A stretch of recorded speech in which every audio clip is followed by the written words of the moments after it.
Shh. Yes, sir.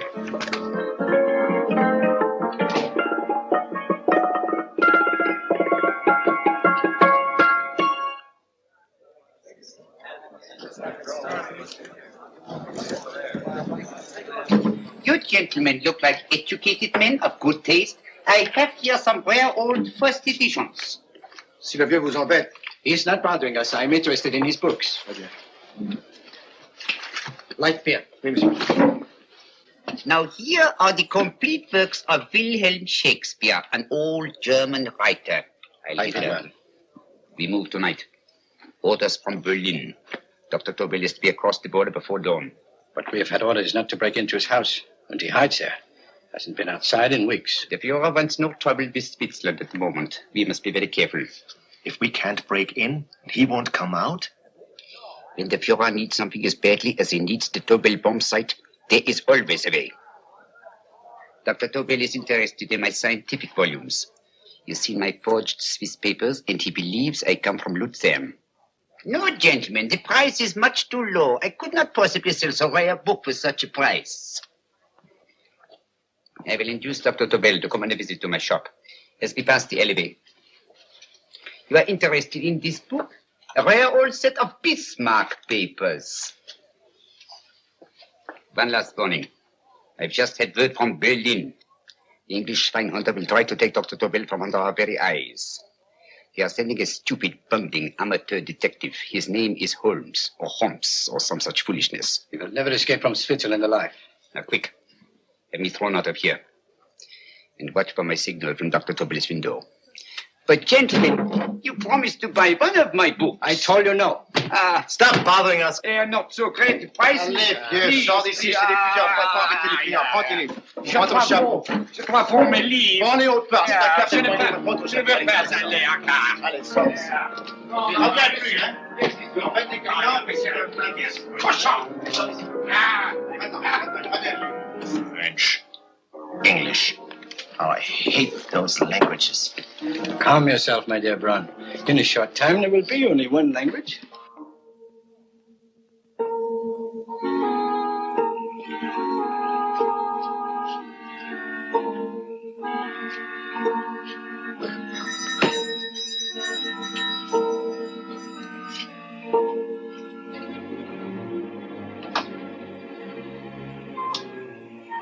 Good evening, Dr. Tobel.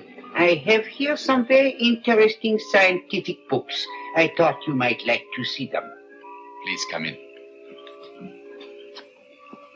He's entering the house. Quickly, get the car and have the motor running. I will follow. Herr X will have the Tobel bomb site at the Führer while this Holmes is still having his tea. Now,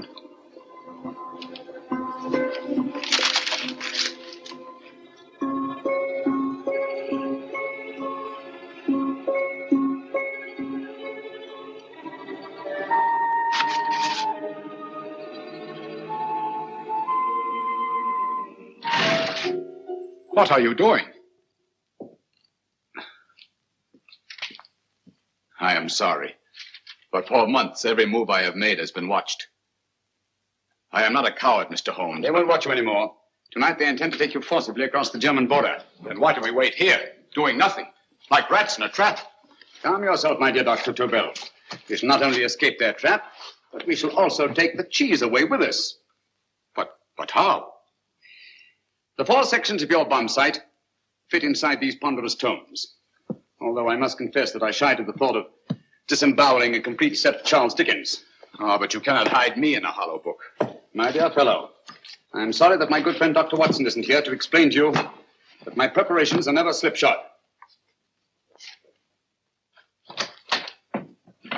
Stefan! Eric! Why do you call my servants?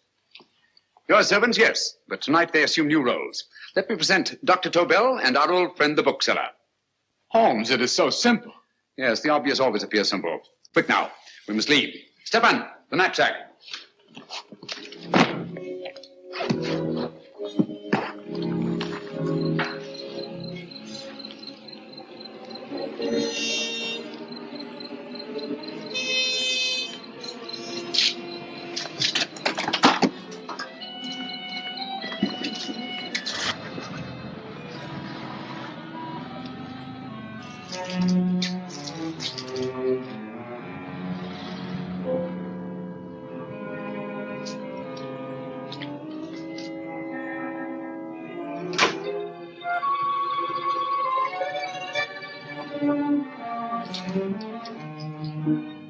Stefan and Eric are proving excellent decoys.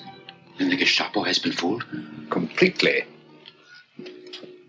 Their servants are leading them into the next street. But what will happen to Stefan and Eric? Nothing, don't worry. I've taken care of that. The way is clear. Come on, quick.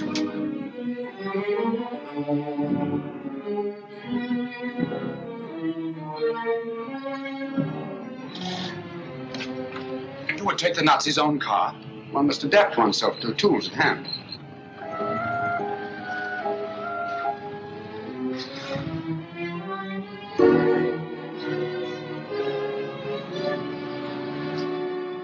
You think you made them believe you're a harmless old bookseller? Yes, I've always felt that a thorough knowledge of the classics might come in handy.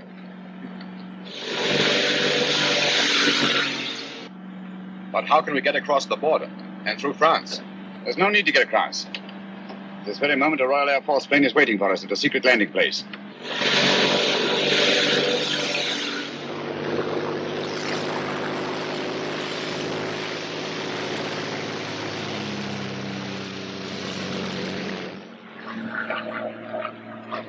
How long before we arrive in London?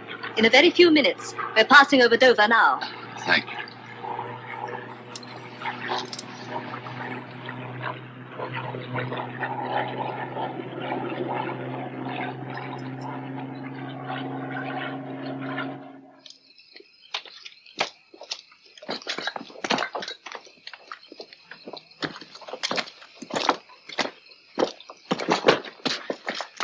You'll have to get used to our London blackouts, Dr. Tobel.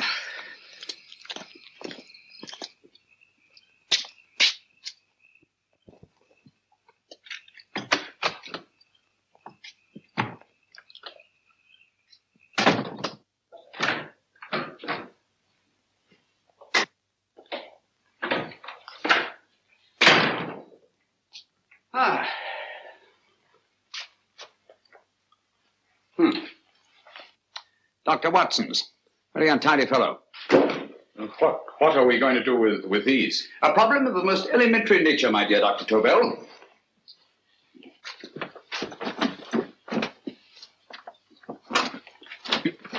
You are going to keep them here?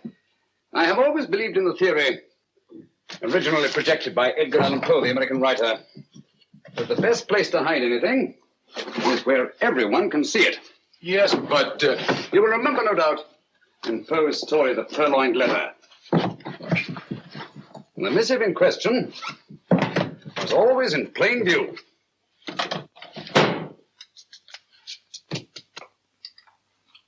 Hands up, gentlemen.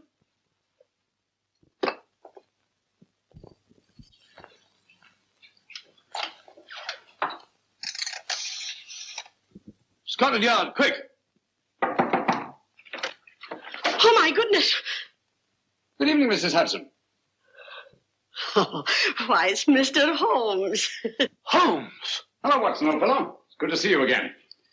Telephone. Huh? Who do you want? Oh, yes, you're Scotland Yard. I'm afraid there's been a little mistake. Well, you needn't get angry.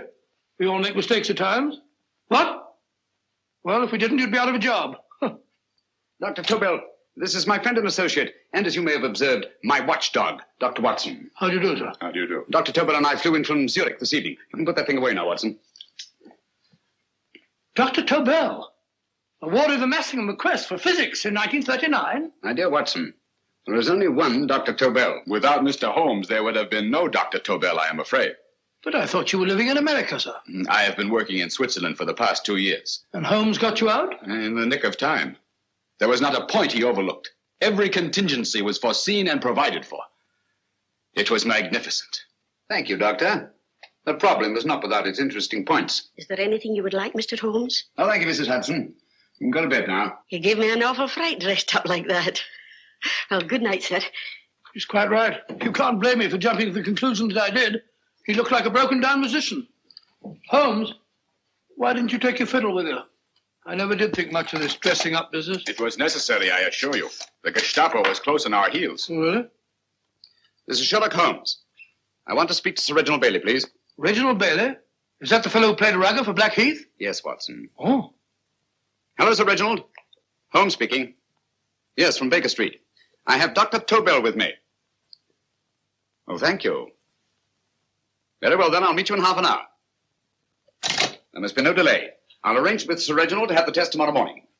I suggest that only cabinet ministers and your best aviation experts be present. Naturally. Watson, I leave Dr. Tobel in your care. Give him a sedative. This has been a strenuous business, and he has a long day ahead of him again tomorrow. Certainly, Holmes, of course. He shall sleep in my bedroom.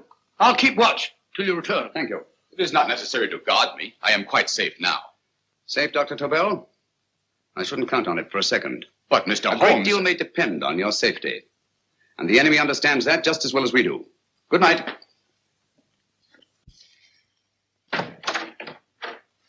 Keep alert, Watson. Yes, of course. A couple of these, and you'll sleep peacefully through a blitz. Thank you. You'd better start undressing at once, or you'll find yourself fast asleep in the middle of taking off your trousers.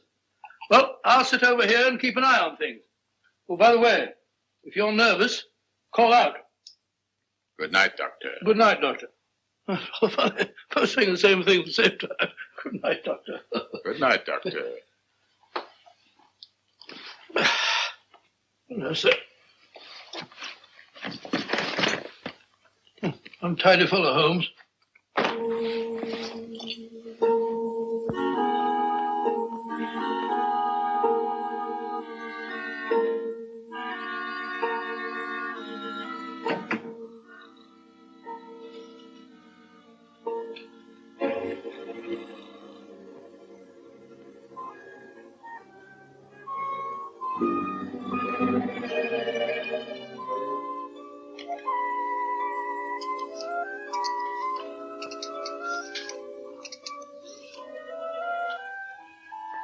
Hello? Yes, I just arrived about an hour ago. It is most important that I see you at once. No, I cannot explain. It is now 5 minutes past midnight. I leave at once. Goodbye.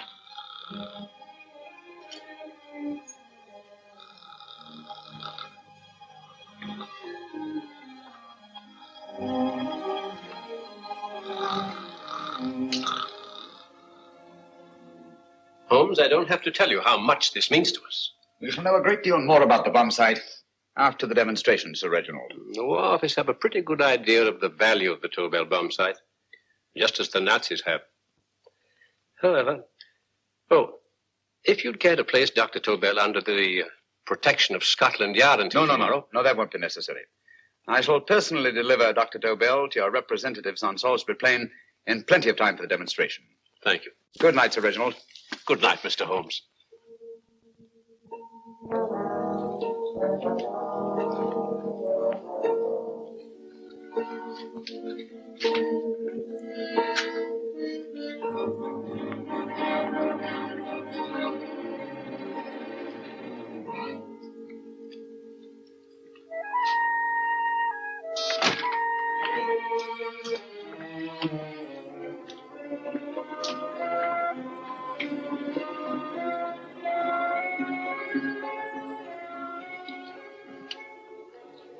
Charlotte Averley, flat B.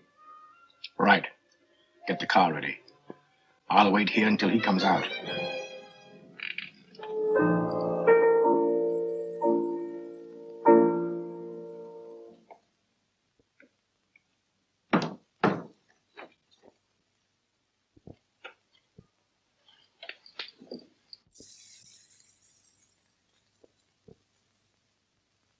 Is that what the Americans call doodling?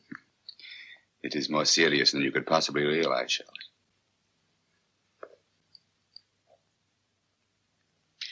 Good. More coffee? No, thank you, darling.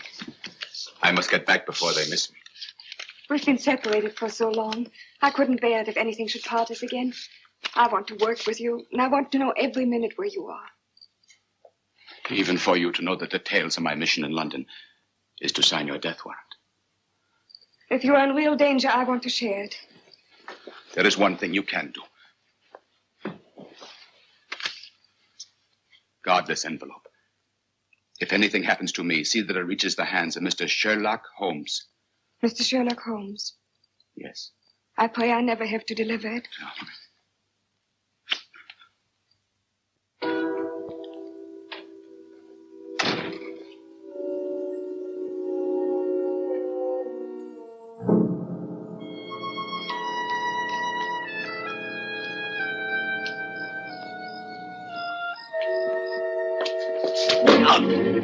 Help!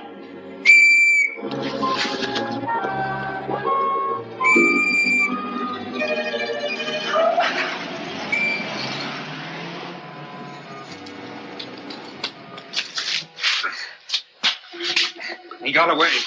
Are you all right, sir? I think so. It must have been a robber. Since the blackout, those biters become quite a nuisance, sir. I say, you better come with me and have that fixed up. Thank you. Just lean on my arm, that's it.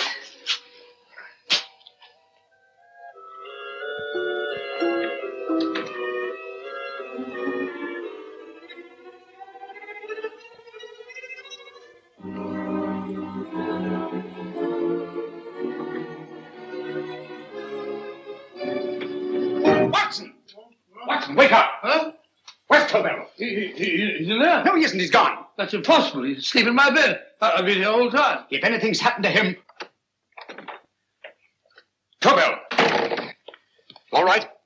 It is nothing. Yeah, sit down here. Let's have a look.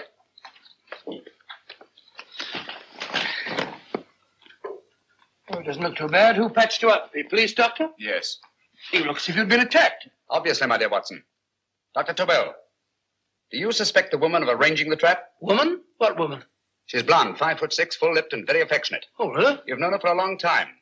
You were attacked after leaving her apartment. Holmes, how do you know this? The face powder on your coat tells me of her height and her affection for you. You held her close before departing. Steady, Holmes. It's all there for the trained eye to read, Watson. But look here, why couldn't he have been attacked on his way to the woman's apartment? The mark of a blow has erased some of the powder. Obviously, if the attack came first, the powder would have remained undisturbed. And the full lips? That was a guess. I never guess, Watson. You have rubbed the lipstick from your face with the handkerchief you now hold in your hand. And that amount of lipstick never came from a pair of thin lips. And the blonde hair? Good gracious me.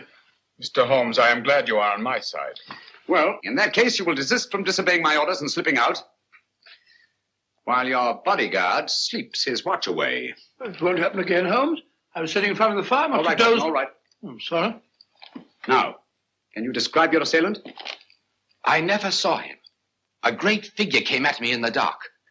I felt a stunning blow on my head, and instantly fingers were at my throat. But you must have noticed something about him. Think, man. A thing of little consequence to you may mean a great deal to me. Wait a moment. There was one thing. Long fingers at my throat like steel. And then an odor, a heavy, drug-like odor. A drug? Opium? That is it. I am sure of it now. Well, I suggest we get the remains of a good night's sleep. Remember, the test takes place tomorrow morning on Salisbury Plain.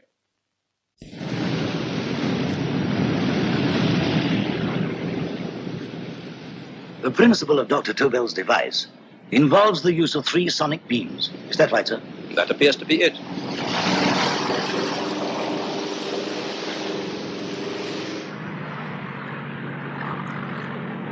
There he is.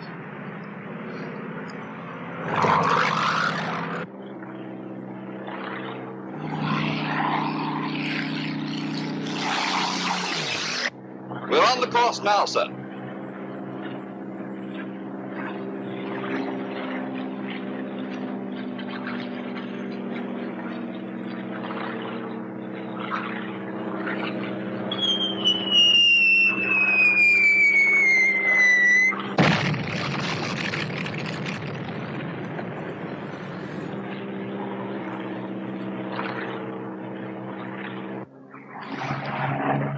Well, gentlemen, that load would sink any ship in the world. We must consider the possibility of good piloting and a lucky hit. I'd like to see another try of it. So would I. They want you to try again, sir. He's coming into position now, sir. We're on the course now, sir.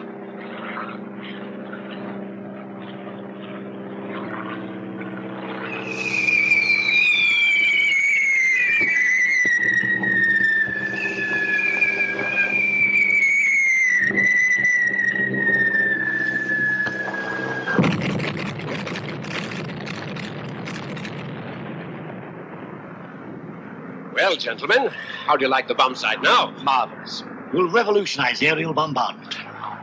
Inspector Lestrade. Yes, Sir Reginald? I hope Scotland Yard is taking every precaution to guard Dr. Tobel and his equipment. 2 plainclothesmen ride with him in his car, sir, and 4 others follow in another one, sir. Good. He's coming to my office in Whitehall as soon as he lands. Shall we start, gentlemen?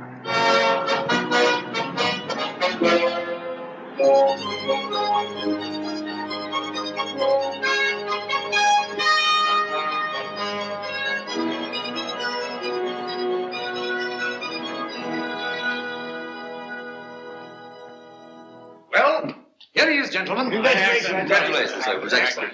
Amazing performance. It was magnificent, Dr. Tobel. Magnificent. I am glad we had such ideal conditions for the test. I wouldn't have believed it if I hadn't seen it myself. We've been through a lot, Holmes. But thank goodness he's safe now. You brought your apparatus with you? No, Sir Reginald. I did not. But why not? It must be lodged in the most impregnable vault in this building until we're ready to start manufacture. I have arranged for a little office of my own. I intend to supervise the manufacture myself. But you offered it to our government for our use. Everything Mr. Holmes has done has been with that idea in view. I still offer it to your government. But no one else will know the secrets involved.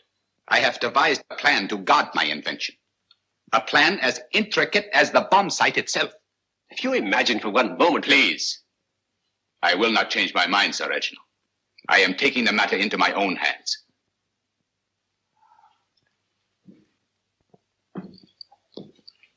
Just what do you propose to do, Dr. Tobel? I am sorry. I cannot reveal the details of my plan for the present. Do you think that's wise? I regret, gentlemen, I cannot change my decision. I shall work independently. Can't you persuade him, Holmes? But supposing something should happen to you, Dr. Tobel. You know, there's already been one attempt on your life. And if Holmes' suspicions are right... What, Watson? There is no use discussing it, gentlemen. My mind is made up. Scotland Yard will redouble the guard about you, Doctor. In fact, we'll quadruple it. That is just what I do not wish done, Inspector. Huh? That would only draw attention to my activities. Good day, gentlemen.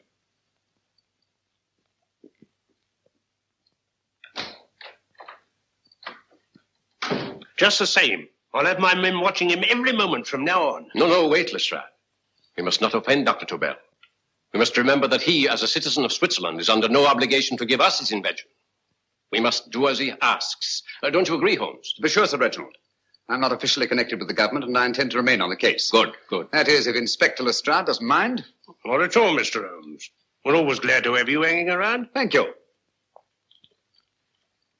You can put those away now, Lestrade.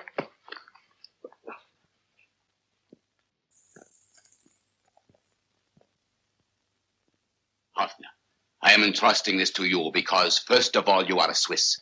And second, there is no doubt in my mind of your ability. I'm honored, Dr. Tobel.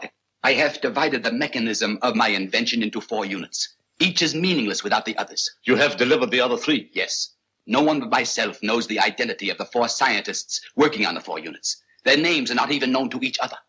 I think I understand. From what you tell me, it will be easy to reproduce the unit assigned to me in any quantity you wish. I knew I could rely on you. I will get in touch with you as soon as I have made the rest of my arrangements. No. The back door, if you please, Professor Hoffner. Au revoir. Au revoir.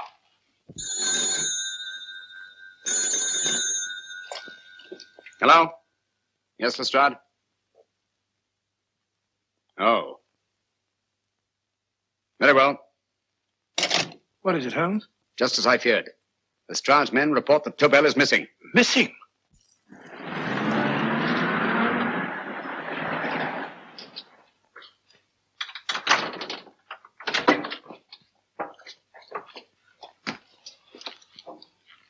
John. Yes, I was afraid of this. How long has he been missing? Practically since he walked out of your office yesterday. If you'd only given me the address of this place, I shouldn't have had to waste so much time finding it. Empty. The bomb site's gone. I didn't expect to find it here, Sir Reginald. This is a pretty mess. If you knew this was going to happen, why the devil didn't you do something about it? You can rely on Holmes implicitly, Sir Reginald. Tobel's gone, and heaven alone knows where. Well, it serves me right for listening to that crack-brained idea of his. He dismissed Lestrade's men, and they went, leaving him here alone and unguarded. Holmes, if anything has happened to Tobel, if his invention falls into the hands of Germany, it will be a major disaster for England. Christmas wrapping. He did his Christmas shopping in plenty of time. Yes, curious. Do you notice anything, Holmes? Scent. Perfume. Yes, I noticed it the moment we entered the room. Clair de Lune. One of the rarer essences, and very expensive. That woman again. Undoubtedly.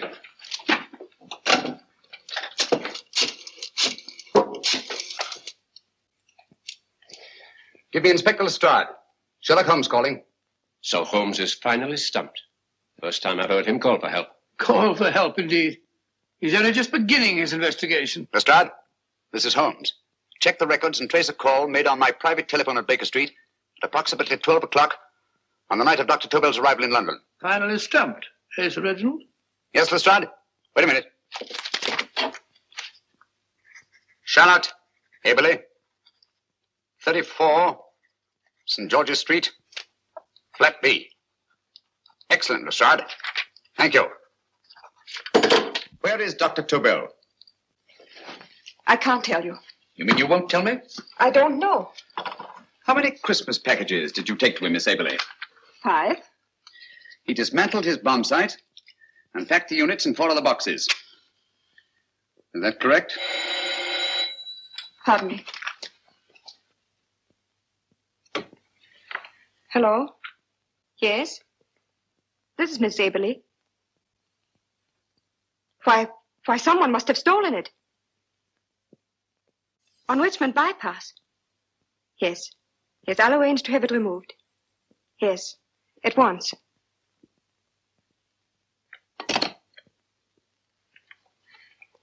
Now I can be frank with you, Mr. Holmes. Dr. Tobel has disappeared. They found my car on Richmond Bypass, wrecked. I loaned it to him last night. For what purpose, Miss Aberley? He wouldn't tell me. But he said that if anything should happen to him, I was to give you this. Holmes? Then he must have expected something. Yes. His envelope has been opened and resealed. Oh, but that isn't possible. It hasn't been out of my hands.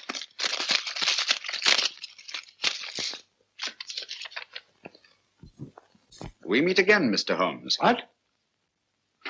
Why, that's not the message. It isn't even the same paper. I saw Dr. Tobel draw little sets of figures. What kind of figures? Well, they looked like little dancing men. Dancing men? That's curious. Who's been in this apartment since Dr. Tobel entrusted that envelope to your care?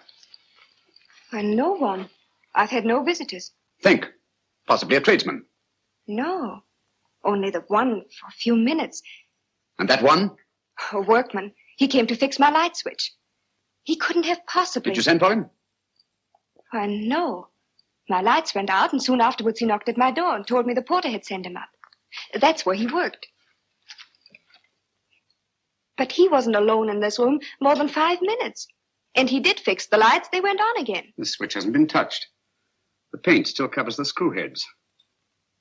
He simply threw the main switch in the basement, pretended to work on this one, and after a few moments, an accomplice threw the main switch back on. But in those few minutes... Did you get a look at his face?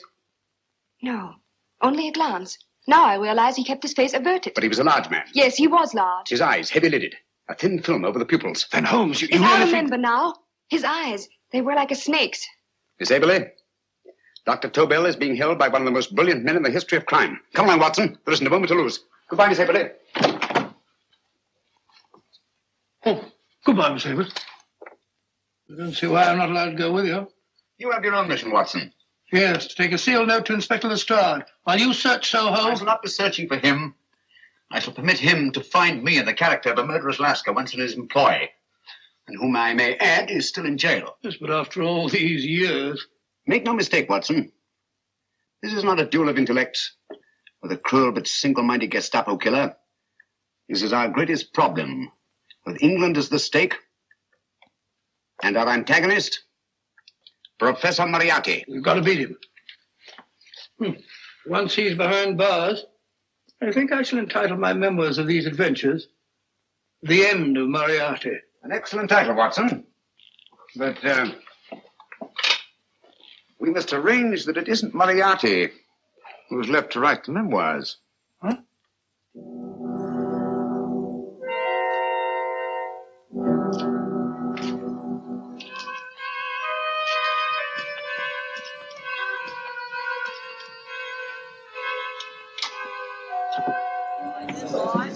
Up she rises, up she rises early in the morning. Up she rises, up she rises, up she rises early in the morning. Up she rises, up she rises, up she rises early in the morning. Up she rises, up she rises.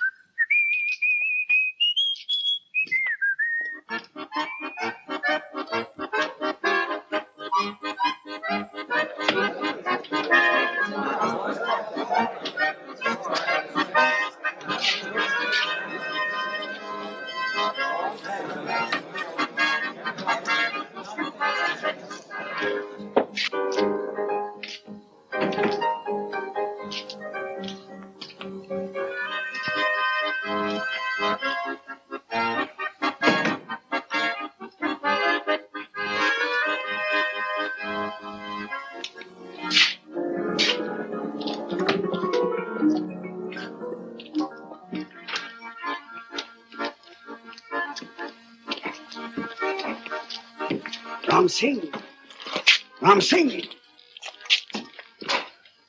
Oh, no, Ram Singh. I do. You blooming wharf rat. Been in jail, ain't you? How you know? I heard from the blighter what left you to swing instead of him. You know what I mean, matey. I know. I'll have to kill him. Would it be worth £10 to you? You know where he lives? For £10, I know. Only got 2. Goodbye, matey. 5. £10 on nothing, you lying heathen. You dirty thief. Well, that ain't so much to ask for what you want to know. You'll make good bargain.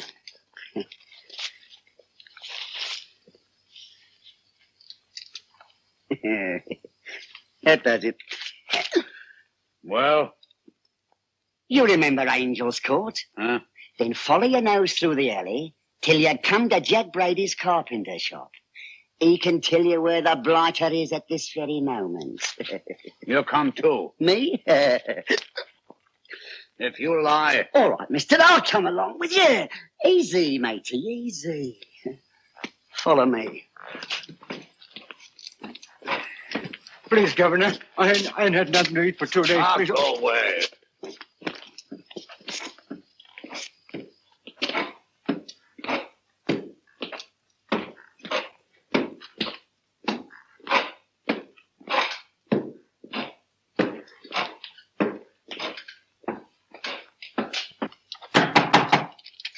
Who's that?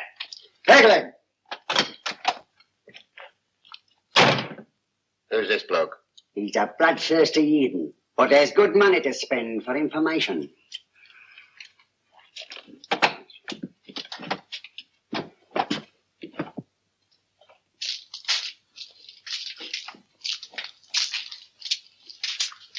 What's he want to know? He give me £5 to bring him to someone what could tell him the whereabouts of you know who. You not tell me I cut 2 throat. Cost you another £5. £5 more, eh? You pay him. Me? Come on, you. Come on, pay him. Right.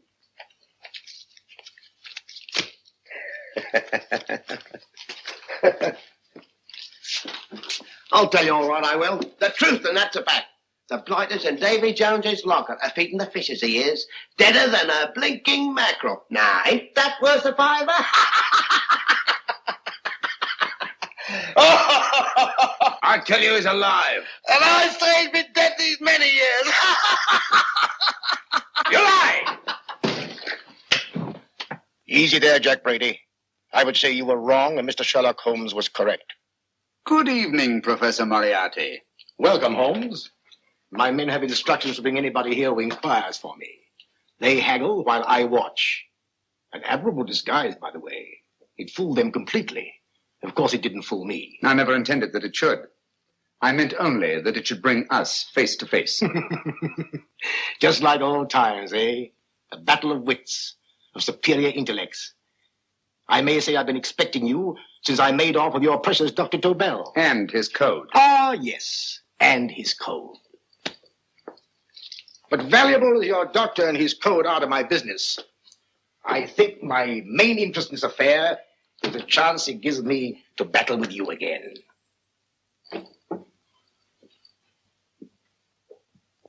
Moriarty, this is no simple crime that you contemplate. It's a staggering blow against your own country. That doesn't concern me overly. I shall make greater profit from this affair than all my other adventures put together. Then you refuse? Oh, most assuredly. In fact, I intend to ensure the success of this venture tonight by liquidating you, Mr. Holmes. I think that is the American phrase. Quite. You, the one man intelligent enough to stand in my way. A gun? Oh, come now. This is not the Professor Moriarty, the master criminal I once knew. A dock rat could do as much. Did you think I was going to shoot you, Mr. Holmes? Oh, dear me, no. This is simply to prevent a troublesome scene.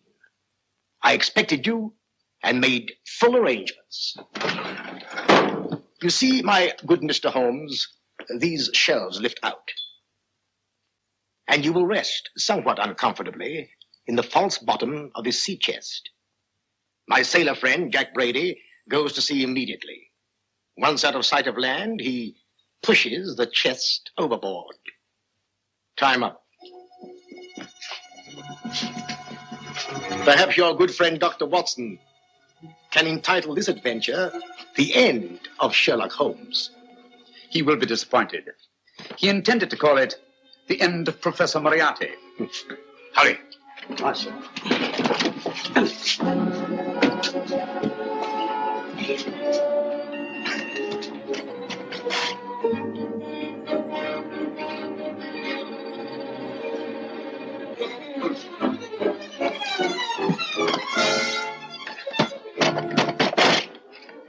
Brilliant man, Sherlock Holmes.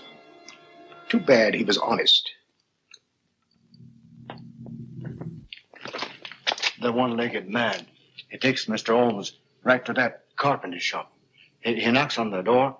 A man comes out, and in they go. Thank you, George. We'll take over the watch. Good night, Dr. Holmes. Good night. What does Mr. Holmes hope to accomplish by this masquerade? He hopes to frighten Moriarty into rushing Tobel into another hiding place. Moriarty's dead, I tell you. Look out.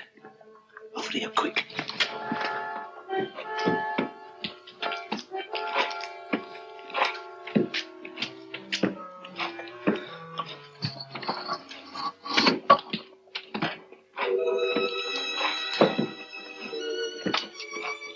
Hey, just a minute. Who's that? What do you got there? Who's asking? Scotland Yard? Scott. Half a mo, Governor. I'll show you my papers.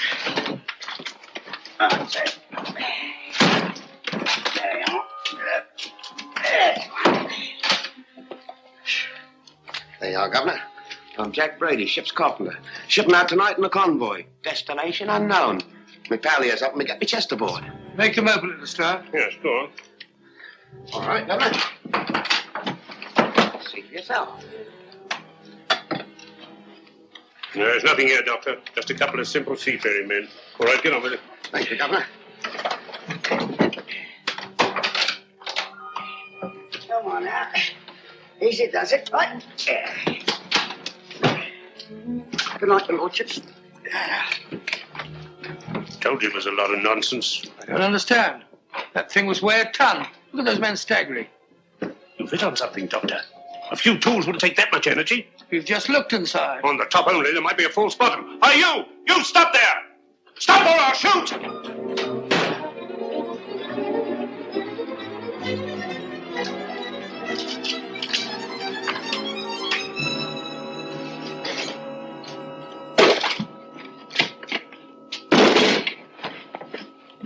Great Scott, Holmes! Well, I'll be blowed. You're not hurt? No. But you needn't have yelled at them so abruptly. Huh? They dropped me on my head. Oh. Moriarty would have been delighted. So Professor Moriarty is alive? Alive and in possession of Dr. Tobel's code. No good going back. They've all gone. And what are you going to do? Well, first I'm going to wash this filthy stuff off my face. Then I'm going to see Miss Eberly again. I've got to find some clue to the content of Dr. Tobel's message. Come along, quick. I only got one glimpse of the note while he was preparing it. He was seated at this desk. No, he was sitting on the couch when he wrote the message, but he sealed the envelope here. The message was written in ink with this pen. No, he used a pencil. This one. Thank you. Used this writing pad? Yes. Has it been used since? No. They should be here. They must be here. What, Mr. Holmes? The lead in this pencil is hard. Hard enough to make an impression on the coarse fibers of which this paper is made. The impressions at the moment are invisible. If we immerse this sheet in a solution of fluorescent salts, dry it, and then photograph it by ultraviolet light, the fibers broken by the writing will absorb less of the solution than other parts of the paper. Switch off the lights, Watson.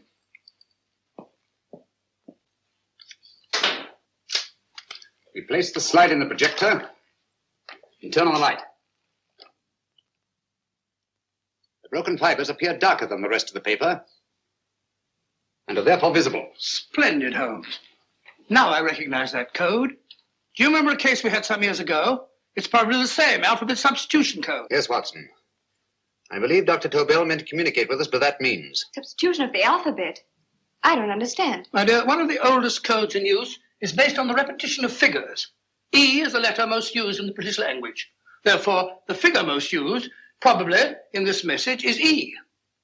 T, A, O, I, and N follow in that order of frequency. You mean you can read these figures as if they were letters of the alphabet? Elementary, my dear Miss Eberly. Give me 1 minute, and you shall have the message. And what is the message, Watson? This fellow Tobel must have been pulling our legs. It's a lot of gibberish. IYZLMTHK. Reads like an eye doctor's chart. Dr. Tobel is a brilliant scientist. I saw immediately that he wouldn't send us a message so simple to decipher. Neither would he have fixed these top figures without a meaning. Then it isn't the alphabet substitution code. Yes, it is, Watson, but with a very clever variation. You see, the 1, 2, 3 figures means that we skip letters in that order. In other words, observe, Watson. The first letter, which is I, skips 1 and becomes J. The second letter, Y, skips 2 and becomes A. And the third skips 3 and becomes C. J-A-C. J-A-C-O-B-D-U-R-R-E-R.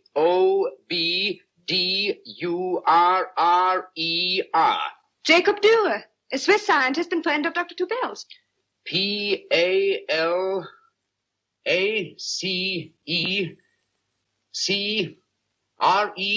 Paris Crescent. Right. I say, Holmes, this man Dürer must be important. Obviously, Watson. He must have some connection with the bomb site, or Tobel wouldn't have taken so much trouble to see that I got his name. Take down the rest of the message. J-O-S-E-P-H, Joseph. E-M-D-D-I-A-C. Number 4 doesn't make any sense. He must have used some other variations. 4 names and addresses. Jacob Dürer, Professor Farrell, Dr. Kern. And this 4th infernal cipher, which doesn't fit the code. Christmas boxes. Watson, I'm beginning to see the plan. Dr. Tobel divided his bomb site into 4 parts, just as we brought it back from Switzerland. He's given one section of the mechanism to each of these famous scientists. What a fascinating plan. You see, each part is useless without the other 3, and undoubtedly None of these scientists is known to each other. Professor Moriarty also has the code, and we must allow for his ability to decipher it. We haven't time to break the fourth code now. We must get to the first three men before Moriarty does. Palace Crescent first? Right. I'll go and get a taxi. Miss Everly, will you please wait here till we return? Thank you.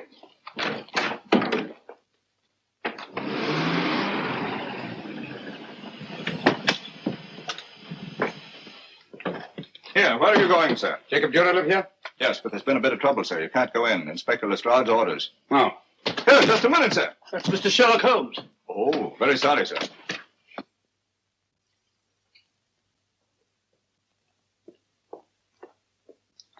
Dead as a doornail. Mr. Holmes, how did you know about this? The yard only heard 15 minutes ago. We better hurry, Holmes. There's still time to save Farrell and Kern. Too late, Watson. Now, this time, Farrell and Kern are dead, too. What? Deductions again, Mr. Holmes? Facts, Inspector. Oh, facts. But how do you know about them? Elementary, my dear Watson. This man has been dead for at least 2 hours. Moriarty isn't wasting any time. Hello? This is Lestrade. Put me on to McAtee. Well, McAtee? Oh, this is Lestrade. Do you know anything about two men named... Farrell and Kern. Farrell and Kern? What, both of them? Oh. Thank you. Report only came in 2 seconds before I telephoned. What on earth are we going to do, Holmes? Moriarty's got a big start and he's got the code. Note this, Watson. Scotland Yard reports 2 murders. That makes 3 in all. But there were 4 boxes and 4 codes. Obviously, Moriarty hasn't broken the 4th code either.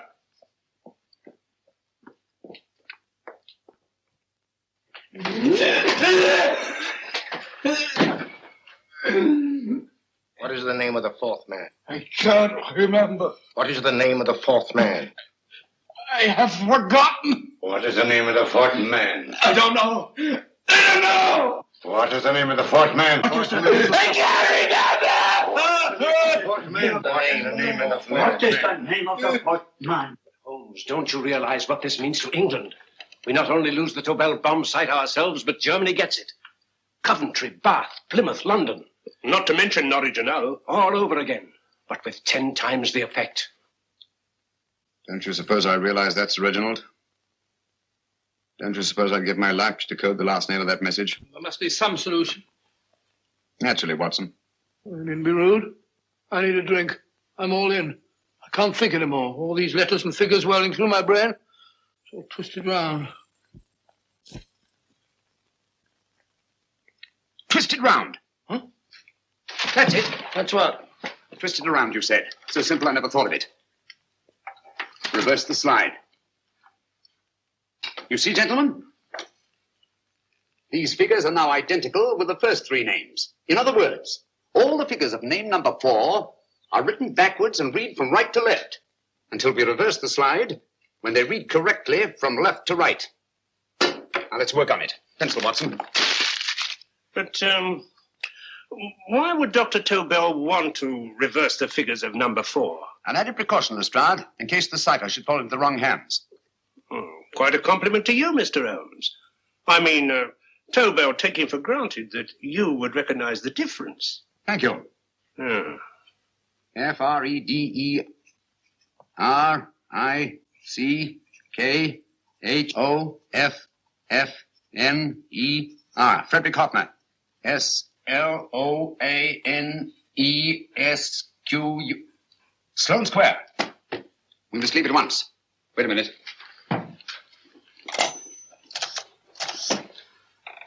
Information? Will you please give me the address of a Frederick Hoffner in Sloane Square? I'll break this code. I'll find the name of that 4th man before Holmes does.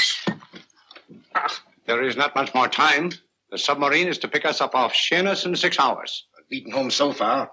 We'll meet your confounded submarine with the bomb site intact. But Tobel is unconscious again. As last resort, we could abandon the code and take Tobel to Germany. You try Tobel again in here. Wait. Spilling that glass of water was a very fortunate accident, my dear street brawler. Dr. Tobel's perversion of the cipher was so simple that it fooled us. I was looking for something ingenious. This is ingenious. He simply reversed the cipher.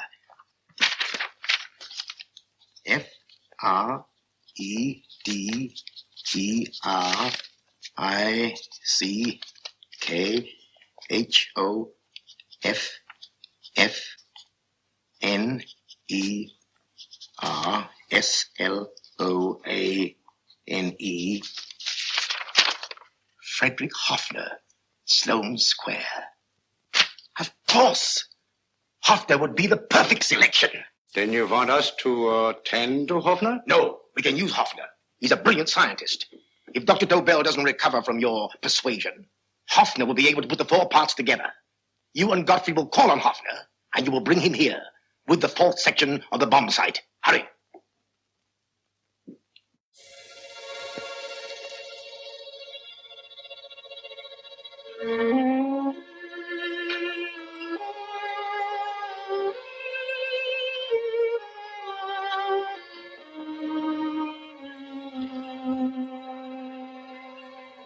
Put up your hands, Professor Hoffner.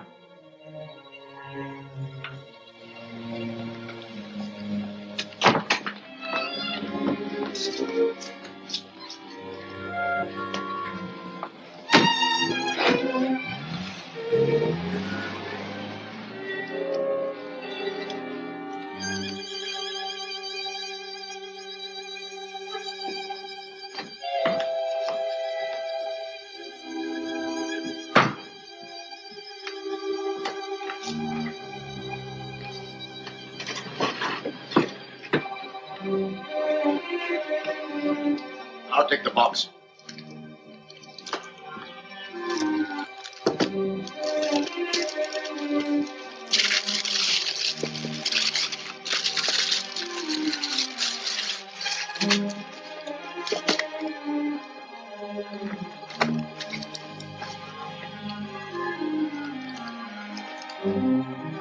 We meet again, Professor.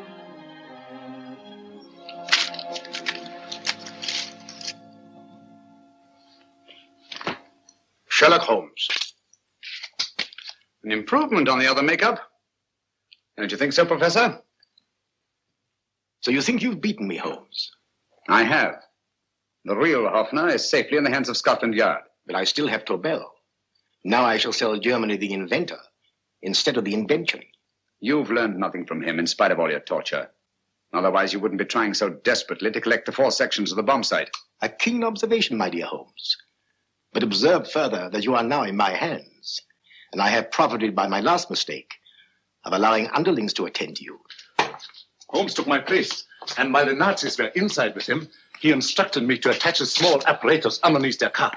He's a brilliant fellow, Holmes. I helped him prepare the apparatus. Did you really, Doctor? That is, I poured in the luminous paint when you told me to. Very clever, Dr. Watson. The apparatus drips at regular intervals, leaving a trail of luminous paint. I see, leading us to Moriarty and Mr. O.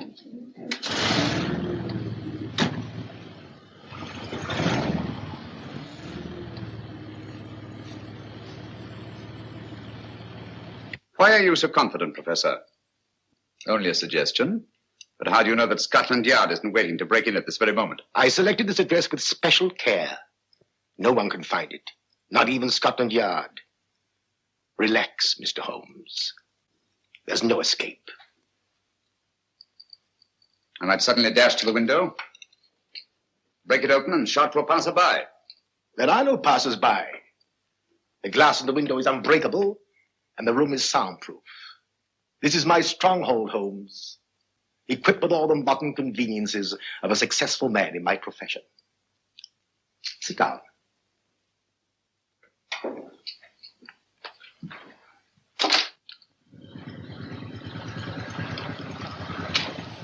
They've faded out again, sir.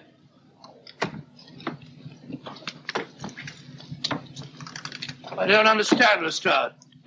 It stopped, and then it started, and now it stopped again. Maybe the apparatus broke down. Oh, a suggestion, gentlemen.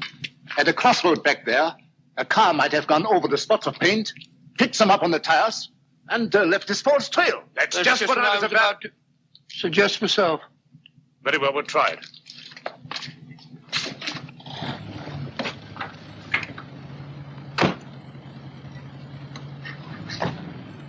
Now, Holmes, what shall it be? The gas chamber, the cup of hemlock, or just a simple bullet through your brain? You disappoint me, Professor. Indeed? Yes. Somehow I always thought that in the end, you'd prove to be just an ordinary cutthroat. You know me better, Holmes. Gas, poison, bullets. I assure you, Professor, were our positions reversed, I should have something more colorful, more imaginative to offer. I'm satisfied to be the winner. I shall be alive. Alive, yes. The winner, no. For in the last analysis, I shall have proved the more resourceful man. You didn't trap me here. I came here because I wanted to prevent your getting Hoffner. And all you can do in return is to commit ordinary murder, to relieve your sense of frustration. And what, my good Mr. Holmes, could you have conceived that would have been so much more colorful? Well, even offhand, I can improve upon your suggestions considerably, but that's only natural, of course. And what is this brilliant idea of yours? You know that a man dies if he loses 5 pints of blood? Yes, of course you do. I should have you placed on an operating table, inject a needle into your veins, and slowly draw off your life's blood. The needle to the last. Eh, Holmes? Slowly, drop by drop, the blood would be drawn from your body. You would be aware of every exquisite second to the very end. You would be watching yourself die scientifically, noting every reaction, and in full possession of your faculties. Interesting. Yes, isn't it? I humbly submit, Professor, that to the very end, I've been more resourceful than yourself. You've played into my hands, Mr. Sherlock Holmes. Time and again I've used this place as a haven for friends of mine, injured in altercations with Scotland Yard. I have a fully equipped hospital here.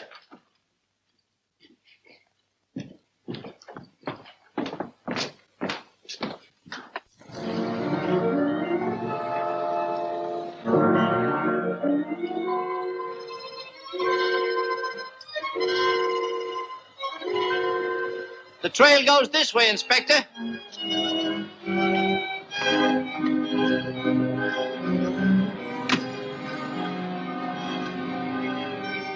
Drop by drop, Holmes. Drop by drop. In a way, I'm almost sorry. You were a stimulating influence to me. But it was obvious that I should win in the end. Only a matter of moments now. Take Tobel down to the boat. Stop the engine.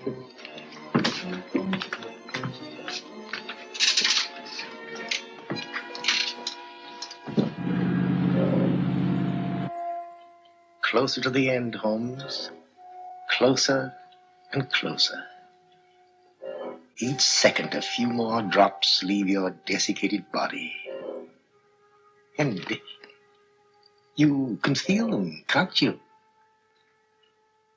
You're perfectly conscious, aren't you, Holmes?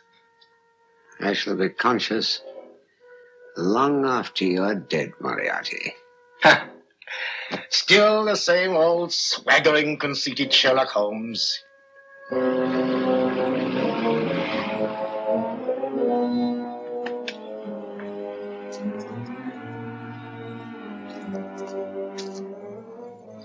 Wait.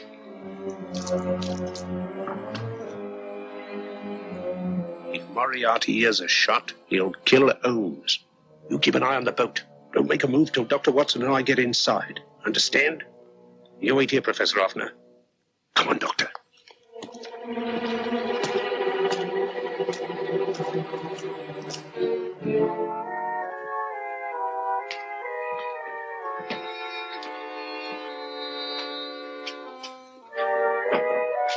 The water's this way.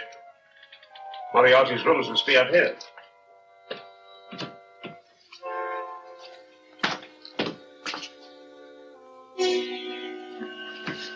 I can't wait any longer, Holmes.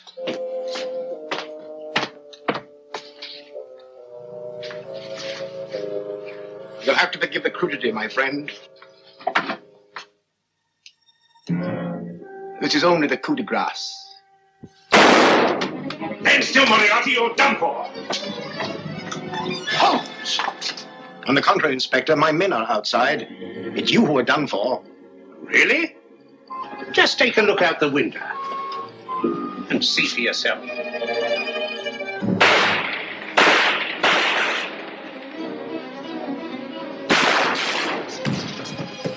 We'll try to get to the speedboat. Yes, he won't go without Taville. Come on. Right.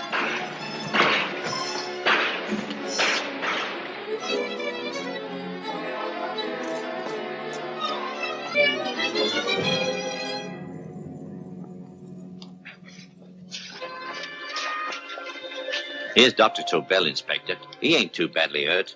Thank heavens for that. Look after him, will you, Hoffner? I'll take him to the car.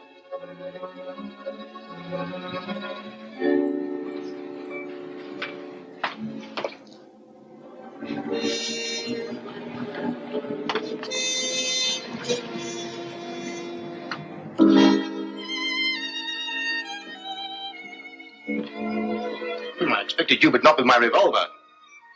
You realize, of course, when I was brought into the room blindfolded, I heard the mechanism of this door. Of course. And yet, knowing that I'd heard it, you planned this way of escape. Not very flattering to me. Suicide, my dear Professor. Not at all, my dear Holmes. You see, this is not an ordinary passageway. Oh, my mistake. It has been as equally well prepared as the rest of my humble quarters. I have a trap set, electric eye principle. My passing through will break the beam and automatically open a highly deceptive trap door. Behind me, of course, my pursuer, meaning you, my dear Holmes, will then be plunged 60 feet into the sewers below. Holmes!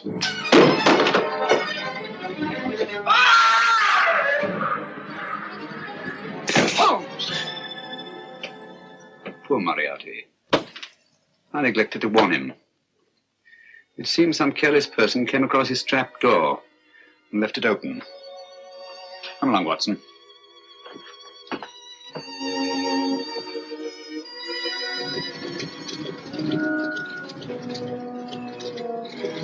Germany wanted the Tobel bomb site.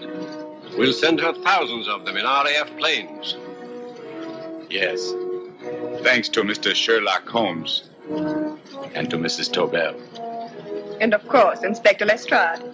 Oh, that's all right, miss.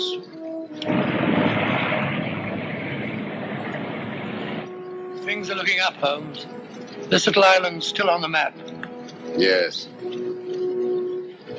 This fortress, built by nature for herself. This blessed plot. This earth, this realm. This England.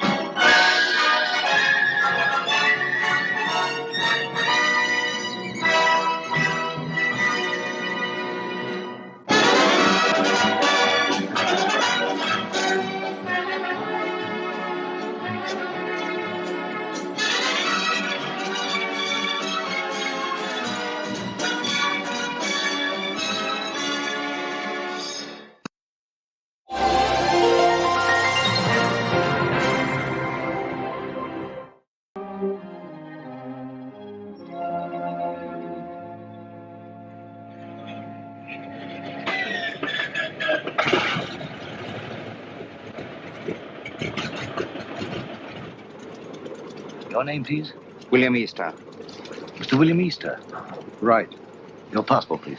Do I have to go through this rigmarole every time? Regulations, sir. Beastly nuisance, I call it.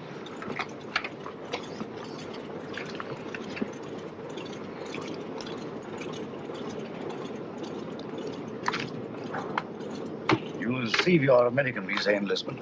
Will there be time? Definitely.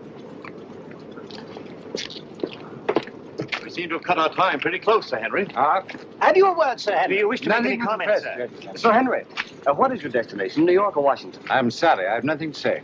Sir Henry Marchmont, official business. Oh, Sir Henry Marchmont. Sir Henry, Joe? Good luck, Sir Henry. Thanks, I may need it. Shall I take your case, sir? Definitely not. Sir Henry, sorry, don't mind. sorry, I see. You'd think the old boy carried the fate of the Empire in that little black case. Perhaps he does. Time's up, boys. Roll it away. Lively now. Hey, just a moment. You're shy of one passenger. Hold on. Wait a bit. Wait, I say. I've got passage. Yes, all right. Your name, sir? Grayson's the name. John Grayson, senior clerk, Paolo Nash and Paolo, solicitors, Chancery Lane. You've got it all there. Everything quite regular. Sorry to delay you. Missed the bus. Had to take a taxi. Fearful nuisance. Yes, sir. Hop aboard, will you? We're late now. Thanks. Thanks awfully. Sorry to delay. Thanks awfully. Right-ho, boys. Roll it away.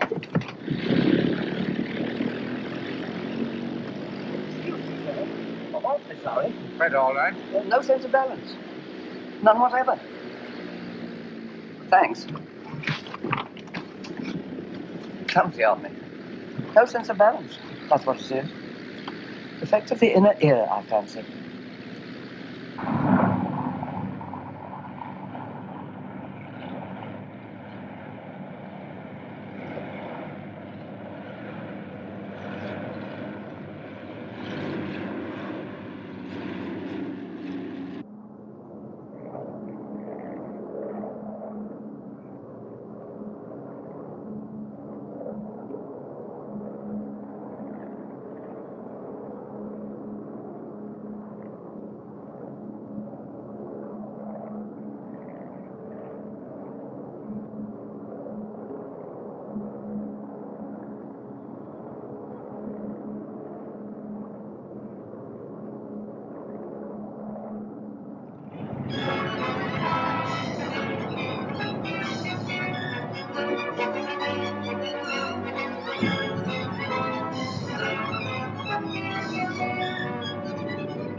And when I read that you were en route to Washington, Sir Henry, I just couldn't rest until I found you. Now, Julia, when can you dine with us? Very kind, Mrs. Jellison. I'll put you first on my unofficial list. Oh, I have a much better idea. You must let me put you up during your stay. Thanks very Washington much, is so crowded. I'll put you in the blue room. Come in.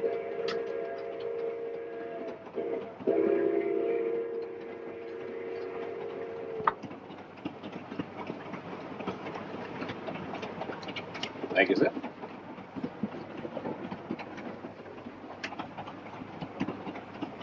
But if Sir Henry isn't the one, who is? I don't know. But the head received a cable from London tipping him off.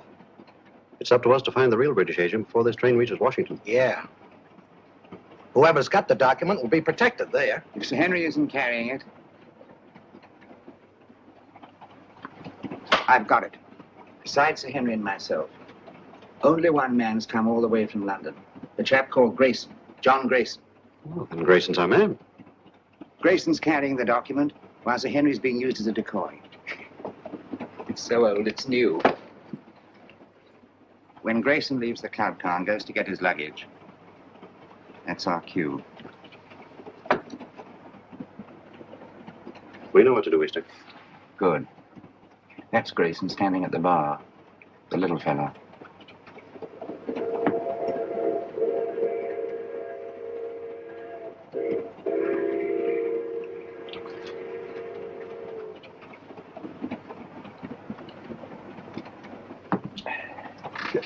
Excuse me, sir. Don't give it a thought, brother. I'm in politics. I'm used to hard knocks. I'm Henry Babcock, Senator Babcock. How do you do? John Grayson. Sit down, Grayson. Have a glass of grape juice from my home state. Used to know a man named Grayson, mighty fine man. He was murdered. 2 grapes, George. On the fire, sir. This book has got me all confused.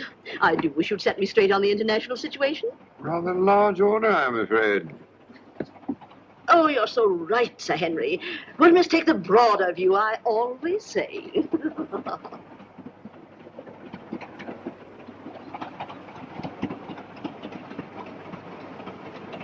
Another grape juice, Grayson. You can't have too many vitamins, I always say. Thanks, Senator.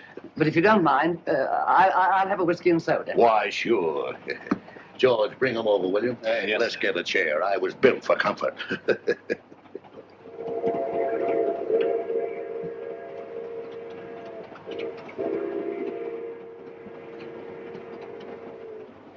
Jolly little beggars. What? Kept to myself as a lad, till Mother got a cat. Shh. Don't say C-A-T. Oh, sorry.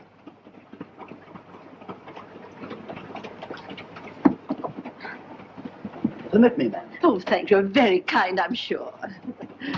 Pardon me, sir. Here we are. Porter. Yes, sir? Are we on time? Yes, sir. Be in Washington in 20 minutes.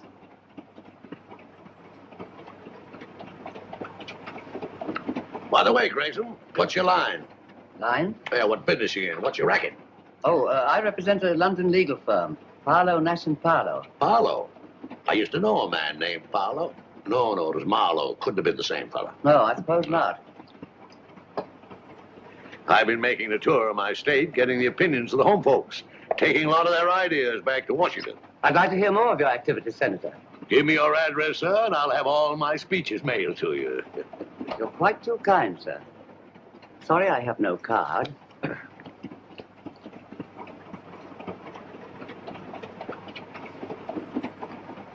Oh, Porter. Yes, miss? Permit me. Thank you very much. Not at all.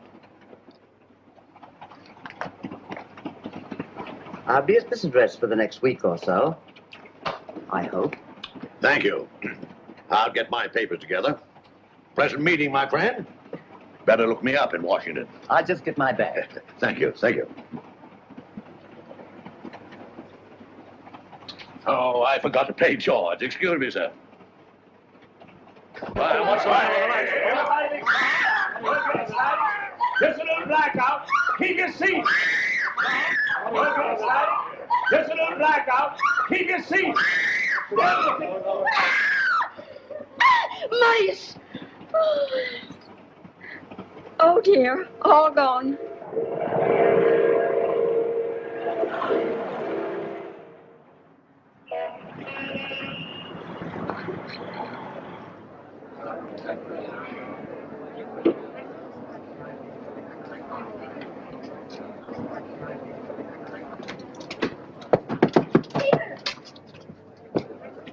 Peter. Nancy, darling.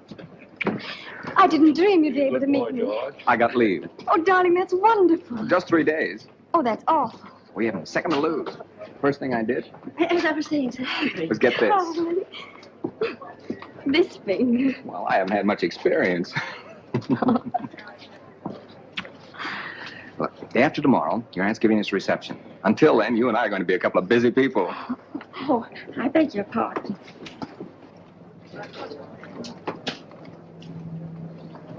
Goodbye. Who's your boyfriend? You needn't worry. He just lit a cigarette for me.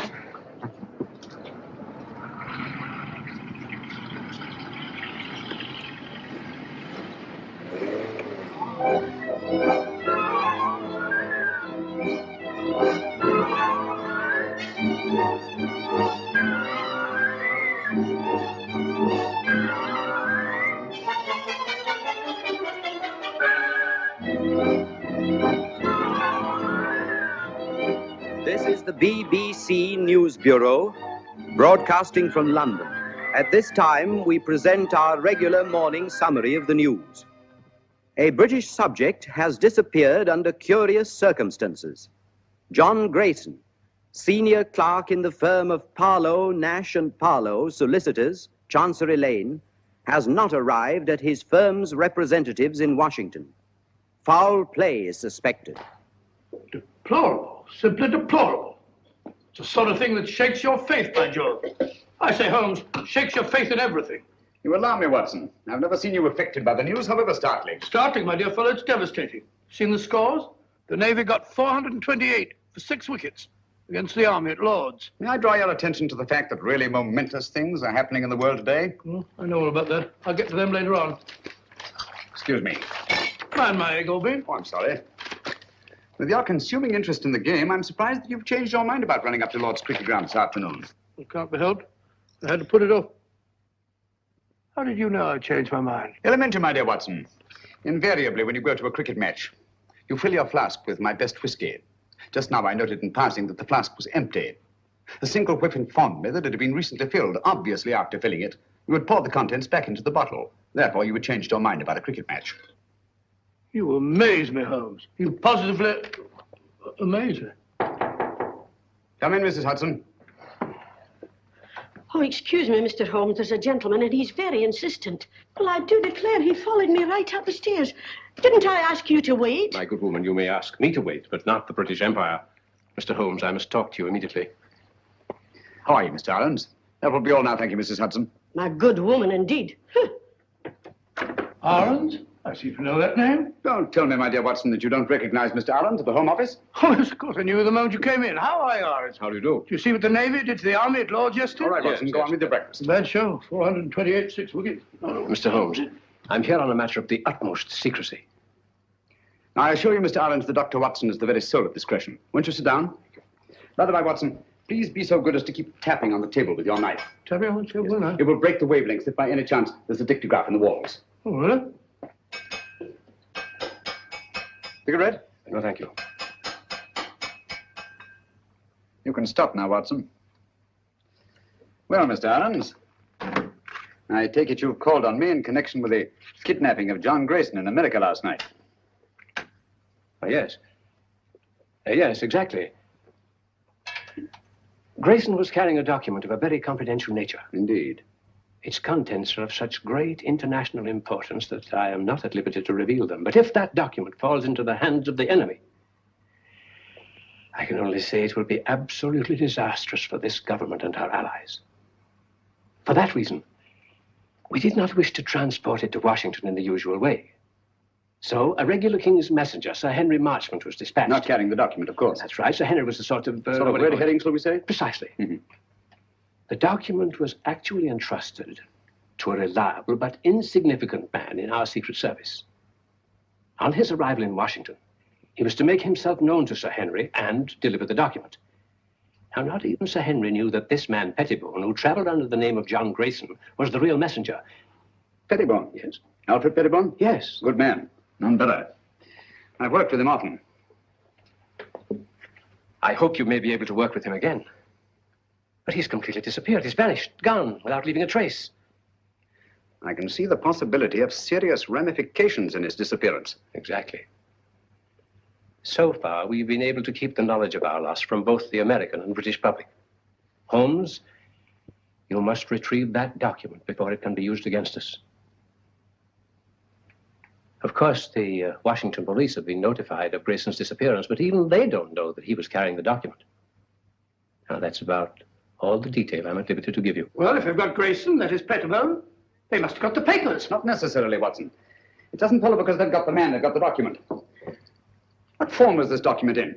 It was typed on 2 sheets of legal paper. 2 sheets? That's too bulky to swallow. And dry, Watson. Fearfully dry. Especially legal papers. Well, whatever shape the document was in, I trust Pettibone to get rid of it before anyone could lay hands on him. The document must be found before it falls into the hands of our enemies. I'm here on behalf of His Majesty's government to urge you to find it. That means going to Washington, of course. With all possible speed. A bomber is waiting for you at Croydon. Goodbye, Dr. Watson. Goodbye, sir. Goodbye, Arons. Goodbye, Holmes. Good luck. Thanks very much. We're relying on you. Well, Watson, we're off to Washington at once. America? I say, that's exciting. I've never seen a game of baseball. Let's go and start packing at once. First, I'd like to take a look at the home of Alfred Pettibone. Come on, Watson.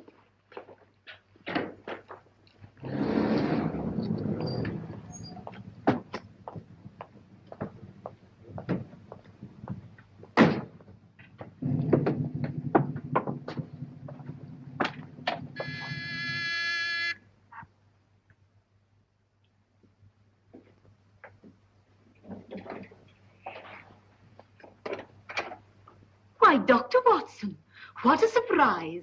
And Mr. Holmes, won't you come in? Thank you. I'm frightfully sorry, but you won't find my son in. He's gone to Washington. Some business or other. Poor fellow, I'm afraid that he'll never get used to the climate over there. Would you mind if we looked over your son's room? Why, of course. It's upstairs. Thank you. Some friends tell me it's very, very muggy, very sticky. So I had a letter from Philadelphia the other day. I'll find his room in a dreadful pickle, Mr. Holmes. Quite nifty he is. If I as much as put my nose inside. As if I cared anything about his silly old collection.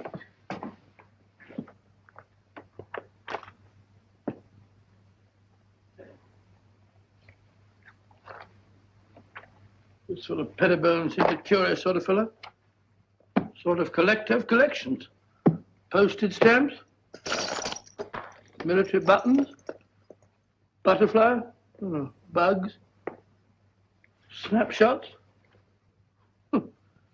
All sorts of rubbish. Yes, I shall write a monograph someday on the noxious habit of accumulating useless trivia.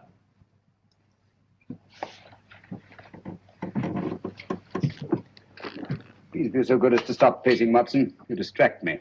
All right, all right.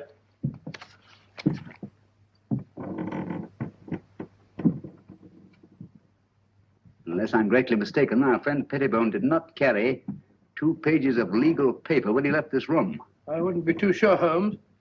Ashes are deceptive, you know. On the contrary, my dear Watson, the rag used in our official documents leaves an ash that is unmistakable. Oh, do stop pacing.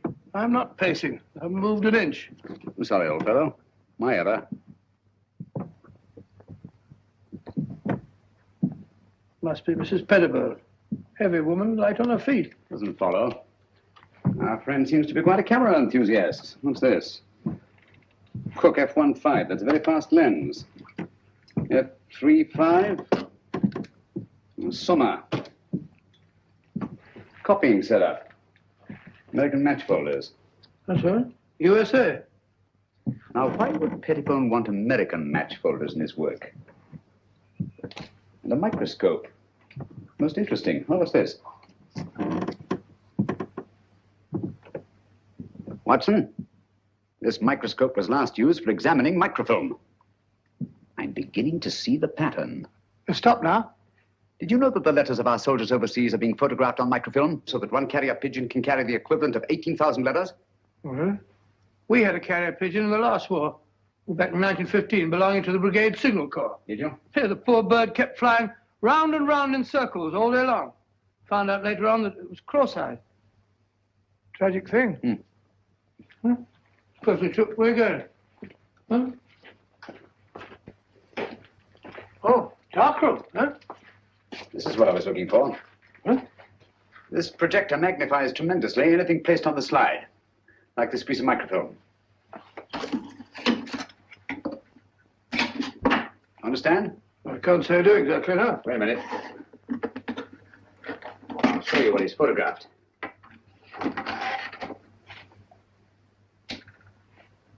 What's that? Match folder. What do you want to photograph that for? Probably to line up his equipment before he photographed the document. We've got it, Watson. Look over? Yes. Come along. Oh, it's all as clear as mud to me. Just as I thought. This document has been reduced to microfilm to make its concealment possible. Alfred Pettibone is a most ingenious fellow. A bulky document is obviously difficult to conceal. But 2 pages of a state paper, photographed on microfilm, would be reduced to a size no larger than a halfpenny stamp. Slitting a match folder with this razor blade, Pettibone placed the now minute document inside, stuck it together again, and there he had it. An American match folder, rare in London, but completely inconspicuous in the United States. Do you mean to say we're off to America just to look for a match folder? It's a big country. A big country, Watson. And a small match folder. Come along.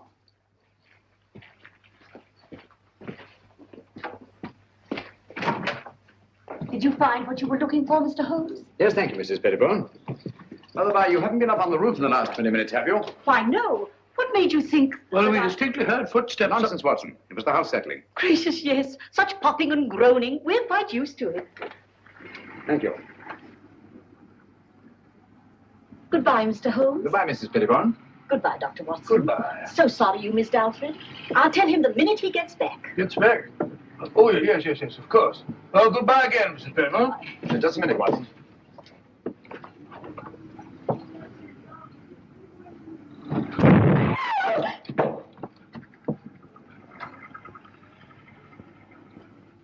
That was no accident, I assure you, Watson. Well, aren't you going to find out who did it? Time's too precious now. But at least I know they've learned of my entry into the case. They? Who are they? The same group that took Alfred Pettibone off the train on his way to Washington. A group that will stop at nothing to get their hands on the document he carried. Their leader is a clever, resourceful criminal who seems to have sources of information from everywhere. Oh, that means a worldwide organization. Who'll stop at nothing, you say? Quite. That's why we must get our bags and ourselves aboard that bomber without delay. We're opposed by an adversary worthy of our best efforts. At present, he has all the advantages. Even that of being only a merciless, nameless shadow. Think of it, Watson. In a few hours, we'll be flying out over the Atlantic. Huh?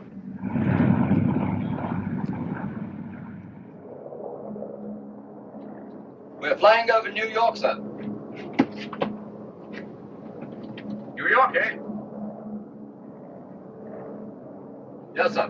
We're being cleared by radio. Non-stop, Washington.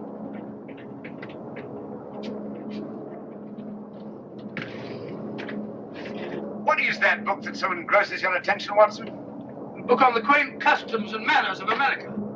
We must be halfway across, and I've only got to page 37. For your information, my dear fellow, we are now flying over New York.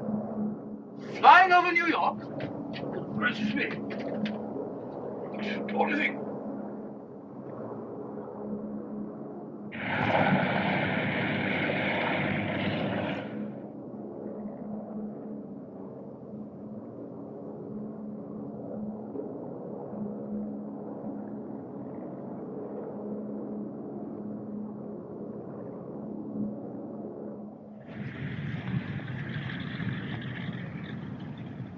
This is the embassy car, Mr. Holmes. You're being very helpful, Mr. Lang. Detective Lieutenant Grogan of the Washington Police.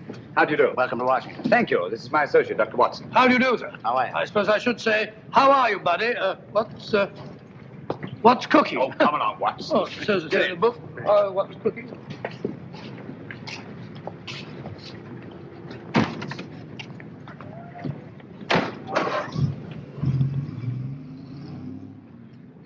Grogan had charge of investigating the Grayson case for the Washington Police. Any new developments, Grogan? None, Mr. Holmes. We're glad to let you have our complete file. And, of course, we'll cooperate in every way. Thank you. I shall appreciate your help. Especially as I'm unfamiliar with your country. Oh, yes, of course. This is your first visit. Oh, there's the Lincoln Memorial.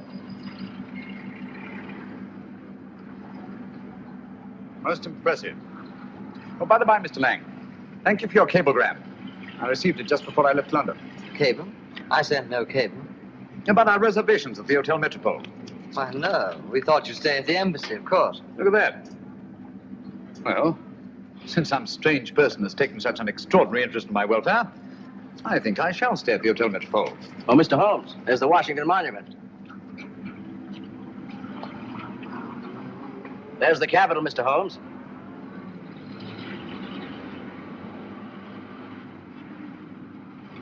Magnificent.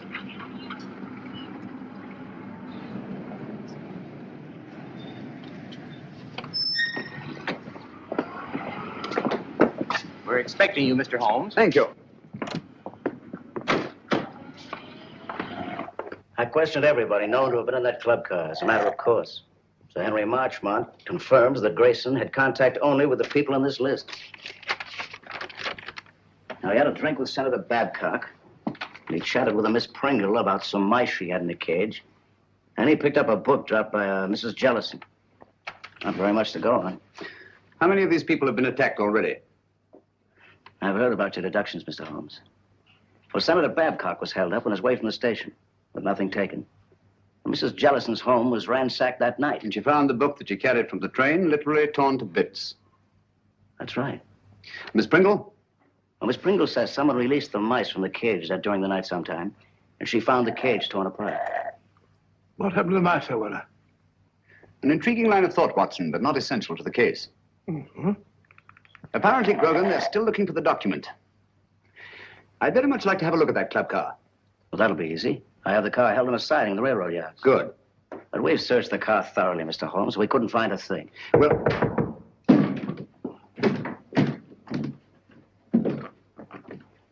What are you doing? What's this? Mr. Holmes, your trunk. Trunk? I have no trunk. It says right there. To Sherlock Holmes, Hotel Metropole. How was this trunk delivered? An expressman brought it, sir. What's the name of the company? Do you remember the license number? Naturally, I didn't notice that. I just signed for it. All right, thank you. That'll do. Well, this trunk's not locked.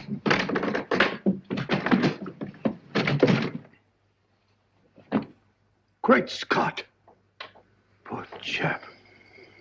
You recognize him, Mr. Holmes? Yes. Who was he? The man we're looking for, John Grayson. His real name is Alfred Pettibone. British Secret Service. Why should they send the body here? Obviously to frighten us. Or to tell us they know that Sherlock Holmes is on the case. Gentlemen, they knew we were on the case as early as their attempt on our lives in London. They're much too intelligent to believe that a corpse would frighten a trained detective. No, I rather think they intend this as a message. And they wanted to be sure that I'd be here at the Hotel Metropole to receive it. Message? What do you mean? They want us to believe that they found the document, and therefore have no further use for Grayson. Well, if that's true, then we're done for. I'm not so sure that it is true, Watson. If they have the document, why are they wasting time sending me this? No, it's an attempt to throw me off the track. Grogan, you have a police laboratory, of course. Certainly. I'll see what I can find out about the body. Yes, whatever marks it reveals. And the trunk. A microscopic examination. Everything about it. The lining, the blanket in which the body is wrapped, everything. Let nothing escape. We have the best police laboratories in the world, Mr. Holmes. I beg your pardon, Lieutenant Grogan. You see, I'm so accustomed to working quite alone at my lodgings in Baker Street that I sometimes forget the more modern scientific methods so particularly effective here in America. But if there's anything there, they'll find it, Mr. Holmes. While you're doing that, I'll take a look at the club car. Coming, Watson? Here we are, Mr. Holmes. I have the port, as you asked, and the railroad company sent Mr. Moore to unlock for us. Delighted. How do you do? Very good. Let's go in. This way, gentlemen. Well, it looks as if the police have made a thorough search. Whoever did it, it wasn't the police. There have been visitors here since our friend Grogan. My goodness, look at our car. Talk about a blitz. I say, Holmes, if Grayson hid anything in this car, it certainly isn't here now. Not necessarily, Watson. If you'll help me put this place in some kind of order. Yes, sir, boss. This will go about here, I imagine. That's it, boss. Yes, and, yes. Wait a minute. Oh, yeah, that's certainly more like it. Yes, sir. Thank you. That'll be all. Watson, will you be Mr. Grayson for the moment? Grayson? Huh, if you want me to, old man. What do you want me to do? You're having a drink at the bar. Oh, drink. Oh, that's not a bad idea. Drink at the bar. Bring me a whiskey and soda, will you, Stuart? Stuart? Sorry, Dr. Watson, but the bar's closed. Oh, says the bar's closed. According to Grogan's reconstruction of the scene, let me see. Yes. Grayson pauses at the bar while Senator Babcock moves across and sits down here. Do you mind being Senator Babcock for the moment, Watson? Going up in the world. Sit down, please. Now, Miss Pringle is seated there. Over there, Watson.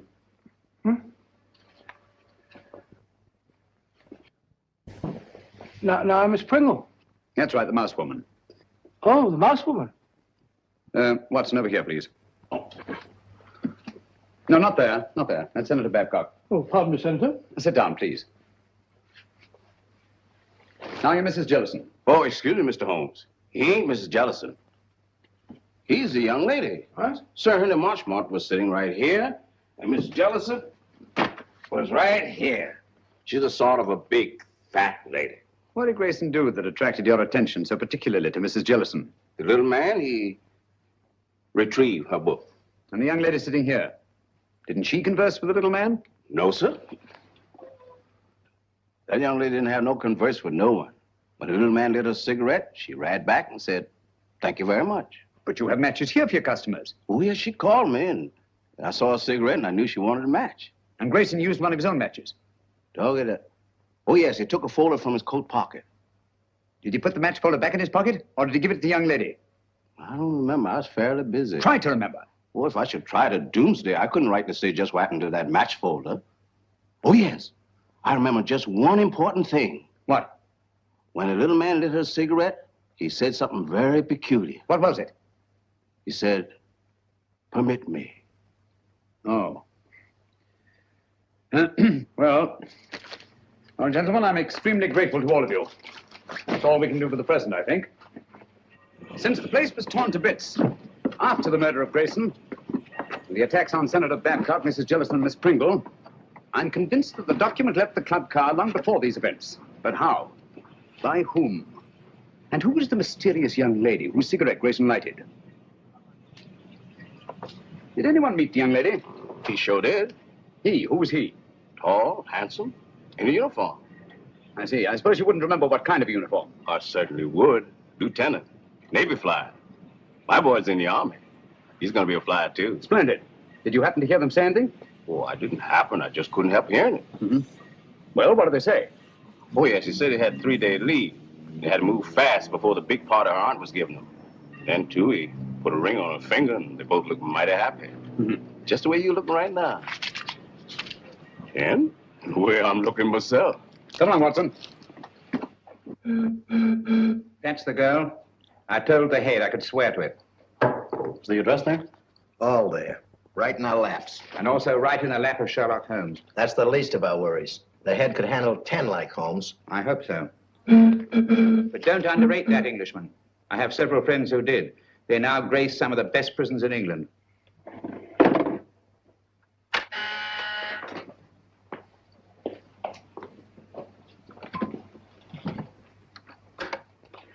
Yes, sir? I talked to the catering company. It's quite all right.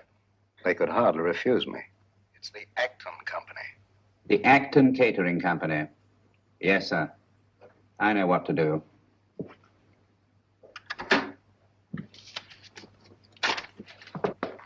Pop over there. You're going to work for the catering company. Right. When you get in the house, find out all you can. Katie. Yes? You ought to go as a guest. Will it be safe? It'll have to be. I'll try and get in the girls' room. Unless you hear from me, carry on as we planned. Flash Gordon. Seems a very capable fellow. Sports pages. These Brooklyn fellows seem to be arguing with the umpire. Story thing. What are you eating, Watson? Gum? Oh. Put it away.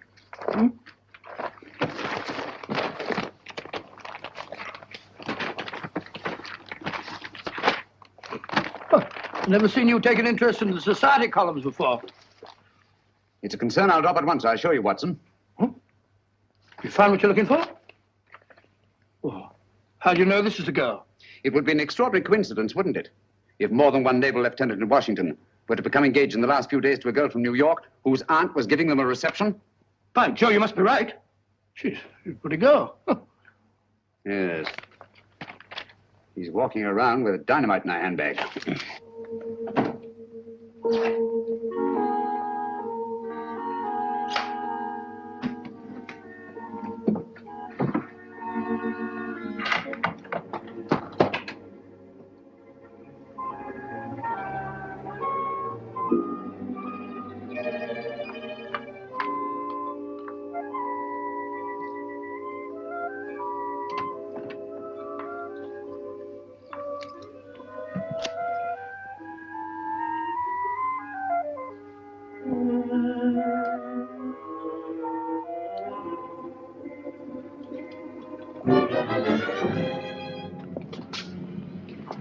.625 Wardlaw Place.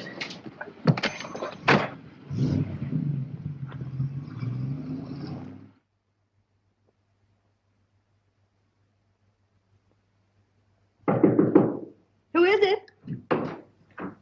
Me, Pete. You can't come up here. I did, though. One get you two. That party's going to be awfully dull after this. Let's not go. Let's go away and get married. You've only got one more day. That's an idea. No, we can't do that to Annie. I'll tell you. Let's sneak a look at the new apartment. It was awful sweet of Auntie to give us the whole floor of this house for our apartment. The least we can do is let her have the fun of showing it to us. Okay. Let's face the party. I'll get my bag.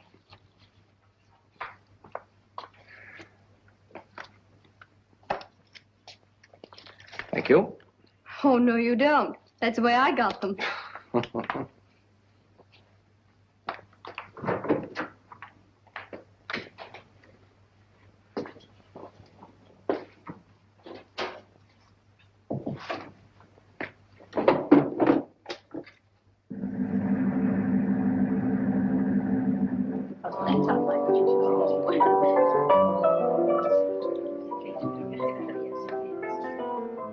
how do you do? So glad you could come. This is Mrs. Oh, dear, what is your name? Ruxton. Of course, I know it as well as my own. And this is Mrs. Vale. How do you do? Isn't it? Quite. Oh, of course. Any luck? Not yet. That must be Lieutenant Merriam with Miss Partridge over there. Certainly glad to hear the news, Pete. Congratulations. Well, thank you, Major. Thank you. You're a lucky guy, Pete. I'll see you later. 3rd floor, 1st door. Right.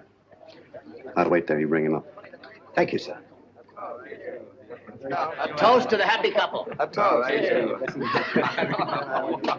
Very good. Happy landings. Yeah, well, that's true. Me too. Thank you. I'll have one. I know what I'm doing. Lieutenant Merriam? Telephone, sir. Navy Department calling. Oh, yes. Be right back. Lead on, Macduff. This way, sir. Matches? Match me, darling. Dig them up. Thank you. Oh, Pete, hold it. You can keep them, Major. Oh, thank you.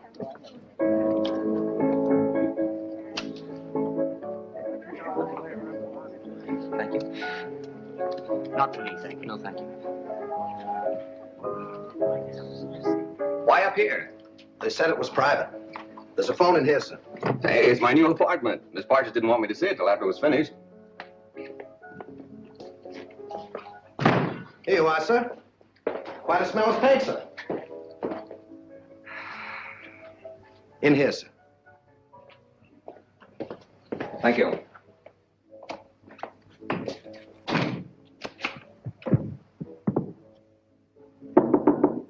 Okay, now.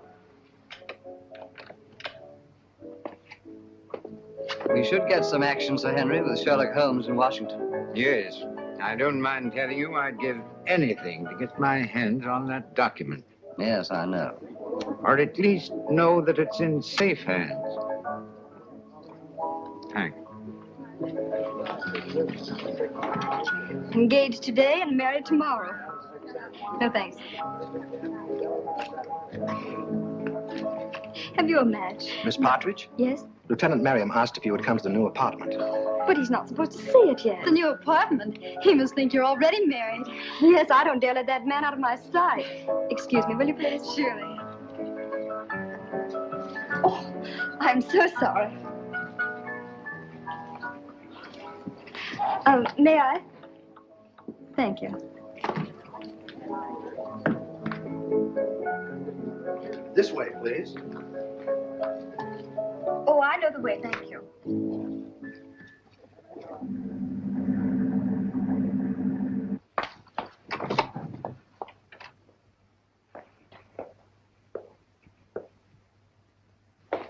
Peter, where are you?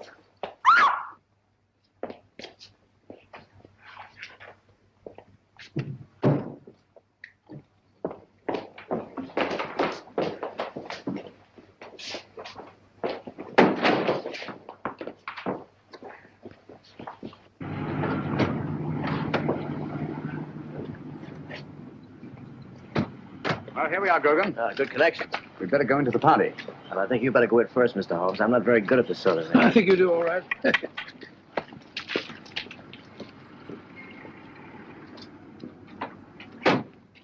The only possible explanation. Mrs. Partridge, forgive my intruding, but is your niece the kind of girl who would just disappear in this manner of her own free will? Well, ordinarily, of course not. But the girl's in love. In love? Well, of course, if they're in love, that's... Even so, they'd naturally tell you of their destination. Really, I've no idea. Oh, but they'll be back here again tomorrow. You see, I prepared an apartment for them. An entire floor in this house. By the by, Mrs. Partridge, I gather the rug you ordered for the apartment was not entirely satisfactory. Oh, those tiresome workmen. I told them not to come in here this afternoon, but they did. And walked out with a rug which they no doubt informed you had been sent by mistake and would be replaced tomorrow. Yes, but however did you know that? Show me the apartment. Yes, there were two rugs there. One for the living room and one for the dining room. All your workmen wear rubber-soled shoes, do they not? Oh, but yes, always. Their company requires them to. Nevertheless, there have been leather heels on this floor. And a woman's heels. Very recently, I should say. Not yours, Mrs. Partridge. But recently enough. so that no dust has had time to settle in the imprints. Stay over there, please.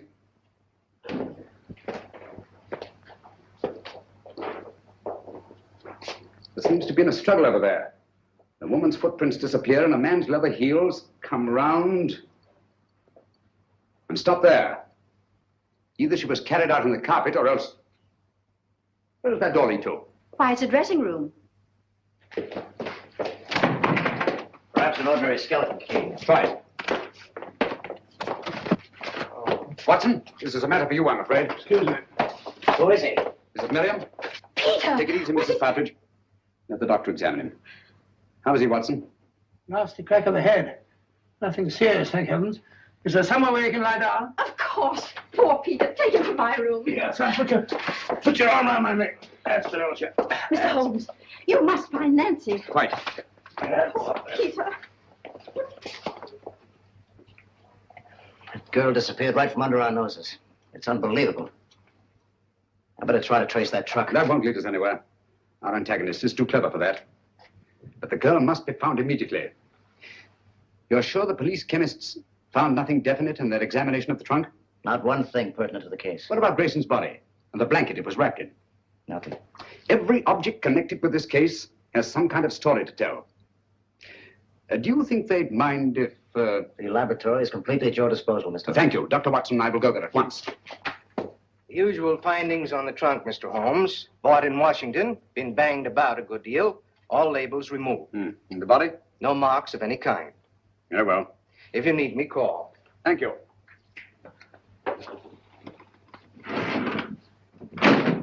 Watson, please. Just tidying up a bit. This blanket is beginning to tell me many things. Really? Don't say so. It only remains to translate them properly. Yes. And just as I thought. This blanket has had a most varied history. It's been on many a sea voyage. The latest not 6 months ago. Since then, it has been used to wrap a multiplicity of objects. Carvings of teak wood, candle snuffers made of pewter.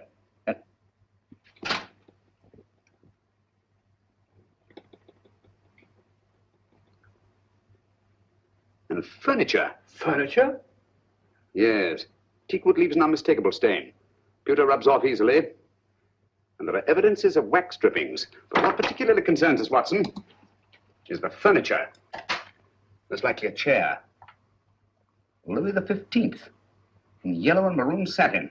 What do all these things suggest you, Watson? Let me see. An aunt of mine, Matilda, lives in Brighton. Very old-fashioned. Very aged. Exactly. Antiques. We've a lot of ground to cover before nightfall. Ground?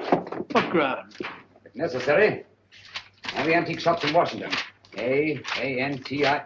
Here we are, antiques. Antiques? But what connection is a Louis XV's chair with this Partridge girl? This sliver of wood came from a Louis XV chair that had once been wrapped in that blanket. From other evidences the blanket supplies, I deduced that it's been used in an antique shop. And whoever controls those antiques murdered Grayson and kidnapped the girl. What? That's it, Watson. Come along. Before the girl's kidnapper becomes her murderer.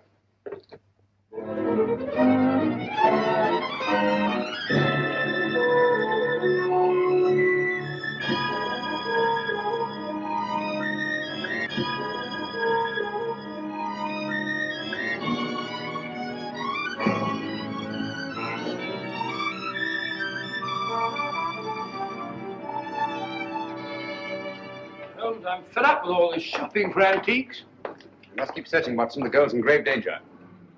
Hello. Hello? Oh, sorry. What is it, Holmes? This isn't the place it seems to be. Look, Watson. Those cabinets.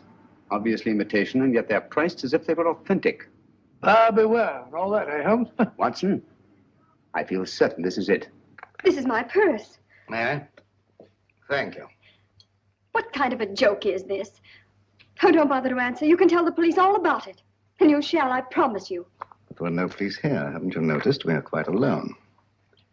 I sent for you to ask you a few questions. You always send a rug for your guests. It was a very nice rug, Miss Partridge. It's not my idea of a method of transportation. No, I'm sorry about that, but I'm afraid it was unavoidable. But why? You've no right to bring me here like this. I've always found it wise to take what rights I can get.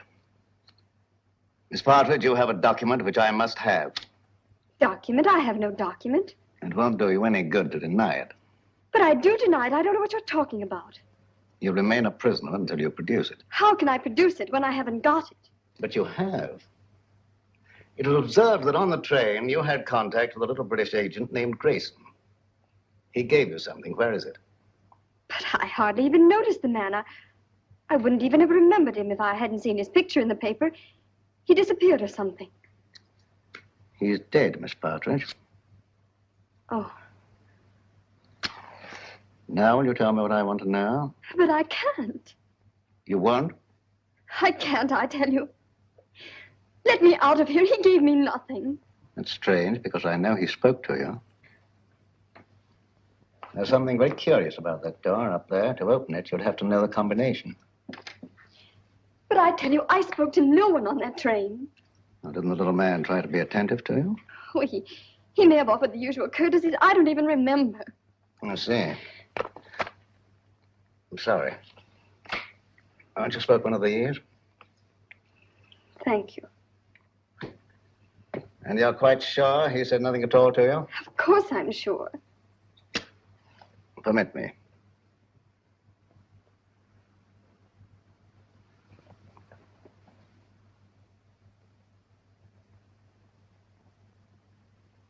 And you're certain that nothing passed between you?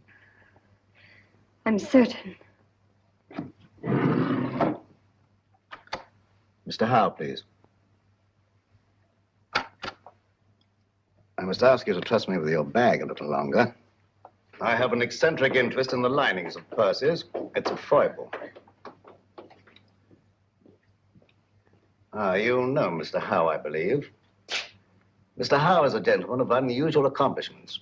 Under his influence, I've known people talk fluently who never talked before. But I don't know anything, I tell you. Nothing. Nothing, I swear it. I don't know anything.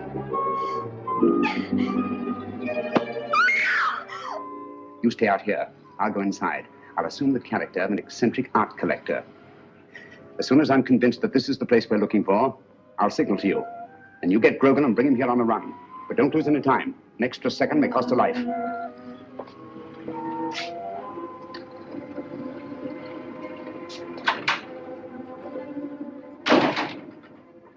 No, madam, I don't know who she is. But notice the modeling. It has good symmetry, good lines. Oh, I'll be right with you, sir. No, thank you. I'll just take a look around.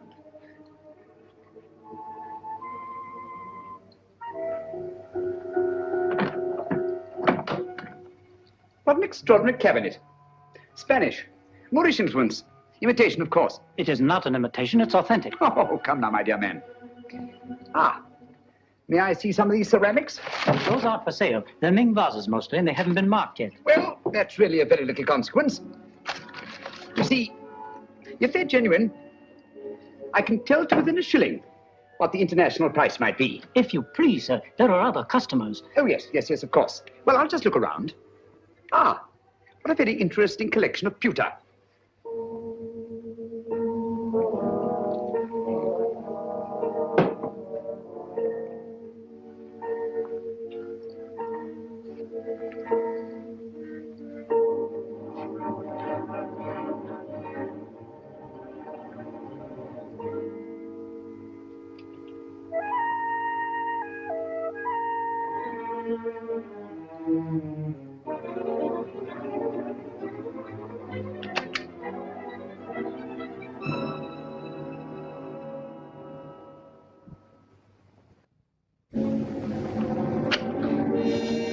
That'll be $500. Now, would you just give me the address where you want it sent? Yes, Mrs. J. Wellington, Jr. DuPont Circle.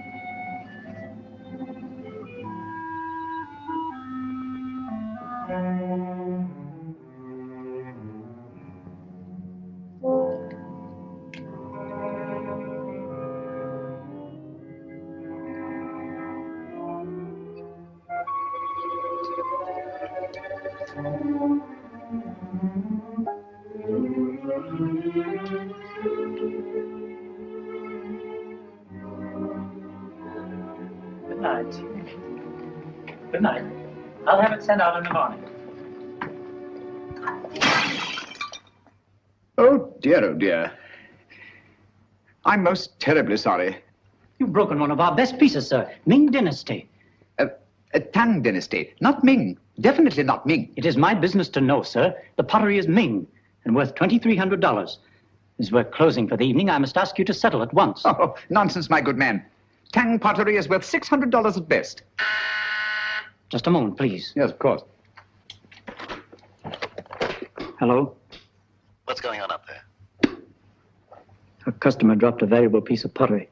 I'll finish with him immediately. How can you say that it's Ming? 2,300 fiddlesticks. You asked $2,300 for something that's worth no more than $600. I demand to see the proprietor. Now, wait There a are minute, bureaus for please. the protection of innocent customers. Show me to the owner of this establishment, or I'll turn the entire affair over to my legal representative. Ming, indeed. Just a What minute. chicanery, what skullduggery. I mean to put an end to it this very night. Ming for Tang, indeed. And I won't be put off. Call the proprietor immediately. Very well. Just a minute. Yes? This man's mad. An eccentric collector. I can't get rid of him. Insists on seeing you in person. All right, stall him for half a minute, then send him into my office. I'll get rid of him and quickly. Oh, how? No screams till the customer's gone.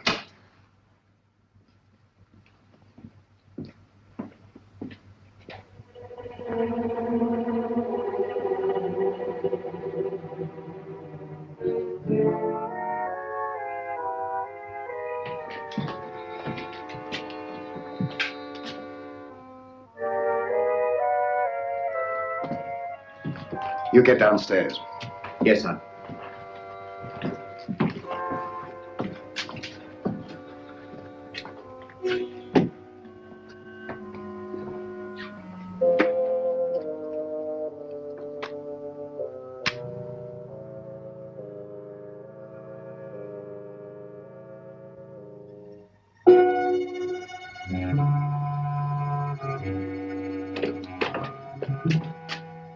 I'm most frightfully sorry.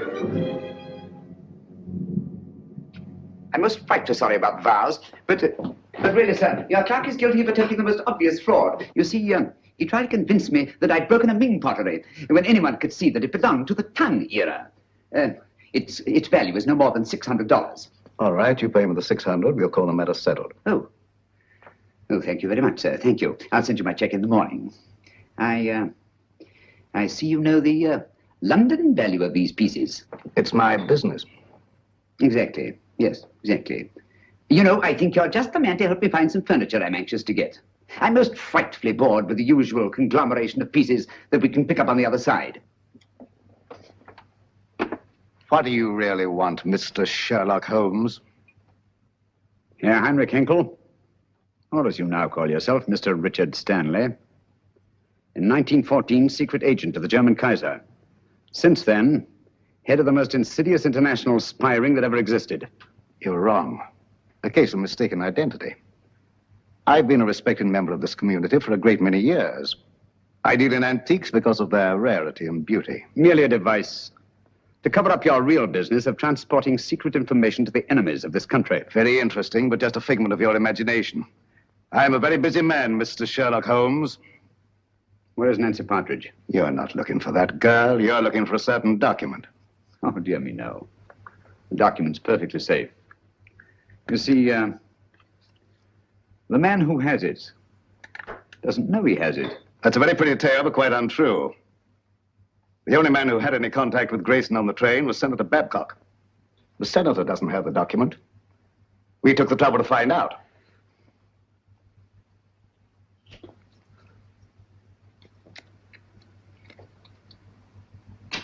Permit me. Thank you. Perhaps you've been misled by the common notion regarding the shape and bulk of state papers. They might easily have been reduced to a convenient size, you know. Say, a document no larger than a postage stamp. Postage stamp, huh? That's a very interesting theory, but not supported by the facts. And quite beside the point. Where's the girl? She's not here, of course, but you're quite at liberty to look round if you care to. Thank you. I shall do so.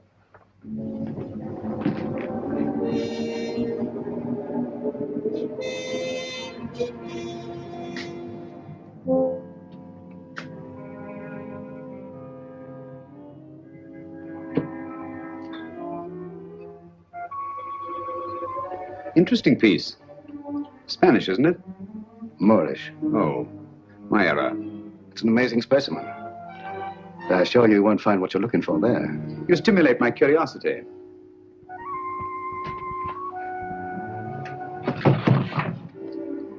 This might be interesting.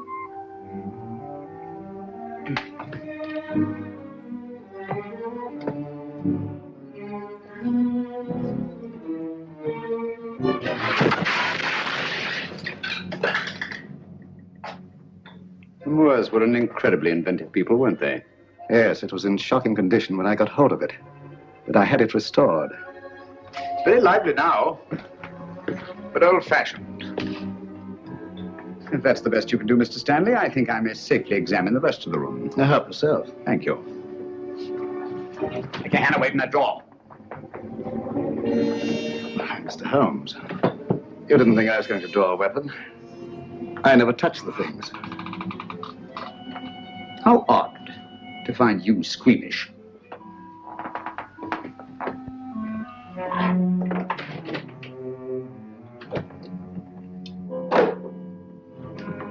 That connects only with the shop. You're very quick to say so. And yet a short while ago, I saw two other men in this room. And they didn't go back into the shop, so there must be another exit. And perhaps another room. Yes, Mr. Stanley, what is it? Bring Miss Partridge here at once. Excellent, Holmes. I see your voice hasn't lost its flexibility. And my hand hasn't lost its cunning either.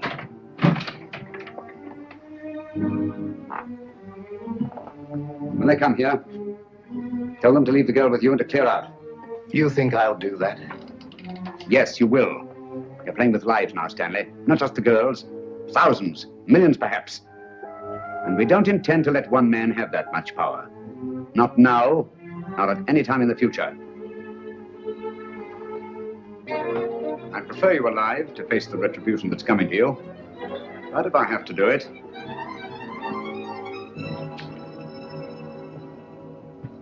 All right, Mr. Holmes.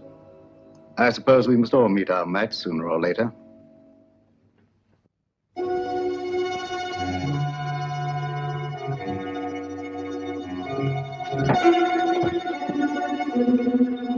That's enough, boys. Take your hands off him. Well, Mr. Holmes?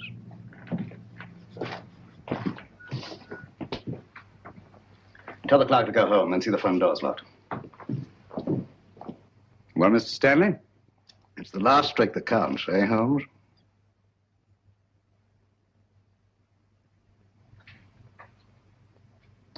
I'll remind you of that later.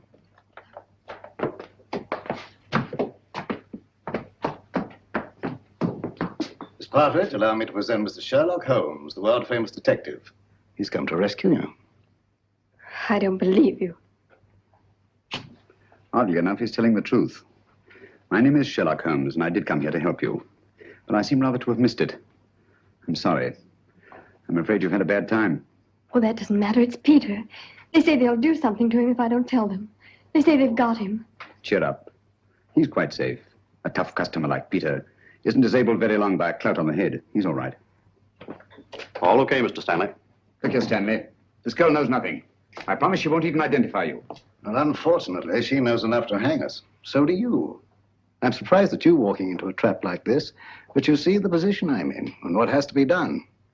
Katie, how?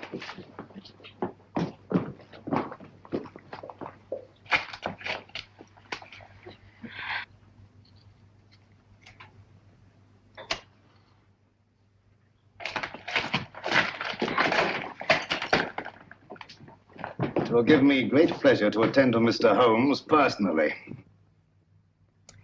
Easter, and the girl's yours.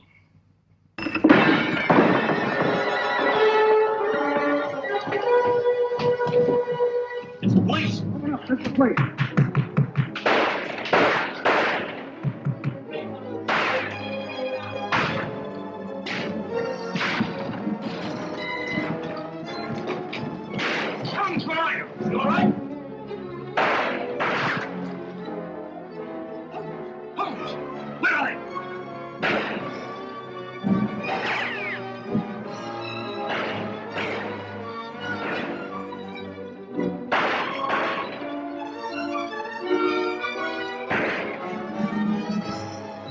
darling. Thank heavens you're safe.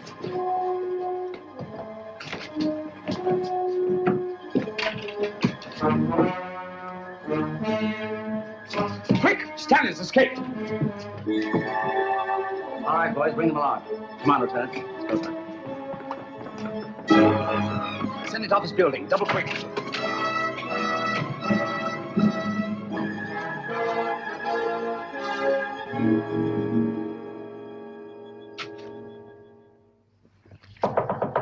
Come in. I'm glad you're safe, Senator. Safe? No man is safe. Look at the way my constituents snipe at me.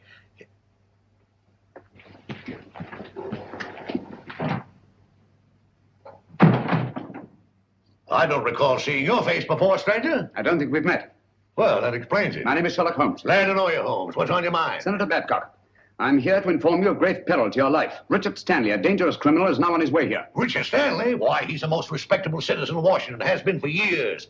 What could Stanley possibly want from me? A document. Under the stamps of a letter given to you by a chap named Grayson. Grayson? Grayson? Used to know a man. Grayson? Why, that's the fellow disappeared. Say, I got that envelope right here in my wallet. Now, what does Stanley think could be under these stamps? A secret document of grave import. Reduced to microfilm and concealed under these very stamps. Thank you very much, Mr. Holmes. That's just what I wanted to know. I might have missed this microfilm if you hadn't led me to it. I seem to have underestimated your capabilities, Mr. Stanley. Yes, Mr. Holmes. Your famous powers of deduction and observation made it very well in Limehouse or Soho. But here in America, I believe you're out of your depth. If so, the verdict of history will be severe indeed. You nervous, Sherlock Holmes? I must confess to a marked irritation. Do you mind if I smoke?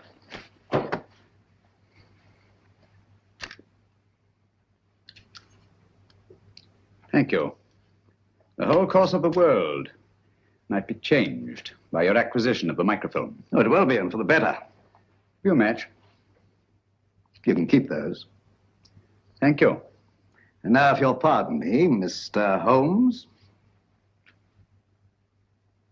Why don't you do something, Holmes, if that thing's so all-fired important? The English senator. Cricket, old boy, always cool in the crisis. The last trick, eh, Holmes? Yes, the last trick. Say, you're a smart fellow, Holmes. Here's the microfilm, Holmes. Thank you, Senator.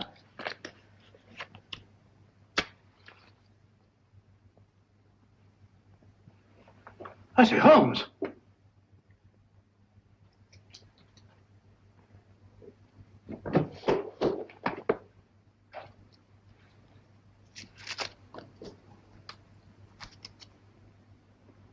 This is the microfilm with the document on it. It'll be in the proper hands within the hour. As I told you, Mr. Stanley, the man who had it didn't know he had it. Come on, let's go.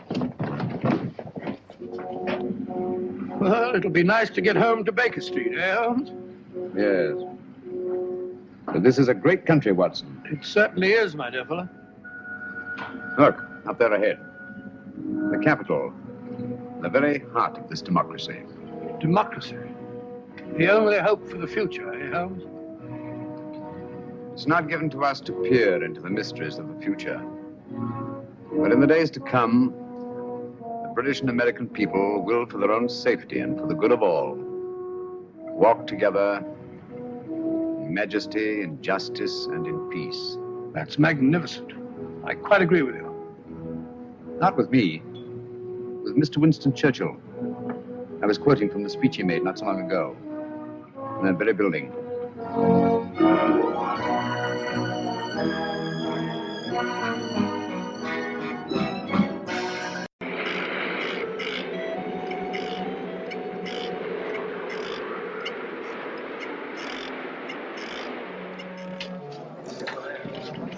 Hurry up, lads. Drink up. 5 minutes to closing time. Well, let's have 3 more. Come on now.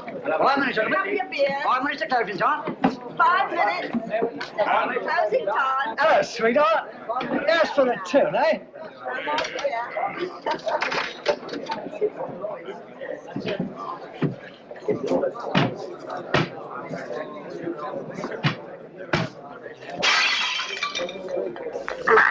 Here, you're hard luck, that's what you are.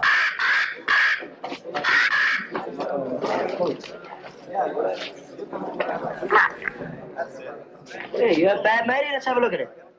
Blimey. Hey, what can I get you, lad? Mother's ruin. Make mine the same. It'll cost you $2 for the broken glass, matey. What's the idea anyway, letting a beast like that fly around loose in the public house? You didn't ought to let him smell the blood. He's very fond of blood. Charlie is. Comes by his taste natural, if you ask me. Nobody's asking you, miss. Oh. Where's he from? Musgrave Manor. What is this Musgrave Manor, a blinking prison? That ain't the worst it's been called. Not that I want to go about spreading stories. But we knows what we knows. Don't we, Charlie? Blimey. Where is this Musgrave Manor? Down the road a piece. You'll see it when you pass the old iron gates. Only don't loiter. You won't be welcome. Not by the Musgraves. Been sitting there, lords of the manor ever since time was. If those old walls could speak, they'd tell you things that raise the hair on your head. There's folks hereabouts swear they've seen corpse lights round the old greenhouse. And they're a-wailing like lost souls in the lime walk. Hey, I want no part of it. Nor of the Musgraves neither. Hard men, like them as was before them. Cruel men. God pity 'em. For the day is coming when they'll need pity.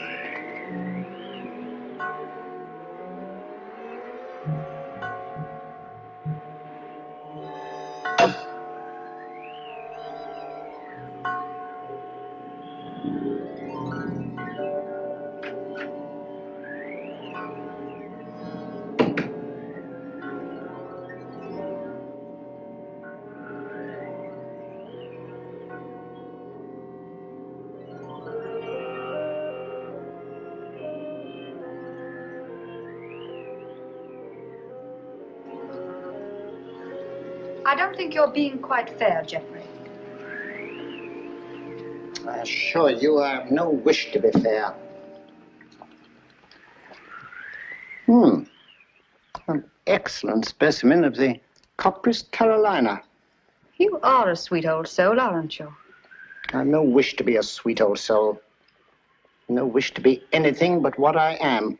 A disagreeable person who does not intend to let his sister run off with the first cocksure Yankee who makes her pulses jump. And I suppose Philip feels the same way about it. Well, Philip has no choice in the matter. As my younger brother, Philip feels precisely as I tell him to. Eavesdropping again, Brunton? Oh, no, Mr. Philip, I assure you. But I didn't wish to disturb him. What did you hear, Brunton? Your brother and Miss Sally were going at it hammer and tongs. About Captain Vickery, I mean. Really? Mr. Geoffrey and Captain Vickery had an horrible row this afternoon over Miss Sally. I thought they were coming to blows. Indeed, I did. Quiet. That'll do now, Brunton. If I catch you snooping again, I shall ask my brother to give you notice. Yes, sir. Thank you, sir. You're not above a bit of snooping yourself, are you, Philip? Not in the least, old boy.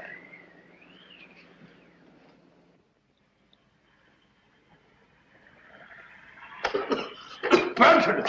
Oh, there you are. I've been ringing for you. Sorry, Dr. Watson. I was in the upper region. The library's in a filthy mess. The wind came swishing down the chimney and scattered the ashes everywhere. Very well. I'll tidy it up at once, Doctor.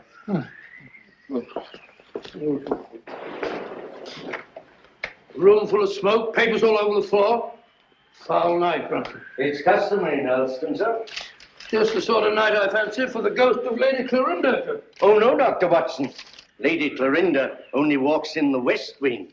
No one ever met a ghost in this part of the house. Oh, really? Isn't there some story that... Oh, there was an housemaid claimed that she saw Sir Jervis Musgrave with his head on backwards in this very room. Oh, gracious me. Well, she was just a flighty girl, sir. Sounds like it. Very flighty. Most. Head on back. Head on backwards.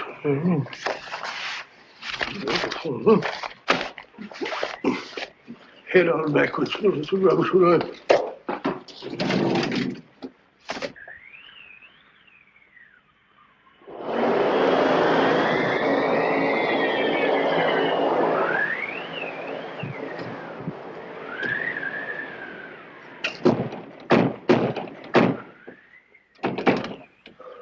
I said, Brunton, does the wind always carry on like this here? Frequently, sir. It's a great pity. It makes the gentleman restless. More than usual, I mean. Well, our patients are all tucked up for the night now, eh, Brunton? Are they? Of course, of course. Well, aren't they? Captain Vickery is in his room, sir. And it looked like Major Langford I saw going toward the pool. And I can't account for Lieutenant Clavering. Well, it's very odd. Very odd, sir. Anything else, sir? No, thank you. Oh, yes, yes.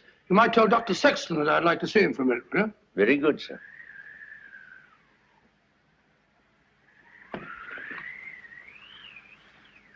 Good night, sir.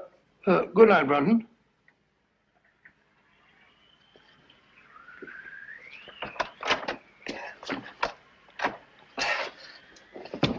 Bob! Get him up and let's get him in this chair over here. Sorry. Awfully sorry. Let's get my bag, Brunton. Yes, sir. Now, let's have a look. Yes, a near thing. Just missed the carotid artery. Looks like a knife wound. Here you are, sir. Oh, it's like a nightmare. Give me some of that cotton wool in that little bottle, please. Awful nuisance. Oh, no, fellow, we'll have you patched up in no time. You'll be as good as new. What happened? I hardly know. It was in Lime Walk just now. I was coming up from the village. I remember distinctly, I was approaching the greenhouse. The wind was terrific. I had to fight my way. I hadn't the slightest warning. All I know is that he struck and I went down. He must have thought I was done for. Any idea who it was? No. Well, that is, Yes, yes? Oh, really, I haven't any right. You have every right, Dr. Sexton. As head of this house, I shall arrange for an immediate investigation. Oh, I'd rather not, if you don't mind, sir. Dr. Sexton, the fact that my brother and sister and I have opened our home to convalescent patients doesn't relieve us of all responsibility for what occurs in it. I mean, under the peculiar circumstances. Oh, come along, Bob. There's no need to shield anyone.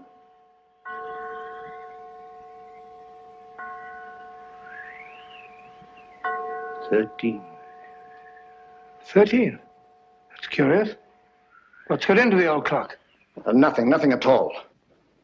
Oh, sir, don't you remember the last time it did that? Your father was killed the next day.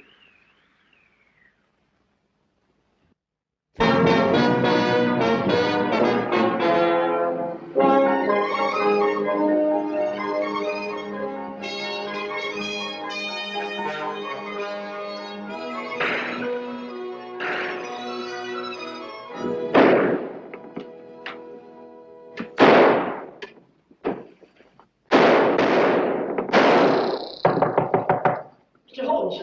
Mr. Holmes!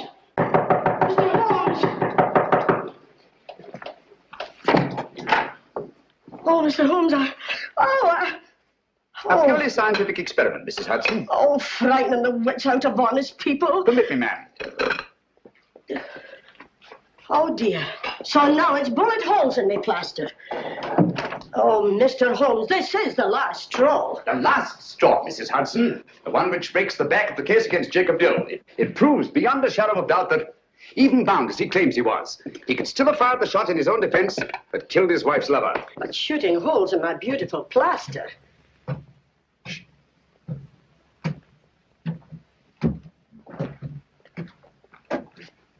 Come in, Watson.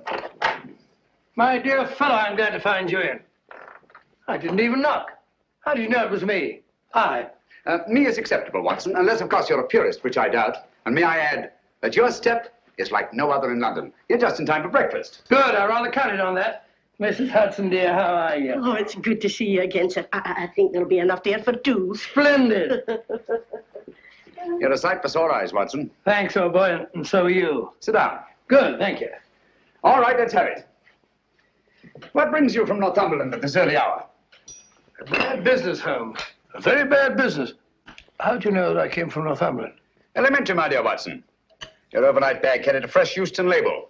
The only train arriving at Euston Station at this hour is the Newcastle Express from Northumberland. Ergo, Sir Knight, thou comest from Northumberland. Of course. Obvious, isn't it? Quite. Now tell me, what dark deed was done at Hurlstone Towers last night? Well, that's what I came to see about, Holmes. About 10 o'clock last night, I was sitting in the lab. How do you know that I came from Hurlstone? You wrote me that you'd volunteered for medical service within the realm. With your experience, what post could have been offered you, other than to put you in charge of a home for convalescent officers? Only one such home has been opened in Northumberland in the last month, and that's Musgrave Manor at Hurlstone. Simple reasoning. Child could do it. Not your child, Watson. Well, of course. Well, I never had a child. I very nearly did, though. Did I ever tell you about that widow at Twickenham? Very narrow escape. I just found out in time she had a most horrible little squirt, about 3.5. Yes, Watson, I think we'd better stick to Hurlstone. Oh, sorry, old boy. Oh, Hurlstone. It's a grim old pile. Very spooky. Don't tell me that you met a ghost. No, not so spooky as that. Ghosts don't stab people in the neck, do they? Or do they? Not well-bred ghosts, Watson. Who was stabbed in the neck? My young assistant, Dr. Sexton. When? Last night. Any idea who did it? Oh, no idea. You reported it? No, I didn't. Why not? Oh, see, it was a... My dear fellow, what you're trying to say is the officers in your care are all fine fellows, wonderful war records and so on. Is that it? Precisely.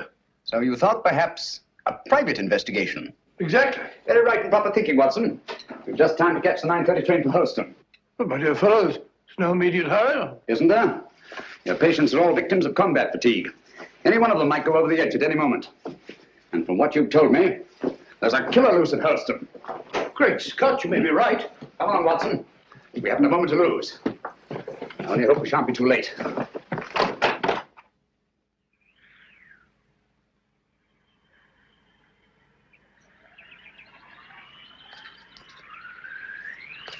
You were right, Watson, about Musgrave Manor. Houses like people have definite personalities, and this place is positively ghoulish.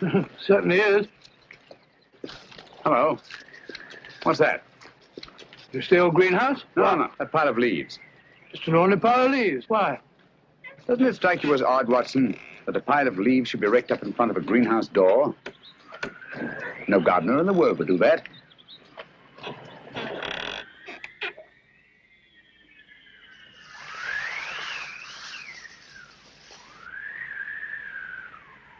Geoffrey Musgrave.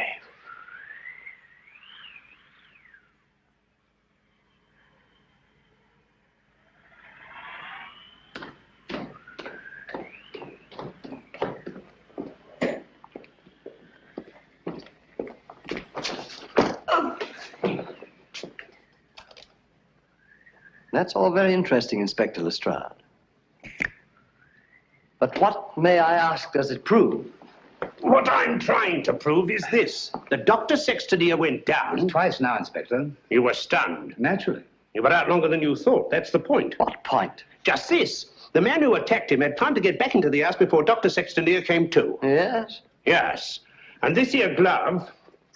Oh. And this here glove, what I picked up at the scene of the crime, belongs to a certain party right here in this house. I say. Why, that glove belongs to my brother. Huh? You suggest that he attempted to murder Dr. Sexton? Who knows?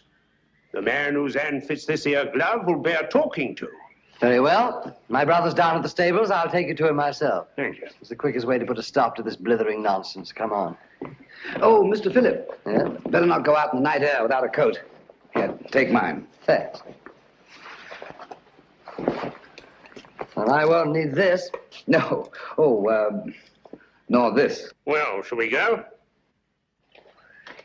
Why, if it ain't Mr. Holmes. Good evening, Lestrade. Come to give us an hand, have you? Always happy to help, Inspector. Thanks, but I don't think I shall be needing any. Why, if it isn't Dr. Watson. Gentlemen, this is my friend, Mr. Sherlock Holmes. Mr. Philip Musgrave and Dr. Sexton. How do you do? How do you do? I've just brought him up to spend a few days with us. Well, that's very good of you. But as you see, Scotland Yard's already taken charge. Oh, really? It's most unfortunate. If you don't mind, Dr. Watson, I'd like to have that little talk with your brother, sir. I'm afraid you can't have that pleasure, Inspector. Oh, now? Got bad news for you, Mr. Musgrave. We've just found your brother in the Lime Walk. He's dead. You can't mean it. No. Look here, Holmes, if this is one of your little jokes... Murder's no joke, Inspector. That's right, Mr. Holmes. No good saying it ain't. Murder? Well, let's get going then. I'll take charge now. What? It's quite within my rights as a local justice of the peace. I'll come with you.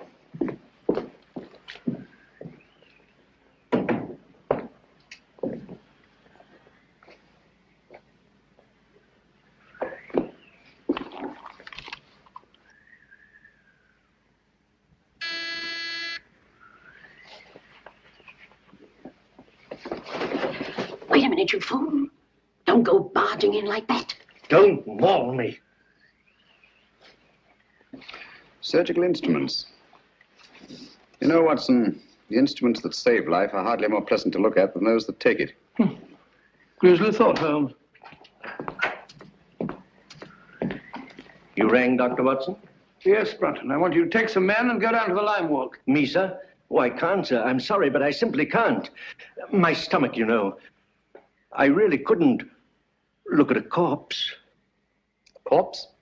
Well, How did you know that there was a corpse? Obviously, he was listening at the door. I'll take care of the matter, Doctor. I was listening too. Come along, Brunton.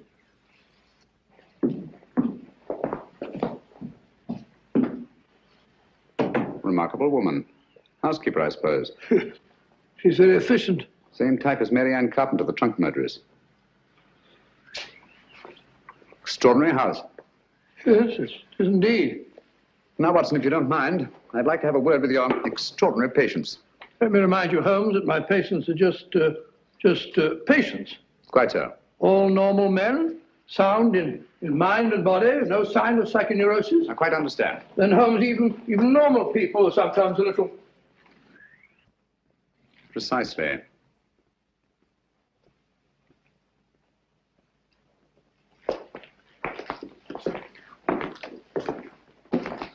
Hello, Mac.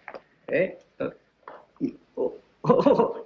I must have taken a wee nap. Mac, I want you to meet a very old friend of mine, Mr. Sherlock Holmes, Captain McIntosh. How do you do? I have heard of you, Mr. Holmes. Sorry to have wakened you. Oh, that's quite all right. See you later. Yes. Sit down, Mac, and go on with your sleep.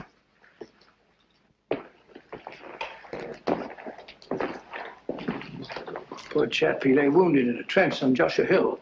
The German tanks went over him. Watson. Huh? Have you any idea how Geoffrey Musgrave met his death? Yes, depressed skull fracture. Only hang it all, Holmes, it isn't. Isn't it? Why not? No edema, no bleeding, no contraction of tissue. Precisely. The blow on the head was delivered after death. Musgrave was killed by a sharp instrument thrust up between the base of the skull and the top vertebra. Great Scott. Shall we go up now?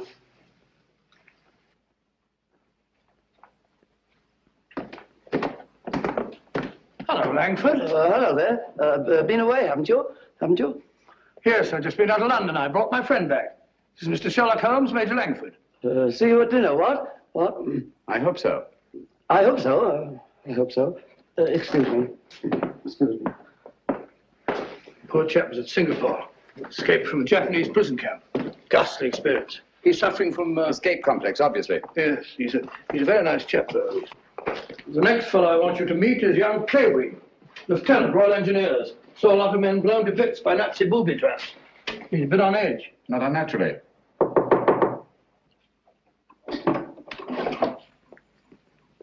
Coming. Well, Dr. Watson, come in, won't you? Sorry to keep you so long. You see, I was lying down, resting. This is my friend, Mr. Holmes, who's here for a few days. Mr. Clavering. Glad to meet you. How do you do? Sorry to disturb you. Not at all. I say, you don't happen to have some cigarettes about you, do you? That's one of the reasons I came. I brought you some of those American cigarettes that you're so fond of. It's all right. Open it up. No hurry. No hurry at all. No. Of course there isn't. Shall we go? Yes, well, we must be off. We've got a lot to do. See you later. Yes, I'll be back. Good night. He seemed afraid there might be a bomb in that package. Well, he's found him in less likely places than that, poor chap. The man in this room is an American flying officer, Captain Vickery. Nothing very much the matter with him. What's he here for, then? A spot arrest. Had a pretty long go of it, worn out. Needs all the rest he can get. Vickery? Vickery? Doesn't seem to be in.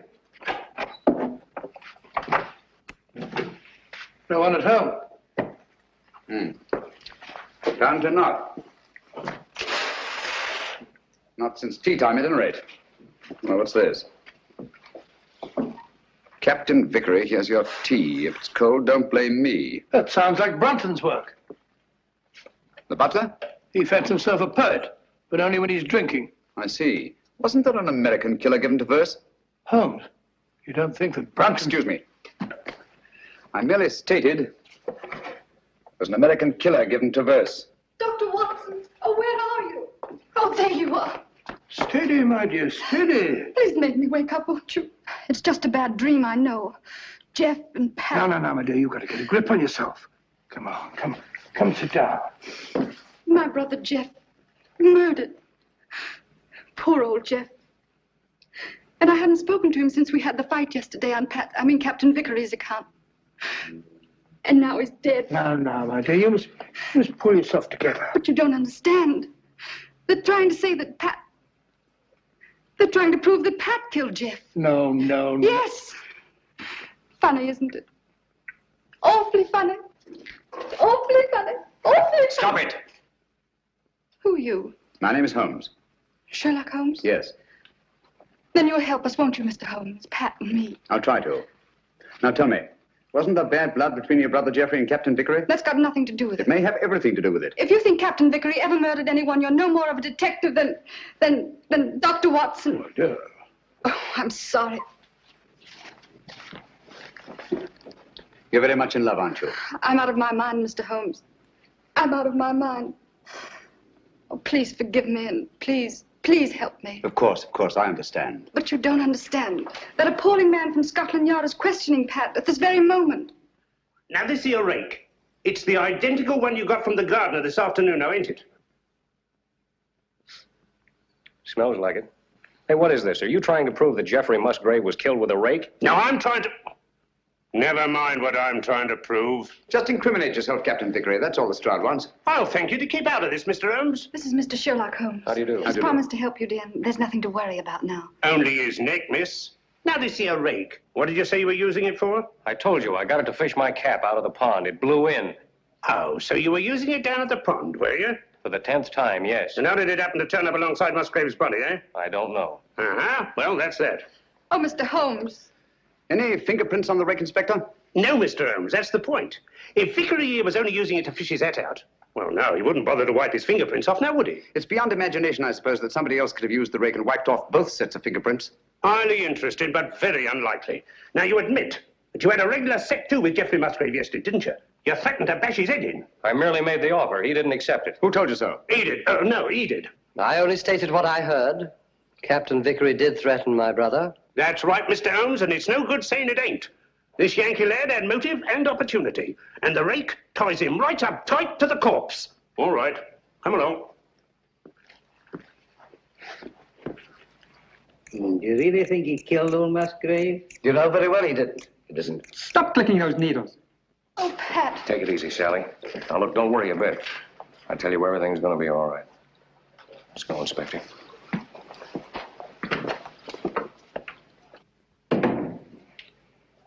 Mr. Holmes. Steady, steady. Aren't you on our side? Yes, Sally.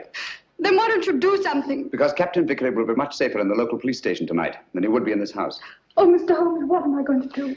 Watson, give What us a am I going sedative. to do? I'll get it at once. Come along, Sally.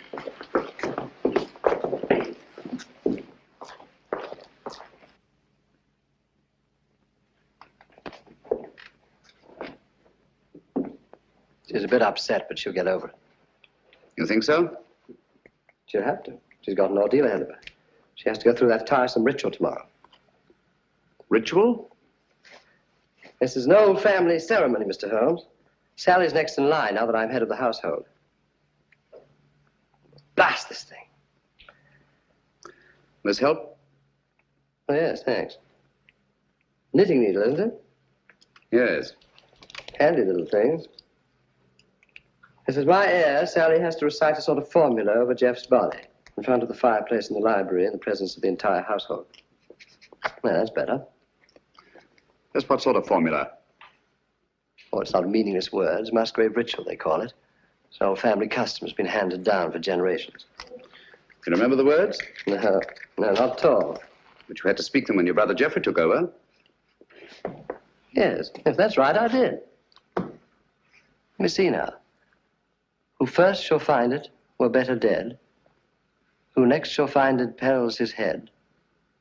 The last to find it defies dark powers. Who first shall find it were better dead. Who next shall find it perils his head. The last to find it defies dark powers and brings good fortune to Hurlstone Towers. Where was the light? On the face of the messenger. Where did he speed? To guard the Queen's page.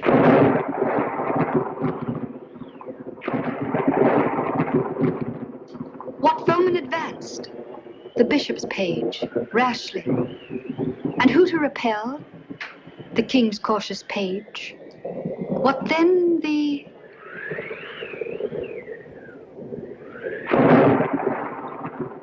disaster.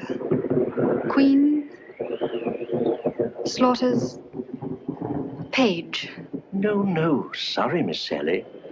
Page slaughters page. Thank you, Brunton.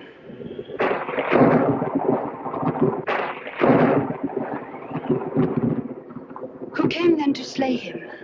The bloodthirsty bishop. Where shall he go? Deep down below.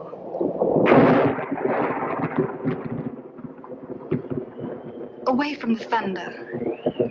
Let him dig under.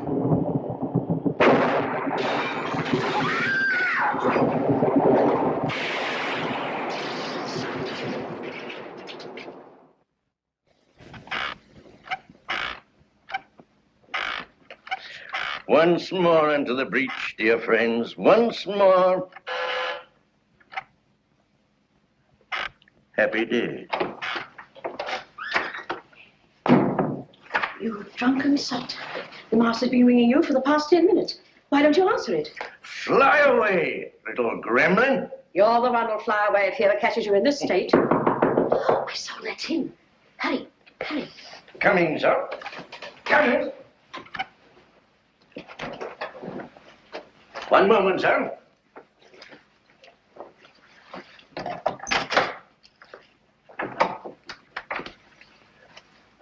Mr. Holmes. Come in, sir, come in.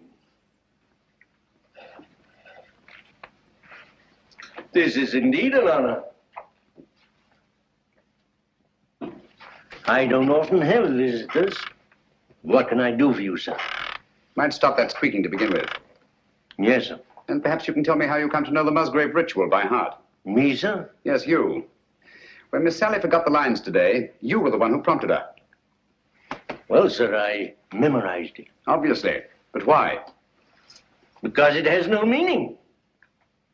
I love things that have no meaning. Thank you, Brunton. But supposing it did have a meaning, and suppose that meaning were tied up with the murder of Geoffrey Musgrave. Oh, what a lovely idea. If I may say so. You may, Brunton. You may also sit down. Thank you, sir.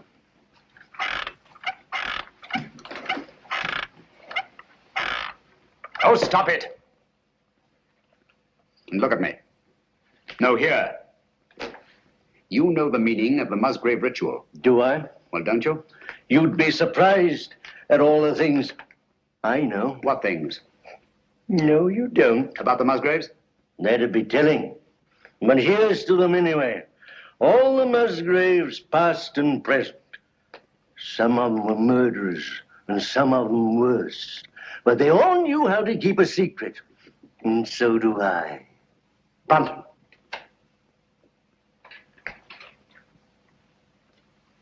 I've been ringing for you for the past 10 minutes. Sorry, sir, but the buzzer doesn't buzz. That'll do, Brunton. You have your notice. Do you understand? Yes, sir. Is that advisable, Mr. Musgrave? Let me be the judge of that. He leaves Helston in the morning. The morning's a long way off. Farewell, a long farewell to all my greatness. You've done it now, Alf Brunton. After all we've been through. How have I managed to do it all alone? What are you going to do? What am I going to do?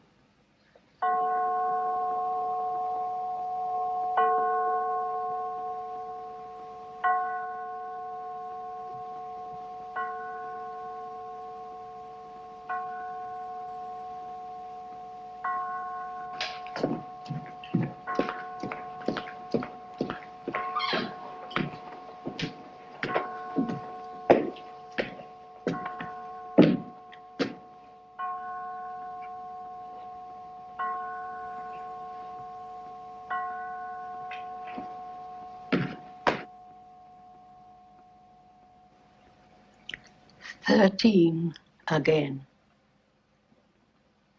Yes.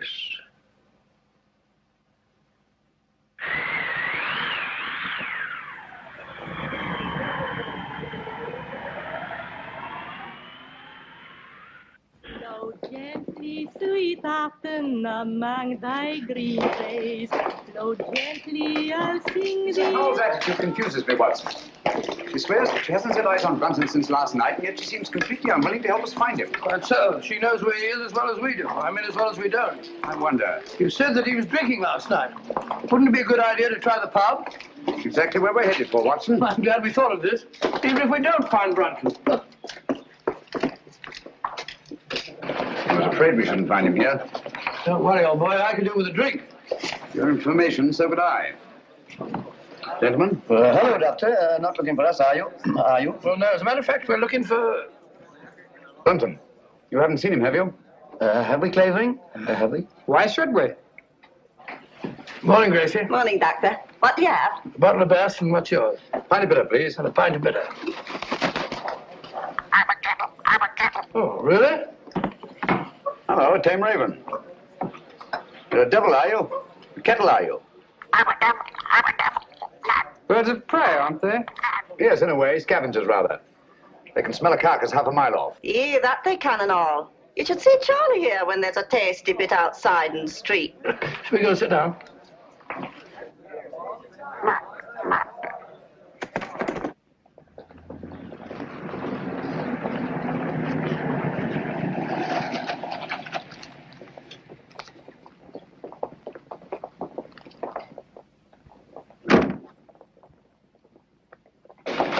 Gracie, have you seen Dr. Watson? He's over there, lass. Thank you. May I speak to you a moment, Mr. Holmes? What's wrong, Sally? We can't find my brother Philip. Did you look in his room? That's the trouble. We had to force the door. It was locked on the inside. Really? Yes. Oh, you must come, Mr. Holmes. Certainly, Sally, at once.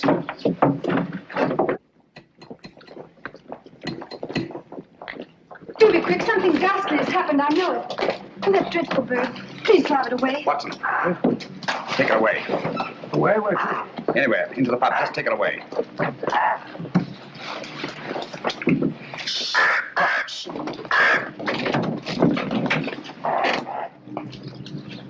Philip Musgrave.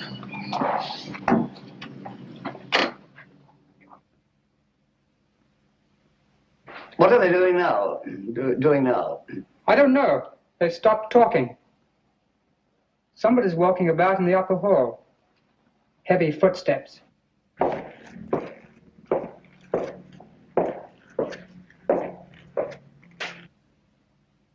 There's no doubt about it, Watson.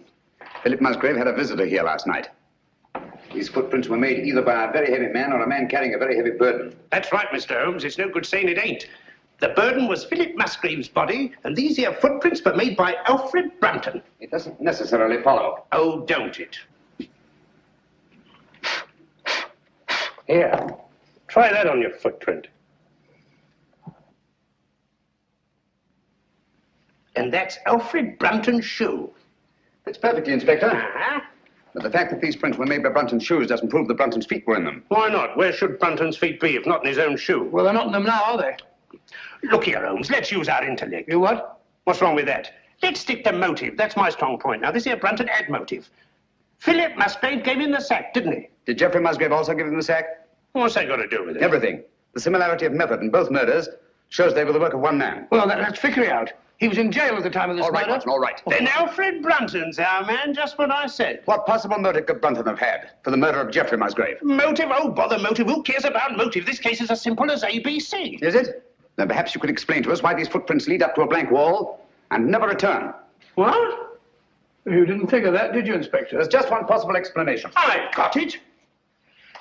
Brunton murdered Musgrave right up against the wall. He hoisted the body over his shoulder, like this, you see, walked backwards, clean out of the room. That's a very undignified position, Lestrade. Up to date. In a house as old as this, it's not unusual to find secret passageways that lead down through the walls. Hello, here we are. No, you don't. Come out of there.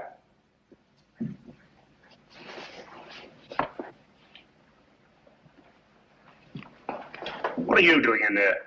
None of your business. Answer me. Obviously, she was looking for Brunton. That's right. He hasn't left Musgrave Manor, I'm certain of that, sir. His clothes are still hanging in the wardrobe. Don't you lie to me, woman. You've got him in there somewhere. Don't go in there. Why not? You'll get lost. Me lost? Oh, I like that. He will get lost, sir. Let him. Now listen to me. Where did you enter that passageway? Through the old greenhouse in Lime Walk, sir. Did Brunton know that? No, he didn't. Mrs. Brunton, then why were you looking for him in there? Yes, we've known all along that you were married to Brunton. You know Philip Musgrave was murdered, don't you? No. Yes, you do, and you think Brunton did it. No. You think he carried him down through the greenhouse? No. Over to the garage? No, he never. And crammed his body in the rumple seat of that roadster? Don't you try and put the blame on Alf. I'll put the blame on both of you. You're in this together. You were in his room last night. I saw you there. Only to talk about the ritual, sir. He thought that he'd got it all worked out. Did he leave any notes, any record? No. That is... Oh, come on, out with it. Only this, sir. I found it this morning under the soap dish on his washstand. Hastily written. Another jingle? Yes. Obviously in some agitation. If any harm should come to me, fleshly or spiritual, seek and you will find the key in the Musgrave ritual. The old ritual, there it is again. Watson, we've got to find that ritual. It's the key to the whole business. Just a minute. You can't talk to Sally. Why not? She was in such a state I had to give her a hypo. All right, come on. Draw the curtains, Watson. There must be a copy of that ritual somewhere in this room. She had to learn it, you know. Yes, you're right. Here it is. I doubt it. Empty. Quite. There's only one thing to do. Search the room. Not the room, Watson. Her mind. We must search her mind. Obviously, she took great pains to hide that paper. But why should she hide it? Put yourself in her place. Her brother Geoffrey was murdered. The man she loves is accused of that murder and thrown into jail. On top of that, she finds her brother Philip murdered. What would your reactions be? Well, naturally, I should be terribly upset. Obviously. Excuse me. She's brought back to this house in a state bordering on hysteria. She comes through that door, goes to that desk, throws down her gloves. The first thing her eye lights on is the Musgrave ritual. In her mind, it's tied up with all the disasters that have befallen Helston. She herself may be the next victim. She must hide that paper. Quite right, but where? Excuse me, sir. Was she alone in this room at any time before you gave her the hypo? Certainly not. Nora was here. She helped into bed while I went for my bag. Good. Nora, Yes, sir. when you were alone with Miss Sally, what was the first thing she did? Well, sir, she asked me to turn down her bed and lay out her nightdress. And what was she doing in the meantime? Let me think, sir. Oh, yes. She went over to her desk. Mm-hmm. That was when she took the ritual from this envelope. What then, Nora? Then she asked me to step over and draw the curtains. Why, someone's pulled them open. Yes, I know. When you drew the curtains, you turned your back on her? Sure, and it wasn't more than 2 shakes of a lamb's tail. Long enough. When you were at the window, where was she? She was sitting over here. Sitting right here, taking off her stockings. Oh, but she never left the chair. I kissed the book on it. I've got it. She must have tucked that paper under this cushion. Oh. Must have changed her mind. Obviously. Well, she could hide it anywhere here.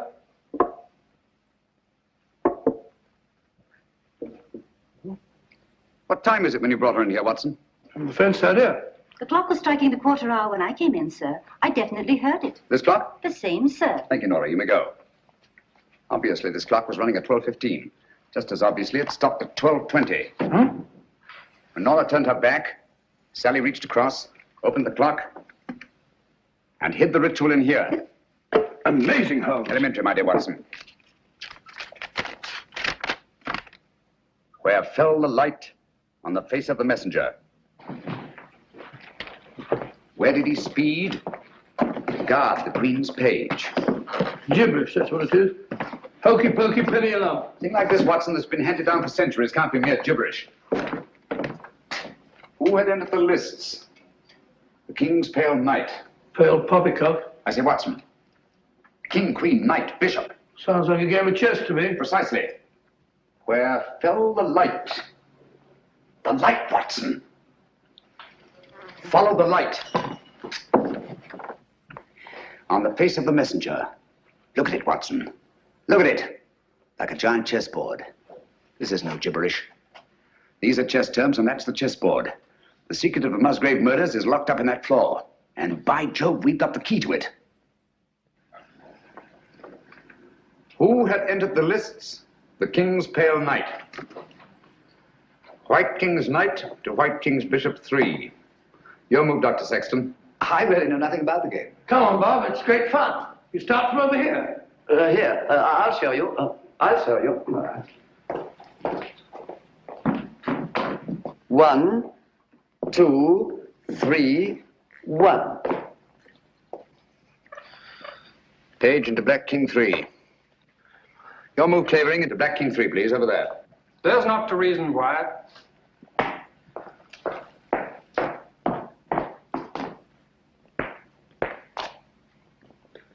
Page slaughters Page.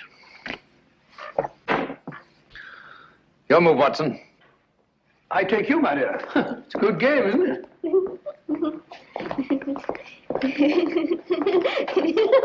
Stop it, stop it. You mustn't giggle. Must be serious.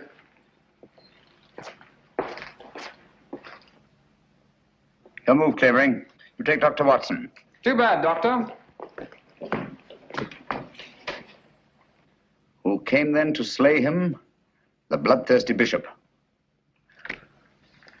White Queen's Bishop, White King's Knight 5. That's my move.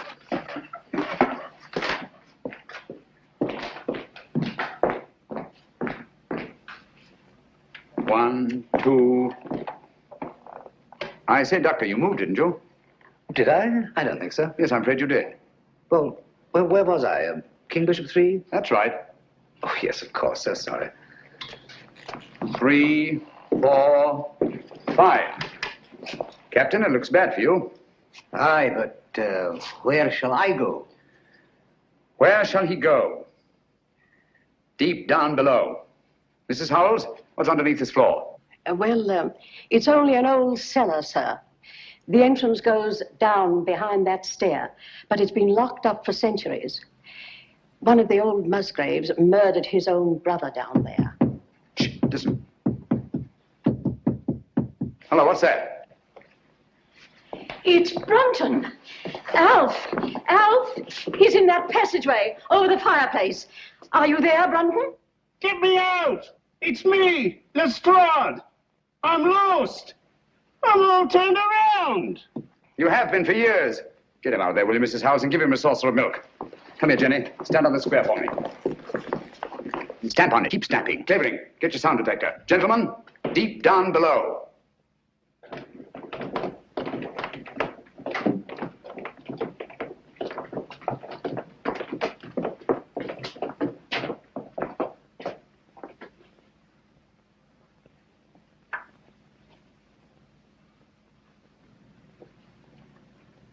Oh, there's no been a soul here in a couple of 100 years.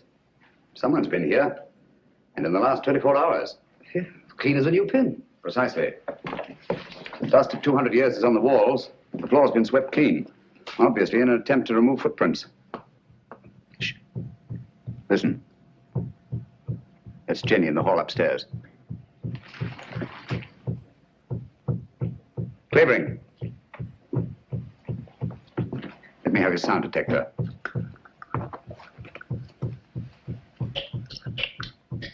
So sorry. You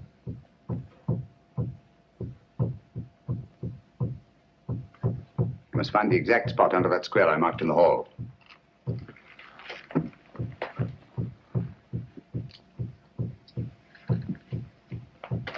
Don't move, anyone.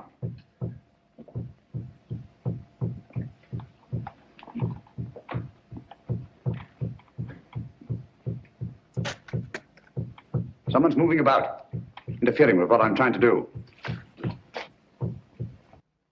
Stand perfectly still, everybody.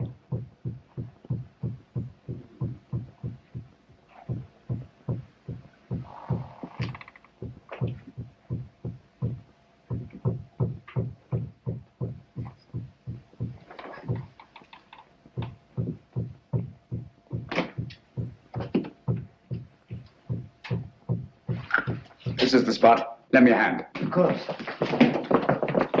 Here, I'll take it. Oh, thank you. It's all right. I've got all the big here. All right. Hello. Questions me. Here lies the body of Ralph Musgrave, knight, lord of the manors of Hurlston, This place used to be known as Hurlston Towers. Netherfield, and King's Hargrave, Anno Domini 1539. What we're looking for is underneath here. That's what the ritual meant by deep down below. It's a burial crypt. Up with it.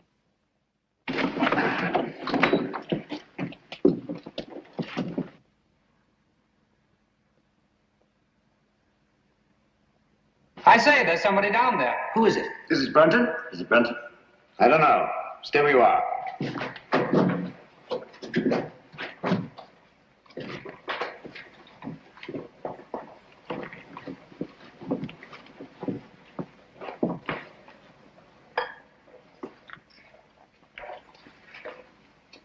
Who is it, Holmes? It's Brunton, all right. Is he dead? Yes. He's been dead for hours. Murdered. Hello? What's this?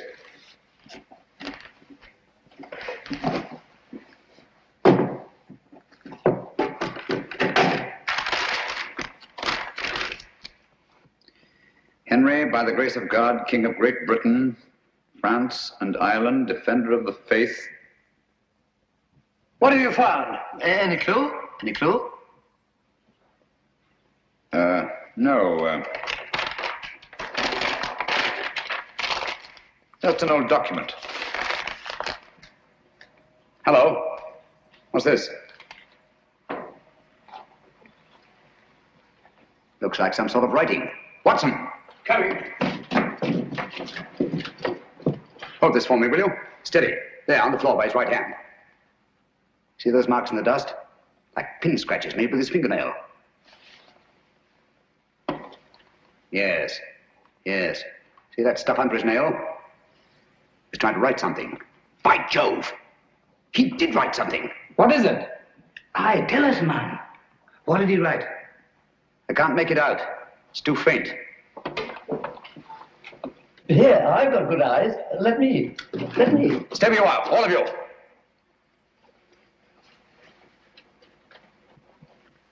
These marks must not be erased. What are you going to do, Holmes? I'm going to leave this just as it is until I can get the proper chemicals to bring out the words. Have you no notion of what he tried to write? Yes, I have. I think that Brunton, with his last strength, wrote the name of his murderer on that floor in his own blood.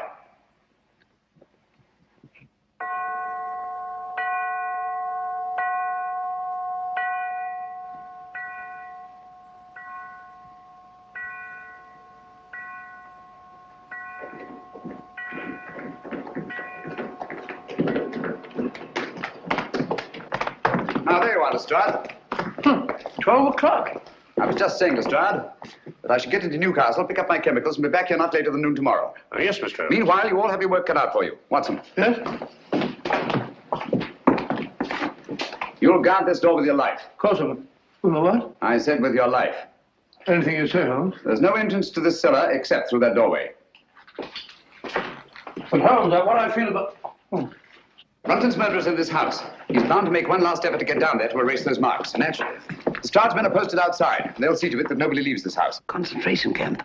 My men have orders to shoot, if necessary. I'll be outside myself, keeping Good. watch. Sexton, your post will be at Miss Sally's door. And remember, she's in more danger than anyone here. Don't worry, I'll look after her, Mr. Holmes. Good night. Good night, Holmes. Good night. Luck. Dr. Watson, if you want any help, sing out.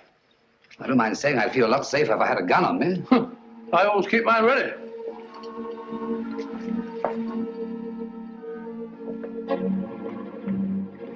Oh, good night, Bob. Keep awake, old man. I will.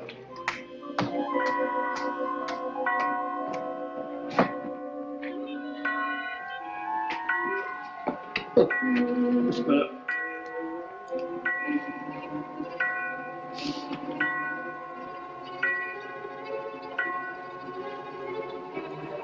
That's funny. Striking 12 again.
Let me out of here, you hear? Let me out of here. Someone block this door.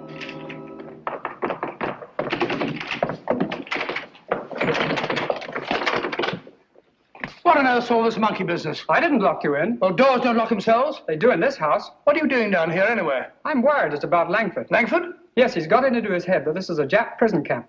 He's got that filthy rope and he's bound and determined to go out the window. He can't do that. The Stroud's men will shoot him. He may be out already. I'll head him off. Then again, he may not be. Perhaps you're right. Let me go. No. You'll be shot. I'll go. No, you'll be shot. Oh, really? Let's both go. I can't leave here. You stay where you are. I'll go and call the Stroud. Remember, Clavering, stay where you are.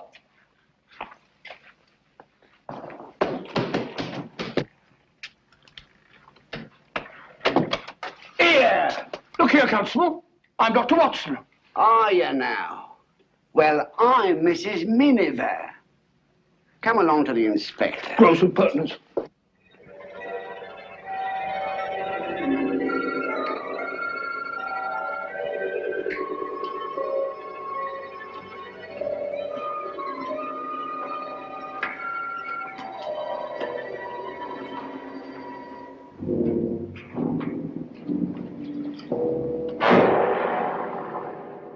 Useless.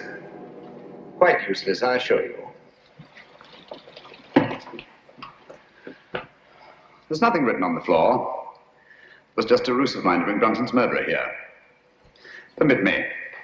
As the most ruthless killer in England, you deserve some of the light. Killer? I? Oh, I say, you seem to forget that my life was also attempted. And a very neat trick it was to divert suspicion from yourself. But it struck me as odd that the man who murdered both Musgraves with such a sure hand should have missed so badly in your case. Unless, of course, you yourself were the murderer. That's ridiculous. Then, too, it seemed curious that you, a doctor, examined both bodies and failed to report the real cause of death. And that was? A cisternal needle thrust up into the brain between the base of the skull and the first cervical vertebra. I had the unpleasant duty of removing this piece of needle from Philip Musgrave's head. It couldn't be yours by any chance, could it? I never owned one. Oh, yes, you did. I saw it in your case. The night I came into this house. Just after Geoffrey Musgrave was found murdered. It wasn't broken then. It was only when you killed Philip Musgrave that you lost a piece of it. Oh, nonsense. Why should I go around sticking needles into people? A fair enough question, Doctor. Among nice people, murder, like matrimony, generally has a motive. And in this case, the motive was matrimony. Oh, you mean Miss Sally? I do. Oh, I see. So you think it's a case of murder for profit, do you? Precisely. My dear Holmes, that won't do. The Musgraves are land poor. Everybody knows that. Exactly. But everybody didn't know what you knew. You worked out the meaning of the Musgrave ritual. I have? Oh. Yes, you have. You claimed you knew nothing about the game of chess. When I suggested you'd moved off your proper square, you promptly named King's Bishop 3, and what's more, moved back onto it. Oh, nonsense. Why should I have stepped out of my square in the first Break place? up my moves, spoil my game, and prevent me from finding what you had already found. And that was? The old land grant I took from this box, which would have made Sally Musgrave, upon the death of her brothers, the richest woman in England. Well, what's that? Don't tell me you found another needle. No. Just a button. Wouldn't be yours, would it? Mine? Give it to me.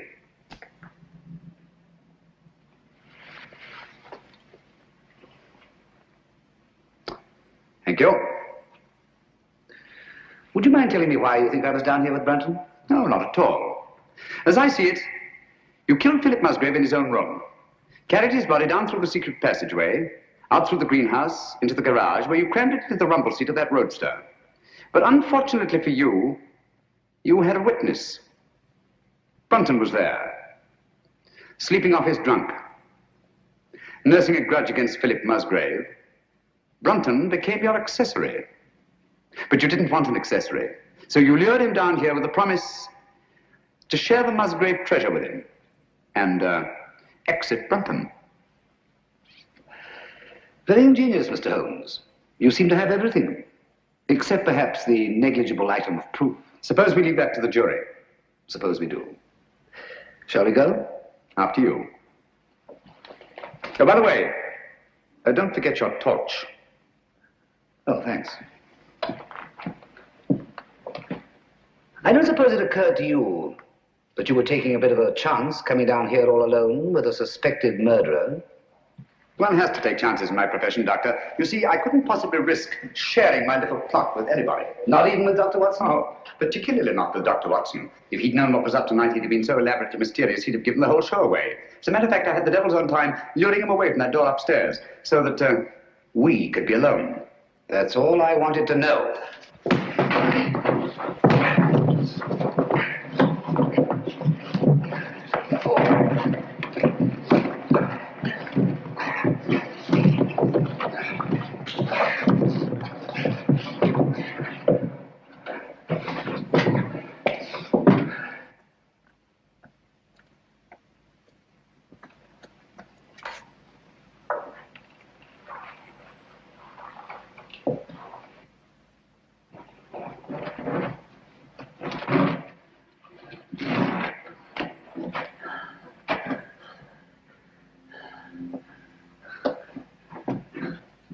Stay where you are. I'm afraid I have no choice, Dr. Sexton. Look here. You're not really going to kill me, are you? They'll hear you. Who will? That was a bad slip you made, letting me know you were so completely alone. And you're really going to kill me? I'm afraid I have no choice, Mr. Holmes. But as you said, I've no evidence against you. No proof at all. You forget the needle and the button. Bring them here, please.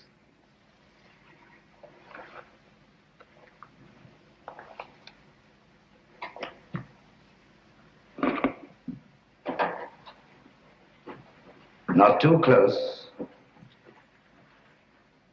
Now put them in my pocket. Thank you. Curious about that button. It is off my coat, of course. Can't think how I never missed it.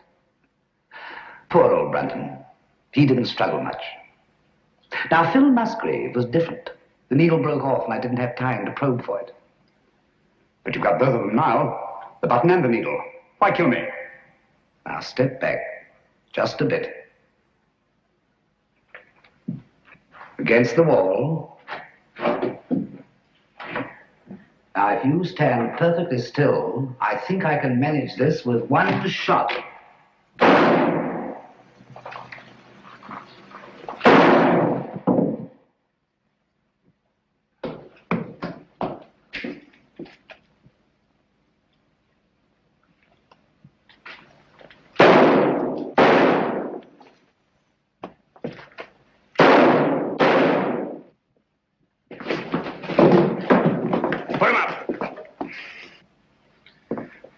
Hear his confession, Watson? Every word, Holmes. And I heard all the rest, sir. Good. Let me congratulate you on an extraordinary catch. That's right, Mr. Holmes. It's no good saying it ain't. I'm afraid I underestimated you, Holmes. Pity. Yes. Those blank cartridges were a cheap sort of trick, I grant you. But it wasn't easy to let you take my gun away from me without seeming to hand it to you. That's why I let you take the torch first. I knew you'd snap it off. Yes, we told you we're taking an awful risk. Well, we had to have a confession. And these egomaniacs are always so much more chatty when they feel they have the upper hand. Shall we go? I can't make head nor tail of it. Can you, Pat? Well, it looks like an old land grant. It's really a crown grant. What I don't understand is why the Musgraves didn't claim the land ages ago. Obviously, Watson, one of them died before passing on the meaning of the ritual to his heir. The words remained, but the sense was lost. I wonder why he left the grant down there where he found it. What good would it have done him? So long as your brothers lived. Once they were out of the way and you came into the property, he expected to marry you. I like that. Whatever made him He think... thought himself irresistible. Precisely. It's not unheard of in cases of egomania. I suppose then he meant to rediscover the crown grant. At the proper time, yes.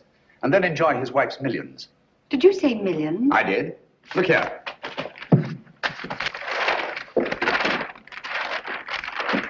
About 80,000 acres of the richest soil in England. But aren't there people on it? Yes, farms, villages, even a factory town, with hundreds of workmen's cottages. Is this thing legal? Perfectly. Of course, it'll drag on through the courts. Just a moment. The people on this land, they put their money into it, their life work. It's their homes I'll be taking. Yes. Do you think I'm going to kick these people out?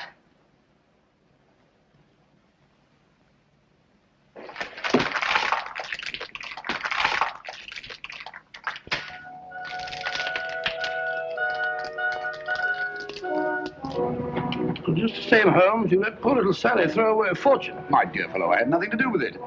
The girl, more power to her, acted on her own. Grand gesture, one she may regret. I don't think so, Watson. There's a new spirit abroad in the land.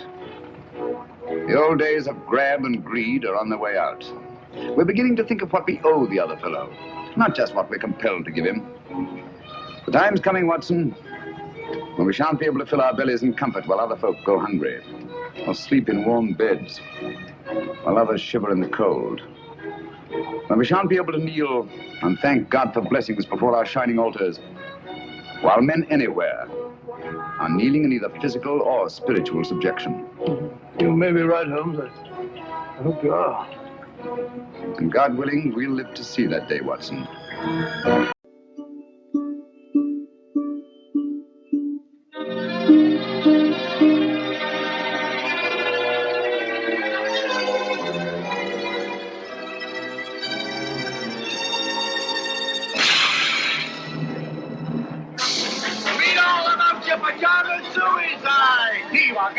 Thank you, sir. Thank you.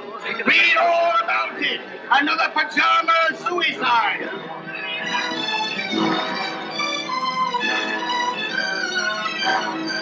Here, Governor Paper. Read all about your pajama suicide.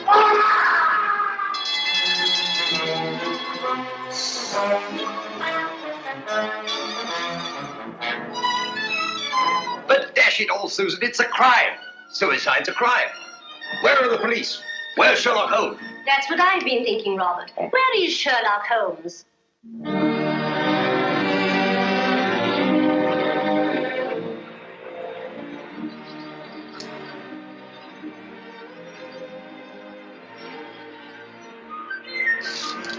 I've got one, Watson. Play him, Holmes. Play him. It's a beauty. Don't let him get away. Blast. I've lost him.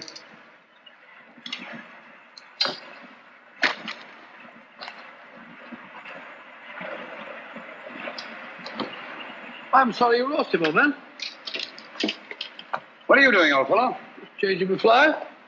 Don't be mendacious, Watson. Me, mendacious? Yes, when a man slips away 4 times in an hour to change his fly and still has the same fly on his hook, I call that being mendacious. Perhaps it is. Matter of fact, I felt a bit faint. Touch of the sun. Touch of humbug. Humbug? Yes, your hat's on backwards. Oh, Ah, just as I thought. You've been reading about those filthy pajama murders again, and you gave me a solemn word of honor. Did you say murders? I did. Paper says suicide. Nonsense, Watson. Suicides invariably leave notes behind them. Not one of these men left so much as a word. Hang it all, a fellow hasn't got time to dash off a note before throwing himself in front of a bus. But these people didn't throw themselves under buses. Each and every one of them went quietly to bed behind locked doors. And each and every one of them rose up suddenly in the night and killed himself. I never thought of that. Obviously. Neither did Scotland Yard. You know, Watson, there's something uncanny about it. Something monstrous and horrible. Something that drives these poor fellows to their so-called suicides. And when you drive a man to suicide, that's murder. You amaze me, Holmes. I say, hadn't we better get back to London at once with all this murder afoot? I'm sorry, Watson. The pleasures of the chase are no longer for me. I'm through with crime, now and forever. You don't mean that? Yes, unfortunately. But why? Watson, I have a confession to make to you. I'm no longer equal to it. Lately, I've been subject to the most alarming dizzy spells. Not a swimming sensation. Difficulty in maintaining your balance when you stand upright. Precisely. And you know what that leads to? Cerebral hemorrhage if you don't look out. Exactly. That means get back to London as quickly as we can. I'll take you to see Armitage. Not until we've had our fun, old boy. If this is to be our last holiday together, I'd like to get my fill of it. Oh, say, old fellow, I'm afraid I upset you with a beastly newspaper. Oh, think nothing of it. At least you know now why I left London in the midst of the most shocking crime wave since Jack the Ripper.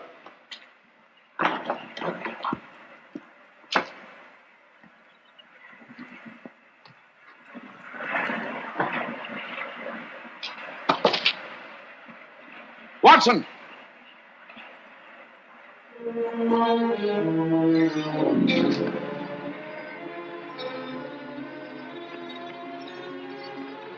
Holmes!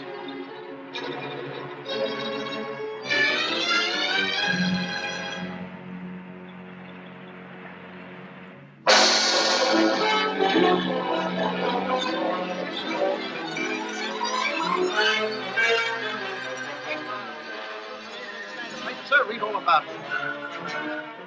The name of Ronald Boyce Carter must be added to the list of suicides that have shocked London in recent months. It is indeed regrettable that Mr. Sherlock Holmes... You know, Susan, that fellow Holmes had no business dying just now. It's an outrage. A dashed outrage. Poor man. I hear they're going to send all his things to the British Museum. Things? What do you mean things? You mean his old boots and discarded waistcoats? Robert, what would the British Museum do with his waistcoats? It's his scrapbooks they're going to exhibit, and all his records. The strange death of ex-President Murillo. The giant rat of Sumatra. Ghastly affair. You know, in some ways, Mrs. Hudson, this is the happiest days of my life.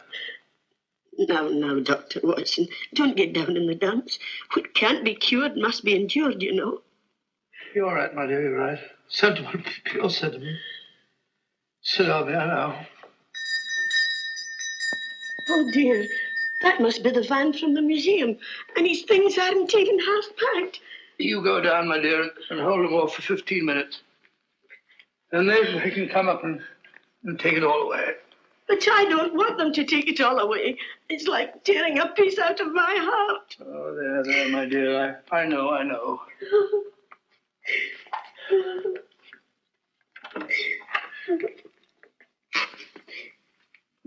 What's she sniveling about? Oh, you know how women are. No control. I didn't expect to see you here, Lester. British Museum, you know, had to have protection. They're in Scotland Yard. I just happened to be there. All right, well, I didn't want every Tom, Dick, and Harry answering these things. No, of course not. Of course not. Ratty old chair, ain't it? Repulsive. What's that? There's nothing ratty about it. Perhaps you're right, Doctor. Many's the time I've seen him sprawled out in it. Oh. Funny duck he was. The same to my old woman only this morning. If it hadn't been for him, I'd still be a sergeant. Pity you didn't mention it when he was alive. Perhaps we understood each other better than you think, Doctor. All these old pipes. Would you let him fall in that blasted river? Why didn't you jump in after him, you big blunderhead? Blunderhead? That's very offensive, Mustard. Me jump in. I wasn't there. When I got there, he wasn't there. He'd gone. He'd gone. Oh, sorry, Doctor. Take no notice. I'm, Sir? Mustard, would you like to have one of his pipes? I wouldn't mind. Hope so. Thank you, Doctor.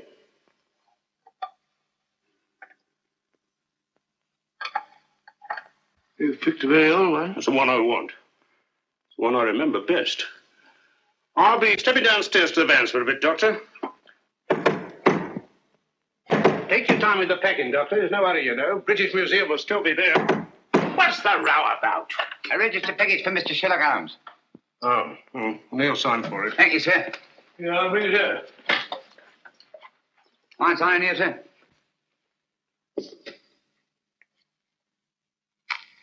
Pencils these days, not worth the paper they write on. That's right. You got a knife? No, I ain't. Well, wait a minute. All right. Cool dummy. So this is where he hung out. These were his rooms. Not much of a room, if you ask me. Who's asking you? Yeah, that's mine. Lost things like that before. Oh, well. I suppose it suited him all right. All right. He was no great shakes as a tick from what I heard. Just one of them easy chair Johnnies. Would sat on his tail and let everybody else do the dirty work. That'll be enough. Mind you, I ain't saying he didn't get that credit. But newspapers can be bought. Can't they now? You insect. You dare to imply... All right, Governor. Keep your shirt on. I've got a right to my opinion. And it's my opinion that Mr. Sherlock Holmes was nothing more but an old herring gut. You say that again. An herring gut. An old herring gut. Oh! Up to get you, worm. We'll see who's a herring gut. It's all right, Watson. I take it back. Call off your dogs. Holmes! It's all right, old boy. Don't look like that. Get hold of yourself. Here, have a drink. My word, you made a shambles of this room. How could you play such a trick on me? You brought it on yourself, old man. Throwing open my records to the public, tipping off every criminal in the country. For sheer addle-headedness, you've surpassed yourself. Don't you realize the dynamite that's in those records? I had to stop you, even if I had to come back from the dead to do it. I'll never forgive you for this, Holmes. Not until my dying day. It was a filthy trick, I grant you. But I had to see you. No one ever looks twice at a postman, you know. If the books are ready, Doctor... You can put them under lock and key at the yard, Inspector. I'm seeing things. How are you, Lestrade? Well, strike me up a country. Just when we thought we had you nicely dead and buried. What a sell. My return from the dead was absolutely necessary, Inspector. Necessary, me Aunt Dinah's bustle. You give yourself a treat acting about all over the place. What's the game, anyway? Very briefly this. It's obvious that these so-called pajama suicides are really murders. Brilliantly conceived and executed, they're very near to being perfect crimes. Where's my calabash? Oh, well, never mind. Indubitably, these murders are the work of a well-organized gang. And directing them is one of the most fiendishly clever minds in all Europe today. Any notion who? I suspect a woman. Any tobacco around this place, Watson? There's a packet. A woman? You amaze me, Holmes. Why a woman? Because the method, whatever it is peculiarly subtle and cruel. Feline, not canine. Poppycock. Canine, feline, quinine. When a bloke does himself in, that's suicide. Unless the bloke is driven to suicide, and in that case, it's murder. Driven? That sounds like a woman, doesn't it? Definitely. A female Moriarty. Clever, ruthless, and above all, cautious. Therefore, my first step was to give her enough rope by passing out of the picture. I see. When the cat's away, the mice begin to play. Precisely. Bosh, you and your theories. Oh, serious. Anyone would think you had eyes in the back of your head. You can keep the pipe, Lestrade. Sorry, old man. I'll give it to you. Very right and proper, Watson. Thank you, Mr. Holmes.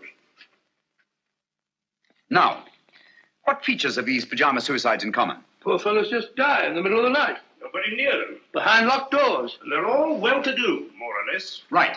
And each and every one of them, it seems, was fond of the pleasures of the gaming table. Keep that in mind. It's highly significant. It gives us our one and only lead. Lead to what? My dear Lestrade, if we're to set a trap for this femme fatale, I see no reason why we shouldn't bait it with the kind of food she likes. Got a pencil, Watson? No, I gave it back to the postman. Yeah, take this one. Don't break the point this time.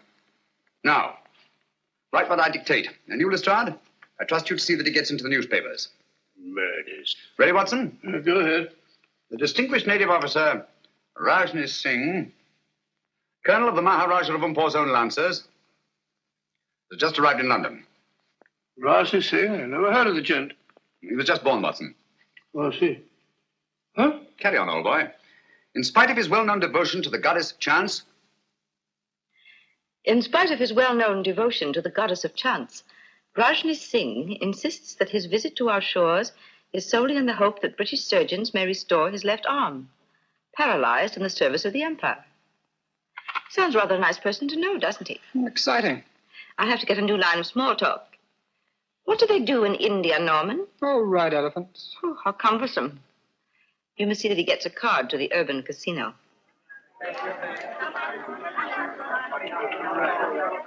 Number 20, black, even, pass.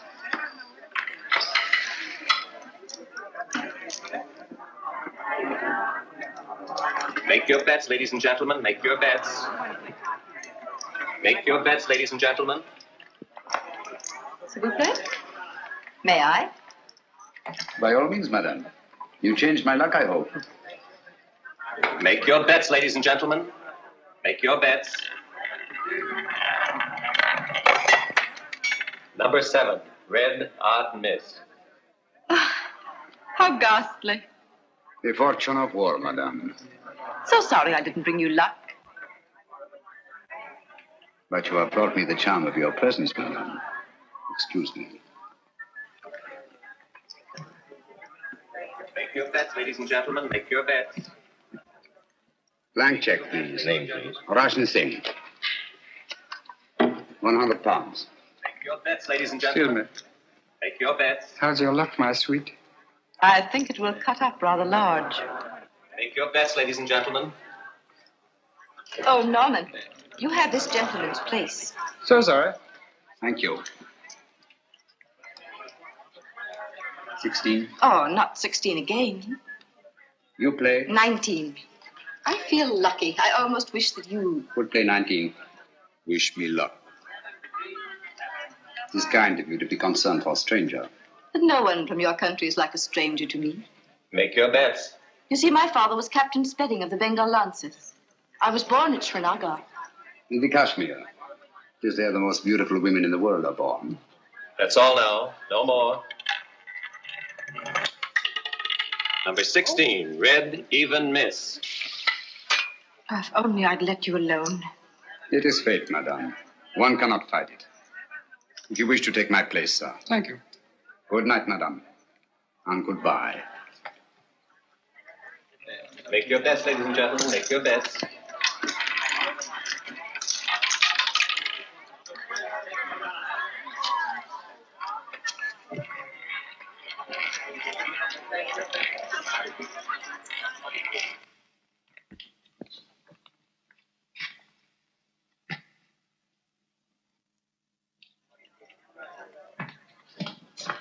Don't. Oh, you mustn't. A struggle would be unseemly, madame. Another time, if you'll excuse me. No, please. Things will look very different in the morning, I assure you. That is easy to say. Oh, but I know. I've been in the same situation myself. You? Some time ago, I lost all my money. Nasty jolt, isn't it?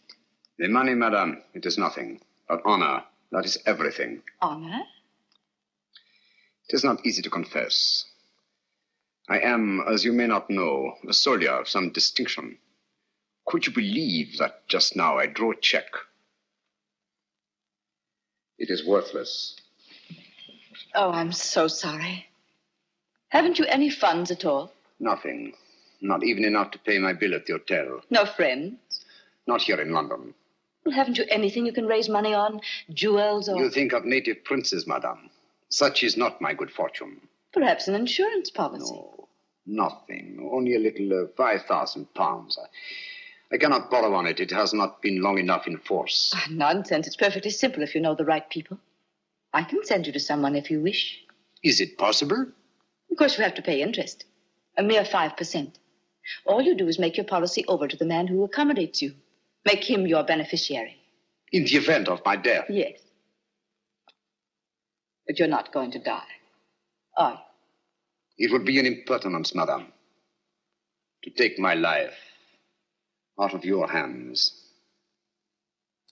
How strange that a man's life should lie in such a little hand. So soft. I may come tomorrow and see you to thank you, madame. Please.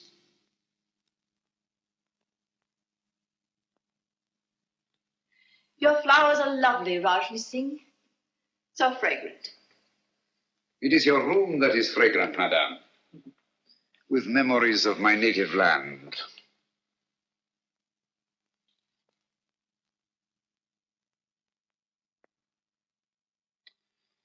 It is all so real, so nostalgic. Mother India. Mother of mysteries. May I? Oh, by all means. They're just some photographs my uncle picked up years ago. I have them out to keep my memories of India fresh.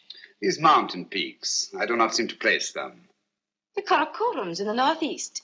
The pillars of Parvati, the natives call them. Oh, yes. I recognize them now. This low, rambling structure. Oh, what is it? The shrine of the sacred cow. Oh, yes. A place of holy meditation. Do you take milk and sugar? Neither, thank you. Tea should be taken pure, I think, so as not to disguise its flavor. I quite agree with you. I do not like disguises. Biscuit? Thank you. Thank you. It's so tiresome only to have one hand. I'm so sorry. I should have remembered. It is not my poor hand I wish you to remember, madame. It is I. Oh, but I shall. Always. Ladies have been known to forget, you know. That is why I have brought you this. Oh, you shouldn't. Why not? The man you sent me to advanced me £500 on my worthless policy, and all I could think of was you. Please. I really shouldn't. But I must see it. Oh, how simply breathtaking. You like it? I am mad about it. You must let me take it back to the jeweler. Have it properly marked. A.S. or just Adria. Just Adria. But do let me wipe it. My finger marks are all over it. No, no. They are precious to me. Your tea must be cold. Do let me... Thank you. Oh. How horrible of me. It is nothing, I assure you, madame. But your poor hand. I shall never forgive myself. It is I who am clumsy, madame. Hello, you nice people. My half-brother, Norman Locke. Rajni Singh. I'm delighted. How do you do? I'm so sorry we have nothing in the house for burns. I so seldom get burned. Please, I shall go to the chemist. Au revoir, madame. Till we meet again. Soon, I hope. Don't bother to see me out. Thank you.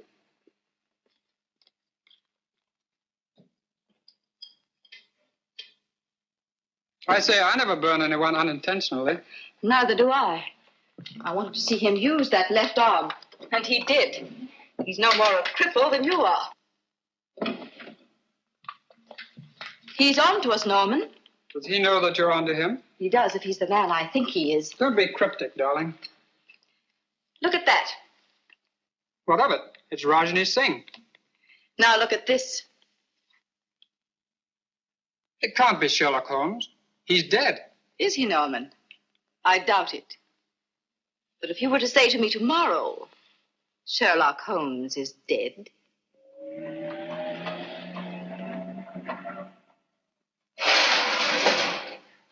There we are. All right and tight. Nothing can get through there. I don't understand. If you want to keep them out, how do you expect them to get in? My dear Lestrade, my purpose is fairly simple. I merely wish to duplicate the conditions under which these so-called pajama murders occurred. Locked doors, sealed windows, and no opening through which any human agency could possibly enter this room. I don't hold with that. Where there's a murder, there's got to be a murderer. That's the way I look at it. Precisely, but it's not the murder I'm after. It's the means of murder. The secret and terrible machinery of these crimes. Now, you don't expect anyone to pop out of that. I expect nothing and everything. Keep your eye on that alley. I may be coming down sudden-like, see? Right.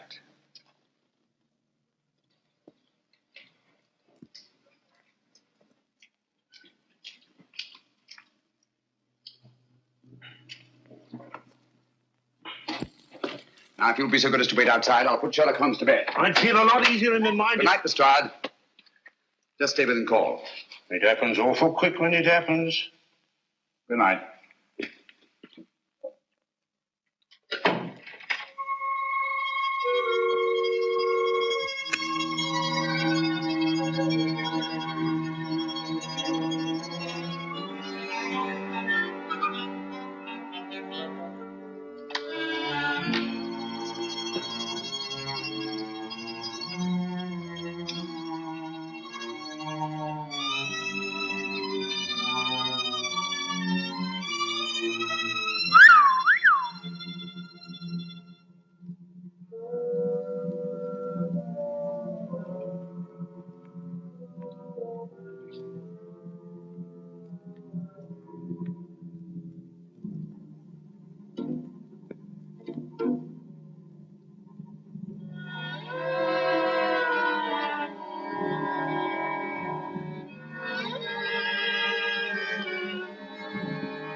Mr. Holmes! It's all right, old boy. Here I am. That's just a mask I had made. Oh. There's your killer. Quick, down backstairs to the alleyway. Stop anyone who tries to leave. I'll cover the roof.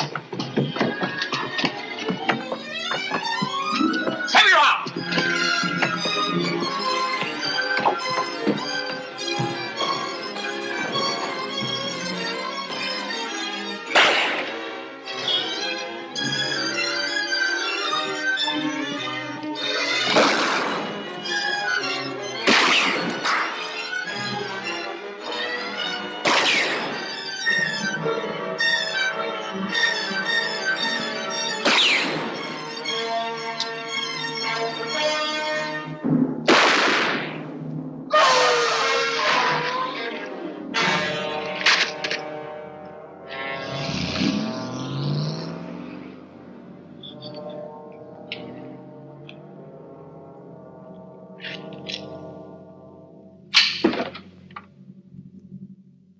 You winged improper, Mr. Holmes. He's as dead as a doornail. Not a mark of identification on him. Too bad. I wish we had him alive.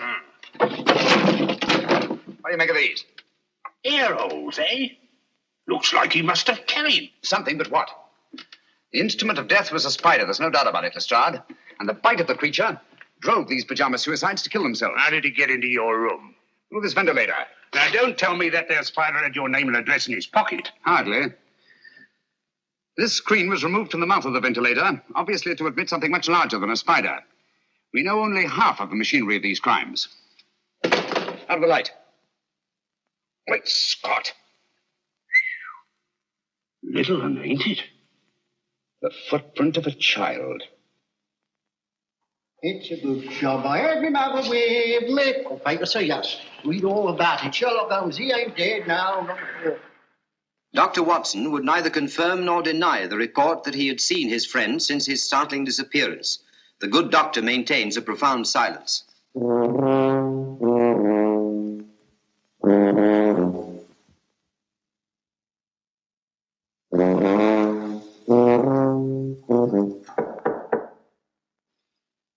Come in.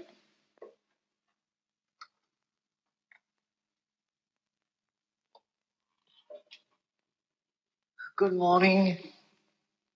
Good morning, sir. Mr. Holmes, I presume? Dr. Livingston's the name. How are you, Mr. Stanley? I'm very happy to meet you, Dr. Livingston. My name is Adam Gillflower from the Bureau of Entomology. Oh, a bug hunter. Let me take those. Won't you sit down, Mr. Gillfillet? Gillflower is the name, sir. Oh, flower, yes. It goes with insects. Flora and fauna. I see you don't like to face the light, Mr. Philgillet. My eyes give me a great deal of trouble, sir. Oh, I'm sorry to hear that. That's too bad. That's too bad. They're useful things, eyes. They rest the glasses. I have an appointment with Mr. Holmes. Will he be here soon? Will he? He certainly will, Mr. Wallflower. As a matter of fact, he's here now. You're sitting on him.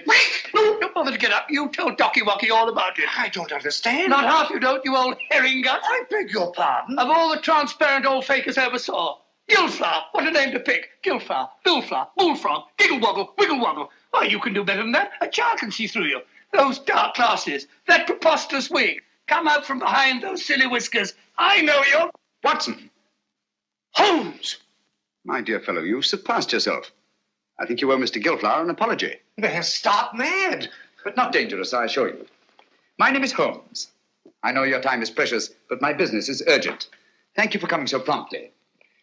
I believe you know more about spiders than any man in London. Oh, I shouldn't say quite that, Mr. I wonder if you Holmes. could identify this specimen and tell me something of its manners and its morals.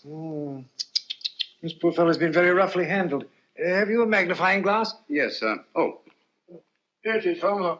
Sorry. Oh, come, old fellow. Don't look so down in the mouth. The game's afoot and I shall need you. Will you really, Holmes? Naturally. Here you are, sir. Extraordinary. Mr. Holmes, where did you find this creature? You recognize it? The deadliest insect known to science. It is the Lycosa carnivora. Habitat the upper reaches of the Obonga River. Its bite is fatal. Hideously. Human beings are its chosen prey. And its venom, once injected into the bloodstream, causes such excruciating agony that the victim is driven to self-destruction. Does the bite of this creature leave any trace? Only if you know what to look for. 2 small punctures hardly visible to the naked eye. And its virus disappears in the bloodstream. Completely. It's the only thing. Tell me, sir, could one get hold of a live specimen of the Lycosa carnivora in London? Oh, I doubt it. Oh, hold on. Ordway might help. Matthew Ordway, Laburnum Villa. Write it down, Watson. Matthew Ordway, Laburnum Villa, New Road, Chipping Walton. Mr. Ordway is slightly eccentric. That shouldn't trouble you. Huh? He has a remarkable collection of spiders. You might tell him that I sent you. Thank you, Mr. Gillflower. That's very kind of you and very helpful. Oh, don't mention it, sir. I'm a law-abiding citizen, always willing to help at any hazard. Good day, Mr. Potson. Watson? That's not very funny. I think it's understandable, Watson. Now the work. Where's my pencil? Here it is. Pick up the trains at Chipping Walton, will you? There's good fellow. Visitor Matthew Ordway and his spiders is indicated. If Ordway is disposed of any Lycosa carnivora in the last few months, and he can tell us who took them. Found that train for Chipping Walton yet, Watson? The wretched trains start. They go. But they never seem to arrive. My case precisely. I know the means of these murders. I know the motive. I know the woman who directs the murder ring. And it is a woman. A fiend, Watson. She selects her victims from those desperately in need of money, persuades them to pawn their insurance policies with her various accomplices, and then kills them by means of Lycosa carnivora. Incredible. No more incredible than nature herself. Here, let me have that. After all, nature provides the means. Our Spider-Woman merely uses it. You amaze me, Holmes. Hasn't she some difficulty in realizing these policies later on? Not she. In due time, 2 years under English law, her victim's beneficiaries come forward and cash in. Never the same man twice, mind you. But you know this for a fact. As well as I know my own name. And yet I haven't one shred of evidence to connect this woman with her crimes. You're in my light, old boy.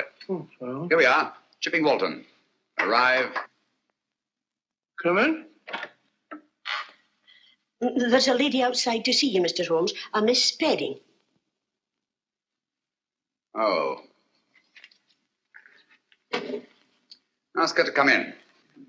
All right, sir.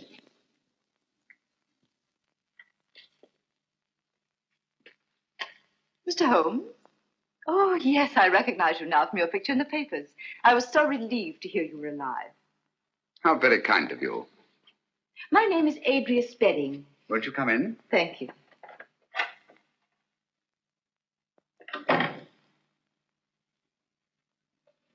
My little nephew, Mr. Holmes. How are you, my lad?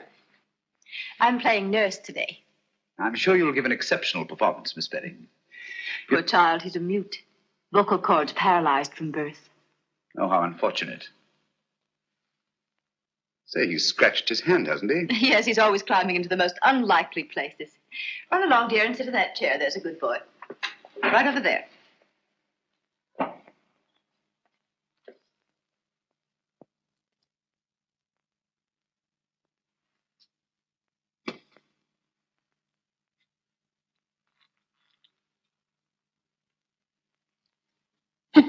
What are you doing, my boy? That's me. Sit down. Jump in the boat. Oh, I beg your pardon. My colleague, Dr. Watson, Miss Adria Spedding. Oh, how do you do? Great pleasure. Mr. Holmes, my business is of utmost privacy. I assure you, Dr. Watson is the very soul of discretion. Won't you sit down? Thank you. And now, Miss Spedding, how can I be of service to you? Well, I hardly know where to begin. Perhaps I'm unduly alarmed. But you see, a friend of mine has disappeared. Indeed. I've tried to get in touch with him at his rooms, but he's not there. And he seems to have left no word. His name? Rajni Singh. He was from India. Rajni Singh. I seem to have heard of him. Oh, Mr. Holmes, I'm terribly afraid I shall never see him again. Oh, come now, Miss Spedding. I'm sure you won't have to look far. Look at all the pretty butterflies. Perhaps you're right. Larry, stop that. Oh, you naughty boy. Put on your shoes and socks. No, let him go barefoot. Boys like to. Didn't you, Watson? Didn't I what? Like to go barefoot. Yes, I always ran through the dewy grass in the early mornings. They used to call me Twinkle Toes. I'm sure you will look beautiful, baby Watson. Now tell me, Miss Spedding, just why are you so concerned about this Rajni Singh? Well, you see, he pawned his insurance policy to get a loan. The minute I found he was missing, I went to the loan shark and redeemed the policy. Why? I didn't want to put temptation in the way of people who might profit by his death. How very thoughtful of you. If you could find Rajni Singh, you might return this policy to him with the compliments of a friend. Of course, you're going to be paid for your trouble. I have every confidence, Miss Spedding, that you're not one to leave a score unsettled.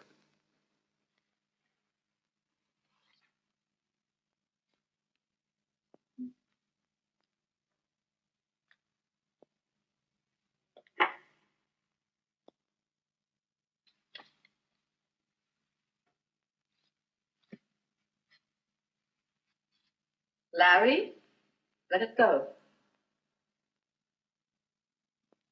Come here. He seems possessed to catch flies. Now, if you put on your shoes and socks, Auntie will give you a nice sweet. You have quite a way with children. Oh, I bribe him shamefully. This will be the third today, would you believe it? American candy. Hard to get. There. Now, mind you don't get your fingers sticky. Cunning little beggar. One could almost tuck him into a suitcase. He must be a great comfort to you. Oh, he is. Cigarette? Thank you. Oh, what a lovely case. Yes, isn't it? I picked it up quite by accident.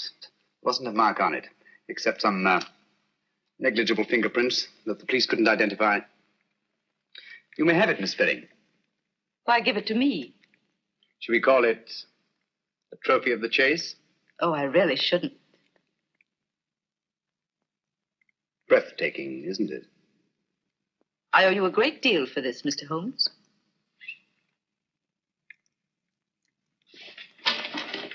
Larry.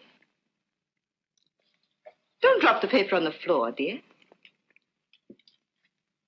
Put it in the fire. There's a good boy. Come along, dear. We must be going now.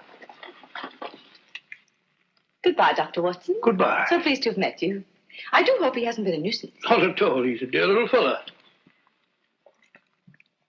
Mr. Holmes, till we meet again. Soon, I hope. Goodbye. Goodbye. fine figure of a woman, eh, Holmes? You think so? Yes. She reminds me of a little nurse I used to know in Wigmore Street. Very attractive girl. What would you say if I told you she was the Spider Woman? I wouldn't believe you. If she was, she'd have at least 8 legs, wouldn't she? A bit of a cough. Blasted impertinence. What, Holmes? Bringing that policy here, bearding me in my own den. What about that train, Watson?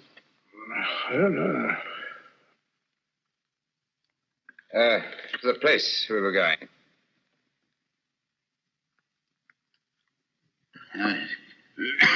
Going to see a man Broadway about something. Oh.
Breathe, Watson.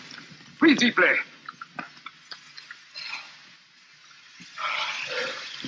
What was it, Holmes? Yes, my dear fellow. We've been entertaining Miss Adria Spedding.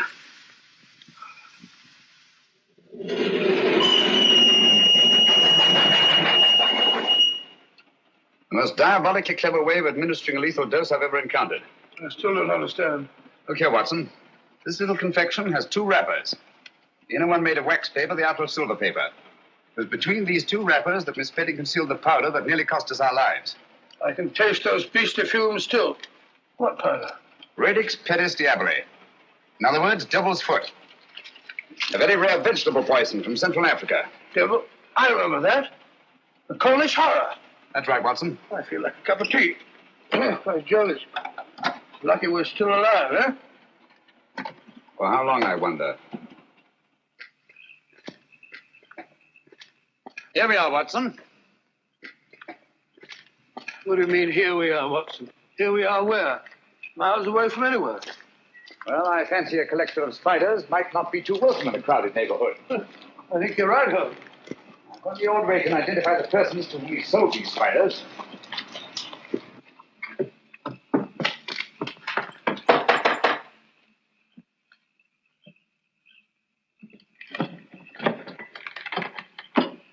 Who's there? What do you want? You Matthew Ordway? Never you mind who I am. Who are you? My name is Sherlock Holmes. This is my friend, Dr. Watson. How do you do, sir? How do I know you're what you say you are? Who sent you here? Adam Gilflower. Why didn't you say so? I'll be right down. He seems a bit frightened, Holmes. Yes, I don't like the look of it, Watson. Come in, Mr. Holmes. You're right in the line of fire. Hurry. Line of fire? 'Twas Providence sent you, Mr. Holmes. They're after me. Who are after you? The men to whom you sold the Lycosa carnivora, of course. How do you know? Elementary, my dear sir. Who else would threaten a man of your probity and standing? Mr. Holmes, I'll swear to you, when I first sold him those spiders, I had no idea the use they'd put them to. And you read about the pajama suicides. That's it. And putting 2 and 2 together, refused to sell them anymore. That's right, but only today they were here. I was afraid for my life. The truth now, Ordway. Did you or did you not sell them any more of these creatures? I swear I didn't, Mr. Holmes. I've got all that's left of the shipment downstairs now. I'll show them to you.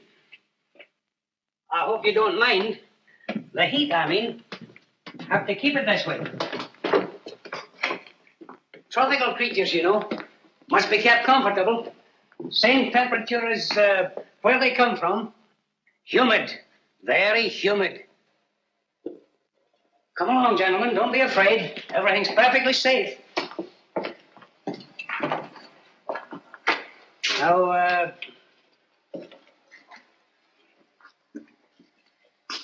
Here's where we keep the big fellas, you know. Quite so. These glass cages get all steamy. There they are. Ugly-looking brutes, aren't they? Positively obscene. But their poison is very valuable to doctors and the like. So I hear. Now, over here, we have some fine, healthy specimens of the black widow. You've heard of them? Frequently. Dapper little devils, aren't they? Female of the species, eh? They eat their mates, I'm told. Well, what an unpleasant habit. Odious. Tell me, Ordway, have you any specimens of the Mendex flagranti? The what? The Mendex flagranti. Oh, no. I'm sorry. I sold the last one we had yesterday, but I can get you one. Wait a minute, Ordway. I think I see one on your shoulder. Take it off! Take it off! Steady, man, steady. Yes, a perfect specimen. What is this? I'll tell you. Mendex flagranti is Latin for flagrant liar. When you told me you could get me one, I knew you for what you were, a flagrant liar. Here, Watson, take care of this. You call these glass cases cages. Any scientist would call them terrariums. You said the poison of the Lycosa carnivora was valuable to doctors. Any scientist would say the virus was valuable to toxicologists. You said you were told that black widows eat their mates. Any scientist would know it. Obviously, you're not Matthew Ordway. Who are you? Wouldn't you like to know? Look out, Watson. Those insects are deadly. Look out!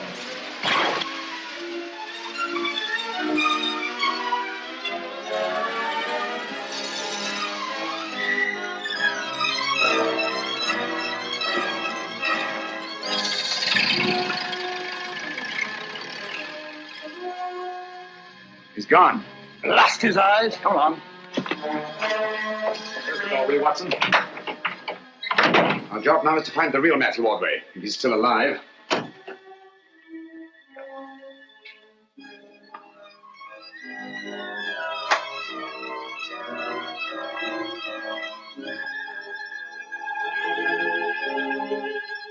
It's Ordway beyond a doubt.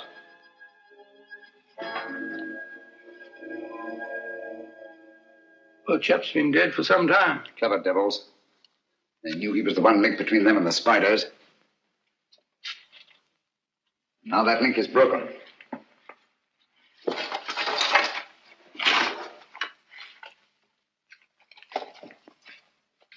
What have you found, Holmes? Some sort of record Ordway kept. Looks like a journal of his travels. Dates, places, all in Central Africa. Look here. Obango, lycocarniv, poison, immune, little, doggle, faithful to. Bungo, lycoca, immune, little dog, faithful. Huh. Sounds like a crossword puzzle. Little dog, faithful to. Whose little dog, I wonder? The word isn't dog, Watson. It's dog with an L after it. Now, what word begins with D-O-G and has an L after it? Doggerel. Oh, it's not a G and then an E. No, dog-like. That's it, dog-like. Now, what is it that Ordway could have had with him in the jungles of Central Africa, immune to the virus of the Lycosa carnivora, that was both dog-like and faithful? Well, why not a little dog? No. A dog wouldn't be immune. Never mind, we'll go into that later. Ring up the local police, have them take charge here. Right, sure. Don't see a phone anywhere. Try that door.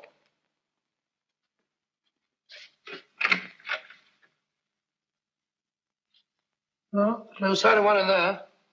Looks as if old Ordway must have gone in for anatomy on the side. That's curious. His main interest was invertebrates, not vertebrates. And why the chart of the skeleton of a child? Because it isn't. What's that? It isn't a child. Are you sure? Huh. With all these teeth. No. The skull of a normal child of this size, 5 or 6 year old, would be much larger in proportion to the circumference of the chest. Watson, I've got it. Got what? That devil of a woman. Bringing that chart at Baker Street to throw me off the track. What track? She knew I'd found that tiny footprint. She wanted me to think it was the footprint of a child. I don't follow you, Holmes. Watson, I've been blind. Mole, an owl, a bat. Look here. A vango. Lycosa carnivora. Poison, immune, little, dog-like, faithful to their masters. What on earth are you talking about? Able to creep through the smallest openings. The perfect instrument for the spider murders. Watson, if you ever see me getting too cocksure again, fancying myself more clever than Adria Spedding, just whisper one word to me. What word, Holmes? Pygmy.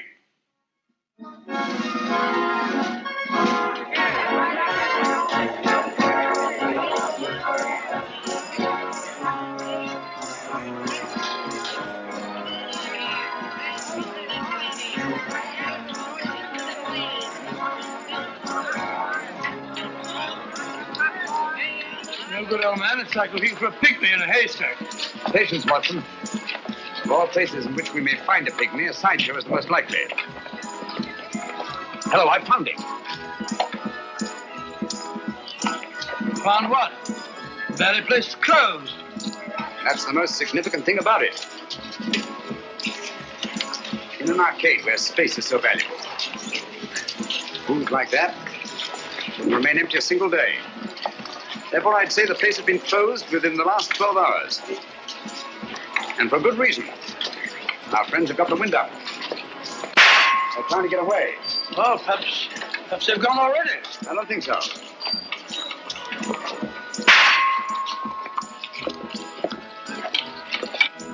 Over here, quick. Don't look back. Oh, what's the matter, Holmes? What's up? Don't ask questions. Go and ring up Lestrade. Tell him to come for double and wait for me here in front of the shooting gallery. Where are you going? I don't quite know. Oh, Watson, while you're waiting, don't attract attention. Try to be as inconspicuous as possible. Right, Holmes. Hurry. Here you are, sir. Try your luck on Mussolini, Hirohito, or Hitler. Hit him where their hearts ought to be and listen to the hollow sound.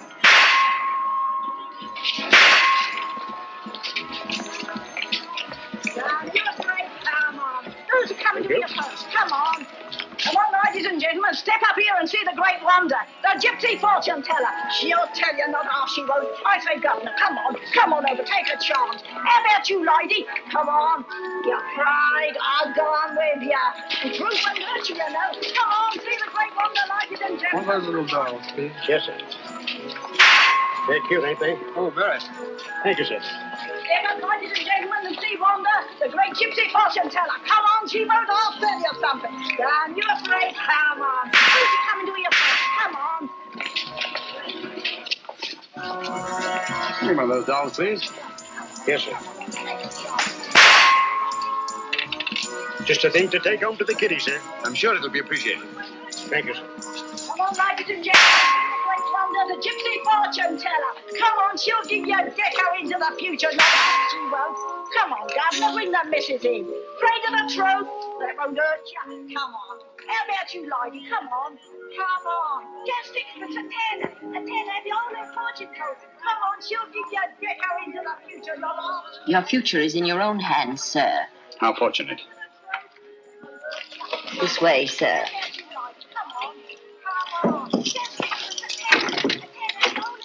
Down that passage to the door at the far end. Thank you.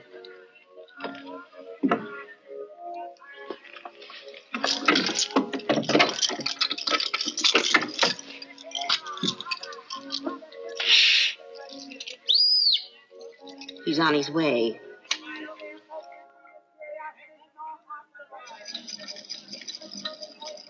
Come in, Mr. Holmes. Don't stand in the drafty corridor.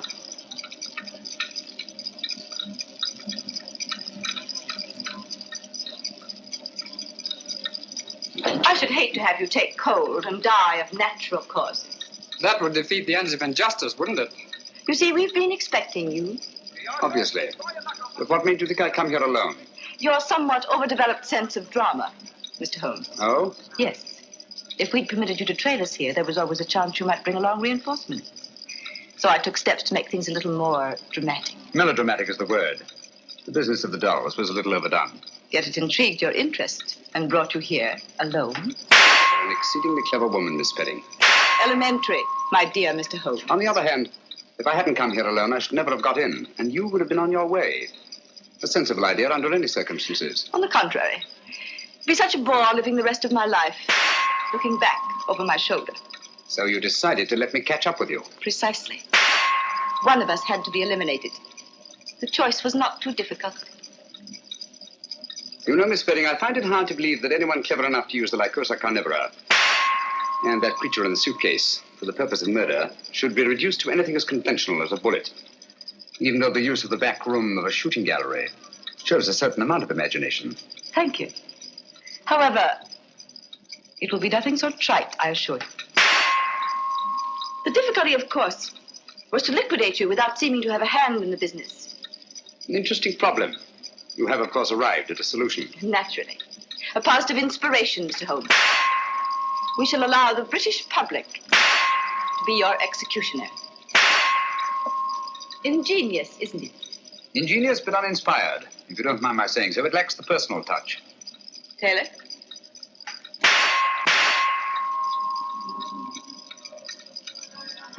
Jimminies, meet me here and meet me there. Where is he anyhow? I'm blessed if I know. He said wait here by the shooting gallery. And look inconspicuous. Inconspicuous? Oh. He said inconspicuous, Lestrade. Not half-witted. Watch out there. Dr. Watson and Lestrade are out in front. What luck! The perfect irony. The personal touch you said the whole thing lacked. Perhaps Dr. Watson will be your executioner. Turn it off, Taylor.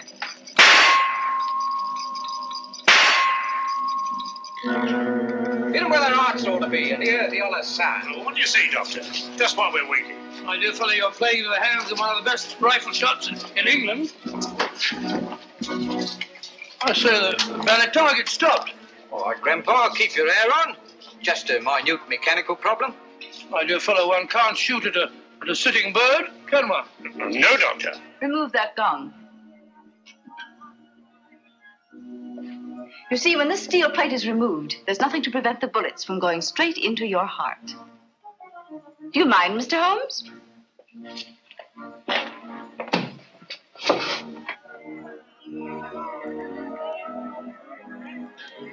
We'll stop out front long enough to see the job is done. Radlick, don't forget the suitcase.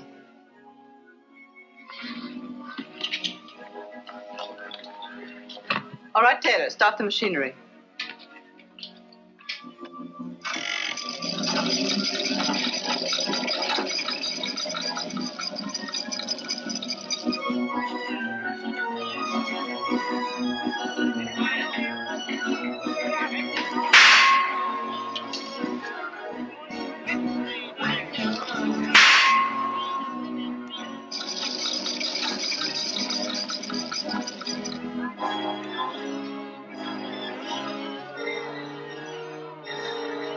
Say, I wonder where Holmes is.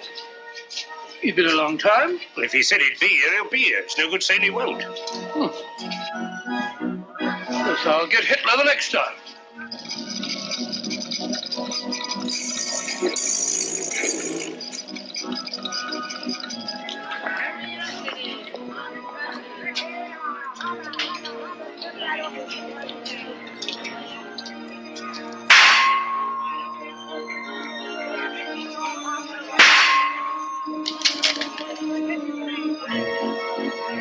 Not bad, Doctor, not bad. I'm even better with an elephant gun. Oh, he's gone again.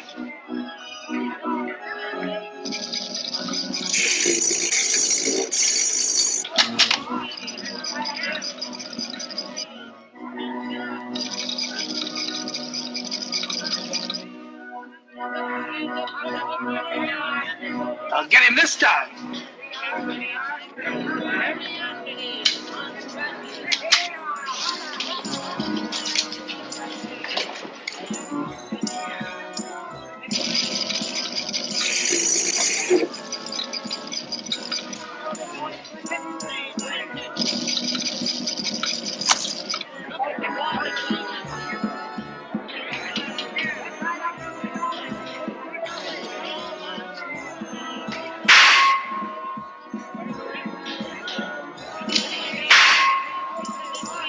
Elementary, my dear Miss Spedding. I replaced the gong. Don't move, anyone. You men hear the start? All right, lad. Sergeant, take care of that suitcase. There's valuable evidence inside it, and it's alive. I'll take care of it, sir. You needn't put those things on Lestrade. She'll go quietly. Thank you, Mr. Holmes. I say, Holmes, where have you been all this time?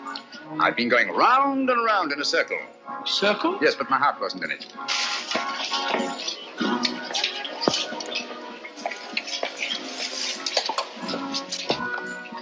Remarkable woman. Audacious and deadly as one of her own spiders. Audacious. Stupid, I call it.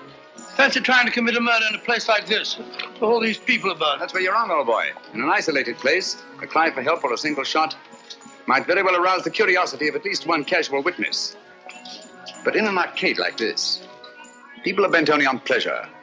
Will instinctively disregard any deviation from the normal that doesn't immediately concern him. Yes, Watson? This spelling deserves credit for picking the most logical spot in the world. Commit my murder. Oh? Where's that? In the middle of a crowd.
Who could be ringing the church bell at this time?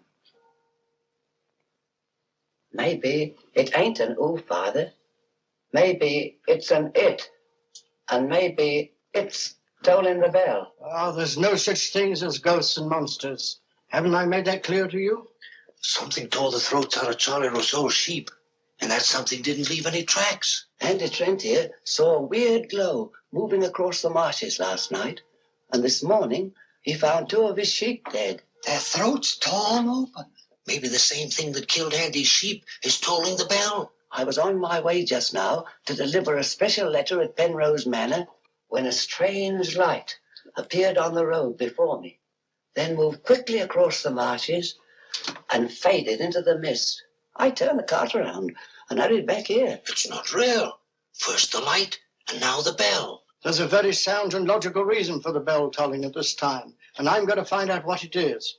You can drive me to the church pots. The letter can wait. No, Harry. Nothing will harm you if you're with the priest.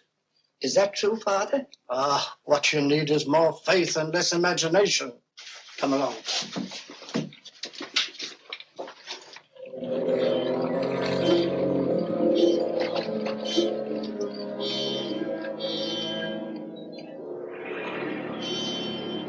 I'd better deliver that letter to the manor. I'm sure it's important.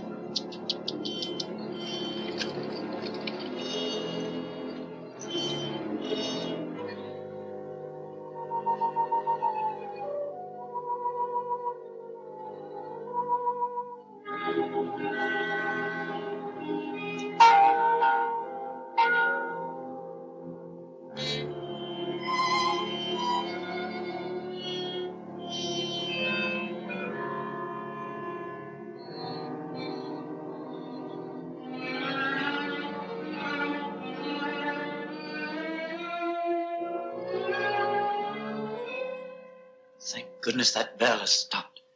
Odd, it's tolling at this time of night. I don't like it. What with this phantom roaming the marshes? I saw it again tonight. Who would that be?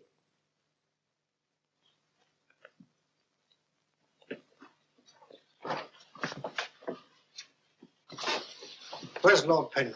He's gone to Quebec. Get him on the phone immediately. What's happened, Father? Lady Penrose, dead, clutching the bell rope, calling for help. It was dreadful. Her ladyship. Call Sergeant Thompson at the police station. Ask him to come to the church immediately. Come with me, Potts. I'll need you. Yes, Father.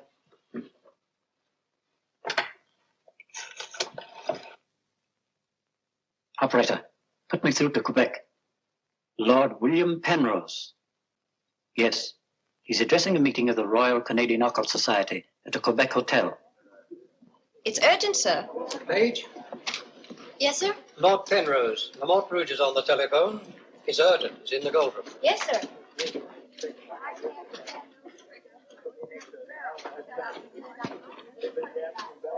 Gentlemen, as you know, the greatest obstacle in proving the authenticity of the occult lies in finding facts. However, if the facts are there, even the most hardened skeptic, provided he has an open mind, must finally acknowledge the actual existence of the supernatural. Do you admit that, Mr. Holmes? Facts are always convincing, Lord Penrose. It's the conclusions drawn from facts that are frequently in error. Yes, in the case of the Hound of the Baskervilles, as well as in the adventure of the Sussex Vampire, we found Watson, please. Oh, sorry. Well, gentlemen, this time I have facts. Cold facts. Many years ago, 100 to be exact, an apparition appeared at night in the village now called La Mort Rouge. The following morning, 3 people were found dead, their throats torn out, hence the town's rather grim name. Interesting, yes. But facts? No. I hardly think the tales of superstitious peasants can be considered... I haven't finished, Mr. Holmes. La Mort Rouge has again been the scene of these strange and unexplainable occurrences. Unexplainable, that is, from your point of view. Several of our most responsible citizens have actually seen the strange apparition on the marshes at night. And next morning, sheep were discovered. With their throats torn out and no traces of the killer anywhere to be found. Oh, you read about it in the papers. Oh, as a matter of fact, I haven't. It was merely a deduction. A rather obvious one, I'm afraid. Deductions are a weakness of mine, as Dr. Watson can tell you. Would you believe it? Holmes can... Well, those are facts, Mr. Holmes. Ignore them if you can. But it's very urgent, sir. Okay, well, go ahead. Thank you. I never ignore facts, Lord Penrose. And I have no doubt that the incident of the sheep with their throats torn out is unquestionably a fact. However, the interpretation of this fact as being final proof of the existence of the supernatural is merely supposition. Therefore cannot be accepted without further data. Your opinions, Mr. Holmes, are undoubtedly the result of your inability to cope with something beyond the realm of your comprehension. So, man. I'm sorry, John, but this ridiculous skepticism... Yes, what is it, my boy? La Mort Rouge on the telephone, sir. Very urgent, my lord. Excuse me, gentlemen. I'm afraid, Lord Penrose... quite understandable, Sir John. Lord Penrose is deeply entrenched in his beliefs. That's his privilege. Well, hang it all, Holmes, the fellow was positively rude. Well, shall we say a little overwrought, Watson? I'm leaving immediately.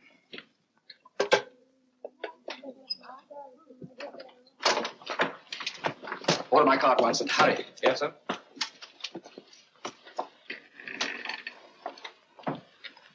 Gentlemen, my wife has just been found dead. Her throat torn out. In exactly the same manner as the sheep.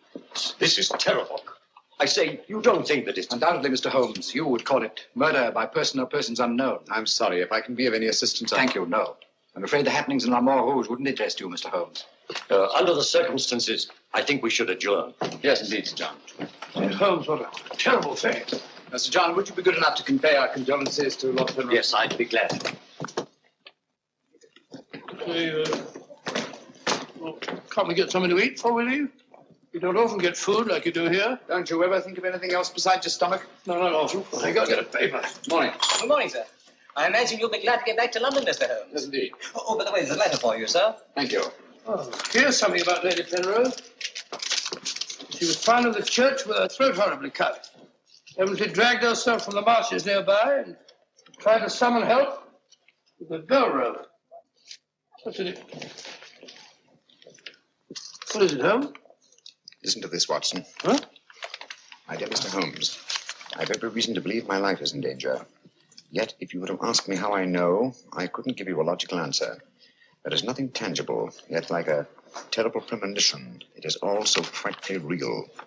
I heard of your being in Quebec, and I'm turning to you, a stranger, and asking your help, in the frantic hope that you'll not fail me. Oh, who's it from? It's signed Lillian Penrose. Lady Penrose? A letter from the dead woman? Well, what's it mean, Holmes? I should say that Lady Penrose lived in fear of her life. Some secret hidden in her past, in all probability. Oh, perhaps it isn't as simple as that. What if Penrose is right? I'm glad we're going back to London. Things like that can't happen in Baker Street. More's the pity, Watson. Huh? Do you know a village by the name of La Mort Rouge? Yes, sir. It's about 12 miles from here, up towards the falls. Thank you. Great Scott, Holmes. You mean you're going to take on the case? Right. Telephone the airport and cancel our reservations, will you? Certainly, sir. Consider, Watson, the irony, the tragic irony. We've accepted the commission from the victim to find her murderer. For the first time, we've been retained by a corpse.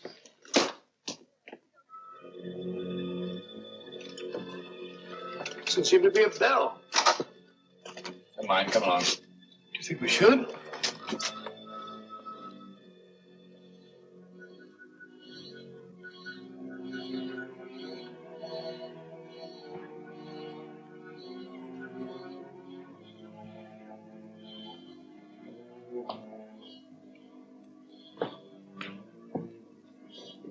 What a cold, cheerless-looking room. Yeah.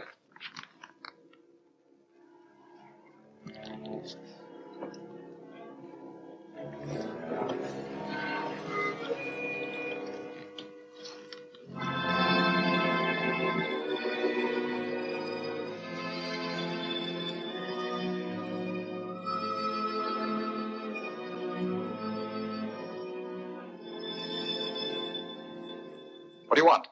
Who are you? Mr. Sherlock Holmes. I apologize for this intrusion. Would you mind, gentlemen? Mr. Holmes, is it your custom to burst into people's houses without ringing the bell? We couldn't find the bell, sir. If you've come here to use the death of my wife to prove your theories, I must ask you to leave. Penrose, I received this letter from Lady Penrose this morning.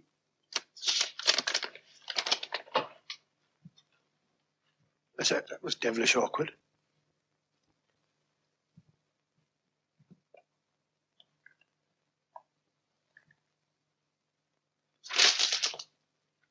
I'm afraid you're a little late, Mr. Holmes. My wife's dead. And I've come here to find her murderer. You might have saved yourself the trouble. I'm convinced that the solution of this horrible deed lies in an understanding of psychic phenomena. Although I don't expect you to admit that, Mr. Holmes. I assure you, Penrose, I neither believe nor disbelieve in anything, including psychic phenomena. If I could just see Lady Penrose, it might help dispel much of the mystery that surrounds these happenings in the Moor Rouge. Drake! Why don't you answer the blasted thing? Sergeant Thompson has charge of the case. You'll find him at the police station. And now I must ask you to go and take your assistant with you. You'll excuse me if I don't show you out. Drake! Drake! Drake, where are you?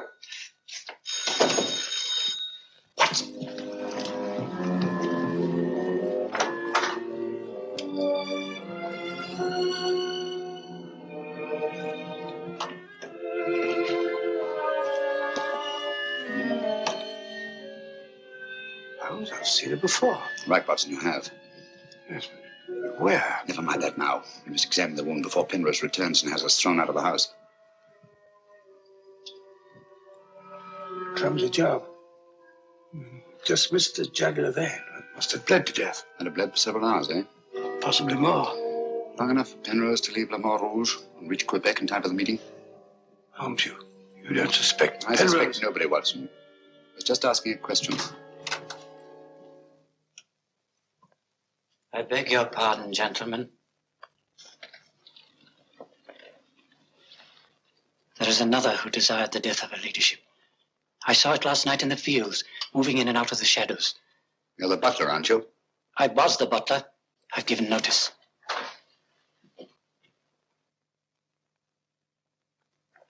Drake! Get out. Get out of this.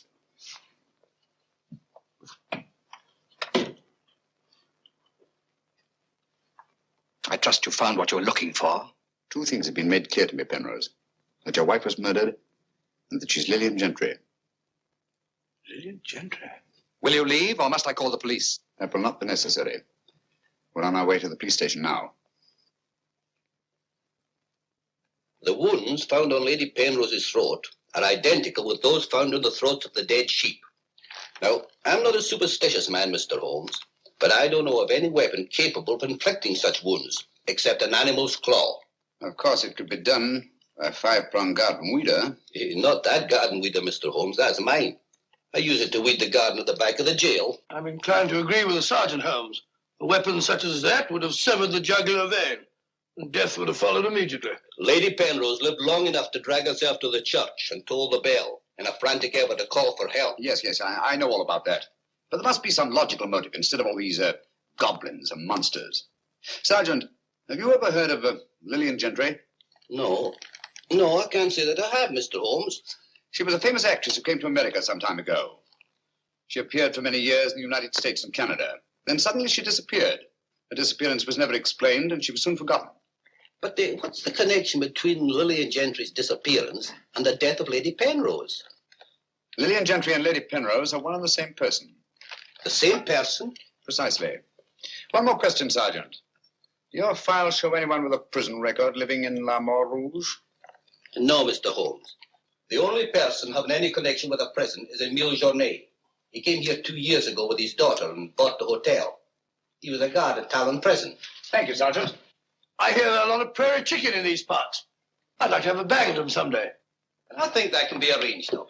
Yes, we can stop over the farmyard and you can shoot all the chickens you want. That's all very funny, Holmes. Here you are, old fellow. We're going to engage rooms at Monsieur Journet's hotel. Oh, no. Landlord! I say landlord! Place seems deserted. Won't be for long if you bellow like that. Landlord! Oh, sorry, Holmes. Got to try and make summer. Yes, monsieur? My dear, have you got a room for us? Yes, monsieur. Good. Sign here, please. I'll sign for us both. Well, thank you. You seem very young to be in charge here. Yes, monsieur. You are Mademoiselle Journet? Marie's your name, monsieur. My dear, you've been crying. Why? Papa's going away. Oh, come now. Is that such a tragedy? Did you cry at your papa were going away, Watson? I don't believe so. This way, monsieur. Bring your bags. Yes, of course. Wouldn't I be unhappy if my father would see my father for years? He died about 20 years ago in Cheltenham.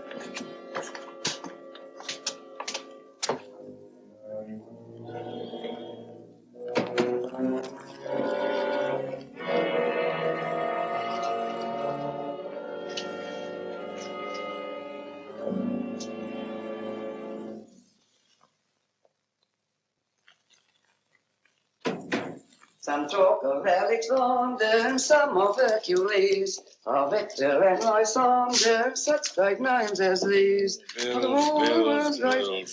That's the way it goes, Emil. It costs money to be born, and it costs money to die. Do you know who that was in the car? It was Sherlock Holmes. He's here now. What do you think he'll find? Ghosts and monsters? What else is there for him to find? There's nothing. I don't know. You're afraid, Emil. Of course I am, and so are you. Who isn't? Why should Sherlock Holmes come here? To investigate the death of Lady Penrose. What else? I'm afraid Mr. Holmes will return to London a sadder but a wiser man. Why do you say that? Well, you can't arrest ghosts and monsters, can you now? Well, I'm on my way. The mail must be delivered. Some talk of Hercules, some of Hercules. That's better. This room gives me the creeps. It is very seldom used, monsieur. It isn't often that strangers come to Le Mont Rouge, and when they do, they never stay. I can't say that I blame them. Will your father be away for long? I don't know, monsieur. When is he leaving? I don't know. Marie! If you need anything, just ring, monsieur. That girl's frightened, Holmes. Obviously. She made the mistake of telling us that her father was leaving. Huh? You don't think that Journet... Suppose we have a little talk to Monsieur Journet. It might prove illuminating. Didn't I tell you not to answer any questions? Yes. Didn't I tell you to keep a silent tongue in your mouth?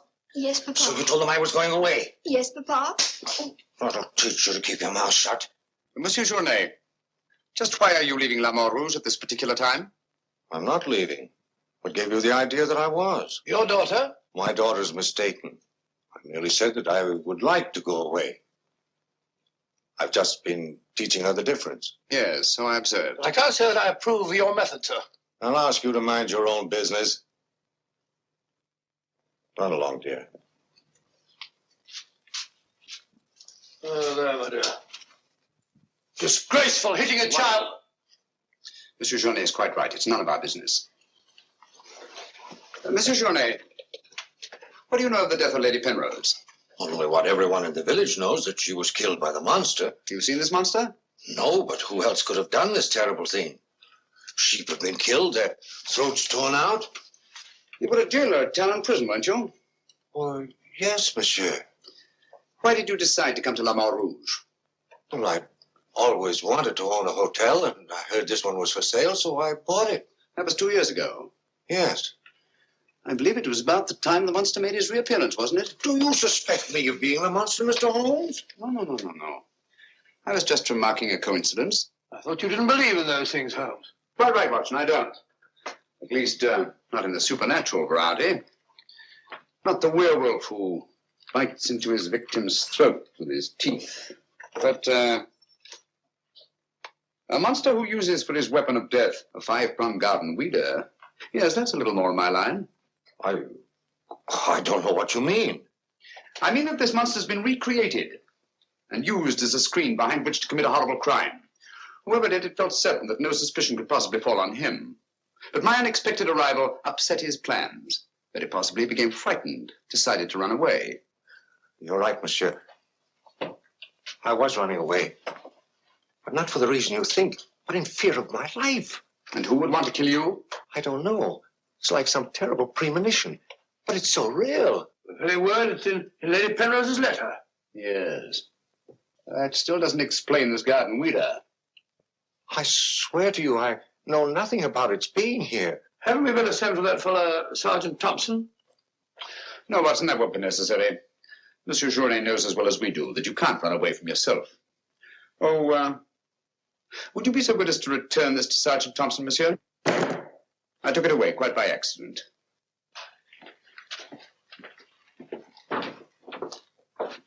Monsieur Journet knows as well as we do. You can't run away from yourself. This fellow Journet seems a very frightened chap. Do you think he'd have any connection with Lady Penrose's murder? Time will tell us many things, Watson. And now, my dear fellow, there's something you can do for me, if you will. Anything, Holmes? I knew I could rely on you. I want you to mingle with the people in the cafe tonight. Find out all you can and keep a particularly sharp eye on Journet. But you sort of take over the case. That's right, old boy. I want to get a good night's rest before starting out again in the morning. Oh, and incidentally, make yourself as inconspicuous as possible, will you? Inconspicuous? You can depend on me.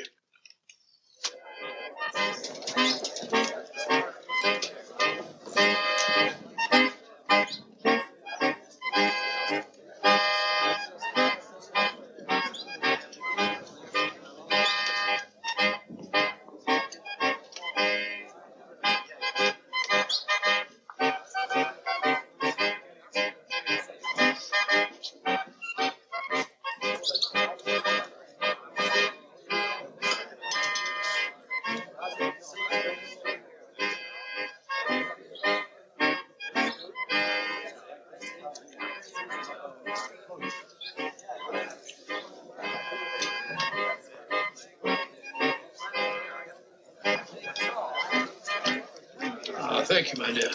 I'm glad to see that the tears are all gone. Are you feeling better? Thanks to you and Mr. Holmes, Papa's not going away. Not going away? Oh, good.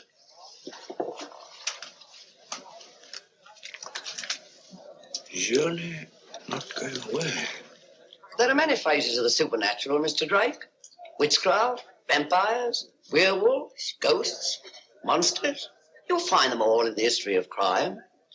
So I say to myself, Potts, this is the handiwork of the supernatural. I gather that your name is Potts, that you're interested in the detection of crime. Allow me to introduce myself. My name's Watson, Dr. Watson of 221B Baker Street, London, England. How do you do, sir? Here's the crime. Bigger and better crime. I deduce, my good man, that you're somewhat drunk. Yeah. Sharp he is, sharp as a tack, and just as flat-headed. You might also deduce that I'm leaving this place. Getting out. As soon as the bus I'm waiting for hoots its hooter. I believe they say honks its hooter in these parts. Hoots to me, honk to you. Hoot, hoot.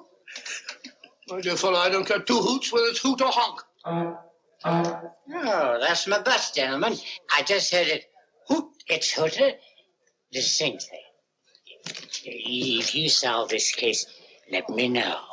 Personally, I'm betting on the monster. You take my advice, Patsy. Get out of this place before they find you with your throat cut.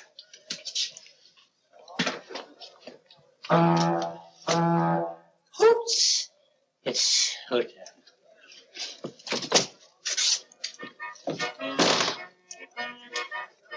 Nervous? Well, the thought of having your throat torn out by some monster isn't likely to make you very gay, Dr. Watson. Indeed. Some of Monsieur Journet's excellent wine will soon remedy that. Marie, would you bring a bottle of this excellent wine for my friend here? Yes, monsieur. But as a student of the occult, supposing you give me your theory of this murder. You like this wine? Oh, but Dr. Watson, I never drink anything stronger than milk. Teetotaler? No, hiccups. Every time I drink alcohol, I have hiccups. Sorry.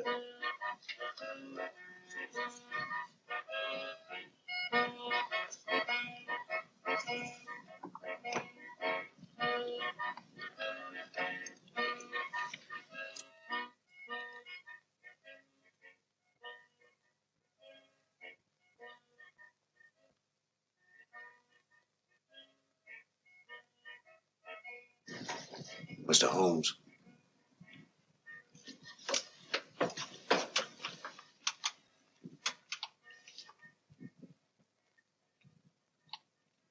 Mr. Holmes.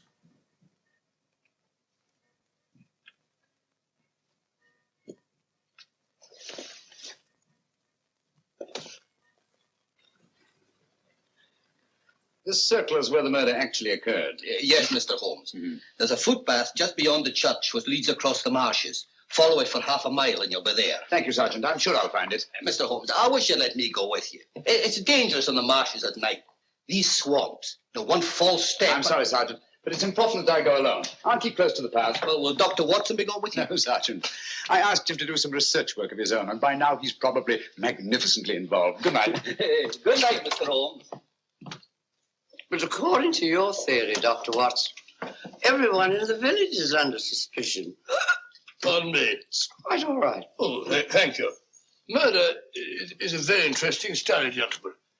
I well recall a short story by that brilliant author, G.K. Chesterton, in which the murder is committed by a postman. I refer, of course, to the Invisible Man, a brilliant bit of deduction on the part of Father Brown. I'm a postman. Precisely why I mentioned it, to illustrate the absurdity of assuming because one man in a postman's uniform is a murderer, any other man in the same uniform should be suspected. Thanks. Had me worried for a minute. Oh, Philistine, flabbergab. A child can see that this ridiculous monster has got you all afraid of your own shadow. I saw Lady Penrose. I wouldn't like it to happen to me. I'll be getting on. I'm going with you. Good night, Doctor. Good night. It's right all right.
Well, what's so strange about a church bell ringing?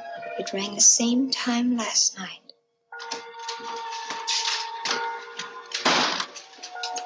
Excuse me, Dr. Watson. Can you tell me if Mr. Holmes is armed? Armed, my dear fellow? Why should he be? He's gone to bed. You're wrong, Doctor. He went out in the marshes alone. I tried to go with him, but he refused. But great Scott, if he runs into this monster and he's by himself, he'll get killed.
Holmes, are you all right?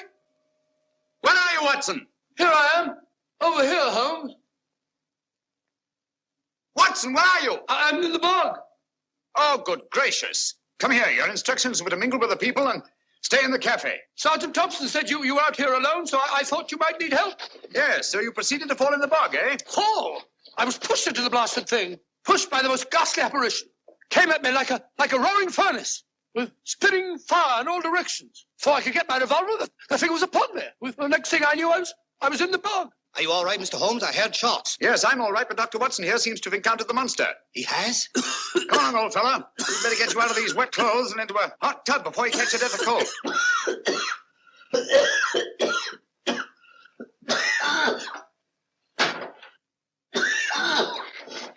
Yeah, you've had enough of that.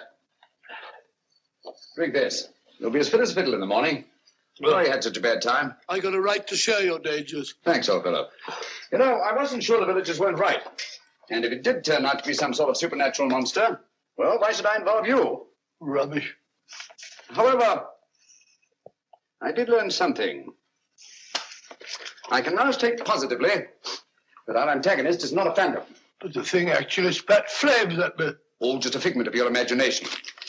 The murderer knew I was out on the marshes and obviously wanted to frighten me. You frightened me, all right. How do you manage the flames? Merely clothing, treated with phosphorus. When the murderer fled, his shirt caught on a tree, and this piece of cloth was torn off. Come in. I'd like a few words with you, Mr. Holmes. I'll come directly to the point. Hello. What happened to your assistant? I'm not his assistant. If you must know, I was pushed into a boggy hole on the marsh. Pushed? By whom? I don't know. Spat fire at me. My good sir, in spite of Mr. Holmes's theories to the contrary, things have been seen and heard on those marshes that cannot be explained away by the use of logic. If I were you, I'd keep away from them. I'm not so sure. Holmes found... Penrose, for the first time in my long pursuit of crime, I confess that I find myself baffled. I'm a detective. I need tangible clues. And up to now, I admit, I found none. And you won't. I advise you to leave La Mort Rouge. Tonight, you escaped with your life. Next time, you may not be so fortunate. Thank you for your considerate advice, Lord Penrose. Good night, sir. Excuse me. Oh, good night. I don't like that fellow, Holmes. Why do you think he came here? He wanted to find out if we discovered anything. He seemed very pleased when I told him we hadn't. Now, Watson, there are one or two questions I want to ask Sergeant Thompson. You stay here. I have a vitally important job for you. Anything, Holmes? What do you want me to do? Go to bed. Yes, it's cotton fabric. Here, take a look. That discoloration. The purple ink must have been spelt on it. Possibly. I should say this cloth was red with blue lines. Probably large checks.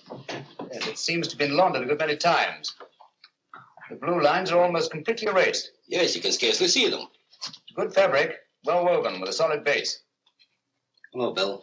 Hello, Sergeant. Your phone call must have been important. You bring me over this time of the night. It was. This is Mr. Sherlock Holmes. He wants to ask you a few questions. This is Mr. Taylor, the storekeeper, Mr. Holmes. Oh, good evening, Mr. Taylor. Good evening, sir. Have you any shirts of this design? Squares are red and the lines blue. Yes, I have. Can you remember to whom you sold them? I can. I keep them in stock specially for Judge Brisson. He won't have anything else. Judge Brisson, who's he? A retired magistrate. He's a cripple, lives alone with his housekeeper. Have you sold any of these shirts to anyone else? No, sir. They're too expensive for the village and the boatmen. This is the finest material. Imported. You say Judge Brisson's a cripple? Yes, he was a magistrate in Quebec. Had a stroke about 2 years ago. That's why he retired and came here to live in La Mort Rouge. Just about the time that Monsieur Journey arrived here. Now that you mention it, it was just about then.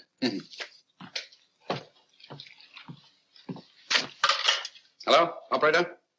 Give me Judge Brisson's home, will you? Thank you.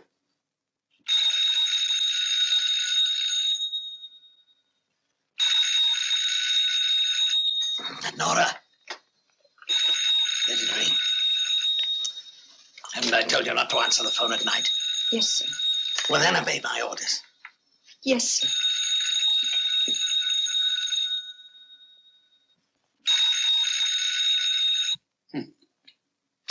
No answer. Where do you live? On the Marsh Road.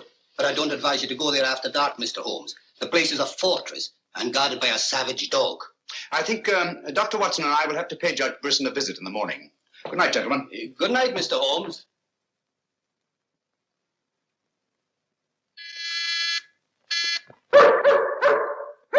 Two locks on the door. One of them new. Yes, I should say that Lady Penrose's death had increased Judge Brisson's terror. Don't like the sound of that dog. No, sounds hungry. Possibly ravenous. Couldn't we come back after he's had his breakfast? I'm sorry, Watson. Our business won't wait. Oh, stop now. Yes, Watson. Good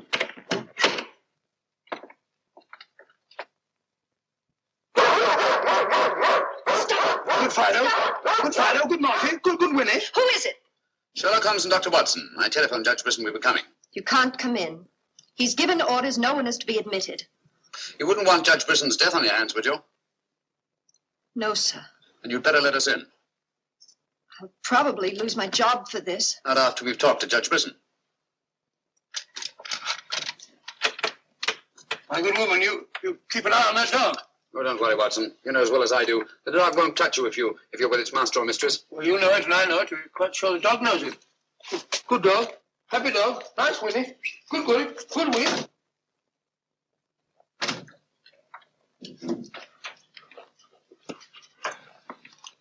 Let me warn you, I'm armed. And I'm an expert shot. We didn't come here to harm you, Judge Brisson, but to protect your life. I told you over the phone this morning, Mr. Sherlock Holmes, that I did not want to see you. I don't want to see anyone. But I want to see you. Stay where you are. Nora, show these men out. Judge Brisson, if you'll answer a few questions, I may be able to save your life. I have the fullest confidence in my own defenses, and I will not trade them for any theories of Mr. Sherlock Holmes, however plausible you make them sound.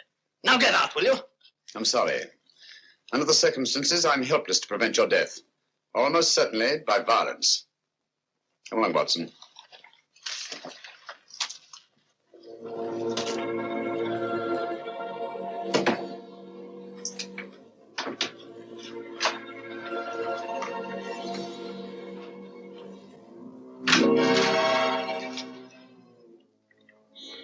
Pardon me. May I trouble you with that envelope? I must have dropped it.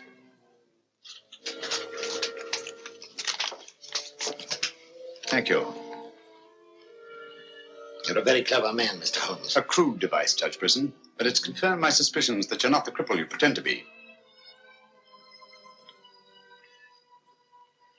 I'm sorry. But I'm frightened of everything and everybody. Why don't you sit down? You want to get shot, Holmes?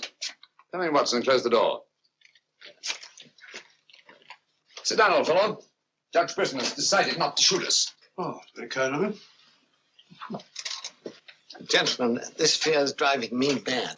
It's quite understandable. The whole village seems to be consumed with fear. But in your case, judging from your vicious dog, those barred windows, and that hunting rifle, it's not fear of the supernatural. Just what are you afraid of? Well, truthfully, Mr. Holmes, I don't know. And yet I feel its very presence. At times, I feel I can almost reach out and touch it. When I first came to La Moor Rouge, I had a slight attack. It affected my legs, but, well, I've recovered. And you've continued the deception, using the wheelchair as an excuse for not going about the village. Well, you see, people would be more inclined to accept my hermit-like existence. Yes, naturally. Tell me, Judge Brisson, had you ever heard of Monsieur Journet before you arrived at La Moor Rouge? No, I hadn't. How many of these shirts has your housekeeper purchased for you? Oh, 4 or 5. I'm not positive.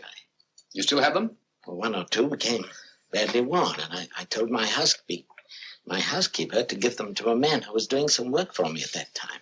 Can you describe him? No, I'm afraid I can't. That was about a year ago, you see, and, well, I didn't pay much attention to him. He worked in the garden. Could your housekeeper remember him? No, that was a different housekeeper then. She went to the United States. Try to remember, Judge Brisson. Your life may depend on it. I do remember one thing. He had a very slight limp. I used to watch him from that window as he walked across the lawn. Splendid. Continue your vigilance, Judge, and under no circumstances allow anyone to enter the house, even someone you may know well. What's that mean, Holmes? It may mean nothing, Watson, and it may mean everything. I'm quite sure that Sergeant Thompson will have observed a man with a limp in a village the size of La Mare Rouge. Good day, Judge, and thank you. Good day, sir. I'm sure Sergeant Thompson will have observed a man with a limp in a village the size of La Mare Rouge.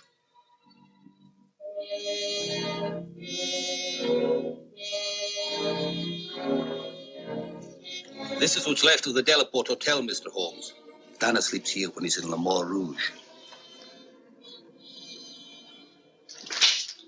Spooky old place. The villagers call it the ghost house. It's been deserted for years. He walks with a limp. A left foot, I think. To the trained ear, Sergeant, footsteps have a characteristic rhythm as identifiable as fingerprints.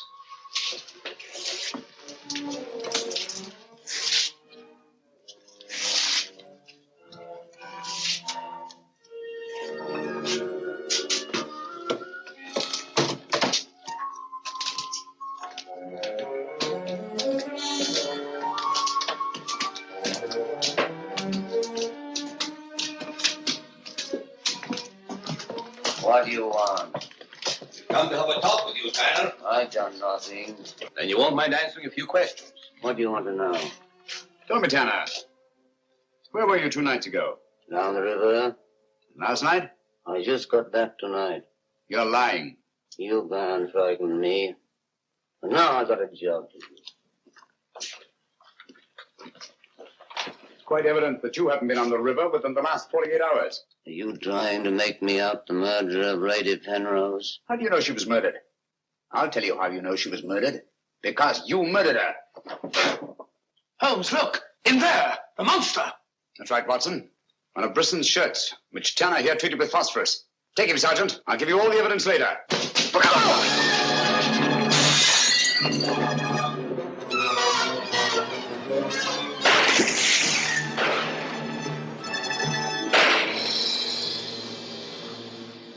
You got him, Sergeant. I'm sure of it. Come on.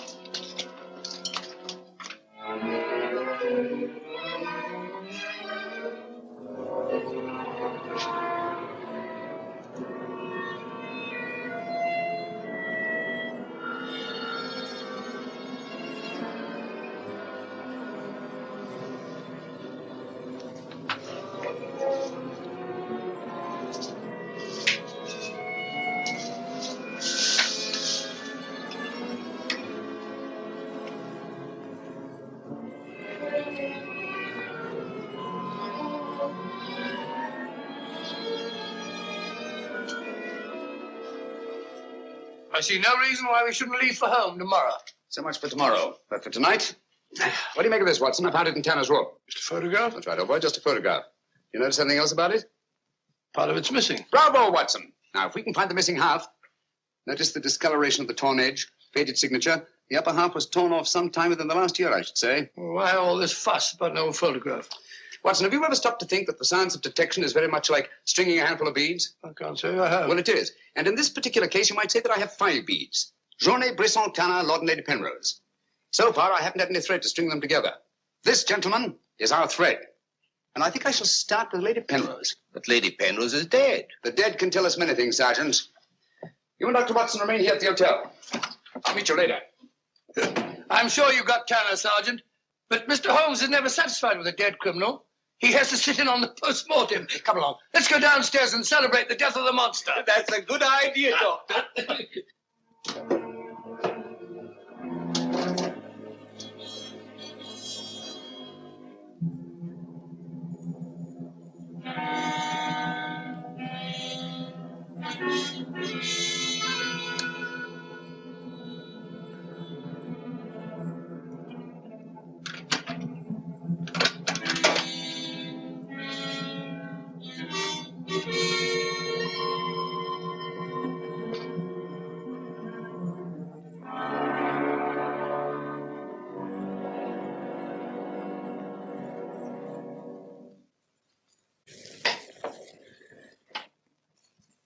So the great Sherlock Holmes becomes a common thief. You realize, of course, that I might have shot you. I knew that you'd refuse to see me, so naturally I had to take that chance. Tell me, who is Alistair Ramsden? What has he to do with your being here? Perhaps this will explain. Found the lower half in a room occupied by a boatman named Tanner. The upper half was in Lady Penrose's safety box. Alistair Ramsden murdered a fellow actor in my wife's company. He was sentenced to life imprisonment. The whole thing was a great shock to her. So she retired from the stage and you married her shortly after? Yes. Where and when was this murder committed? In Quebec, 5 years ago. Ramsden was shot 3 years later trying to escape from Calais prison. His body disappeared in the St. Lawrence. Was it ever recovered? I don't believe so. Penrose, Alistair Ramsden and Tanner are one and the same person. What? It was he who sent the upper half of that photograph to your wife as a warning. What could my wife have in common with a murderer? Yet he killed her. He killed her? Yes. The monster was none other than Tanner himself. We found a shirt impregnated with phosphorus in his room.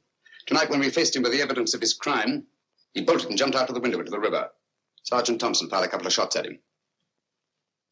He's dead? In a way, yes. I don't understand. Tanner is dead only because he was discovered, and have therefore outlived his usefulness to his creator. But I'm afraid that Alistair Ramsden, the actor, who created and played the part of Tanner, is very much alive. But surely, now that you know who the murderer is, the police... It's not quite as simple as that. During the time he's lived here, Ramsden has undoubtedly established another character for himself, perhaps several others, who are by now familiar to the people of the town of Le Mans Rouge and quite above suspicion. He could be almost anyone in the village. He may even have been your butler, Drake. This is fantastic. Yes. Yet Lady Penrose's death is only the beginning. There's no saying where this madman will strike next. Tell me, is there anyone else in Le Mans Rouge who may have been connected in any way with the case of Alistair Ramsden? Judge Brisson was the magistrate who tried and sentenced him.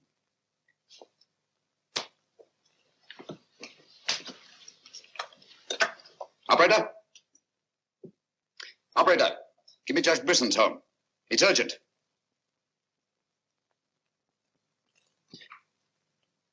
Judge Brisson, this is Sherlock Holmes. Oh, yes, Mr. Holmes. Oh, I'm quite all right, thank you. I've chained up the dog, as you asked. As I asked? I haven't telephoned you before. Somebody's obviously imitated my voice in order to gain access to the house.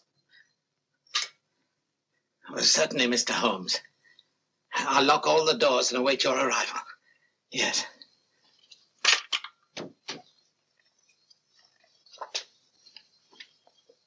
Nora! Nora! If I can be of any assistance, Mr. Holmes... Thank you, but I'm afraid... You think Judge Brisson's life's in danger? I only hope I'm in time to prevent a second murder.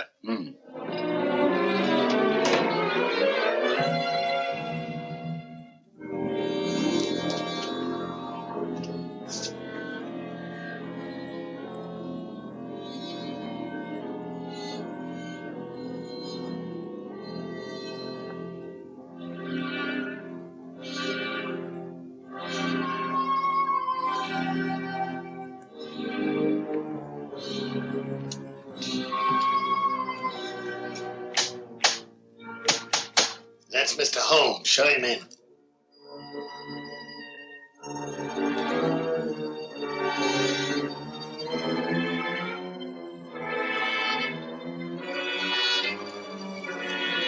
Hurry up, hurry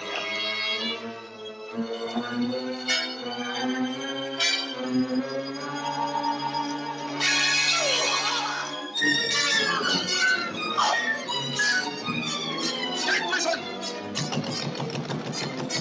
Judge Brisson!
You know who it was? I don't know. I don't know.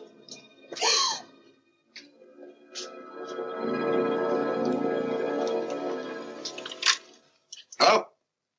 Operator, Monsieur Jaune's cafe. I want to speak to Sergeant Thompson. It's urgent.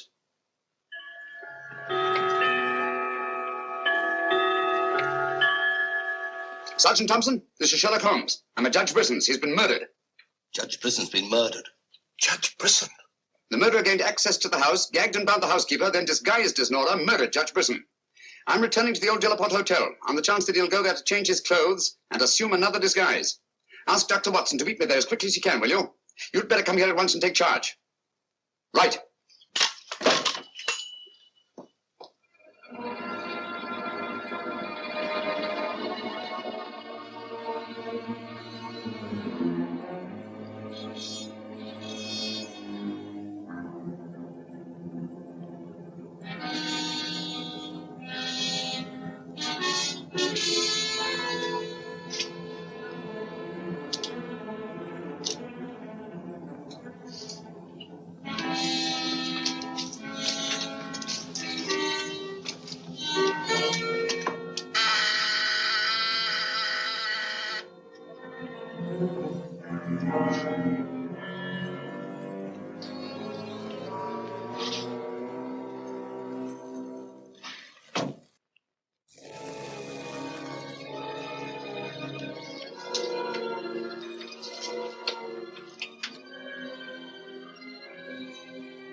Throw your revolver on the floor in front of you and raise your hand, Sherlock Holmes.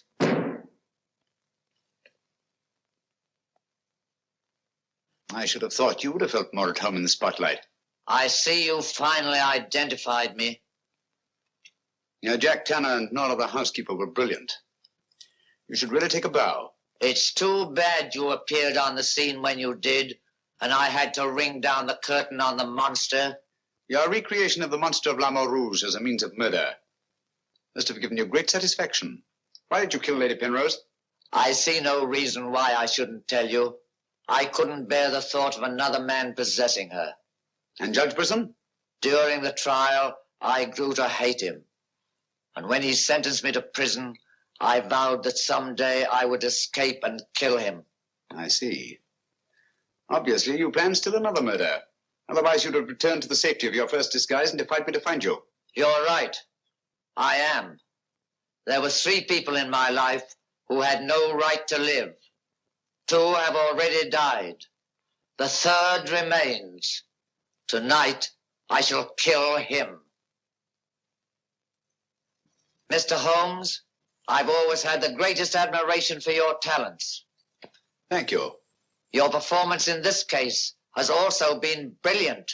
So brilliant that I'm afraid I'm going to have to ring down the curtain on it a bit prematurely. Mr. Ramson, we are artists in our fashion, not creatures skulking in alleys. If our positions were reversed, I shouldn't think of sending you to your death, lacking a few stray pieces of the puzzle. What do you want to know? The name of the 3rd person. I have no objection. If there is a hereafter, which I doubt, you and he will meet very soon, Mr. Holmes. The name of the 3rd person is...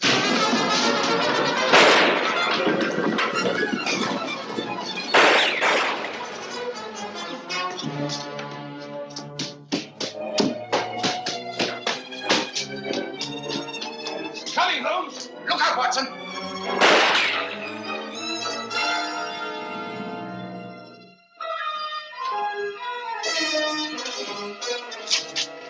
All right, Watson. Where is he, Holmes? He's gone. Thank heavens you're safe. Thank heaven you came and you did. There it is, Watson. Look out.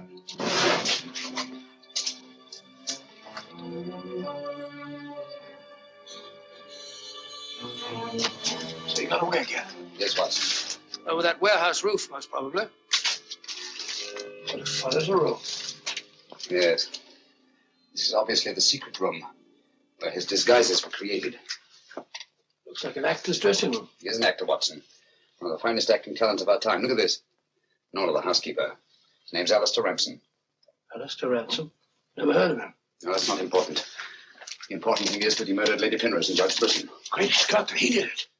Yes, Watson. This Ransom is a paranoiac. His orgy of crime is not complete. There's still another. I was just about to learn his name when you so conveniently fell down the stairs. Oh, sorry, old chap. You be, old boy. You saved my life. Look at this, Watson.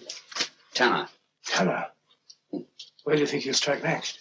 Obviously, Journet is to be his third victim. Journet? Yes, Watson. As in the cases of Lady Penrose and Judge Brisson, Journet also felt his presence, but in each case it was vague and unexplainable. Well, what connection can he have with Judge Brisson or Lady Penrose? Journet was a guard at Talon Prison, where Alistair Ransom was confined. He's the third person against whom the murderer holds a grievance. Now he's disappeared. Journet disappeared? So Marie told us in the cafe? Watson, Journet's disappearance can mean only one thing. He's in hiding. Our job is to find him before Ransom does. Journet is the only man who can lead us to the murderer. We'd better have a talk with little Marie.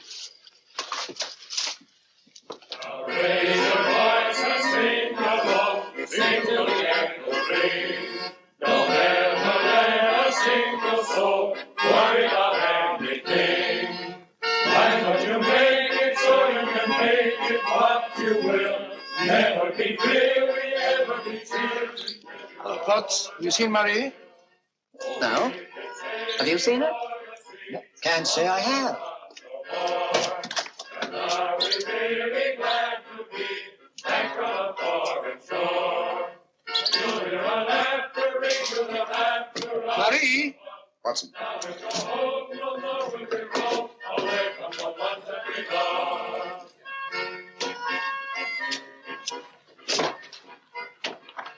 What is it, huh? I'm afraid we're too late. Marie.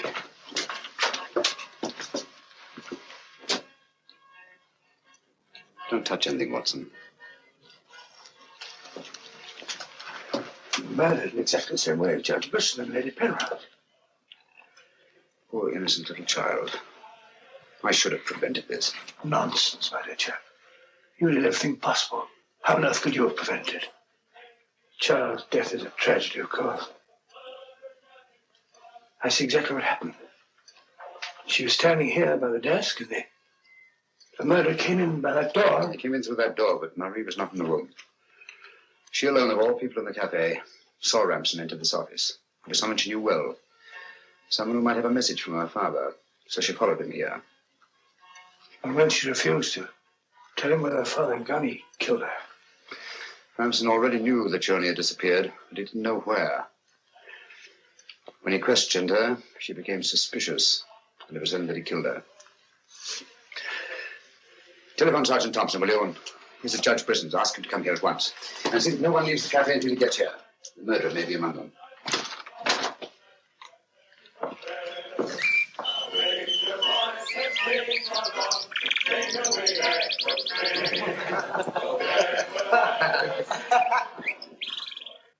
What could have happened to Holmes?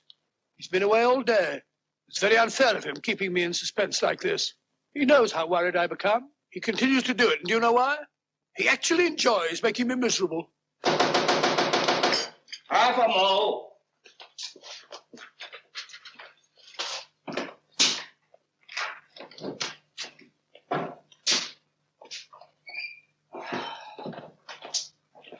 No good, Watson. It won't work. What won't work? I've been to every place where Journey could possibly be in hiding. That's where you've been all day. Yes, Watson, and I must admit that I'm completely baffled. We've got to find Journey before it's too late. But how? I've been everywhere within a radius of 5 miles of this village. I've even been to the church in the hope that he'd disguise himself and attend mass. He may have gone to Quebec.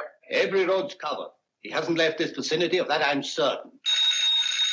All right, I'll answer it. Hello? Hello?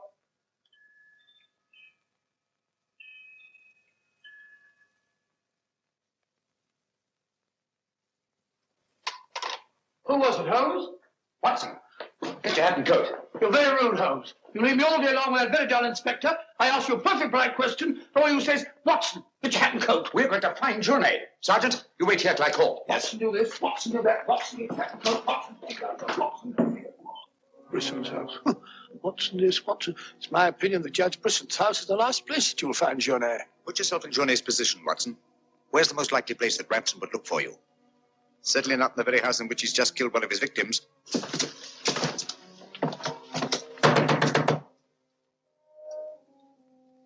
Johnny! Johnny! It's Sherlock Holmes and Dr. Watson. We're here to help you. Like a look at it, Holmes.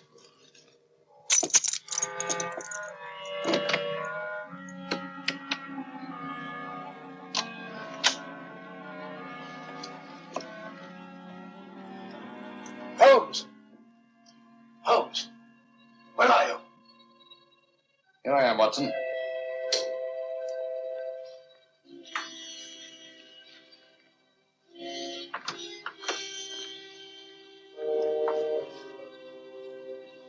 Johnny! What do you want?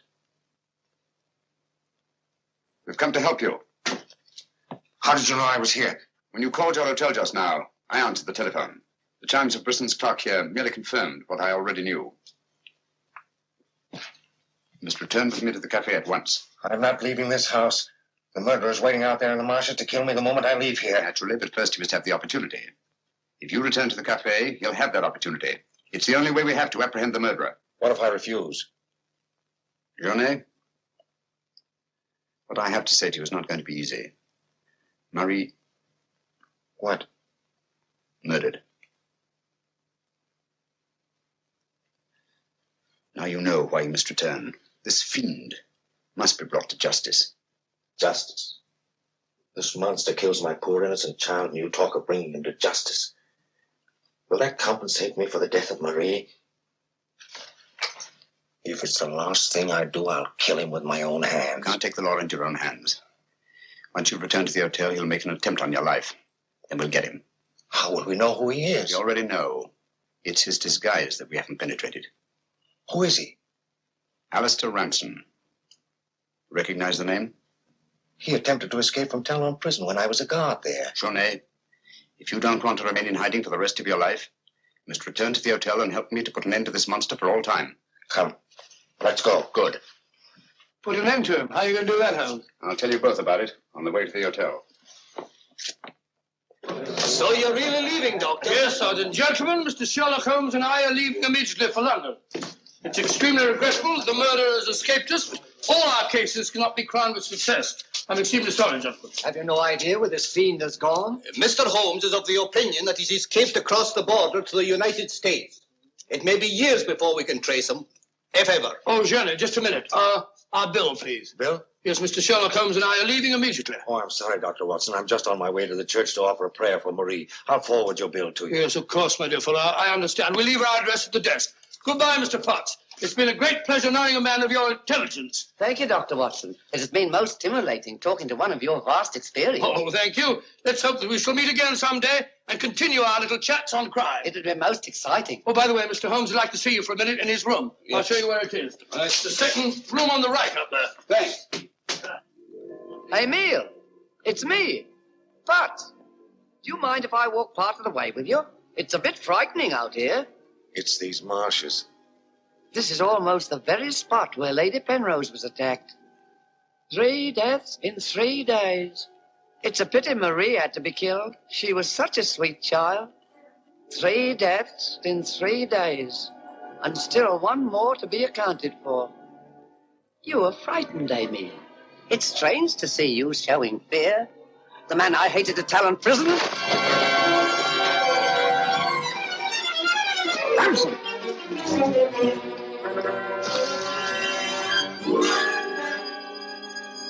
Sherlock Holmes. Yes, Mr. Ransom. So you see the final curtain has not fallen after all. I thought you were on your way to London. Naturally, that's what I wanted you to think. That's why Dr. Watson announced our departure in the cafe. Journey's leaving was purely bait to bring you into the open. I merely replaced Journey once he was outside on the street. May I say, Mr. Ransom, that your disguise as a postman was a masterpiece of ingenuity. Your very choice of the role put you above suspicion. It was quite easy. I simply disposed of the real Mr. Potts after he had passed his civil service examination and had been assigned to La Mort Rouge. You realize, of course, that you'll never hand me over to the police alive. It's not my function to be your executioner. My duty is to hand you over to the authorities, which I fully intend to do. You're an optimist, Mr. Holmes. No, not necessarily. We're surrounded by police awaiting my signal.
I've killed him. With this. Ransom's instrument of death has been his own executioner. Well, gentlemen, our search for the monster has ended where it began, on the marshes. Hey, Watson? Watson, where are you? Why isn't he here? He was with us a minute ago. Watson! Here I am, Holmes. Where are you? I've fallen in another hole.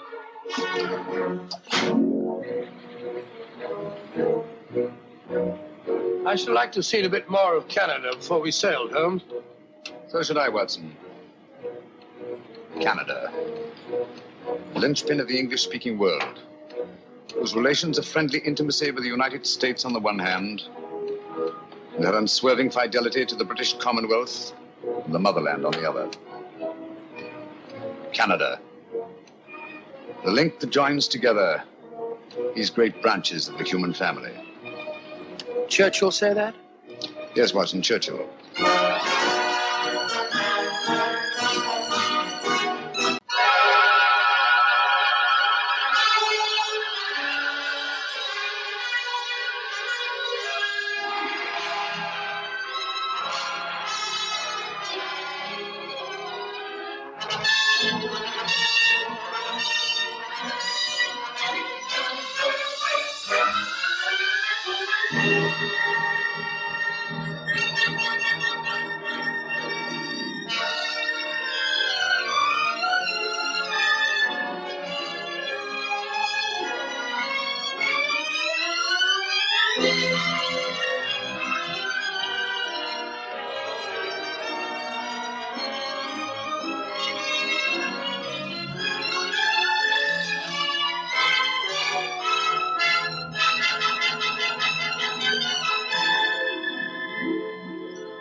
Who's there?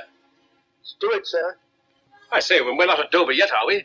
No, sir, but there's a message for you, sir, in the wireless room. I'll be right there.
Over in 15 minutes. Over in 15 minutes. Over in 15 minutes.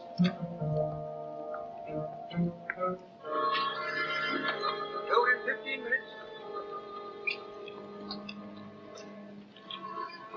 Over in 15 minutes. Over in 15 minutes.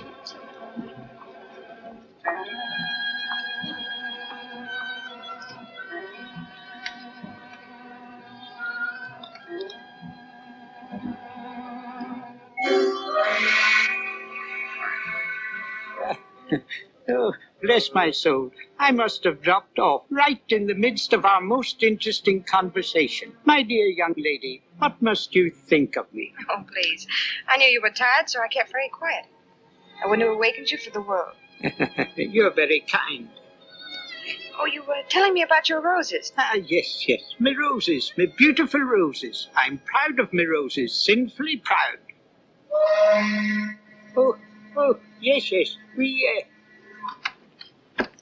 We must be getting into Dover. Well, bless my soul. Yes, indeed. Oh, I beg your pardon. I beg your pardon. Yes. Yes. There are the White Cliffs.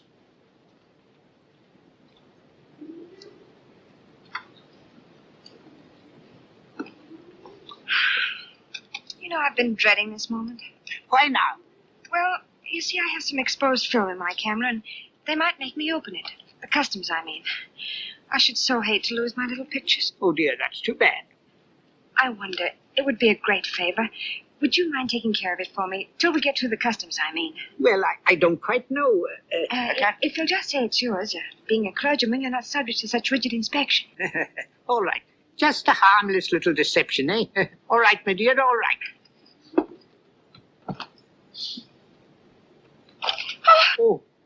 Oh, dear, it nearly fell overboard. Yes. Oh, dear.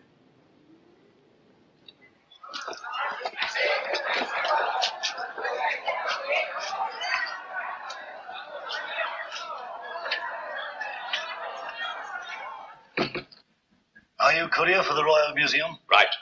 Bringing in the Borgia pearl? That's it. I'll have it out for you in a jiffy. I say, that's a clever dodge. Needs to be for this, believe me. There you are.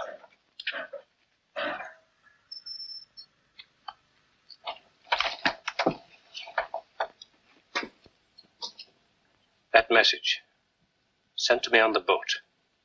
It was a hoax to get me out of my stateroom.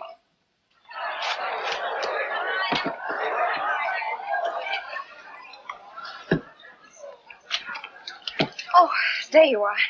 I was afraid that... My dear, they didn't even question me. Oh, how could I ever think? Don't try.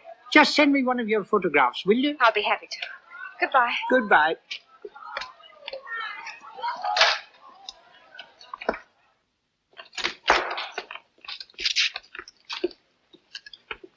Why, Giles! Come on, get in. How many times must I caution you, my sweet, not to speak until doors are shut? Sorry, I didn't expect you to meet me. Oh, I couldn't deny myself that pleasure. Now, I mean, you're more beautiful than ever. I'm glad to be back. Yes, and we're glad to have you back.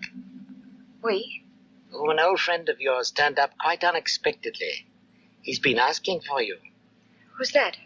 I found him prowling round your room, making wistful little noises like a dog. No, it can't be. Yes, my dear, the creeper. I'm not going to the flat. Oh, you'll be quite safe. I have him under lock and key. Now to business. What luck? See for yourself. I stuffed it with paper to stop it from rattling. It's absolutely the biggest pearl I've ever seen.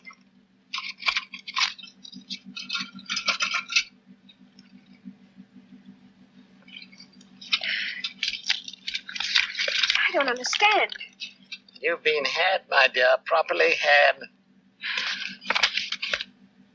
My dear Conover, forgive me if I take the liberty of returning the Borgia pearl to its lawful owners. Devotedly, S.H. Sherlock Holmes of Baker Street.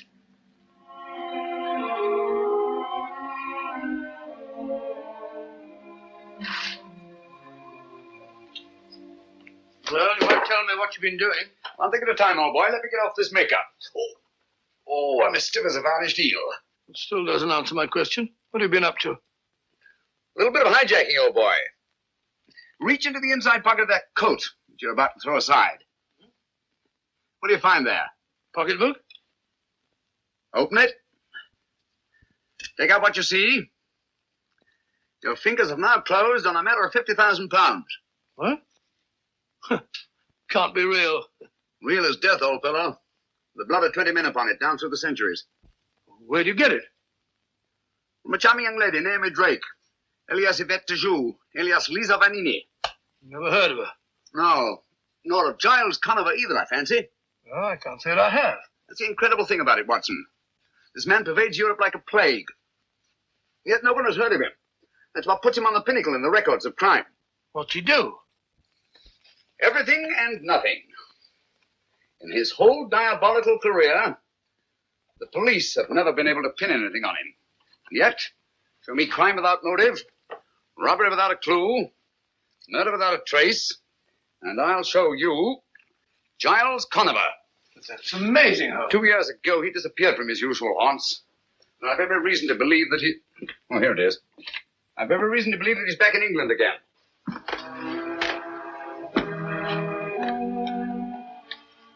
If I could free society of this sinister creature, I should feel that my own career had reached its summit. Where's that stuff?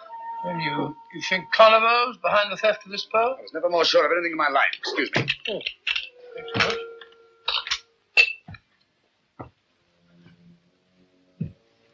Shh. Listen.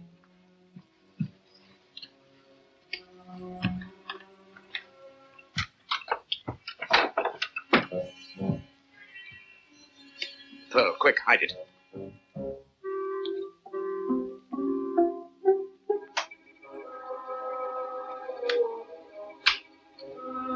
Turn out that light.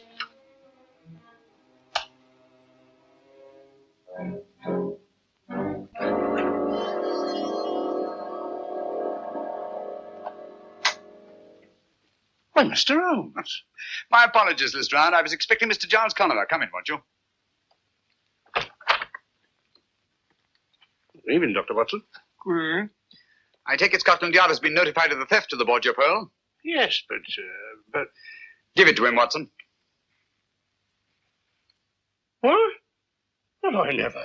That's a fine way to treat the Borgia pearl. I assure you, Lestrade, I shall not feel safe until this pearl is in the deepest vault of the Royal Regent Museum.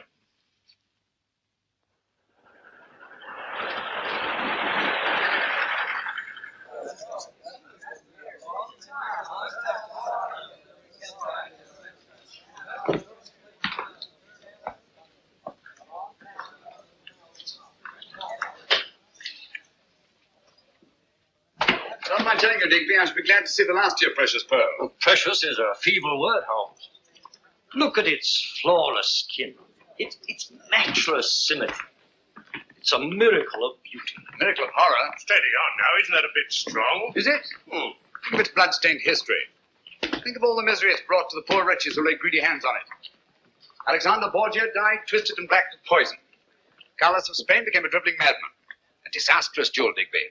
The world would be much better off if it was sunk in the ocean from which it came. Oh, really, Mr. Holmes? We'd hardly treat a national treasure in such a cavalier fashion. If you'd kindly open the case, Inspector. Certainly, sir.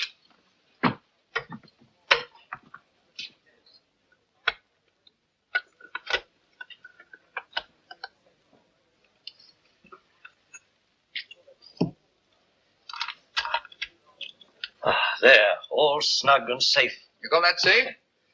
I've told you Giles Conover's after that pearl. Under the circumstances, wouldn't it be better to place a guard over it? It has 100 guards over it at this very moment. Well, my eyes must be failing me. I don't understand. What's to prevent anyone smashing the glass and pinching it?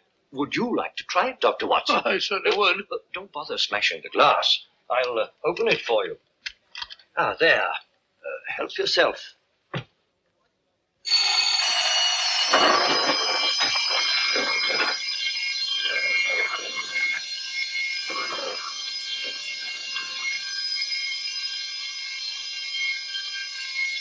Mr. Digby. Don't be alarmed, Bates. Merely a demonstration.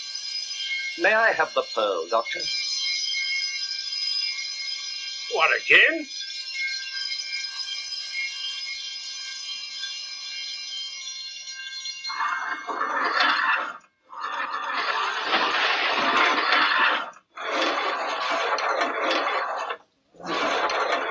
That allays your fears, I trust, Dr. Watson. If you'll step into my office, gentlemen, I'll explain to you what happened. Oh, how does the thing work? Electricity, the high priest of false security.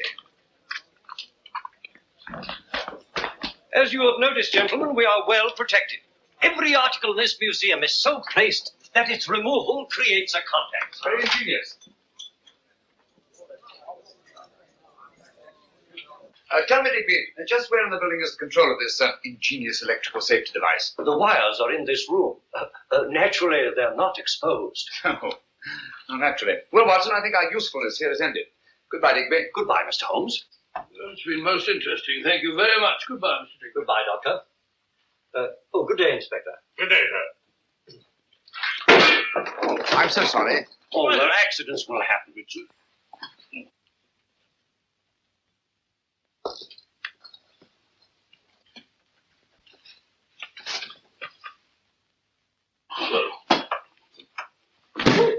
Well, you're going... I knew it.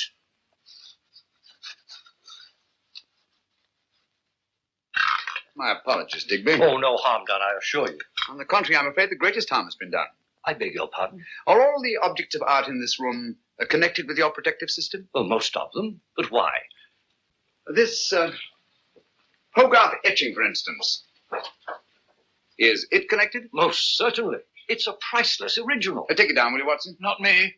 Once bitten, twice shy. Oh, tosh. I'm not afraid of guards and gongs.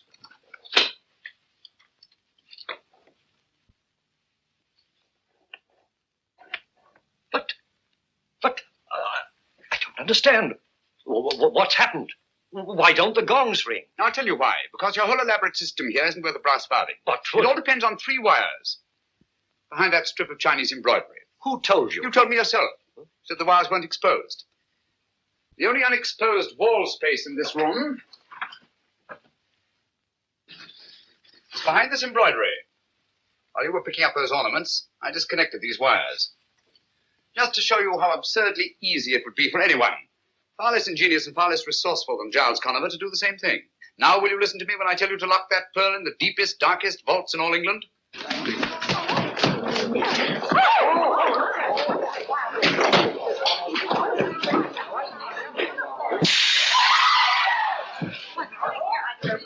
Stop, thief!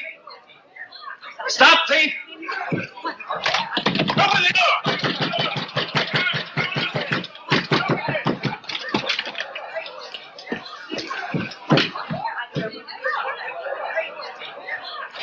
Gone! It's gone! A workman took it, sir. Bates is after him. I don't understand. The gongs never rang and the shutters never closed. No, the wires were disconnected. Thanks to Mr. Sherlock Holmes. A grateful nation owes you a memorial, Mr. Holmes. You demonstrated your cleverness. Oh, most brilliantly. You did put your foot in it, and no mistake, Mr. Nonsense. How was he to know that anyone... Oh, elementary, my dear Watson. By his deductive reasoning, of course. Oh, shut up, Lestrade. Deductive reason. Giving away the Borgia pearl like a pound of tea. 50,000 pounds. Not tea. What's this? The man who wanted to be caught, Mr. Giles Conover. How are you, Mr. Holmes? But I don't understand. This is one of our workmen. He's been employed here for weeks. He came highly recommended. Yes, I've no doubt of it. Every employee of this museum is scrupulously My investigated. dear Digby, Mr. Conover is a man of infinite resource and precaution. Oh, thank you, Mr. Holmes. Just a bare chance that his accomplice, Miss Naomi Drake, might not get away with that pearl on the boat from Ostend to Dover. Pearl? What pearl? Who are you getting at? Did you search him, Bates? Yes, Inspector, but there's not a thing on him. He might have swallowed it. No, he hasn't got it. Or he would never have allowed Bates to catch him. While he was running away, did he stop? Did he meet anybody? Oh, yes, sir. As he went around the corner, he bumped into a woman. Did you get a good look at her? No, sir. Not good enough. Ah, that's where you lost your pearl. That woman was an accomplice. Same girl that was on the boat, eh?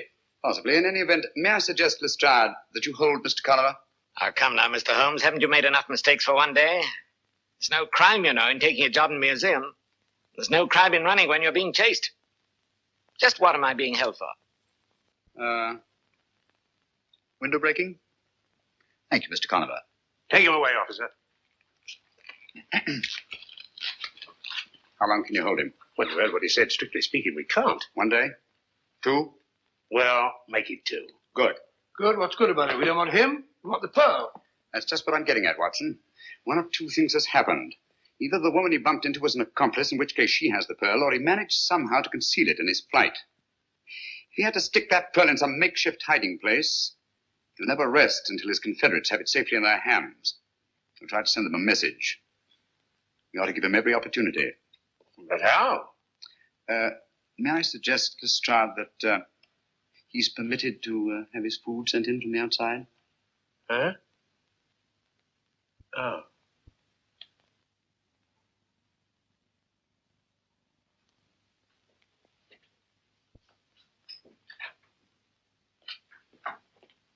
Here we are, Inspector. Here was his tray, just the way Mr. Conover left it. Oh. 10 to 1, there's a message in there somewhere. Yes? What makes you so blinking sure there's a message in it? Because he asked me for a lend of me pencil, that's why, and he promised me a quid if I'd keep me mouth shut. Oh, he did he? Cunning, ain't he?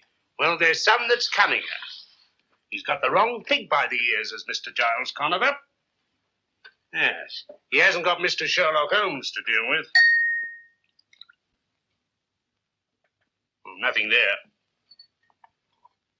There might be a note stuck on underneath. Oh. Seeing eye, that's what you've got to have. Nothing much gets by you, Inspector. Oh, we all slip up once in a while. No one's infallible, you know. That's funny.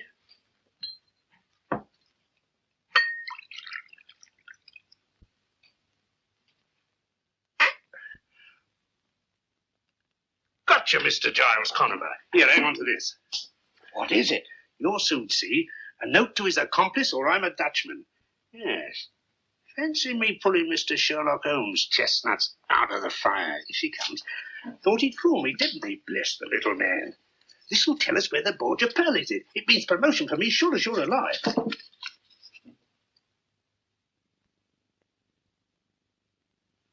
What did it say? What do you care what it says? He didn't say where the Borgia Pearl was, it, Inspector. Just you clear up this trap. That's all you've got to do, and see it gets back to the restaurant. Very good, Inspector. Holmes and his theories.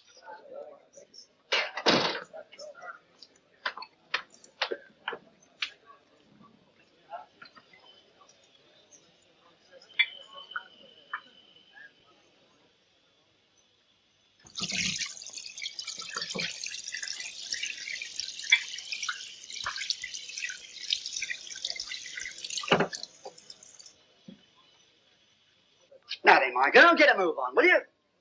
What are you staring at that plate for? Oh, I ain't staring at it. Now I'm washing it. See? Well, I ain't paying you to go to sleep on your feet, you know. Gone, you old bag of grease. Wash your own dirty dishes. See? Here, you can't do that there, here. Lovely weather, ain't it? Well,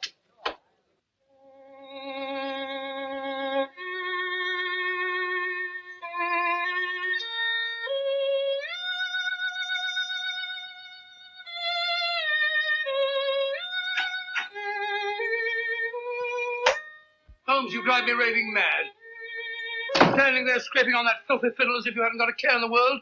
All the time your reputation's been dragged in the mud. My dear Watson, I really must caution you against hitting newspaper reporters in the teeth. It isn't dignified. Well, he deserved it, the idiot. But how did you know I struck a reporter? Observation, my dear fellow. You come in here with 2 copies of the morning paper. A thing you never do unless there's an article you wish to clip for your files. You talk about my reputation being dragged in the mud. Obviously, I've been the subject of a scurrilous attack in connection with the theft of the Borgia Pearl. Well, you certainly have. This article practically suggests you stood to profit by the deal. And it implies that you were working with Conover. Yes, I'm afraid I'm for it, Watson. Indeed you are. But how did you know I struck the fellow? Oh, that. Well, you come in here, jumping off the handle at me, berating me like a mother who boxes her child's ears after snatching it from under a tram. A very human impulse, Watson, and one that suggests that you've been taking up the cudgels on my behalf. What a remarkable deduction. Not when you consider that the skin is missing from the first and second knuckles of your right hand. Didn't hurt. Good old Watson. It's like you to stand by a man who's been discredited. Oh, rubbish. We've been in tighter spots than this. Not many, I'm afraid. Well, come along, old fellow. What have we here? Kippers. Kippers, splendid. I'm as hungry as a bee on a flower. Come in. Don't get up. Haven't got a minute. I've just popped in to tell you. I know. To tell me that you can't hold Conover any longer. In fact, you've already let him go. Never doubt. How did you know? Elementary, my dear Lestrade. You know as well as I do that you can't hold a man for more than 48 hours without bringing a charge against him. That's right. Have one, won't you? Thanks. Oh, I've got to be off. Off to solve another baffling crime, I suppose? Oh, you might call it that, Doctor. But to me, it's just another routine murder. Oh? Who is it? A bloke named Harker, military man. Harker. Horace Harker? That's right, you know. I've heard of him. Horace Harker. Yes, I remember him. He's a major in India. He's retired. Uh-huh. So he's been murdered, has he? Right. And his back broke. Well, I got to be off. Wait a minute.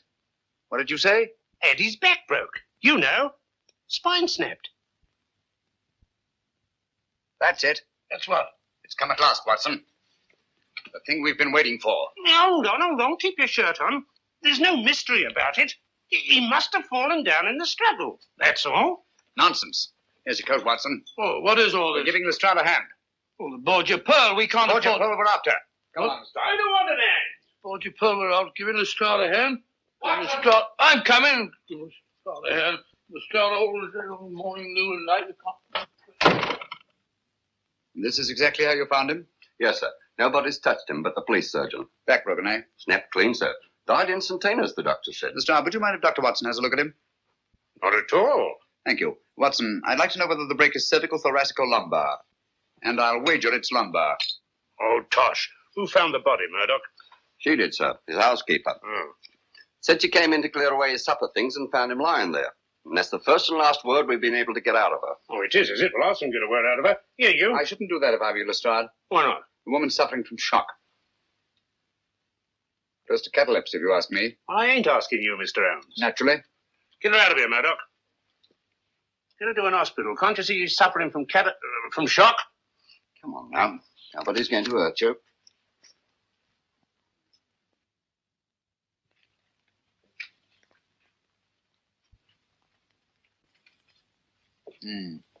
Major Harker seems to have thought very highly of Napoleon. He's rather overdone it.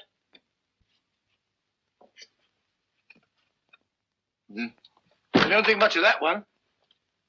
Where was the break, Watson? One of the lumbar vertebrae, as you thought. The third vertebrae. I can't for the life of me imagine how it happened. I can. Oh, really? Well, it happened just as I thought. The housebreaker comes in through this window over here. So you see, Mr. Sherlock Holmes, I shan't be needing you after all. Simple as ABC, isn't it? Yeah. The murderer comes in through that open window.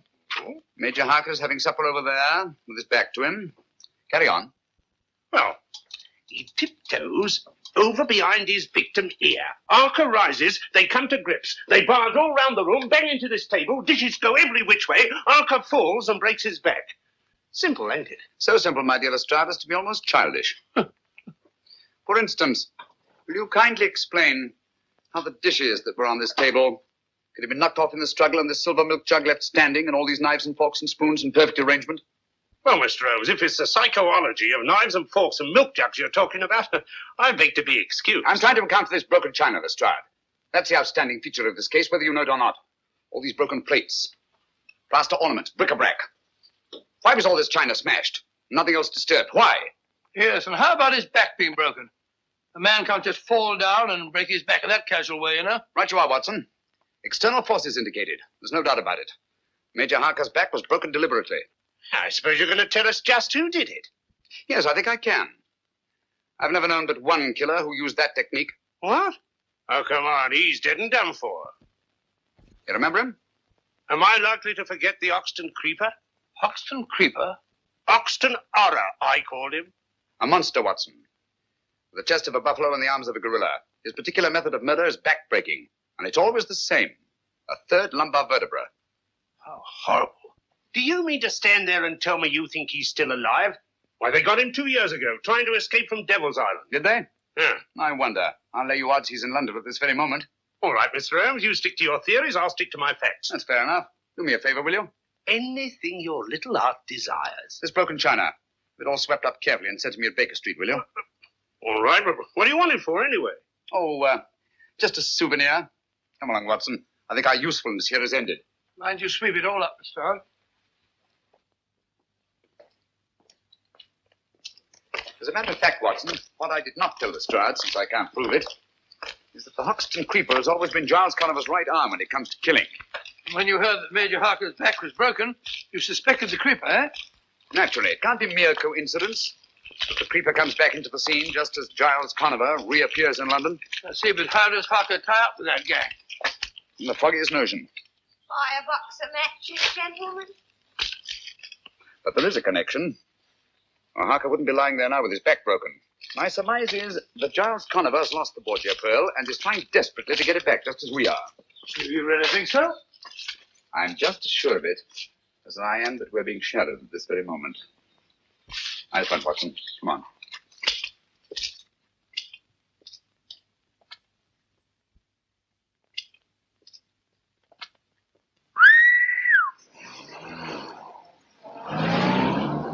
Listen. Have you got your revolver? Yes. Now get it ready. What? Get it! No, thank you. Come on, Watson.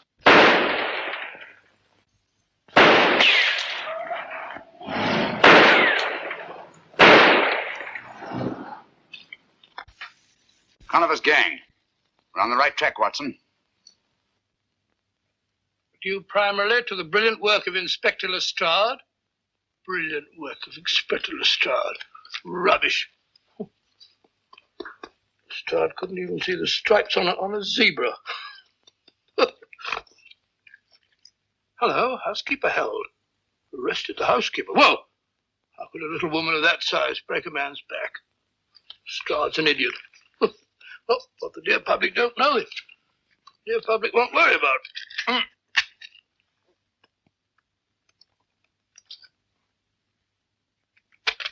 Funny. Had it here a moment ago. Only thing. See. Only thing. Listed it. Oh, what would Holmes do? I know. Reconstruct. Yeah, reconstruct it. That's it. Well, I was sitting here. Got the cutting. Paste.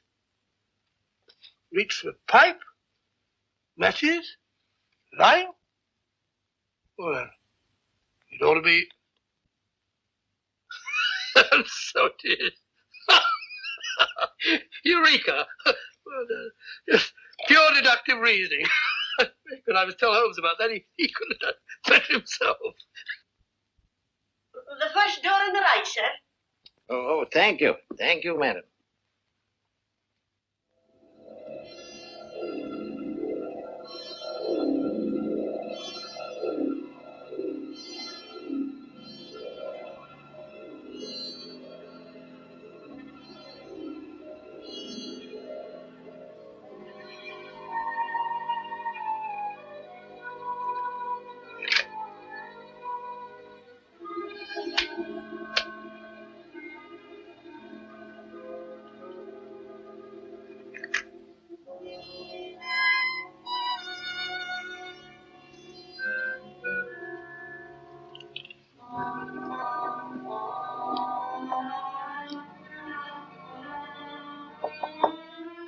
Come in. Dr. Watson, I believe. Is Mr. Holmes in? Pretty's out, sir. He'll be back any minute. Won't you come in and wait? Thank you very much. Thank you.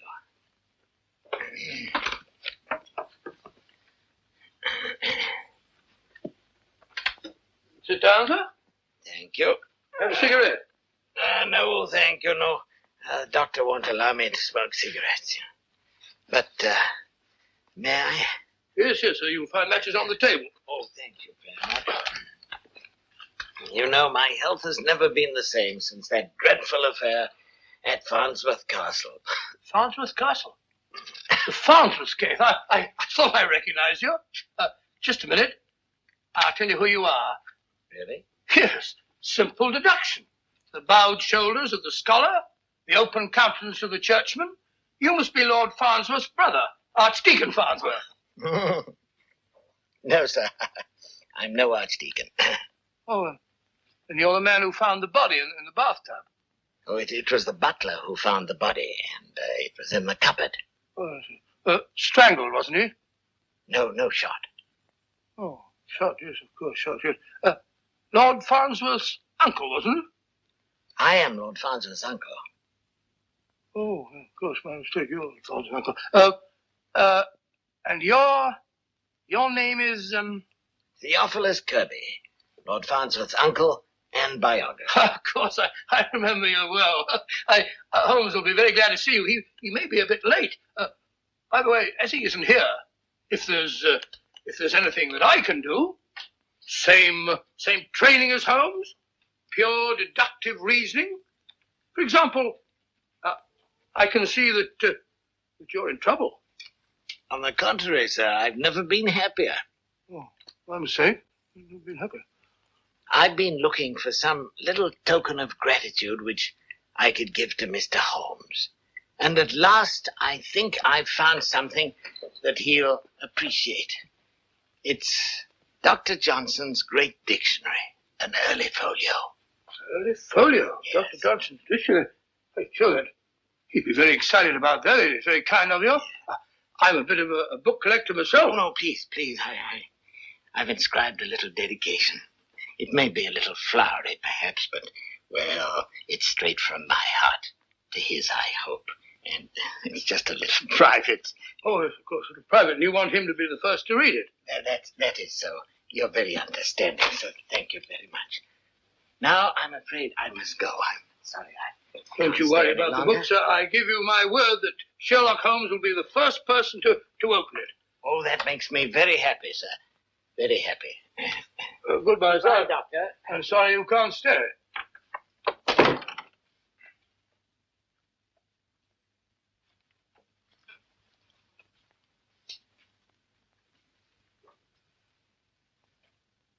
$17.57. A folio. This will be worth a lot of money, eh?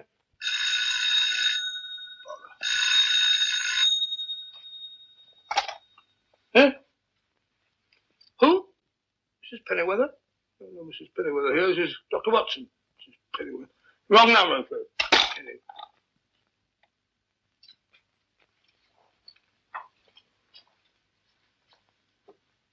I don't think Holmes would mind if I just...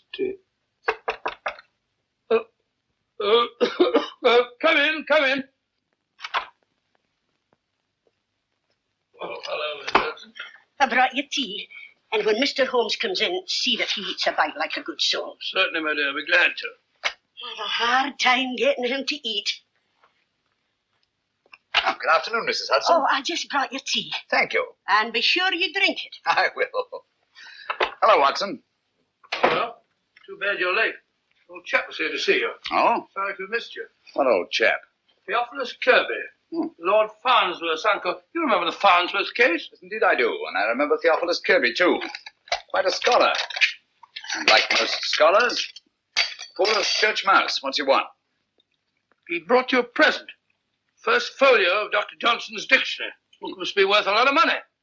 He's written an inscription in it, bless his heart, out of gratitude. That's very nice of him. Like to have a look at it? Have a cup of tea? Well, thanks, old boy. Put it down there. Gratitude is a rare quality in these days. Let's see what he wrote.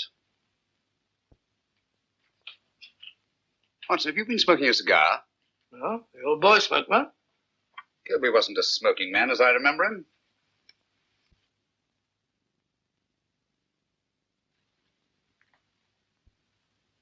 And even if he were, he wouldn't be smoking a Bolivar, cabinet size, imported from Havana, especially for connoisseurs. Well, if you're not sure of him, there are plenty of samples of his writing on the shelves over there. Why don't you compare them Don't with... touch that book. What? Give it to me. I'm sorry, Watson, but unless I'm greatly mistaken, you've been entertaining Mr. Giles Conover. Stand back from that book.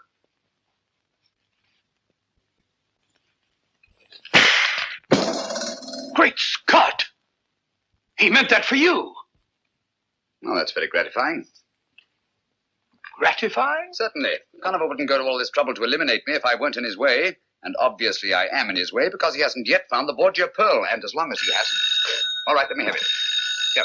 All right. Yes, yes. All Lestrade? Yes. What? Say that again. Don't touch a thing. No, not a thing. You understand? Right. We'll be with you. What is it, Holmes? Another murder. Little old lady. With her back broken. No. Yes. And in a litter of smashed china. That was exactly how I found my sister. There. Steady, my dear, steady. You live here, Miss Carey? No, Mr. Holmes. I teach history at a school in Cardiff. I came home today for the holidays. This card, Mr. Holmes. The very last thing she did. For my dear Ellen, to inspire her and her pupils with love. A gift for you. What was it, Miss Carey? I don't know. I'll never know now. I found it on the desk over there. She was writing it when... Oh, why do you stand there? Why don't you find the beast who committed this dreadful crime? Look here, Miss Carey. There's just one question. There'll be quite enough questions. You come along with me, my dear. What you need is a sedative. I'll telephone for a nurse. There, my dear. We're quite all right. Pitiable. Poor little woman.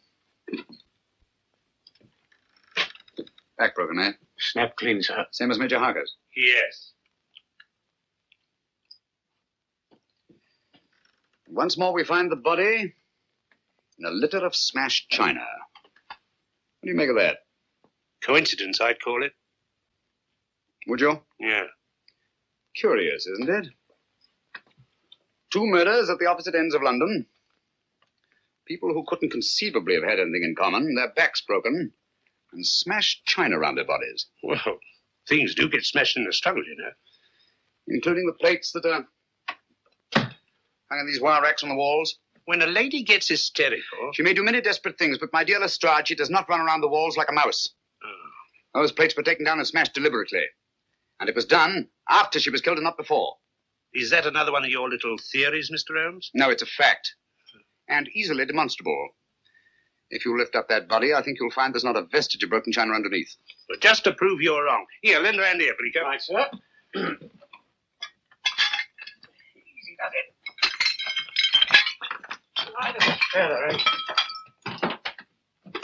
What did I tell you? Look at that, Lestrade. That china was broken after her dead body was flung there on the floor. But why? Why was it done? Well, as I see it, we're dealing with a monomaniac. And after each and every one of these murders, he goes into a bestial fury and smashes things. But why bric-a-brac and nothing but bric-a-brac? Why should a murderer who was strong enough to break Major Harker's back vent his bestial fury by breaking up dinky little cups and saucers when he could just as easily break up a large chair or smash a big table? There's no accounting for the workings of the criminal mind. Oh, nonsense. He follows a pattern and there's purpose in it. Would you have those broken fragments collected and sent to me at Baker Street, please? Oh, what's the use? You won't find any fingerprints in them. Perhaps not. But broken china is the one thing these murders have in common. We've got to get to the heart of this mystery, and quickly, too. Don't you realize there's a monster at large in the city bent on destruction? We don't know why, we don't know where. But somewhere, at any moment...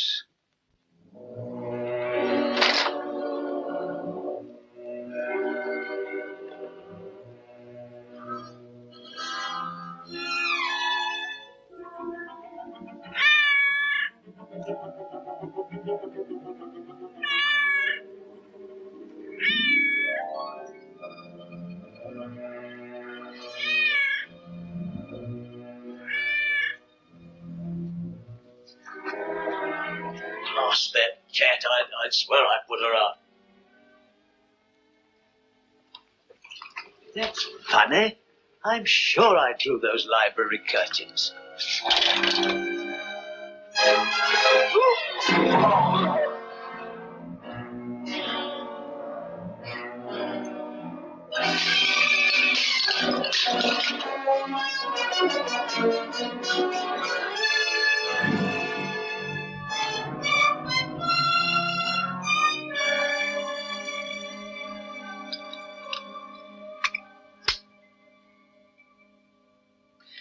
I'm afraid I must disagree with the newspapers, Watson. The Hoxton Creeper, to the best of my knowledge, is not a madman, or if he is, then there's method in his madness. And that method, I'm convinced, is supplied by Giles Conover. You think all this broken china is just a blind to make it look like the work of a madman? On the contrary, my dear fellow, this smashed china shows purpose, it shows motive. Purpose and motive are the last things a sane man would wish to imply if he were posing as a madman. Why smash the china? The killer didn't choose to smash the china, he had to smash it. Oh, had to? What for? Oh, possibly to cover up something else that was smashed. Some object. Identical in all three cases. The clue that we're looking for. Why mess about with the plaster? You'll far more chance of finding the clue you're looking for in the china because there is much more china. There's too much china, Watson, and too little plaster. Which leads me to suspect that the greater conceals the less, and that the china was smashed to cover up the plaster. Curious notion. Oh, look. Bird. Matter of fact, I had thought of it myself. Oh, did you really? Then it was very tactful of you not to mention it. Yeah, what do you make of this? Cocked hat? Soldier, eh? No doubt of it. Part of a bust. Military hat. Late 18th century, I should think. That's funny. Here we are in the second house. Here's a shoulder with a bit of a chest and a medal on it. Looks as if it might have come from the same bust. Mm-hmm. Identical. Same plaster, same proportion, same military subject. And this piece comes from the house of the second murder, while these pieces came from the house of the first. We're getting warmer, Watson. Okay, wait a minute. I got something over here. Here we are. Look, here's a nose. There's a mouth and a bit of a chin from the third house. What's the mouth of his hat? The little corporal himself. Right, Watson, Napoleon. A single statue made up of fragments from 3 different houses. Identical busts in each house, huh? Yes. Put the pieces down here. I told you this china was smashed to cover up something else. Well, why smash Napoleon? Think, Watson, think. Something was hidden in one of those busts. Something that Conover is looking for. You don't mean that... Precisely. The Borgia pearl. But how did it get in the bust in the first place? That's what we're going to find out. We're going to get hold of that guard. The one that chased Conover down the street the day he stole the Borgia pearl. Get your hat. I'll get a taxi. I'll give it to you. Borgia pearl, Napoleon bust. I was driving about London looking at broken glass. Borgia pearl. Here we are, sir. This is where I nabbed him. He's baiting it along here like a frightened rabbit when I come up from behind and make the pinch. That isn't true. Would strike me dead if it ain't, sir. Isn't it true that he went in there? Well, he was at... Out with it, man. Did he or didn't he? Well, as a matter of fact, he did duck in there. But I made the pinch right on this very spot, like I said. Can you tell us exactly what happened? Why, yes, sir. He runs in here full lick and up to this door. Was the door open? Just like it is, sir. But when I got here from the head of the stairs, the door is bolted. So I starts to climb in this here window. Was the window open too? No, sir, I had to force it. When suddenly the door opens, out he nips, and I made the pinch right on that very spot like I told you. How long was Conover out of your sight? I should say less than a minute, Mr. Holmes. That's why I didn't want to mention it before. I didn't think it was important. Important? Great heavens, man. Come on. Oh, I beg your pardon. Gentlemen, this is not my sales room. This is my workshop. What can I... Oh, it is you, is it? Catching more thieves today? Ah, no, I was explaining here to Mr. Holmes and Dr. Watson. Thank you, Bates. That will be all. Thank you, sir. Good day, Bates. Good day, sir. Mr. Gilder, our time is short, and believe me when I tell you that lives are at stake. Lives? Please answer my questions as briefly as possible. Last Tuesday, at 10 minutes past 12, where were the workmen who were usually employed in this room? It was a dinner hour. They were out. On this table over here? You had some busts of Napoleon standing to dry, did you not? Yes, I did, but how did you know? Never mind that now. How many were there? 6. Just like these busts of Beethoven. 6 busts of Napoleon Bonaparte. 6. Are you sure? No more, no less? Yes, I'm positive. Watson, look sharp, will you? Go to that door to the alley and do exactly as I tell you. Huh? No, not her. Just do it. Leave your stick. Think I have an alley cat? Go outside and close the door. Stand over there, will you? Me? Yes, please. Ready, Watson? Ready, Holmes? All right. Come in quickly. Close the door. Hold it. Turn round. Take 2 steps forward. Stop. Wait a moment. Look round you. Now look over here. Wait a minute. Now run over here. Pause a moment. Look at these wet plaster busts. Look back to the door. Take a coin out of your pocket. Come on, hurry, man, hurry. Now stick your finger in one of these wet plaster busts. Go on, do it.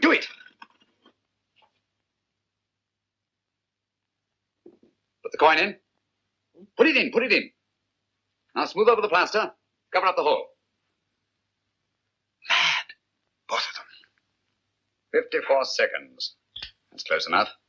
Conover could have done it faster. But he acted on his own while you had to wait for instructions. You mean to say that... Precisely. Conover stuck that Borgia pearl in one of those 6 wet plaster busts of Napoleon. What? Gilda, what happened to those 6 busts? You are not the first one asking me that. Now, who was the other? A woman. When? Was it Wednesday? The day after the thief was taken? Yes, it was. Amy Drake, Watson. Amy Drake? What did you tell her? The same as I'm telling you. They were delivered, all 6 of them. Yes, but to whom? To Amos Hodder's art shop on Kensington Road. Amos Hodder.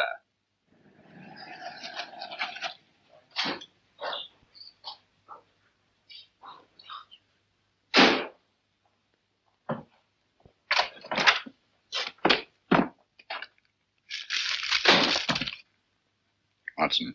Huh? What an amusing statue. Most amusing. Is it? Why? Because I say it is. Pretend to be interested. Huh? Oh, fine bit of modeling, Holmes. Very amusing statue. Most amusing. Sit down in that chair. Huh? Sit down in that chair.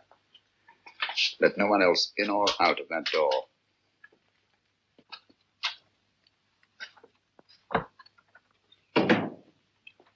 Attend to the gentleman, Miss Bittinger. Yes, Mr. Hodder.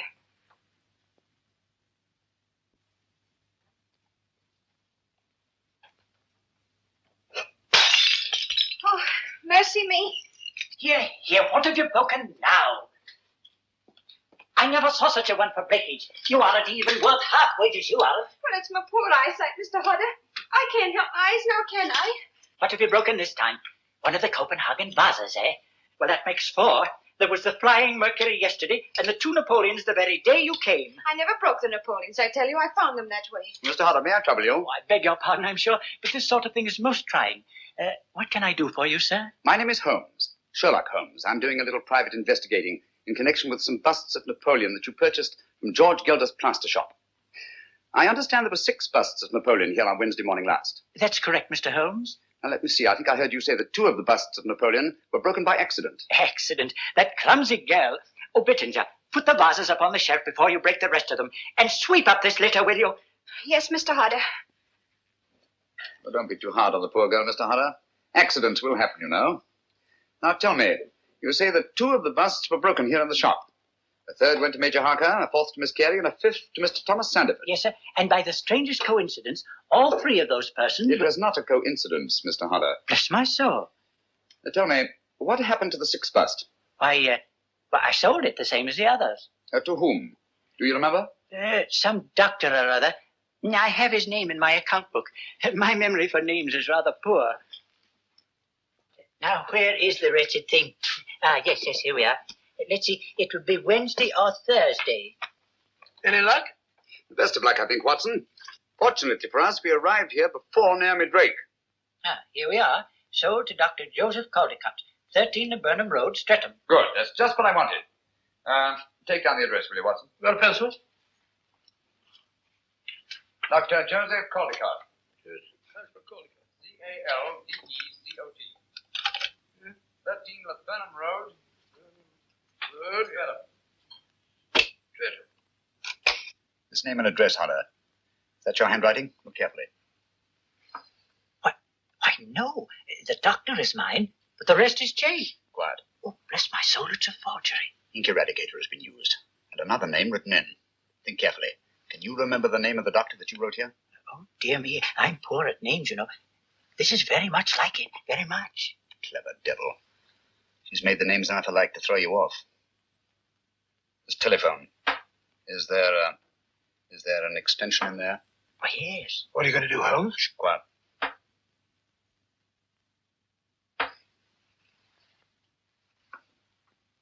You were right, Giles. It worked. Like a charm. He'll be off to the wrong end of town presently.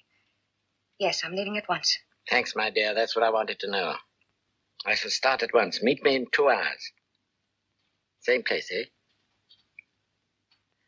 Why, of course he's here. He's sitting right behind me. Then I shan't meet you. Not till you got rid of him. Oh, nonsense, my dear. His devotion to you is most touching. But I tell you, I just can't stand having him near me. Giles. Giles. Yes, my dear. What is it? I thought you'd hung up. Oh, hardly, Naomi. I understand there's another doctor. Same name.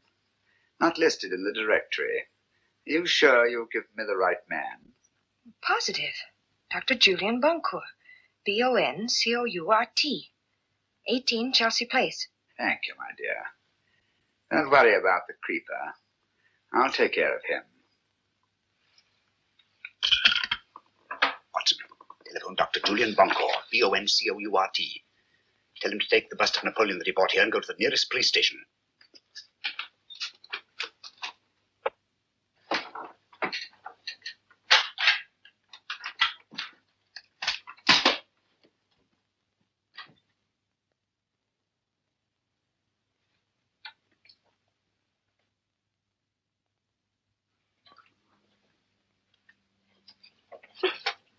Just let go, Naomi. I'm here to catch you. Think you're clever, don't you? You can't hold me. Come on down. What charges are against me? Peddling matches without a license. Constable, put the cuffs on her. She's an accomplice in 3 murders, possibly 4. Leave me alone. You can't do this to me. No one there. I can hear it ringing.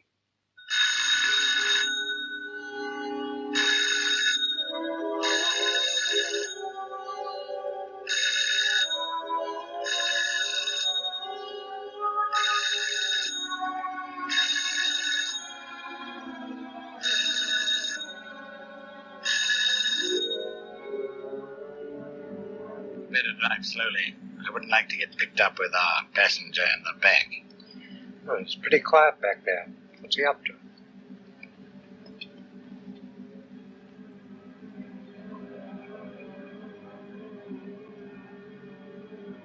He's got Naomi's vanity case.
Stay here till I call you.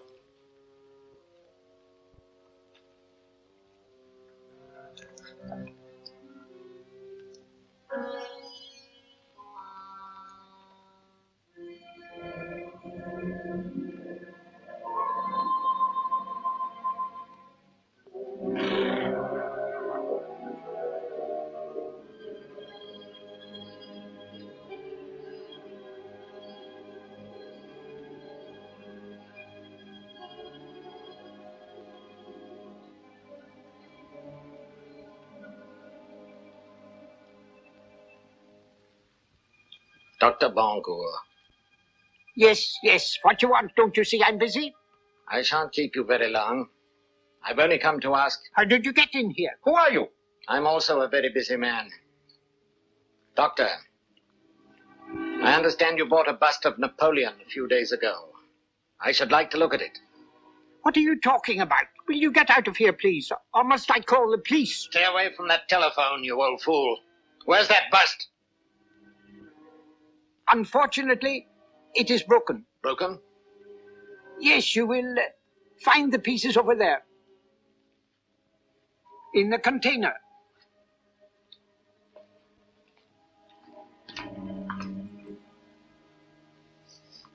But you won't find the Borgia pearl there, my dear Conover. Drop that gun.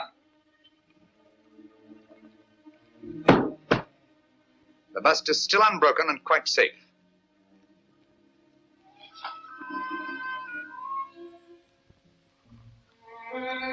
You're still full of your little surprises, Mr. Holmes. Back up against that wall. I don't like your work, Conover. I've seen quite a bit of it, both here in London and elsewhere on the continent. Don't like the smell of you either. That underground smell, the sick sweetness of decay. You haven't robbed and killed merely for gain like any ordinary halfway decent thug. No, you're in love with cruelty for its own sake. The world will be much better off without you. It will give me great pleasure to... Don't move. Hold your hands up. That's it. You know, I'd never have thought of disconnecting those wires if it hadn't been for your excellent example at the Royal Regent Museum. It has been said that imitation is the sincerest form of flattery. Oh, yes, I'm willing to learn from an old master hand. Come now, where's that bust? Dr. Boncourt took it with him to the police station. Oh, that's a very feeble lie. You'd hardly have let it out of your hands. You'd have been afraid Dr. Boncourt would have met us coming in.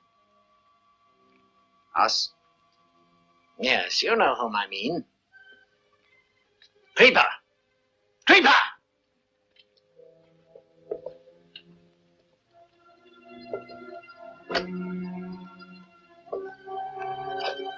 Stay where you are. Now listen. Go to the room at the head of the stairs. The one with the 2 glass panels in the door. You know what to look for. And if you should meet Dr. Boncourt on the way, pay him your respects. You'll hang for this, Conover. Just as Naomi Drake will hang. We caught Naomi Drake, you know. That's too bad. That's her lookout. No, it's your fault, Conover. It's all your fault. Poor Naomi. Now stay where you are. I shouldn't let the creeper know if I were you. He wouldn't like it if he knew you'd let her down. He's crazy about Naomi. She's a very pretty girl. Now you're trying to scare me, Mr. Holmes, but it won't work. You've got nothing on Naomi. She'll get off. Oh, no, she won't. She lost her head, you see, when she found she was cornered. Grabbed up a large pair of shears and stabbed Dr. Watson to death. She'll hang for that, you know, and it's all your fault. You got her into this. You won't raise a hand to help her, will you? She'll hang by her soft white neck. The trustees will put their hands on that pretty body of hers and throw it in a quick line.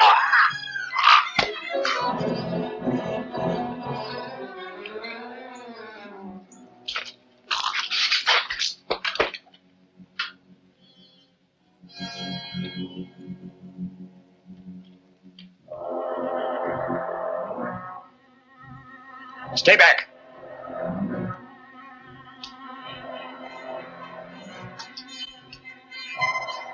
You hear me? Stay back! That's it. Give it some more. Go on, put your shoulders to it. Give it some more. That's it, it'll go. Holmes! Thank heavens! Come in, gentlemen. But where's Boncourt? He's quite safe. Lestrade, send one of your men upstairs, will you? Tell Dr. Boncourt that all is well. Gently, though. He's old and his heart is weak. I see. That's why I didn't dare send him out of the house. He's up there. All right, up you go. You see, if he'd run into Conover and the Creeper... Conover and who? The Creeper, my dear Lestrade. That you said didn't exist anymore. Where is he? You'll find him in the laboratory. Conover, too. Go on. You won't need your revolver. No handcuffs. Oh.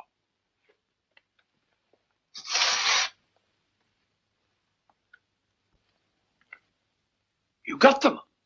Yes. Did they find the bust? No. Well, what did you do with it? My time was very short, Watson. So I put the bust in the last place I thought the Conover would look for it. He literally brushed by it as he came in. Amazing. And the Borgia pearl's inside that? If it isn't, I shall retire to Sussex and keep bees.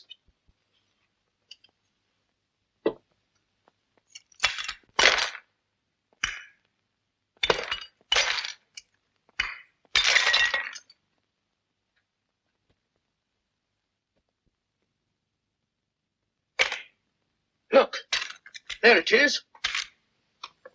By Jove. The Borgia pearl. The blood of 5 more victims on it. Well, anyhow, Conover was one of them. What's Conover? No more than a symbol of the greed and cruelty and lust for power that have set men at each other's throats down through the centuries. The struggle will go on, Watson. For a pearl, kingdom, perhaps even world dominion. Till the greed and cruelty are burned out of every last one of us.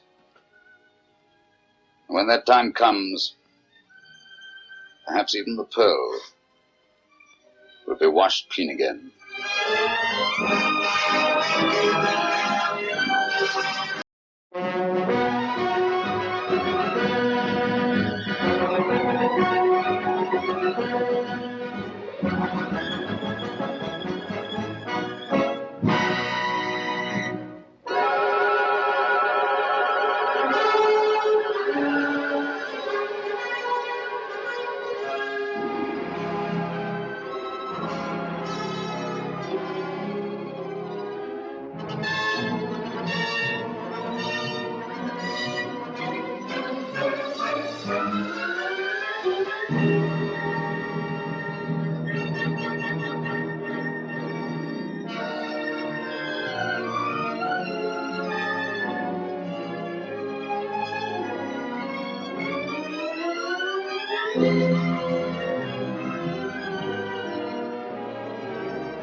The events I'm about to relate began a fortnight ago, in a grim old house perched high on a cliff on the west coast of Scotland. This singular structure is known as Cliff House. Gathered there for dinner were the 7 members of a most extraordinary club called the Good Comrades.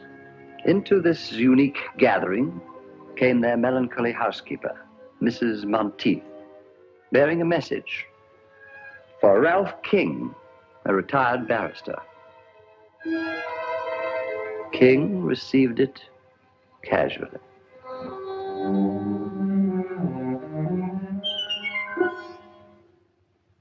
When they saw the contents, the Good Comrades took the whole thing as a joke. But their housekeeper was right. It was no laughing matter. For on the following night,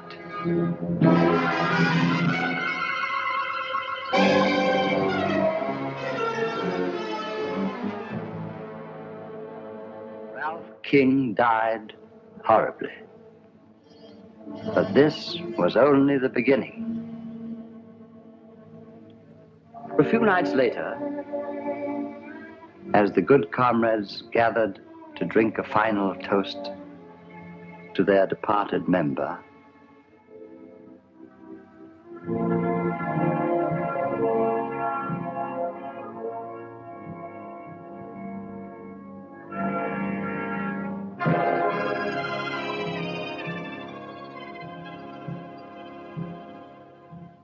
Mrs. Monteith entered with a second envelope This time addressed to Stanley Rayburn, in his day a distinguished actor.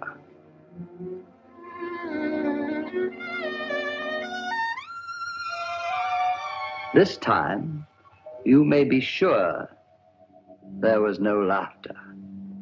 These men were afraid, and their fear was justified. For once again, the message proved to be a portent of death. It was 10 days before Rayburn's battered body was recovered. Tell me, Mr. Chalmers, what do these envelopes contain? In the first case, 7 orange pips, or seeds. In the second case, 6. And the number of orange pips refer to the surviving members. A grim warning, eh, Holmes? Looks like murder. Not necessarily, Watson. A moment ago, you referred to this club as extraordinary. Why? All of the members are past middle age, retired, and without near kin. 6 months ago, they formed this club here in London, then promptly left for Drearcliff, the ancestral home of a Mr. Bruce Alistair, their eldest member. Nothing very remarkable about that. Sounds rather friendly, as a matter of fact. The remarkable fact is that all 7 of these men appear to have but one thing in common. Huh? What's that? Elementary, my dear Watson. Each is worth a great deal more dead than alive.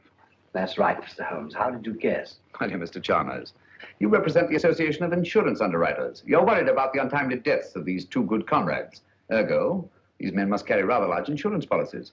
Yes, but that's not all. Shortly after forming this club, all these 7 men changed their policies, making the other members their beneficiaries. The policies total over £100,000. That's very enlightening. You paid the 5 surviving members on the policies of King and Rayburn? Oh, yes, we always pay promptly. But what worries me, Mr. Holmes, is... whether these 2 deaths were accidental or not. Exactly. Of course, I may be wrong. I have no proof, but it seems to me just possible that one of these men plans to murder the others one by one. And collect on all the policies. I see the whole thing, Holmes. Bravo, Watson, but why the orange pips? Oh, yes, the orange pips. Pips, Watson. Bit of a puzzler, eh, Holmes? Quite. A most intriguing feature.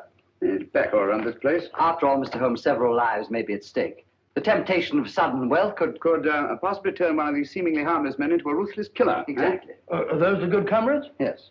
Oh. Let me see him, will you? Hello. Who's this fellow on the end? That's Dr. Merivale. Dr. Simon Merivale? I believe his Christian name is Simon. Yes, definitely Dr. Simon Merivale. I'll accept your case, Mr. Chalmers. Watson, pack your things. We're off to Scotland tonight.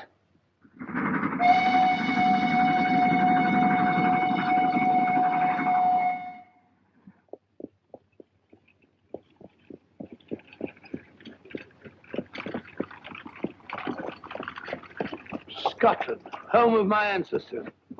A lonely land, but a peaceful one. It's wonderful after stuffy London, eh, Holmes? I say, who is this Dr. Merivale? Oh, well, if you want to behave like a clam, you haven't uttered a word since we left London. Sorry, old fellow, I was thinking. 20 years ago, Dr. Merivale was a famous surgeon in Harley Street. Can't be so very famous. I never heard of him. Nobody was. His main claim to distinction, of course, was the unnecessarily brutal murder of his young bride. Really? However, he testified so brilliantly in the witness box that he was acquitted. After which, he dropped completely out of sight. And you think that he was most probably responsible for the death of these 2 good comrades? Well, I don't say that he was, but I do say that he could have been. Murder's an insidious thing, Watson. Once a man has dipped his fingers in blood, sooner or later he'll feel the urge to kill again. Oh, gracious me. Very unpleasant.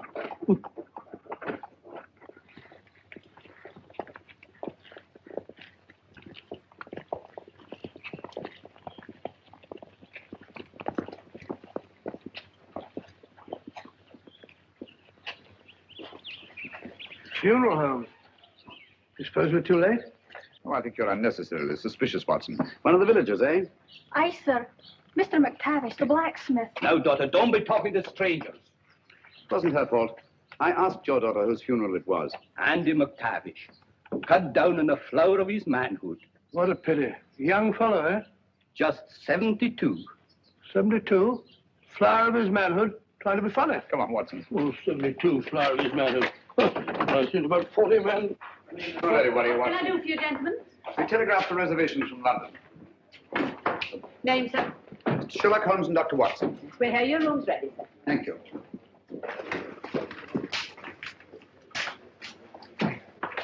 Sign there, gentlemen. Yes, indeed.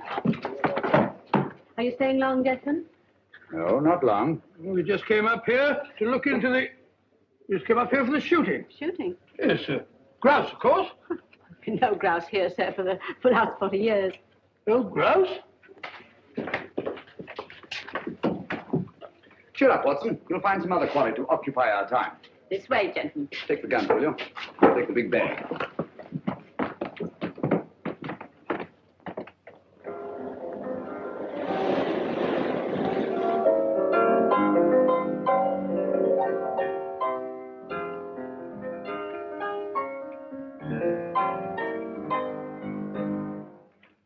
So you're back earlier than usual, Dr. Merivale. Gentlemen, I've just made a rather intriguing discovery. The village of Inverness has a distinguished visitor. Huh? Really? Who? Mr. Sherlock Holmes. Who? I didn't quite catch the name. Sherlock Holmes. Oh. Sherlock Holmes, the famous detective. One wonders what he can be doing in Inverness. Have you forgotten, Alistair, that 2 of our members have already met with violent deaths? Yes, of course. Yes. Cosgrave, must you pace up and down like a monkey in a ruddy cage? I fail to see how what I do can concern you. Simpson! Cosgrave! Cannot we behave like good comrades? Doesn't anything ever get on your nerves, Alistair? Oh, dear me, no. I have no nerves.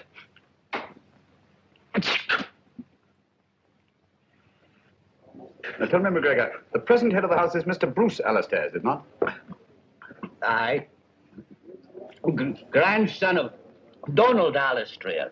He was the lawless one. He turned Drearcliff House into a smuggler's den. Got himself blown to bits by a gun. Gracious me. And Angus Alistair was his son. He was eaten by cannibals in the South Seas. Very unfortunate family, huh? They found Angus's bones. Sent them back to Drearcliff, where no man ever goes whole to his grave. The place is haunted. Haunted? You mean ghosts? Only a fool believes in ghosts. Spirits never haunted Drearcliff. 5 minutes to closing time, gentlemen. Only the memory of evil.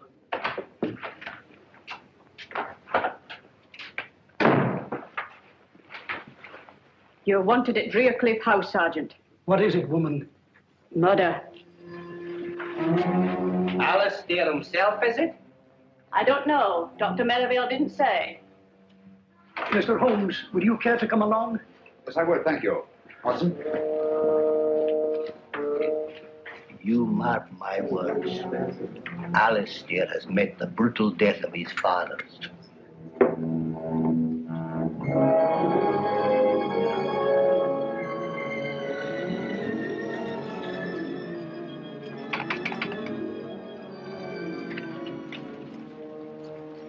Good evening, Sergeant. Oh, Mr. Alistair, this is Mr. Sherlock Holmes and Dr. Watson. I took the liberty of... Mr. Holmes, Dr. Watson. How do you do, sir? Oh, this is excellent, most excellent. Please come in, gentlemen. Please come in.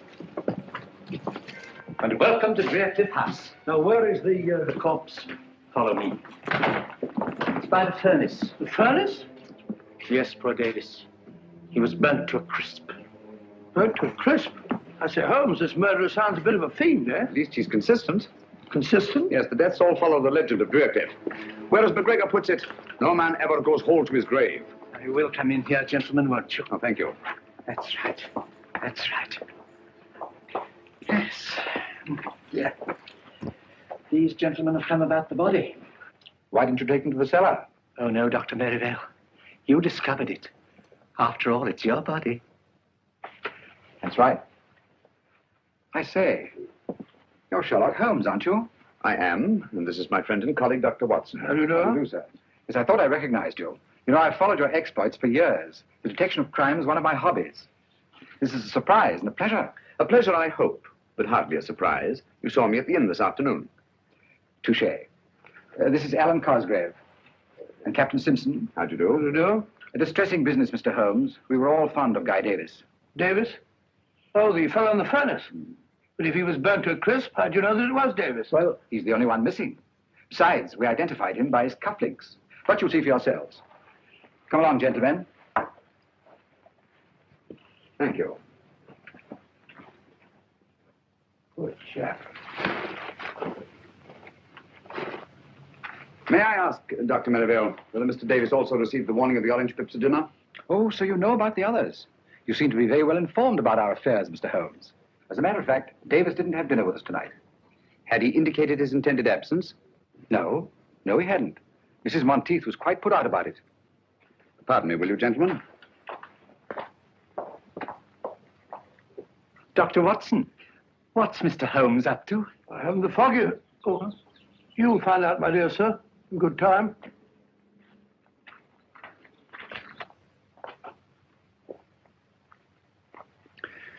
Isn't there something you wish to tell me, Mrs. Monteith? Me, sir? Yes. Please give it to me. The envelope addressed to Mr. Guy Davis. Thank you.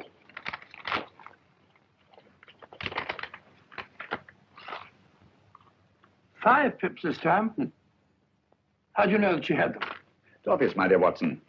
Since Mr. Davis was not at dinner, Mrs. Monteith had no opportunity to deliver the envelope. Yes, of course. Quite obvious. Where'd you find it? It was pushed under the door like the others.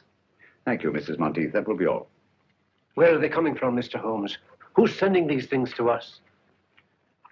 Is there anyone who might have a grudge against you? Have orange pips any significance for any of you? Well? I seem to remember reading somewhere that among some obscure tribe of savages, orange pips were looked upon as a symbol of death. Oh, really? Sergeant. Aye, sir? I think you'd better telephone Scotland Yard. Oh, we've never had a telephone at Draycliffe House now. They're so noisy. I can make the call from the village, sir. All right. It's not often we have the opportunity of meeting such charming people. You go ahead, I'll follow you. I'm afraid, Mr. Holmes, if you don't go with the sergeant, there's no way to get back to the village tonight. Oh, but Mr. Holmes, there's no need for you to stay at the inn. It's such a dreary place. We've plenty of room here, and it's much more cheerful. I thought we came here for privacy. We wouldn't dream of putting you out. Oh, but I thought it would be so nice to have such exciting people as our guests. Thanks very much. I'm sure Mr. Holmes's business in the village is much more important, Alistair. Please, Mr. Holmes, we insist. I think Alistair's idea is an excellent one. Don't you, gentlemen? You speak for yourself, Cosgrave. Come, come, come. We are all friends, aren't we? Or are we? Guy Davis was a friend, too. So were King and Rayburn. You've got to stay, Mr. Holmes. You and Dr. Watson. We can put you up. Any objections, Dr. Merivale? This is a tempest in a teapot, Mr. Holmes, but you're welcome, of course. Now, if you'll all excuse me, I'm rather tired. Good night. What do you say, Simpson? Glad to have you, gentlemen, of course. Then you will stay, both of you? Thank you, Mr. Alistair. We should be very glad to. Sergeant, will you have our things sent up from the inn? Right away, sir. This is excellent. I'll tell Mrs. Monteith to get your rooms ready.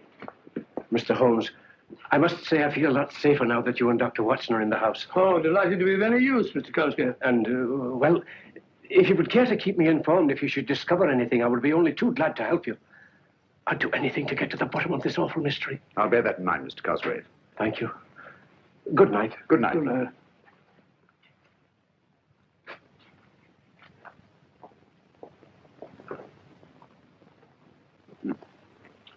Well, what do you make of it, Watson? Well, my theory is it's Dr. Merivale.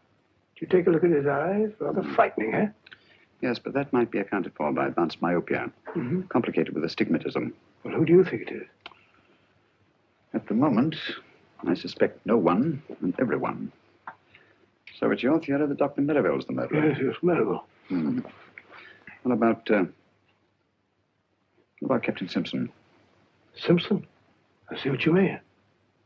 Do you? Yes, there's a surly-looking chap if I saw one. He didn't much relish our being asked to stay here, either. Right you are, Watson. Do you suspect anyone else? Well, of course, there's old Alistair. And what might cause you to suspect Alistair? Well, he's too good to be true.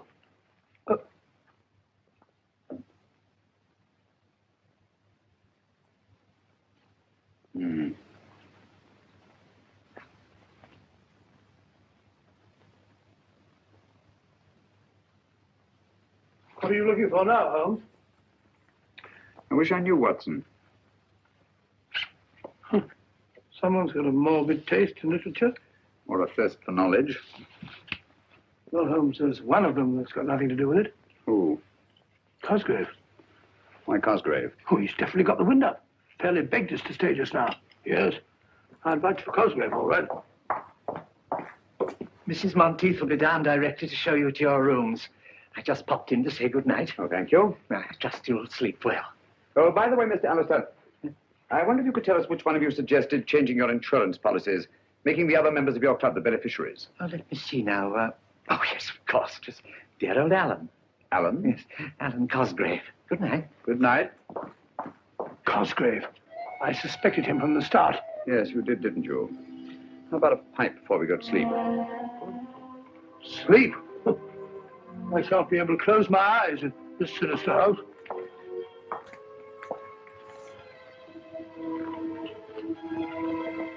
Your rooms are ready, gentlemen.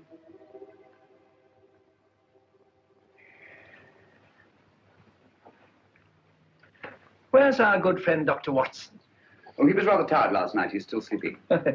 Yes, our beds are very comfortable here. Why don't you stop that ruddy marathon? Your bodyguard's here now. Simpson, you mustn't tease Cosgrave. Remember how sensitive he is. You should ignore things. Like Alistair. Thank you.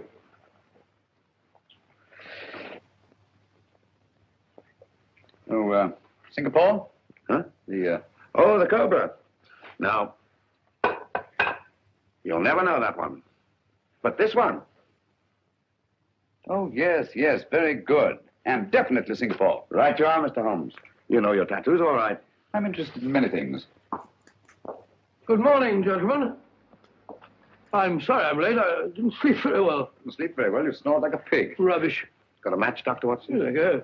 It's a very good idea. I think I'll join you. Nothing like the first pipe of the morning. Can I try some of yours? No, it's quite all right, thanks. I think I'll smoke the urn. What is that? Seaweed? Havana, isn't it? Hey, flavor of Jamaica rum. I don't imagine you're very much troubled with tobacco borrowers, eh, Simpson? Nobody else in the place touches the filthy stuff. I don't blame them. Good heavens! One moment, please. What is it? Just a needle. Who put that in my chair? This is no ordinary needle. The stain on my handkerchief suggests a certain sinister possibility. Give me that beaker, will you? Yes, of course. We shall see. Thank you.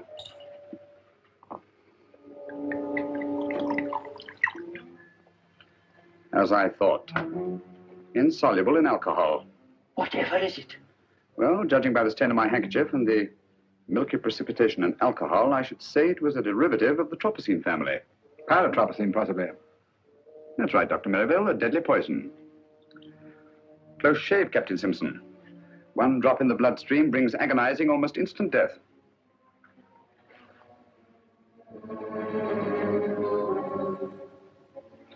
It's our custom at this hour to honor our departed friends. I hope you gentlemen will pardon us. We quite understand, Dr. Merivale. Please proceed. Thank you. Good comrades, our dear friend Guy Davis has gone to his reward. Let those of us who remain drink to our dead, and to that bright tomorrow when we shall join them in a better, happier world. Wait a minute. There's something wrong here. If you please, Captain Simpson.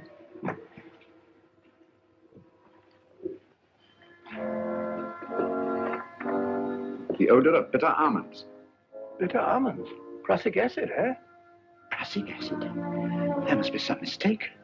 Mistake, eh? Lucky I didn't make it by drinking that stuff. Well, what have you got to say? Whichever one of you it was tried to kill me, had better look out. I'm a dangerous man to fool with. Hadn't we better adjourn? I mean to say that we've not yet finished the toast to our dead. But do you think it's quite safe? Don't be absurd, Alistair. Take my glass. I assure you, it hasn't been poisoned. Thank you. Thank you, Dr. Merivale. To our departed comrades,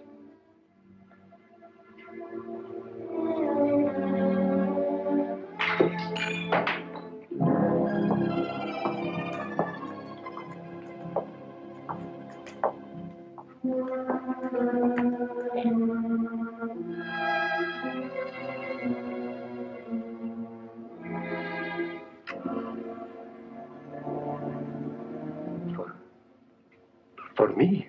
Aye, Mr. Cosgrave. It says so in the envelope.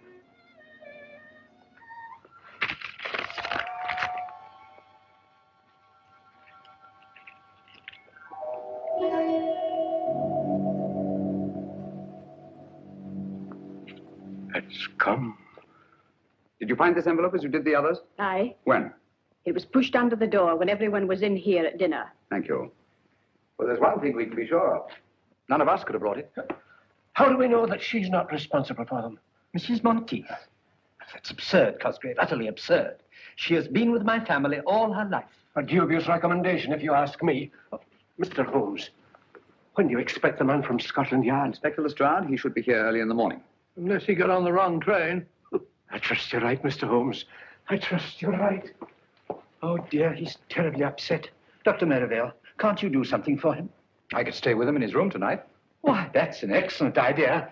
And I shall be just across the hall from him. I think that's the wisest possible course. With you gentlemen protecting each other, what harm can befall you? Well, then, we must hope for the best. Come, Merivale. Good night, gentlemen. Good night. Good night.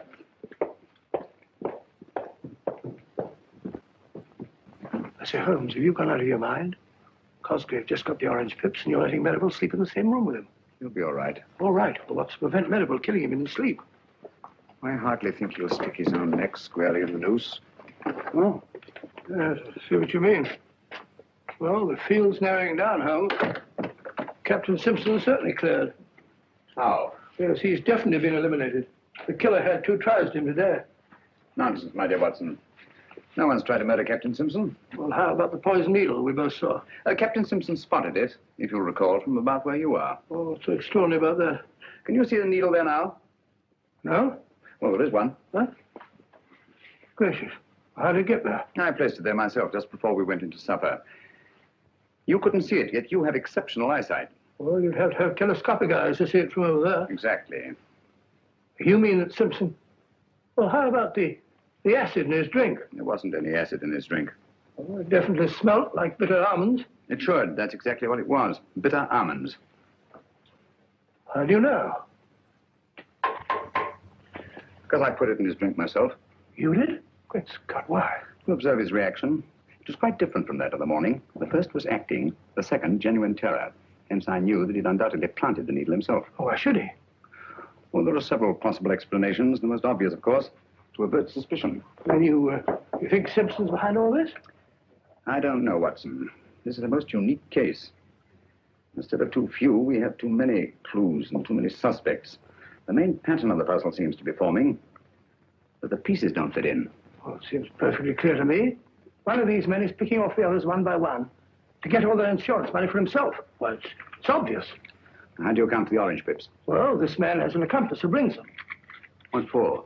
To warn his victim that he's going to be murdered? Oh, Watson, it won't do it. Won't do at all. I don't like the look of it, Holmes. Muddy waters, huh? Too muddy. As if someone were constantly stirring them up. Well, why should they stir them up? To confuse me. There's intelligence behind this business, Watson. Cold, calculating, ruthless intelligence. Must you smoke that filthy stuff? Smells like an old sock. Strong tobacco keeps one awake. You'd better have a pipeful. We have a long vigil ahead of us tonight. No, thank you. I don't need any of that stinkweed to keep me awake in this chamber. This chamber of horrors. This stinks like a little bird.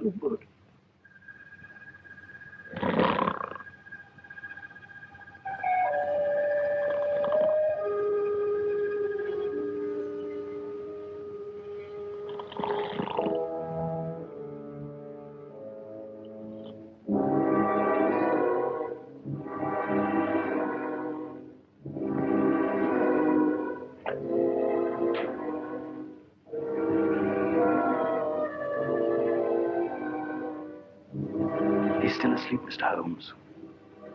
Thanks for your watchfulness.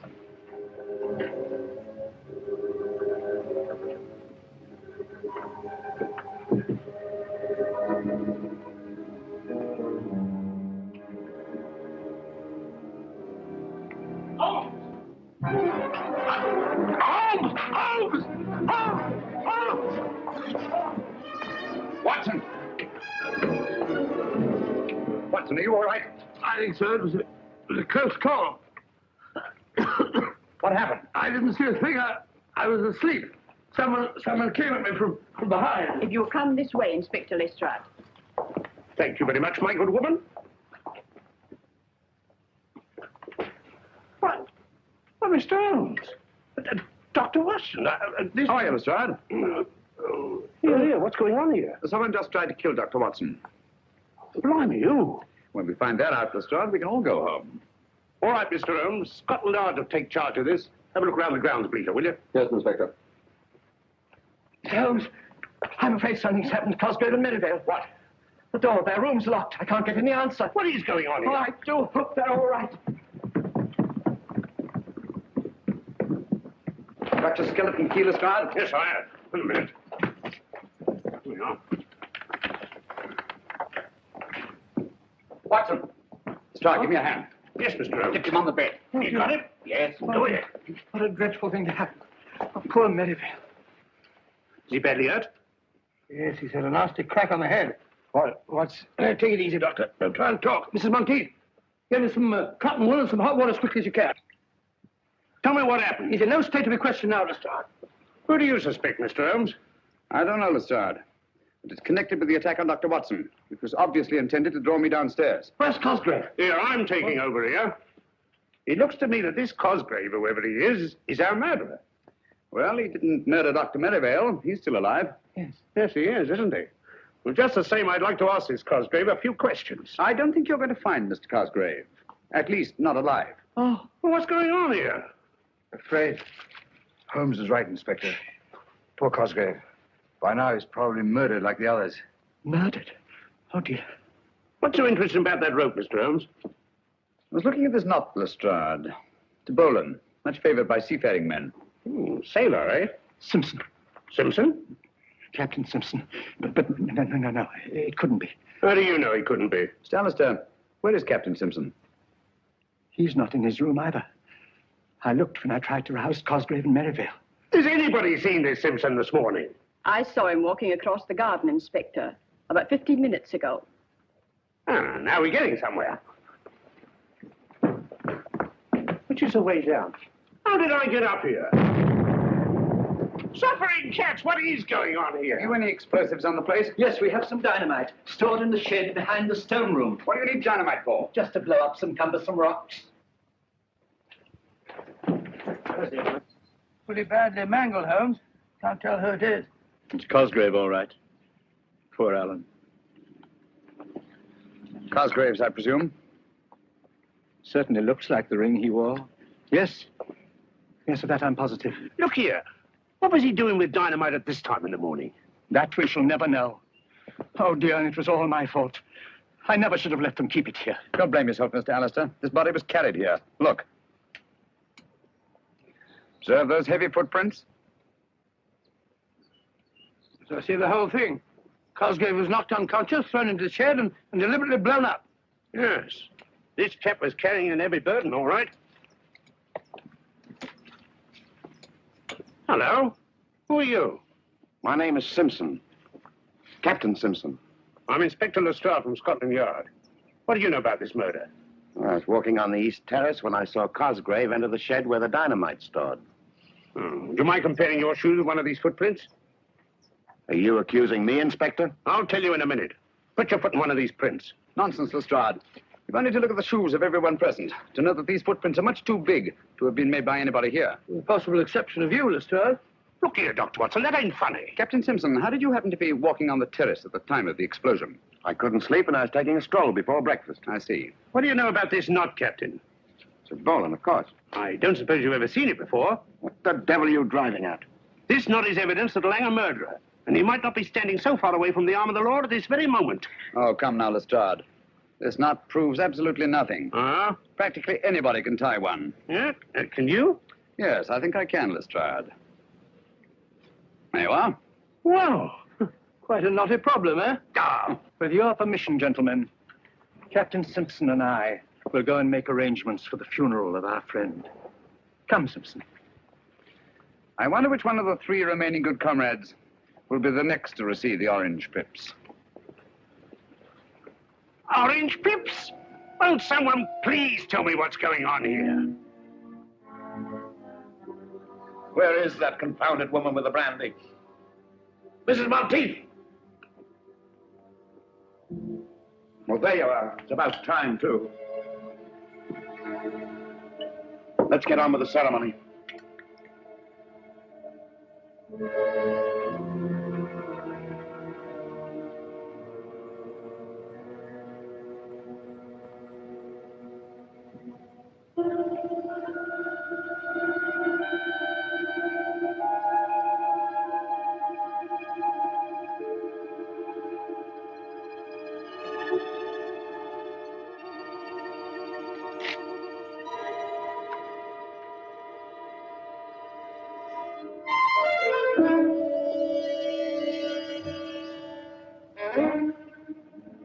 What are you going to do about this, Inspector? What are you going to do? Orange pips, eh? The police will handle this. We'll protect you. Holmes tried to protect Cosgrave. He's dead. Scotland Yard's in charge now. Just you come along with me. Just a moment, Simpson.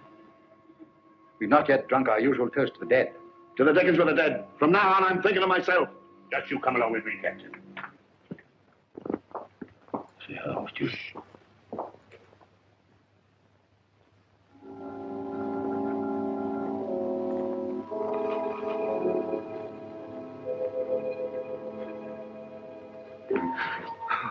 Oh, it's you, Inspector.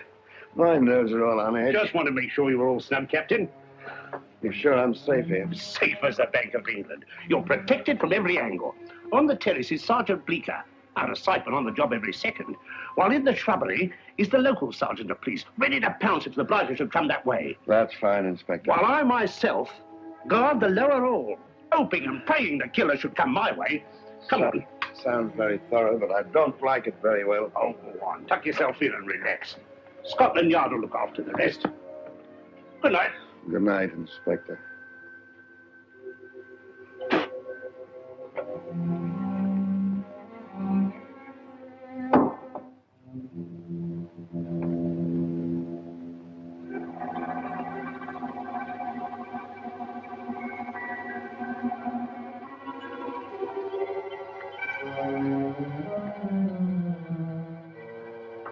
All right, put up your hands.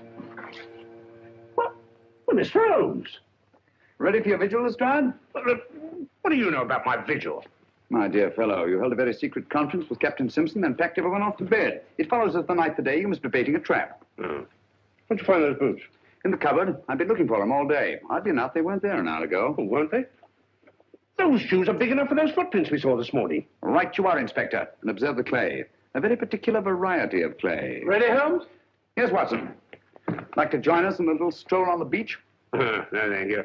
You and Dr. Watson go play in the sand as much as you like, but I'm going to stay right here to catch the murderer. Good luck. Well, if you get nervous, you know where we are.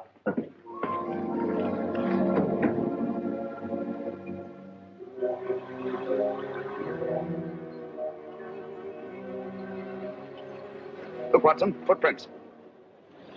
By Jove, fairly fresh, too. Very fresh. Bigfoot, all right. Got your revolver? Yeah. Not much time to lose. The tide's coming in fast. You see, he goes along here. Wait a minute. Now he stops. To light his pipe. Observe the spilled tobacco and burned match. Now he goes on again. Wait a minute. Here we are. Hello. What is it, Holmes? Another set of footprints. Bigfoot's been joined by somebody. This one's a smaller man. Now they go along together. Side by side. Rather slowly, I should say, judging by the spacing of the footprints. Now Littlefoot goes up the cliff. And Bigfoot goes on alone. Hello. Something funny there. Footprints disappear altogether. Look out, Watson! Great Scott, Holmes, that was meant for us. Precisely. Well, there's nothing more to be done here. I have a strong feeling we are needed back at Draycliffe House.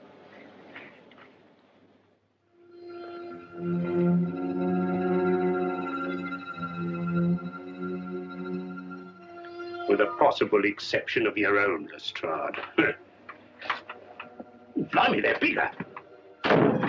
Here, Here, who's fooling around in his lock?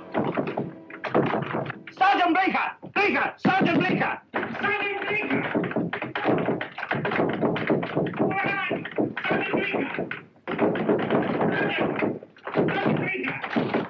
What has got... Oh, Mr. Holmes. Where's Simpson? He's in the... What the... He's gone. I left him here on this here couch.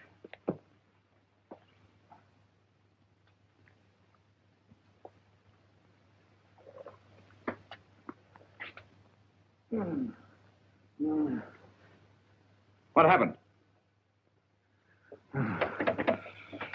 Someone fair bashed my head in. Do you see his face? Who?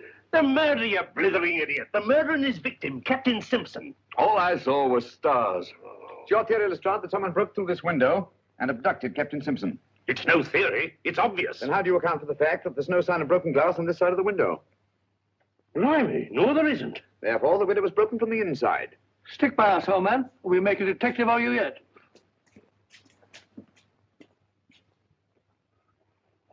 Ah, I say, what's happened? Captain Simpson seems to have disappeared. Disappeared my foot. He's run away. He really was frightened, you know. That's just what he wanted us to think. No harm would have come to him here if he'd stayed, and he knew it. I was right in the first instance. He's our blasted murderer himself. Dear me. Captain Simpson? A murderer? Don't you worry, Mr. Alistair. We'll soon have him in jail before he can kill anyone else. Aye. You'll find him like the others. A corpse. Don't you worry, gentlemen. It's only just a question of time before we catch Captain Simpson. He can't have got far. My men will soon apprehend him. You know, this rather reminds me of a very similar occurrence. When I brought about the undoing of the notorious Professor Moriarty. You brought it about. It hadn't been for Mr. Holmes. Oh, well, of course, with the kindly assistance of Mr. Sherlock Holmes. We found him, Inspector. There you are. What did I tell you? Where is he? At the beach, sir. Dead? Oh, yes, sir. Quite. Dead? How did you know he was dead, Mr. Holmes? Elementary, my dear Lestrade. The pieces of the puzzle are beginning to fall into place. In what way was the body mutilated? With no arms, no legs, and no head, sir. Observe the recurrence of the pattern, Watson? I see. No man goes whole to his grave, eh? Exactly. Oh, dear. Poor Simpson. Well, lummy, if it was nothing but a blooming torso, how did you know you got the right man? Quite simple, Lestrade. Sergeant Bleecker identified the body by the full-rigged ship tattooed on the chest. That's right, Mr. Holmes. Tattooed? Where did you know he had a blinking boat on his epidermis? Oh, I mentioned it to Sergeant Bleecker when he asked me to describe the fugitive. That is, we thought at the time he was a fugitive. Oh. All right, Bleecker, you better be getting back to the beach. Yes, sir. One thing more, Sergeant. You say that the body had no arms, nor head, and no legs. Was it a messy job? Oh, no, sir. Very neat, I should say. Clean as a whistle. Just as if it was done by Are the skilled hands of a surgeon? Yes. Yes.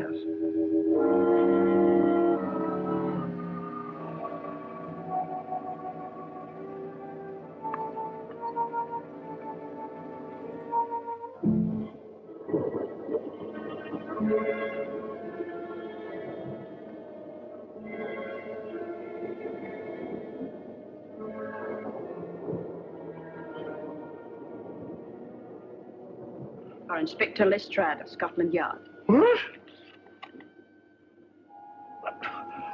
But... Excuse me, Inspector. Please, Watson. Thank you.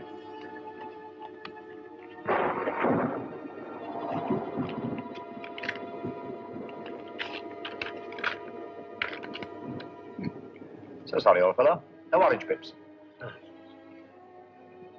Hey, just a minute. That might be police business.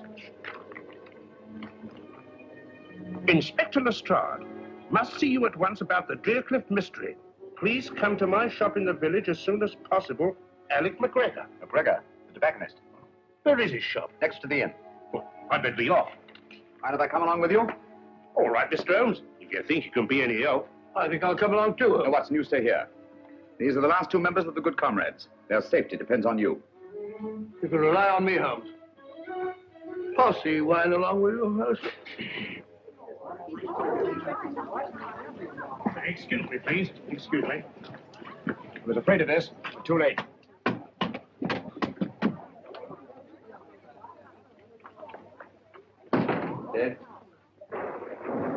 I, sir. Shot through the temple. How did you know we'd be too late, Mr. Holmes? Because we were not the first to read McGregor's message. What? Look here, Lestrade. This envelope has been steamed open and resealed. Blimey, so yes. Poor chap, he must have known too much. Has the coroner been here yet, Sergeant? He's on his way, sir. Right. You won't find them. What do you mean? Orange pips. Why not? Ain't this the work of the Drearcliff murderer? Obviously. But this isn't part of the same pattern as the others. They followed a preordained plan, whereas this murder was actuated by sudden necessity and could not have been anticipated. Come again, Mr. Holmes, in English. I mean that I'm beginning to see daylight. Well, frankly, I ain't. I like good, solid clues and people I can question. Did anybody hear the shot, Sergeant? I did. Do you know anything about the note your father sent to Inspector Lestrade? Why, no, sir. Did he leave the house at all tonight? Aye, sir. He went to tend his lobster reports down in the cove below Drearcliff. He didn't return until after dark. Here, let me question her. Did anyone call on your father this evening after he got home? No one that I saw, sir. Well, tell me just what happened.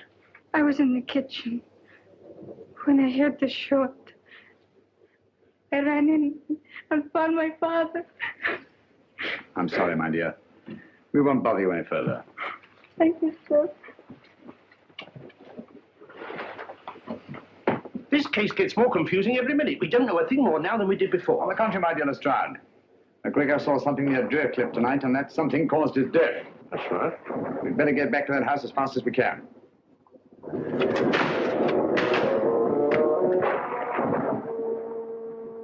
I'm glad to get back to Baker Street.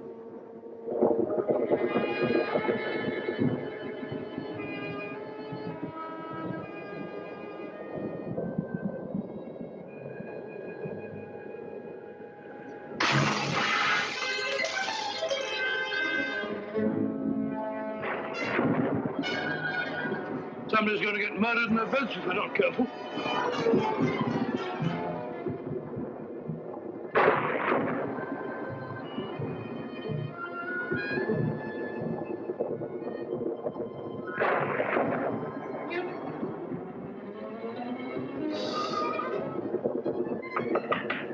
Hello? You there?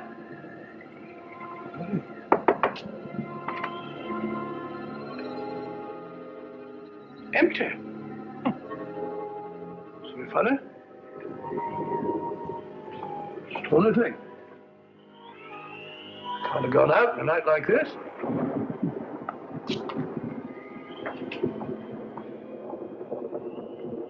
Alistair? Mr. Alistair?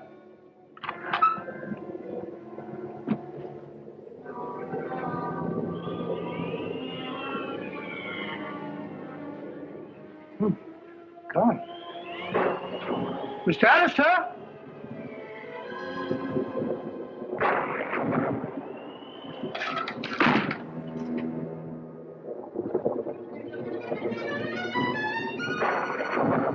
Miss Alistair? Open.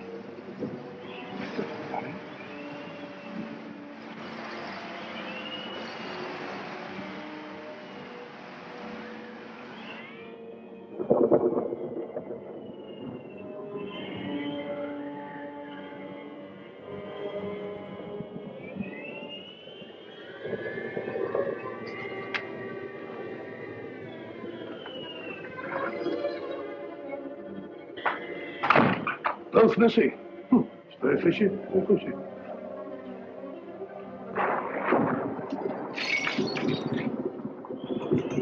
Broken mirror. That's done it. 7 years bad luck. What's that?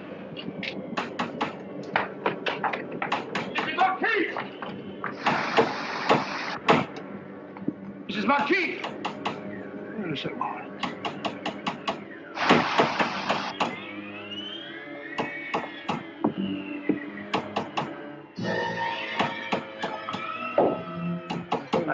Yes? Who is it out there?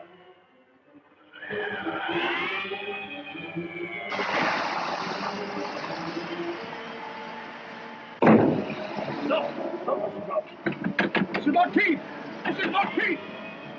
Come down here, all right? Let's go.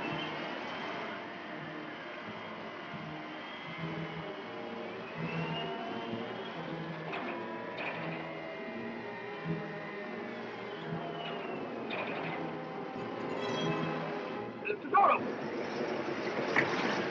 The door I closed. Someone's moved that chair.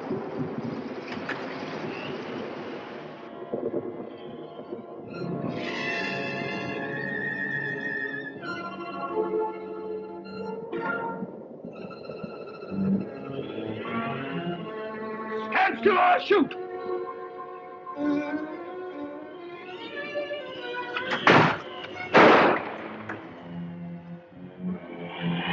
You're moving. I warned you. Done for you, all right. Stand still! Fine. All in the line of duty.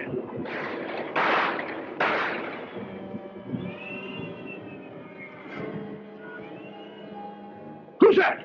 Watson, what on earth are you up to? Holmes! Thank heavens you've arrived. You're just in time. They're all around the house. They've got me completely surrounded. There they are. Great Scott. I feel ashamed. Got the wind up over nothing. Oh, yes, I forgot. There was something. Alistair and Merivale are both missing. What? Oh, no, not that. Well, they're not in their rooms. You come along with me and I'll show you.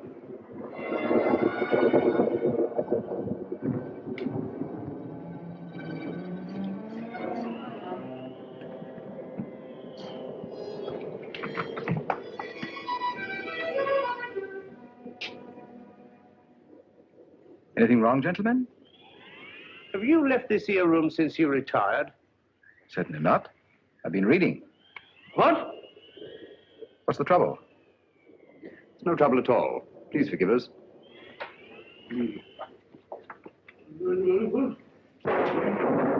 Well, now we'll try Alistair's room. Right you are. Better try knocking this time, Watson. Come in.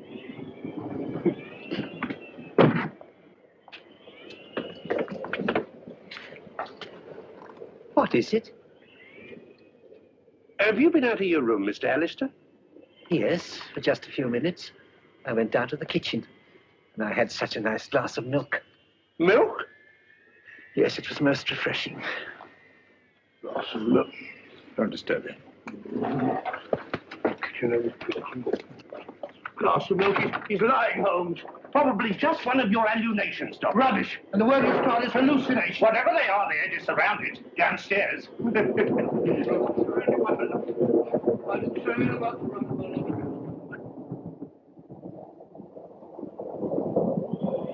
It's all right, Mrs. Monteith. I heard noises upstairs.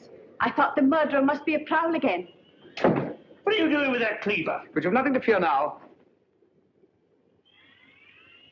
Well, I'll be getting back to bed. Not a bad idea. I've had enough of this for one day. Oh, Mrs. Monteith, please. The note you gave Inspector Lestrade, was it pushed under the door like the rest? Aye. Was there anything different about it this time? Think, Mrs. Monteith. Well, Yes? just before I found the note under the door, I happened to look through the kitchen window. And I saw a man running away from the house as if Satan himself were after him. Did you recognize him? No. He was too far away. But he was dressed like a fisherman. Well, hadn't we better go down to the village and find him at once, Holmes? You'd only be wasting your time. Why? Because all the fishermen have gone off with the fleet, and they won't be back till tomorrow night. It's after 9 now. Are you quite sure the fishermen are coming in? Aye, sir, they always do. A long stretch on the water gives them an awful cast. Why, the boats must be in. Here they come now, sir.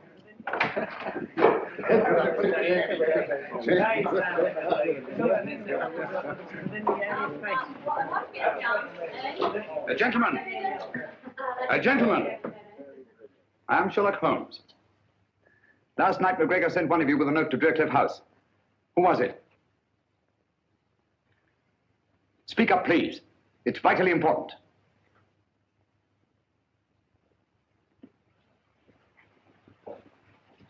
If I did take a note for old Alec, what of it? Perhaps you can help me to find his murderer. Where did he give you this? Down at the cove. He was waiting there when we come in from the net. What did he say when he gave it you? Well, he just asked me if I'd take it to Driercliff for £0.50. And I wouldn't have done it for a penny less. Because of the sinister legend of the place, eh? What else did McGregor say to you? Well, he asked me if I believed in ghosts. And I said, certainly not. And he said, no more do I. And he gave me the note and £0.50. Thank you, my friend. You've been very helpful. A round of drinks for these gentlemen, with my compliments. Thank you. Watson?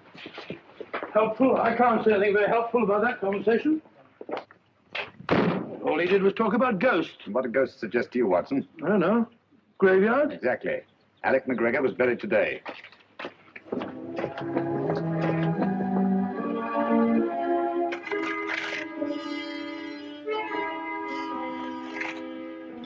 I say, old fellow, what about giving me a hand? You're doing splendidly, Watson.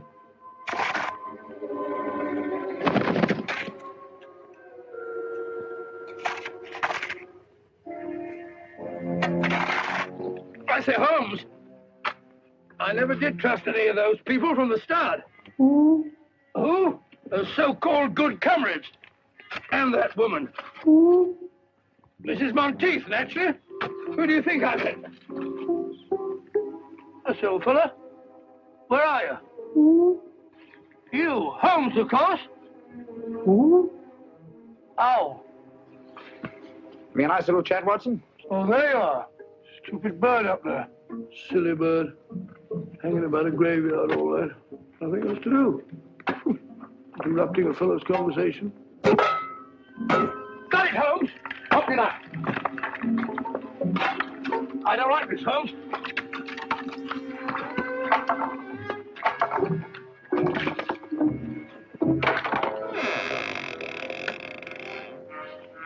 Amazing, Holmes. As I thought. Empty. Some body snatchers got here ahead of us. McGregor's corpse has been removed. What? Hurry, Watson. Come on, old fellow. There isn't a moment to lose. What's up, Holmes? Unless I'm greatly mistaken, there's about to be another murder. Who? You wall-eyed idiot. You don't shut up. You know what to do? Yes, sir. Get going and hurry. I'm afraid we're too late, Watson.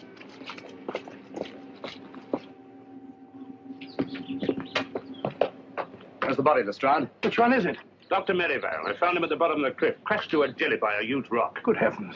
I identified the body by the suit of clothes he was wearing. And his watch. So Alistair must be the murderer. Go right to the top of the class, Dr. Watson. He killed them all, one after the other, for the insurance money. I thought so. Obvious from the start. Yeah. What have you done with your prisoner, Inspector? Oh, he's safe enough. Safe enough?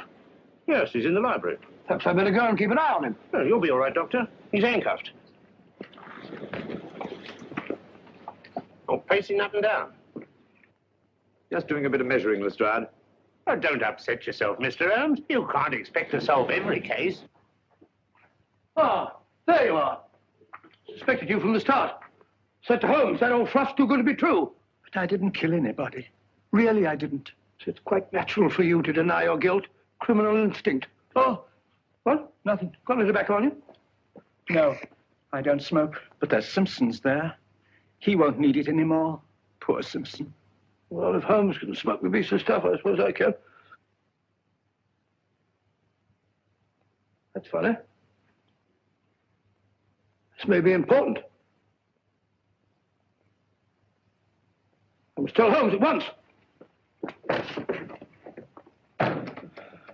Dear me. 28 feet. It checks exactly. Whatever that may mean. Means that the final piece of the puzzle is falling into place. You can have your puzzle. I've got the murderer. Oh! Come on, Lestrade.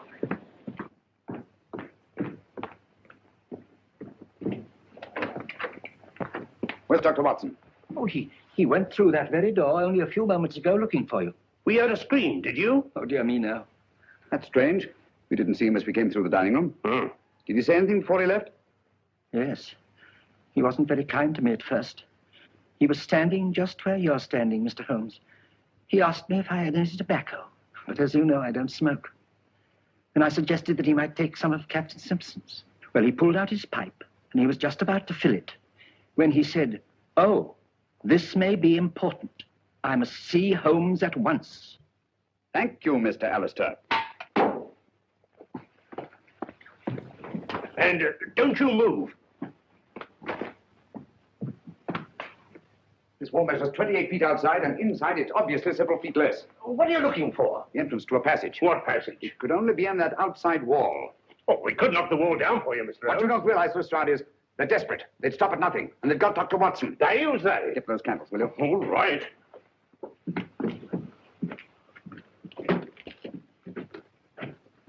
What are you doing here? I don't like to be alone.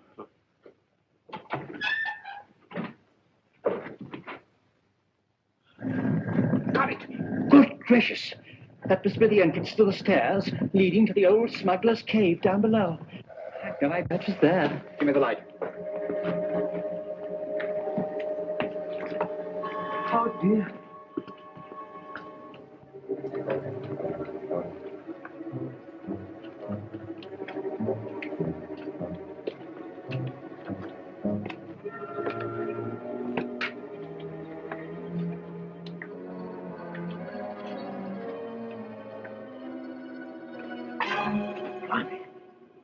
Quiet. Don't hear us.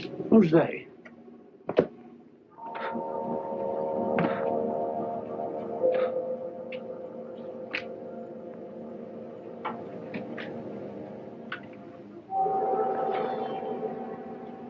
Listen for yourself, Lestrade. Lord Lavadoc.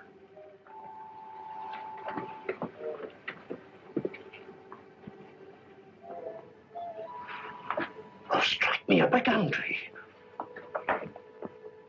All right, everybody. Hands up. You're under arrest. But who's in there? The good comrades. Oh, no, no. They're dead. Are they? Come on now, get in line, all of you.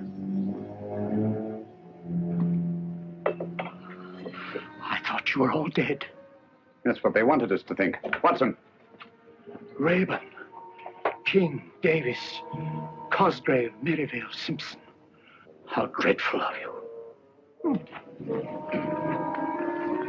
Thank heaven you're safe, Watson. Oh, thank heavens you came, Holmes. In another minute, they'd have thrown me in the sea and got away on a boat, chartered by Simpson. It's out there now, offshore.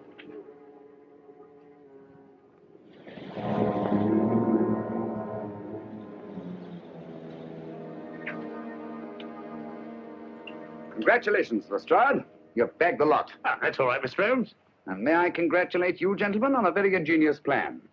I must confess, if you hadn't over-embellished it for the business of the orange pips, the sinister significance of the happenings at Drearcliff House might have escaped my attention altogether. You're quite eloquent, Mr. Holmes. And if Captain Simpson hadn't removed his tobacco from the library, you might still have effected your escape. Incidentally, Lestrade, I think you'll find that each of these gentlemen has his share of the insurance money, probably in a well-stuffed money belt. You fool, Simpson. I told you somebody'd noticed that tobacco jar. A fool, am I? Who asked this detective to come and stay at the house? He did. I had to, the way you and Merivale were acting. Shut up, Cosgrave. Don't tell me to shut up. You and your orange pips. You said they would divert suspicion, but did they? No. You and your orange pips fixed us. All right. Get back into line, all of you. Now, come on. You get back into line, all of you. Now then, hand over that money. Here. No more tricks like that. If it hadn't been for the sharp eyes of Mr. Holmes here, you might have shot someone. And I thought you were my friends. Such good friends. How could you? And never mind, my good man. You'll soon be in the dock with the rest of them. No, Lestrade. Mr. Alistair's completely innocent. They selected him as their dupe. Oh. It's all clear to me, Holmes, except one thing. Why did they kill McGregor? Because McGregor didn't believe in ghosts. One night on the beach, he saw a man he thought was dead. Probably our friend Bigfoot there, and was rash enough to write Lestrade a note about it. That note was his death warrant. Very pretty theorizing, Mr. Holmes, but you can't prove a thing. That remains to be seen. Lestrade, will you pick up Captain Simpson's revolver and have a look at it? One bullet fired? That's right, Mr. Holmes. I have no doubt that ballistics will prove that the missing bullet killed Alec McGregor.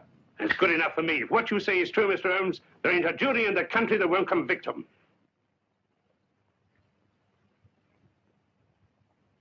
And so, just retribution has been visited upon the 6 members of the Good Comrades whose nefarious plan was unmasked in the nick of time. By the brilliant detective work of Inspector Lestrade of Scotland Yard, of all the balderdash. Lestrade hadn't got the faintest idea what it was all about. Oh, I don't know, Watson.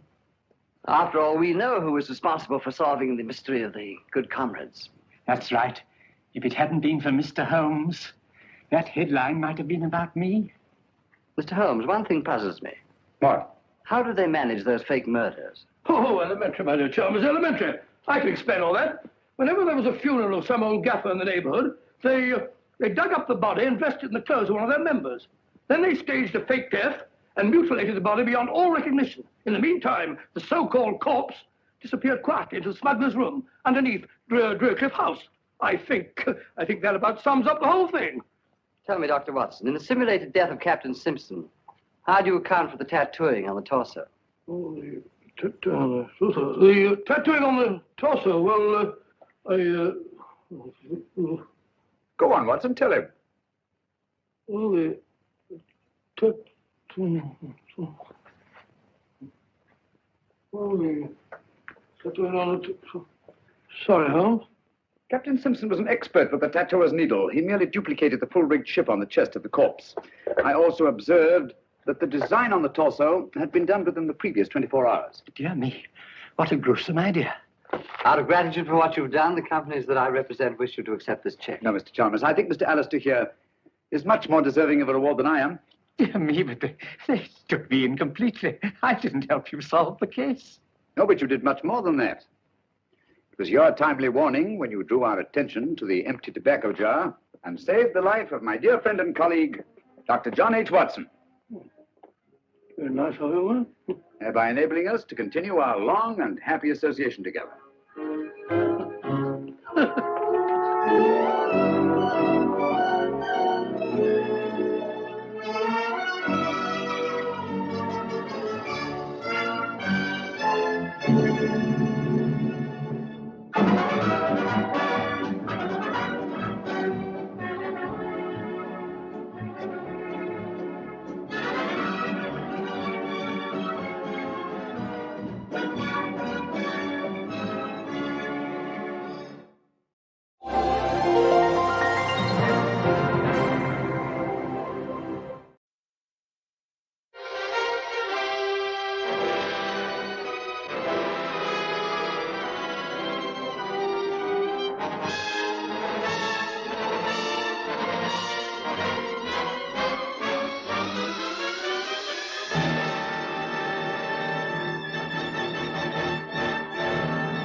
I won't forget that morning, not if I live to be 100.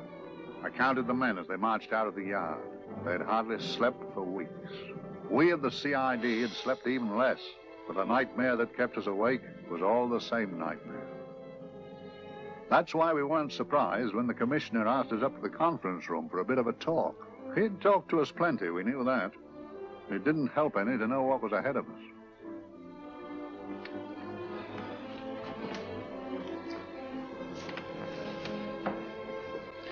Must we have that window open, Gregson? Oh, shut it if you want to.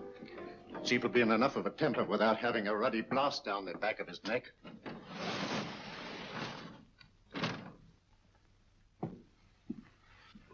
Gentlemen, the commissioner. Stuffy in here. Be seated, won't you? Gentlemen, if you wish to know what able men you are, read any of the works of popular fiction that glamorize your achievements, but don't, I beg of you, read the daily papers. They might give you an inferiority complex. I hate to mention it, but we're confronted with a series of the most atrocious murders since Jack the Ripper.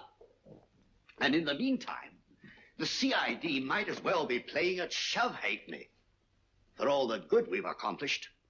Now look. Here, here, and here. Each of these red flags scattered through the city stands for a woman brutally murdered, a woman's terror, a woman's death agony. These are no ordinary crimes. These are the works of a fiend who kills first and mutilates afterwards. A ghoul who hacks off a part of his victim body and carries it away with him, a loathsome souvenir of his butchery. 3 women murdered so far, and you haven't turned in one clue. You haven't given me one lead. Here you sit and wait for news of the 4th victim, with your arms folded.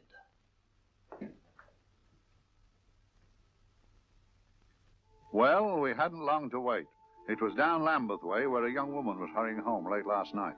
She saw something and stopped. It was a constable.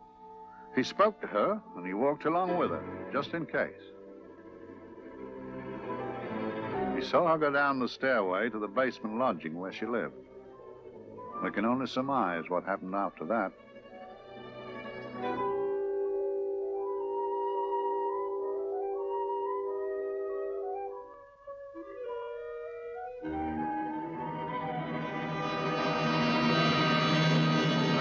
My pride in my pocket and went to see the man who'd so often helped out Inspector Lestrade and myself in the past, Mr. Sherlock Holmes.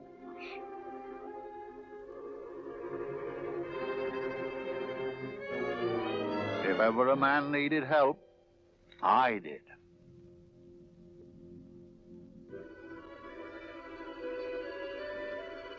This makes 4, Inspector. 4 defenseless women here in the heart of London. And everyone with the right forefinger hacked off. Not hacked, Inspector Gregson. Cleanly, expertly severed. The work of a skilled surgeon. That's our only clue. Much about the age of my sister's girl. Is there no way of stopping this, Mr. Holmes? Yes. There's a way, somehow. The fiend that did this. I promise. I promise. We've nothing to go on. That's the rotten part of it. We can't get far without knowing the motive. Well, at least we know what the motives were not. It wasn't robbery, nor passion, thanks be, nor yet vengeance.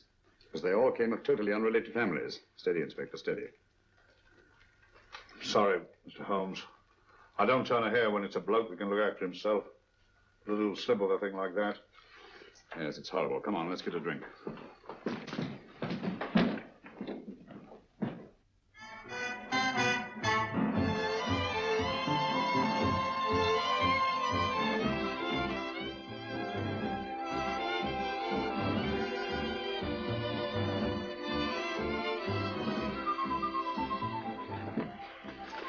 Good evening, Mr. Holmes. Good evening, Vincent. Whiskey and soda, please, and a double for my friend here, Inspector Gregson. There you go, sir. Make mine Irish. Decent of you to give me a hand with this thing, Mr. Holmes. Always a pleasure to be of help to Scotland Yard, Inspector. Little out of my line, looking for a maniac who murders just for the fun of it. Or perhaps just to get a human finger. In all 4 cases, the murderer risked capture by stopping to secure a finger. Why not 4? Who knows? He's just a madman. Perhaps there's method in his madness. If we could just trace those missing fingers. If we could just drain the English Channel, we might find a penny. Huh? Oh, thank you. You may keep those, Mr. Holmes. Thank you.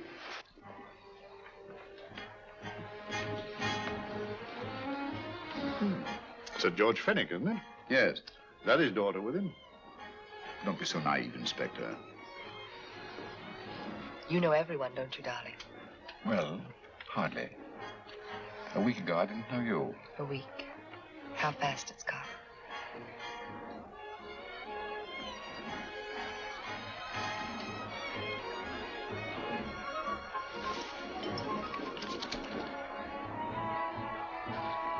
I collect these things. How very quaint of you. Shall we go? Yes.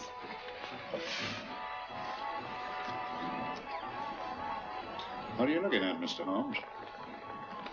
Again, a very handsome woman. Not born to the purple, but giving an excellent imitation. Would you like to come to my flat for a nightcap? Lovely idea. Yes, isn't it?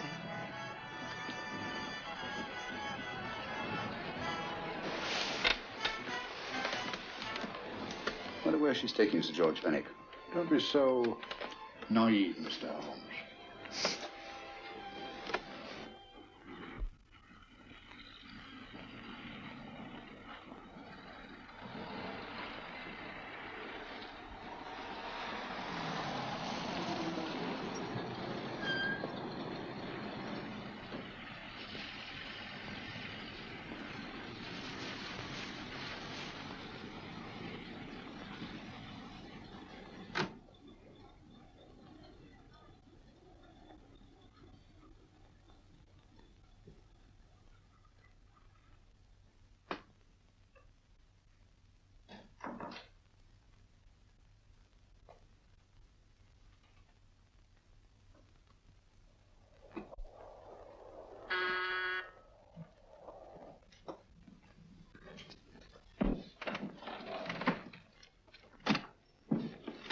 Good evening, Mum. Hello, Grandon. Any messages? No, Mum.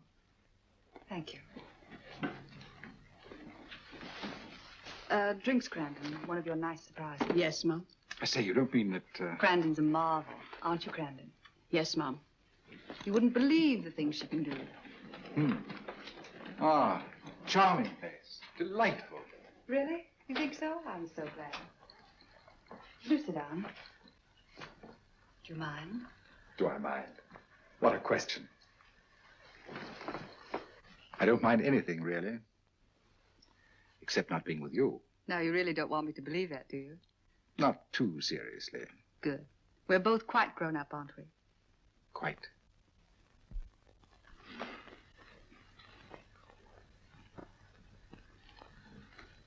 You're a treasure, Grandon.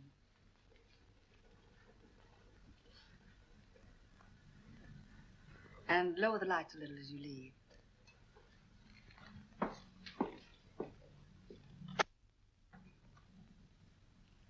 I prefer a more flattering light. In any light you'd be... Would I? And don't you know it? Perhaps I do.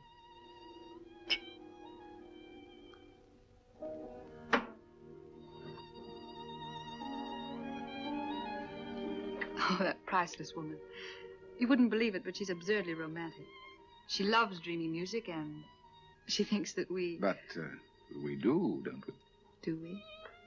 Well, it's rather soothing, restful. Yes. And we all need rest at times, like tired children who've played too long. You've played with wooden soldiers, I suppose. Funny. Hadn't thought of that for years. Toy boats were my special joy. Anything I could set afloat anywhere. Like this. And this. Toy boats sailing into the Never Never Land. The land of beautiful dreams. Look. Look, odd, isn't it, how the light is reflected? Little specks of light that move and move. Like stars on a slowly moving stream. You know, Holmes, I'm very sensitive to atmosphere. No? Yes, I can tell by the feel of this room there's been a murder committed here. It may interest you to know, my dear fellow, it was the other side of that door at the foot of the stairs that the poor girl was murdered. If only I could find it. Find what? The one thing these unfortunate victims have in common that might give us a motive for these murders. There must be something. Another Jack the Ripper, if you ask me, a homicidal maniac. No, Watson. In the case of Jack the Ripper, there was one thing in common. His victims were all from one walk of life, living in the same section of the city. In this case, the murderer chooses his victims from all walks of life and from different sections of the city. No, my dear fellow, this is not the work of a homicidal maniac. It's something infinitely more sinister. You mean the creeps? What on earth are you talking about? Watson, I'm convinced that these murders are only incidental to some larger and more diabolical scheme. That may be, but why the severed fingers? The answer to that question, my dear fellow, is our only hope of solving these mysteries. Dear sister, I am so happy. I had such a lovely holiday at Brighton with you and Alf. And I'm looking forward to being with you again. Poor little thing. Sort of raises a lump in your throat. I can picture her sitting here happily writing this letter. And I'm not bit realizing that she's shortly going to her death. Hello? Gregson. Oh, there you are, Mr. Holmes. I've been looking for you everywhere. What's happened? Murder in Edgware Road, not half an hour ago. Woman? Yes. And the right forefinger cut off clean.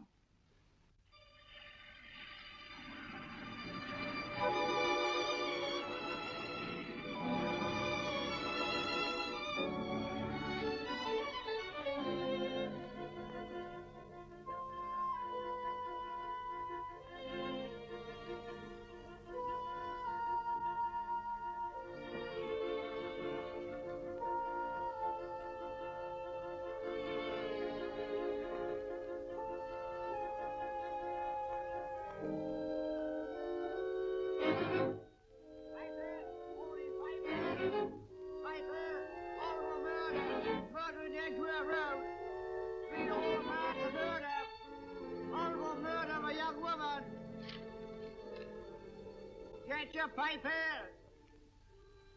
All for murder, papers, all about the murder. Morning papers, all about the murder, papers, horrible murder. Another young woman found murdered, papers here. Horrible murder, papers, papers, read all about it. Get your papers, murder in Edgware Road. Horrible finger murder. Shocking murder. Murder in Edgware Road. Horrible murder of a young woman. Read all about the murder.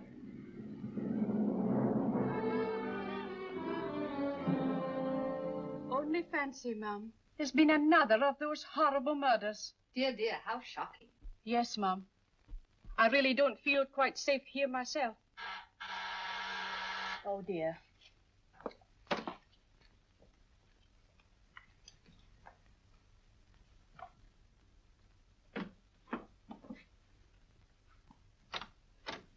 Why, Sir George! I must see Miss Marlowe at once. I don't know if she... I must see her. Where is she? Lydia. Why, Sir George, what is it? What happened? I don't know. You'll have to help me. You've got to help me. But I don't understand. Listen, I woke up a few minutes ago in a cheap boarding house off Edgware Road. I don't know how I came there. I don't know when. The last thing I remember is being here with you. Calm yourself, Sir George. When did I leave here? Well, it was about, It was 10:45, Mum. Precisely. You seemed, forgive me, just a little distressed. Detached, not interested. I thought I'd said something to offend you. I don't remember.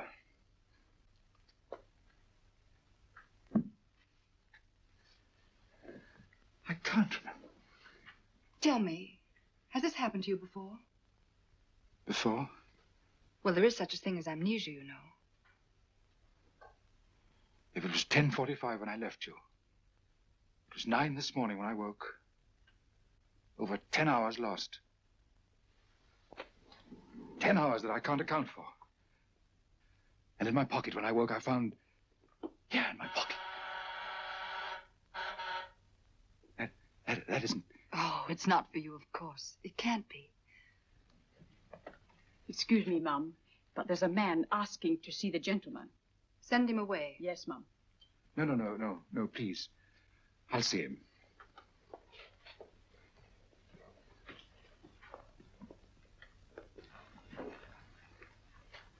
Well? Delightful room. Not much like the place you woke up in this morning. You followed me here? Yes. Are you a detective? Oh, no. Quite the contrary.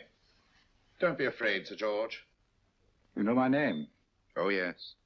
A very old and highly honored name. And being the bearer of such a name, and also a very wealthy man, I thought you might care to possess yourself of this trifle. Rather than let it fall into the hands of the police. It is yours, if I'm not mistaken. The initials, GF. Where did you get this? It came out of your pocket. I saw it fall but you never noticed. You were very busy, bending over something with a knife. Then you put something in your pocket.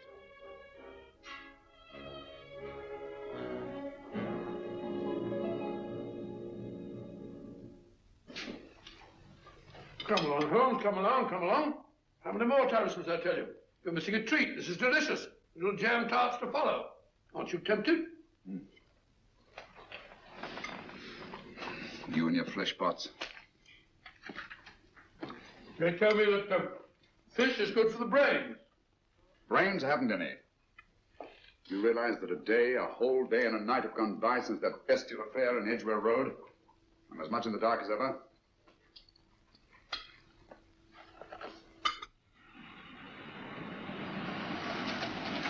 Hello, here comes a client, unless I'm very much mistaken.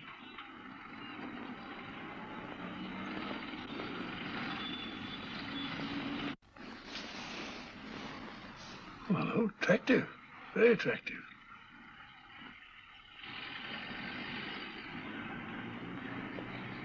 Obviously, she left home under the stress of some very great emotion. How do you know that? She isn't wearing any gloves. A startling omission in a young lady of fashion. No, she didn't put her coat on. Open car, too.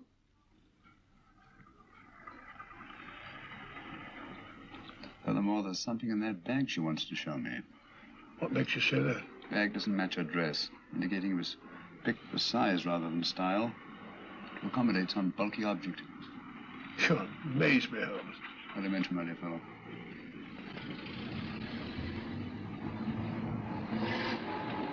Well, that's interesting. What is? A cab, turning at the empty house. I wonder why he followed her here. Oh, wouldn't you? Quite possibly, with glasses.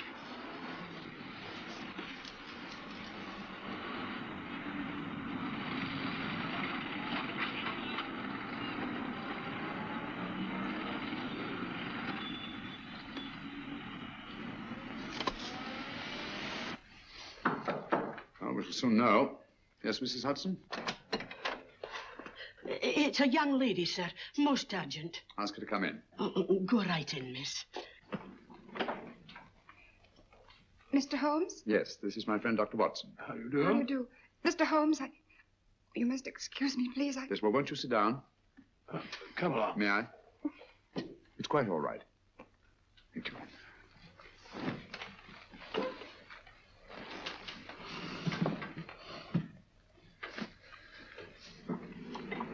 Now try to control yourself, Miss Fenwick. You're with friends. You know my name? No magic, I assure you. I've often seen your picture. You're the daughter of Sir George Fenwick, aren't you? Yes. It's about my father that What about your father, Miss Fenwick? Oh, I don't know what to do. He's always been the nicest, dearest person. Only since Mother died. Yes, we do. We know. So I didn't think anything of it when he was away all night before last. But he didn't come home until yesterday at tea time. Didn't come in for dinner at all. Just paced up and down in the library hour after hour. I begged him to let me in, but he wouldn't. Steady, steady. Now take your time. I couldn't sleep a wink last night. Then I started hearing things. Hearing things? What sort of things? I heard someone in the garden underneath my window. Then I saw a figure moving down the garden path. And I recognized my father, stealing through his own garden like a thief.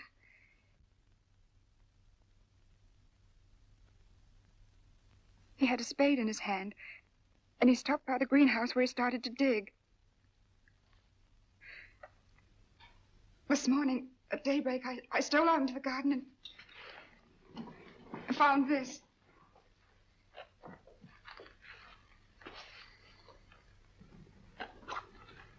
A finger. A human finger. Bring up Scotland Yard, will you, Watson? Ask them to get hold of Inspector Gregson and tell him to meet us at once at George Fenwick's house, Kingston. Operator, get me Scotland Yard quick. Where's my father, Norris? He's still in the library, miss. Thank you. We'll see him right away. Will you come with me, please? Thank you. I got your message, Mr. Holmes. Yes, indeed. Dad, may I come in? Dad. It's funny. He doesn't answer. Do you mind? Please do. Thank you. Watson, quick. Oh, Come along, no, my dear. no, no. Take charge, Miss Fenwick, please. Sorry, sir. No, miss, please. Please come along with me.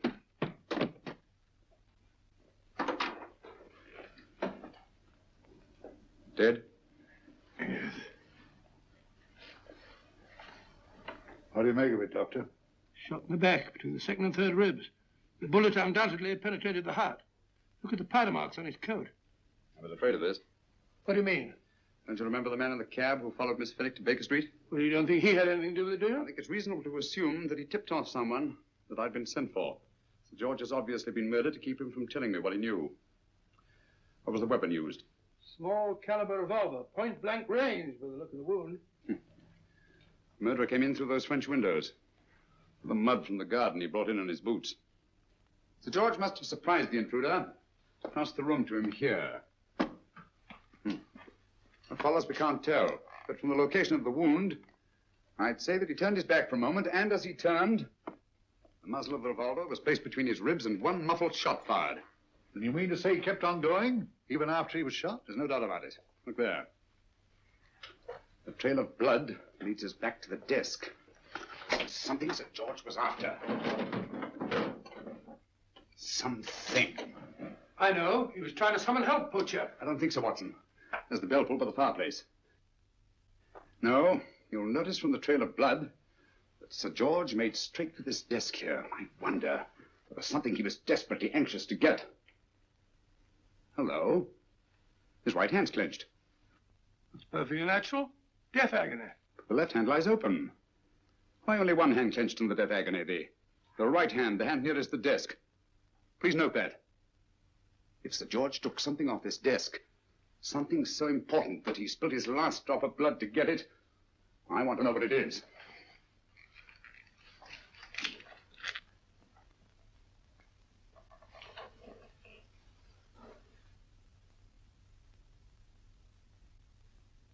It's nothing but an ordinary match folder.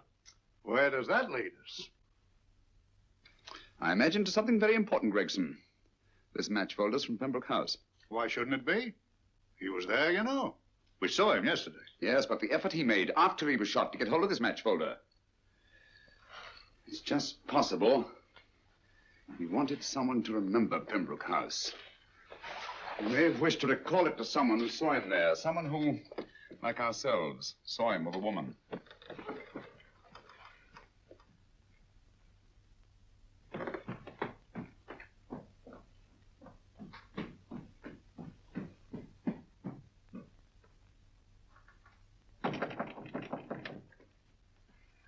Come in. Oh, Dr. Watson, this came by hand for Mr. Holmes not 10 minutes ago. Thank you, Mrs. Hudson. That would be the report from Sir George's bank. Report from Sir George? Oh, really? Don't you remember his daughter told us that he'd just closed his account? Had he looked into it once.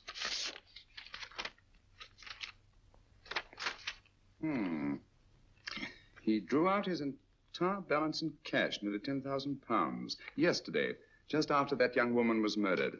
What does that suggest to you, Watson? That he paid it out to someone. Precisely. I smell the faint, sweet odor of blackmail. You don't think he paid it out to someone who saw him murder the McLean woman? Sir George never murdered anyone. But he did have that woman's finger, and he evidently did have and pay out a lot of cash. That's the terrifying part about blackmail, Watson.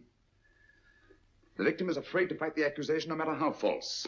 Once the accusation is made, his name is smeared, and sometimes his life is ruined. Well, Sir George didn't commit these murders. What fiend did? I rather think they're not the work of any one man. Oh, come, Holmes. You don't expect me to believe there's a whole organization going about killing people and chopping off their fingers. No, it's possible, quite possible. Well, whoever's behind all this thing must be out of his mind. On the contrary, my dear fellow, if my assumptions are correct, this little scheme has behind it the most brilliant and ruthless intellect the world has ever known. You don't mean Professor Moriarty? I do. Oh, steady, Holmes, you've got him on the brain. This is the third time in as many months you've suspected him of unsolved crimes. He's dead, you know. Is he? Is he? You know he is. He was hanged in Montevideo, well, over a year ago. I know that someone was hanged in Montevideo under that name. But I'll stake my reputation that Moriarty is alive and here, now in London. Hello? Yes, Dr. Watson, wait a minute. For me? Oh, yes? This is Dr. Watson speaking.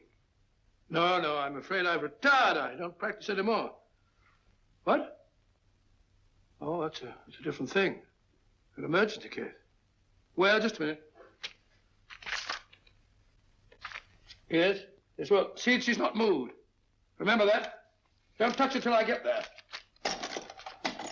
Fractured case in McCardle's Mews. Heavy woman. 14 stone. Look at it. Dust. 14 stone. Just the sort of person who would hoist herself up on a stool to feed the canary. There ought to be a law against fat people keeping little dicky birds. Well, so long, old man. I shan't be very long. Haven't used that bag since I brought little Amelia. What's her name in the world? She grew up to be a very unattractive child. Well, who wouldn't with a name like Amelia? Oh, Amelia. Amelia.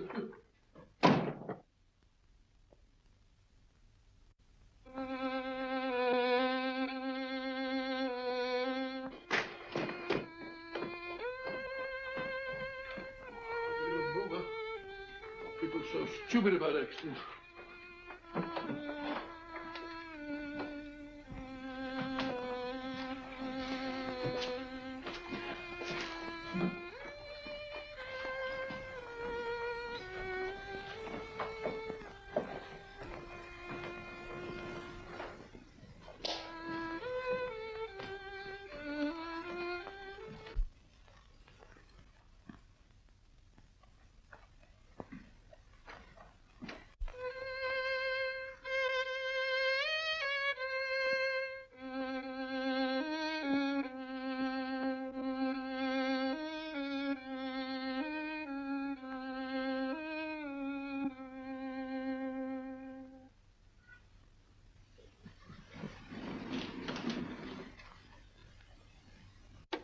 Oh, Professor Moriarty. Not that I wish to appear inquisitive, but to what am I indebted for the pleasure of this visit? Scotland Yard will be interested. It's very convenient for me to have Scotland Yard think that I'm still dead in Montevideo. I never dreamed of fooling you. Thank you. The thought occurs to me, Mr. Holmes, that there are some advantages in living within the law. You're very comfortably fixed here, aren't you?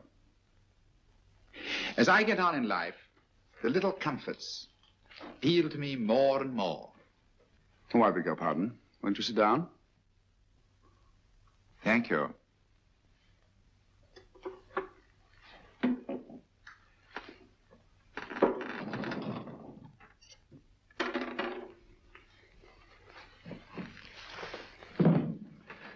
And now, Professor Moriarty, what can I do for you? Everything that I have to say to you has already crossed your mind.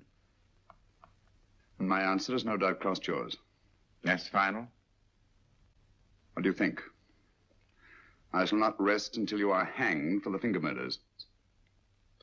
You've no proof, you know. No, not a shred. But I have you. I could turn you over to the police here and now. You could. But if you did, you'd never see Dr. Watson again. Oh, the telephone call. Quite. I rather assumed you had taken some such precaution. Or I should have snatched up a revolver and indulged in a fit of heroics when you came in. Very smart, aren't you? Not smart enough.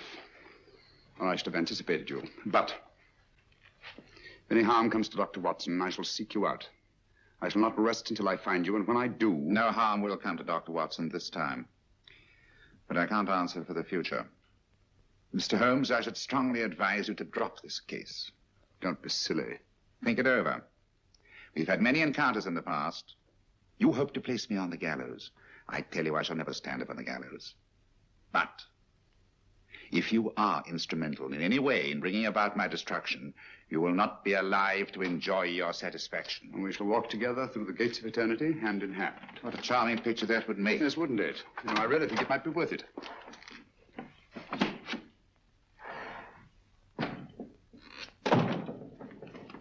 Shoelaces, Governor? Twopence a pair. And strong enough to hang yourself. How many more times since I tell you I don't want your filthy shoelaces or your company? Shoelaces, Governor? Blasted impertinence. Run along, my good man, or I'll give you in charge. Shoelaces, Governor? Shoelaces, Governor? Help a poor bloke. What's only got one arm? Any luck with Mr. Holmes? You can read his obituary in tomorrow's papers.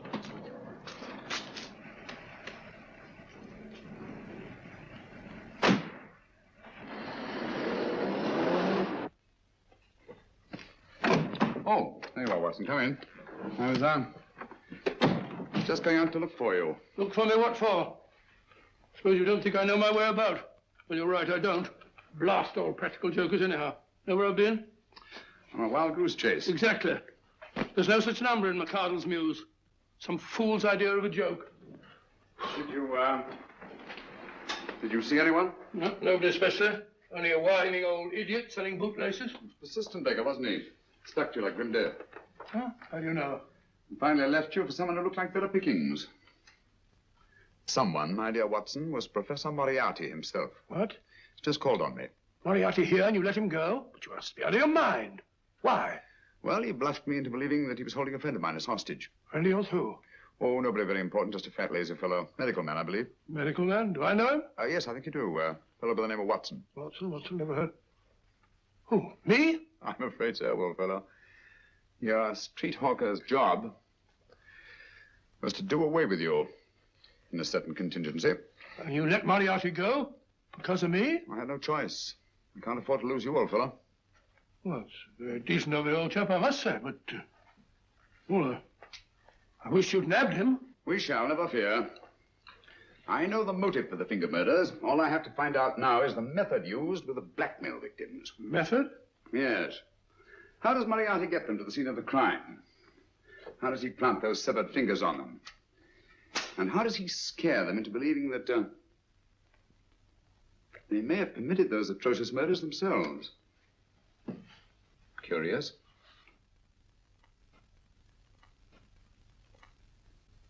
Very curious. Huh? Curious? What's curious? That window in the empty house across the street. First floor front. Huh? What's wrong with it? It's open. Why shouldn't it be open? Well, it wasn't open half an hour ago. I'll stake my life on that. Well, it's not our business. Let it stay open. I wonder if you'd go over, old fellow, and see what's the matter. Oh, trespassing. Against the law. Very well, I'll go myself. Oh, well, if you're going to put it like that, ridiculous waste of time. Going about shutting windows at this hour of the night. Yeah, you better take this torch. Well, take what? Dignified job for a doctor. Dr. Watson, the torchbearer. And what do you propose to do? Sit in a comfortable chair, I suppose, and read a good book? That's a very good idea. Yes, very good idea. While I play night watchman, you have a nice read. Mm-hmm. Good night. Have a good time. Have a good time. What do you mean, have a good...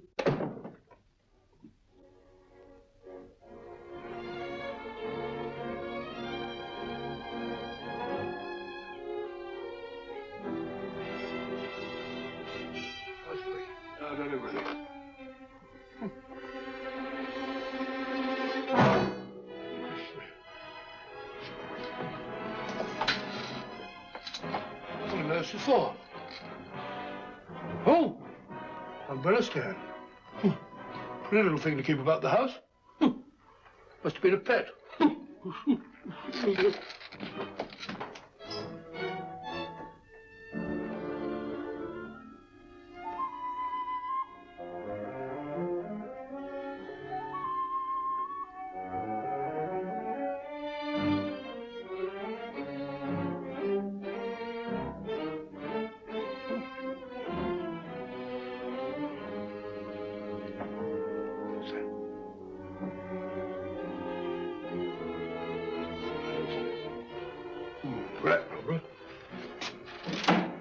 This must be the door.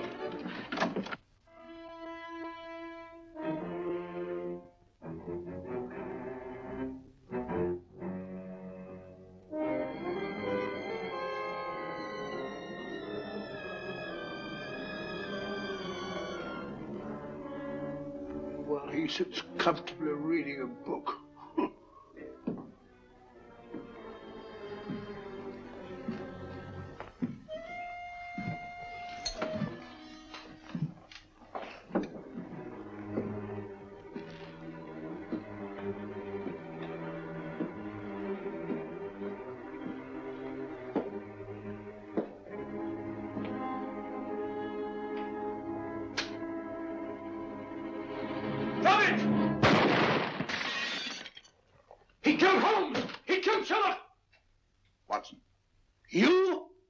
saw him shoot you a second ago. Not me, my dear fellow. Merely the bust of Julius Caesar. Incidentally, you may have noticed that all through the ages, prominent men have prominent noses.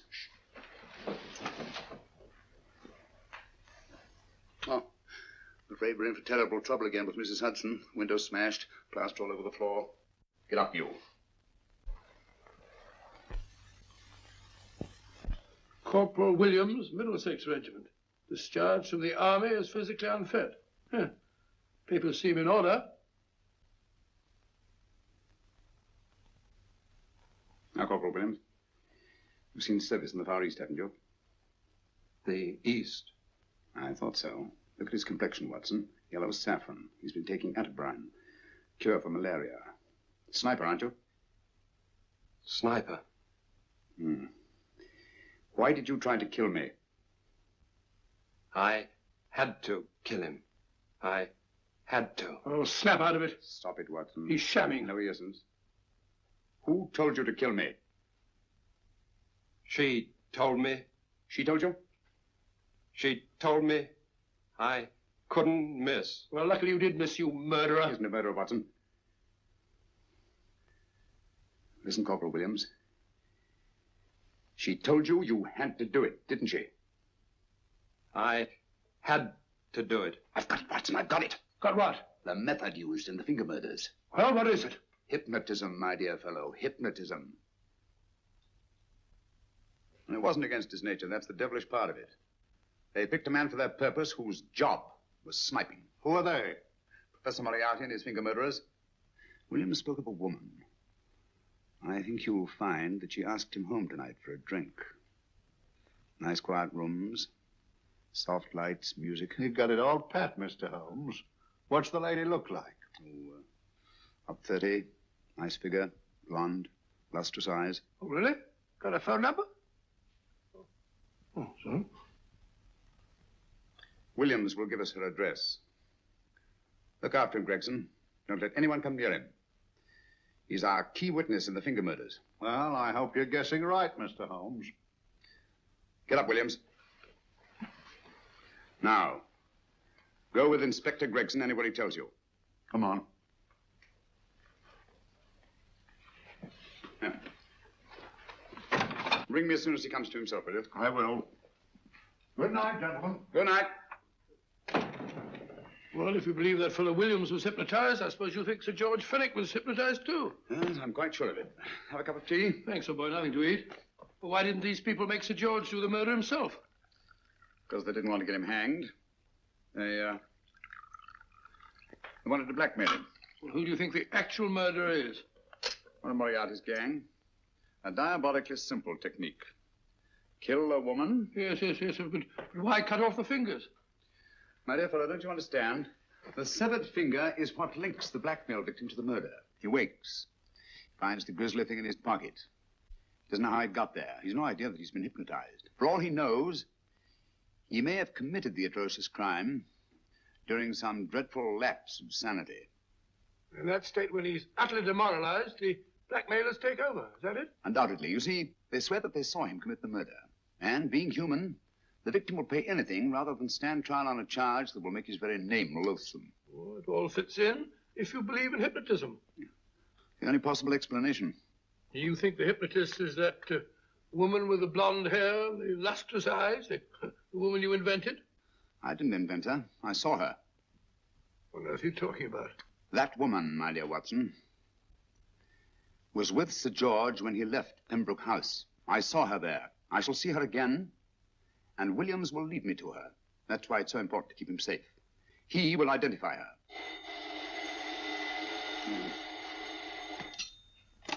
Hello? Yes?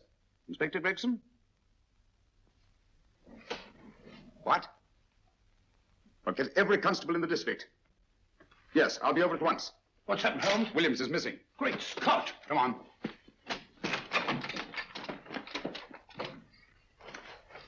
Lorry crashed into Gregson's car. During the confusion, Williams disappeared. Escaped, eh? No, kidnapped. To keep him from talking when he came to. You don't think that Moriarty... Moriarty?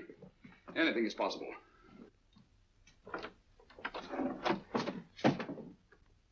Williams! Dead. You see, anything is possible.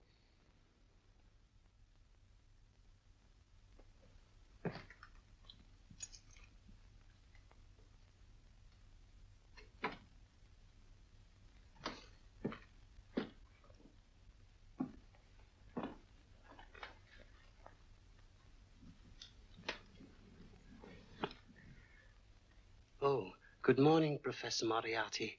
You startled me. I'm dressing another dolly, a dear little nurse. Is there anything wrong with your finger? Just a splinter. Nasty thing, splinters. Most trying. One can't be too careful. But I'll get it out for you. I have the very instrument to help you. Sharp enough to split a hair. Put those tools away until they're needed. But they're not tools, sir. They're instruments. Put them away. Is Lydia in? Yes. But really, you should let me. Get dressed. Holmes and Watson just left Baker Street for the Mesmer Club. Mesmer Club, the meeting place of all the top hypnotists in London. Do you suppose that Mr. Holmes is onto our method? If he suspects, it's merely a suspicion. It's our business to see that it ends there. I hope you're right. Williams passed away before he could talk, remember? What do you want me to do? Go to the Mesmer Club, meet Holmes, and induce him to come back here. Isn't that a bit dangerous? Every meeting with Sherlock Holmes is potentially dangerous. However, you say he didn't see your face at Pembroke House. And how would you suggest I get Mr. Holmes to accompany me here? Kidnap him? Oh, no. Holmes has one weakness, his insatiable curiosity. If you can arouse that, you can lead him anywhere. It's up to you to take advantage of any opportunity that may arise. This way, please, gentlemen. I'll tell Dr. Onslow that you're here. Thank you.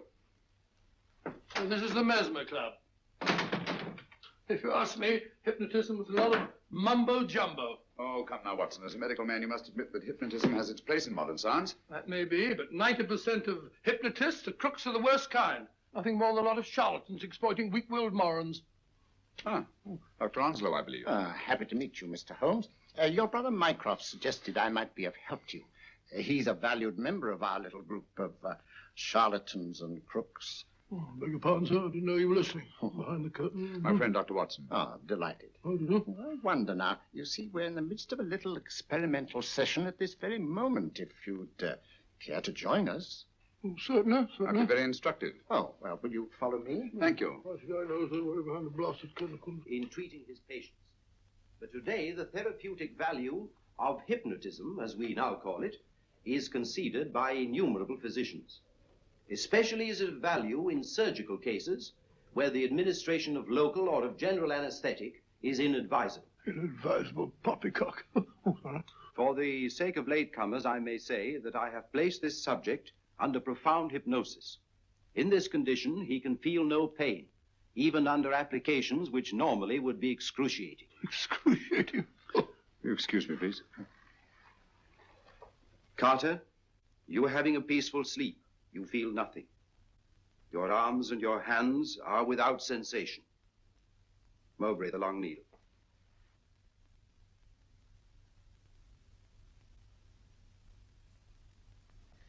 Carter, give me your right hand.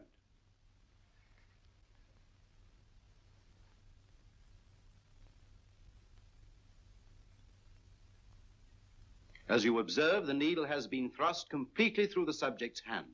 No feeling, no pain. This lack of feeling is the one infallible test of profound hypnosis. Nonsense. Fellow's full of drugs. Oh, isn't he? Definitely not, Doctor. Wake up, Carter, wake up. You feel well and rested, remember. No pain anywhere. Wake up, wake up. I say, when are you going to begin? All through, Carter. Stand up. This way, sir. And, are these all the people that come here? Oh, no. Others keep dropping in all the time. I suppose it's all right for those who believe in it, but of course, I'm a professional man myself. Then you don't believe in hypnotism, Dr. Watson? Oh, I don't deny that there are certain types of hysterical, feeble-minded people who go under if you point your finger at them. But anyone with an ounce of character... How right you are. You see right through our little artifices, don't you, Doctor? Right through, my dear sir. Right through. Right so. But with the feeble-minded, as you say... excuse us, Mr. Holmes. Certainly. Step over here, won't you? Certainly, sir. Anything to oblige. Let me show you how easily we charlatans take advantage of them. Now, sit down, Doctor. Now, we set a thing like this in motion. It's wonderful, the attraction on the feeble-minded, of course. The continuous motion, if they just let themselves follow it. Of course, you could stare at it till doomsday, Dr. Watson, with no effect at all. Still, it might make you a little drowsy, like the white ribbon of road at night when you're driving. The rhythm is smooth, unbroken, and the road goes on and on, round and round, always the same, winding and winding. And you're drowsy, you're tired. Let the road come into you, as it were. The long road, the smooth road, the road to sleep. Sleep.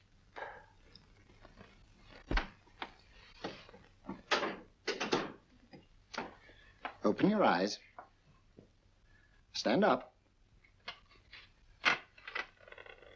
Turn around. And now, Dr. Watson, you're on a holiday in Scotland. The country is amazingly beautiful. We're coming to a stream. It isn't deep. Better take your shoes and socks off.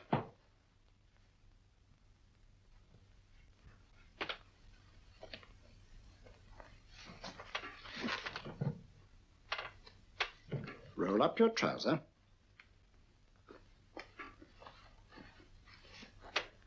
That will do. The other leg is waterproof. Turn around. Mind the pebbles.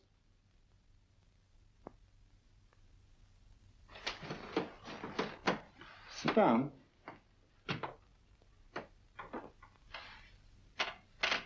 Wake up now.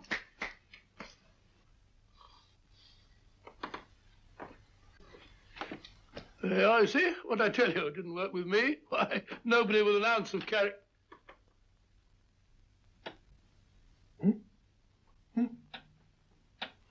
I think you'll need these.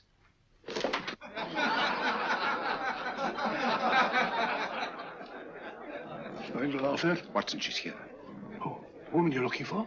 Yes, I'm going to meet her. Perhaps I can induce her to take me to Moriarty. Do you think it's wise, Holmes? May not be wise, but it's essential. After all, I've helped me on with Moriarty in the past. But isn't it dangerous? She might be a hypnotist. My will isn't stronger than hers. I deserve to be hypnotized. I feel I must protest, Dr. Onslow.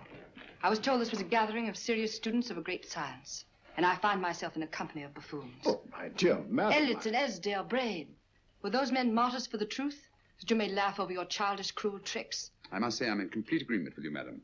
This was most unnecessary performance, Dr. Onslow. Beg your pardon, sir. My name is Holmes, Sherlock Holmes. At your service, madam. Thank you, Mr. Holmes. I'm afraid I've created a rather embarrassing situation. But you see, I'm interested in the serious study of hypnotism. So am I, too. Perhaps we have something in common, Mr. Holmes. Perhaps we have. Would you join me for a cocktail at Pembroke House? I should be delighted. Good.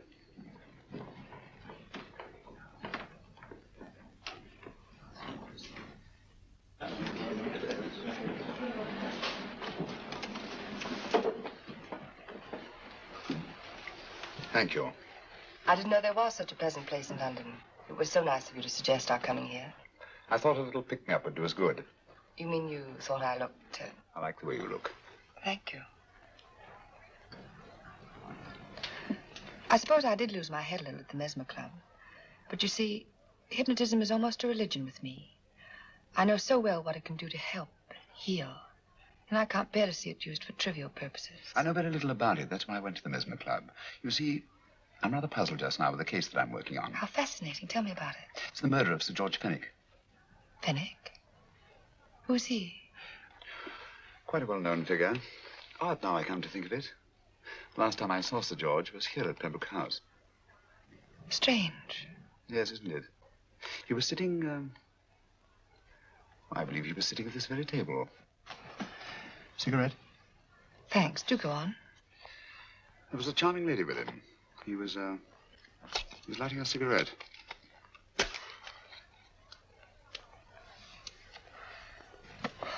Charming. Did you see her face? No, worse luck. Merely her back. How unenterprising of you. Yes, wasn't it? Afraid I'm getting a little older. I shouldn't say so. That's nice of you. Still, the first time in my life I've got hold of a case that's beyond me. I'm actually losing sleep over it. You know, Mr. Holmes, I believe I could help you. Really? I should be very grateful. You're amused. Oh, merely skeptical. How would you go about it? I've used hypnotism more than once in healing. Not for profit. I'm not a professional. But I do think I could help you. If you'd care to... I can't think of a pleasanter experience.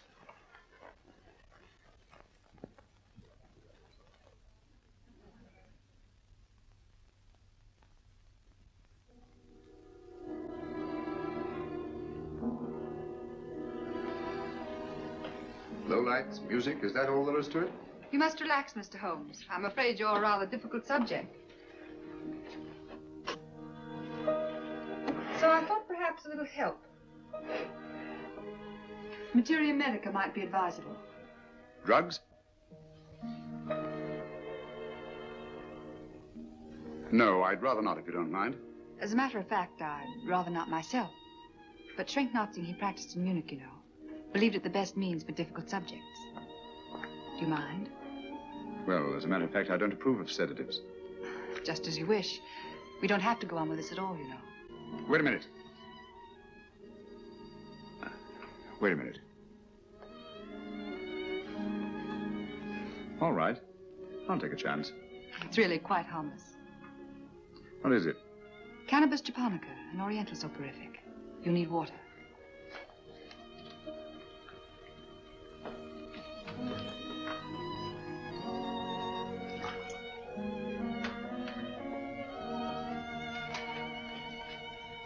Thank you. Now sit down, Mr. Holmes. You'll feel yourself growing drowsy. Don't fight it. Give in to it. Because you do want to sleep, you know. Just fix your eyes on this one white flower floating on the water. Empty your mind of every other thought. Follow the motion of the water. So smooth, not a ripple. Waters of forgetfulness. Steady, deep, strong. Strange, isn't it? How the light is reflected. Little specks of light that move and move.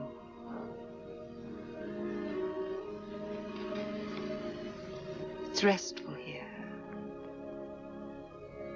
It's peaceful. It's friendly. And you're very close to finding what you're looking for. You'll find them soon now. The guilty ones.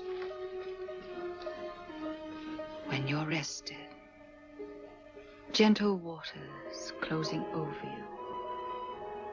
Steady, deep, strong. Drawing you down, down, down.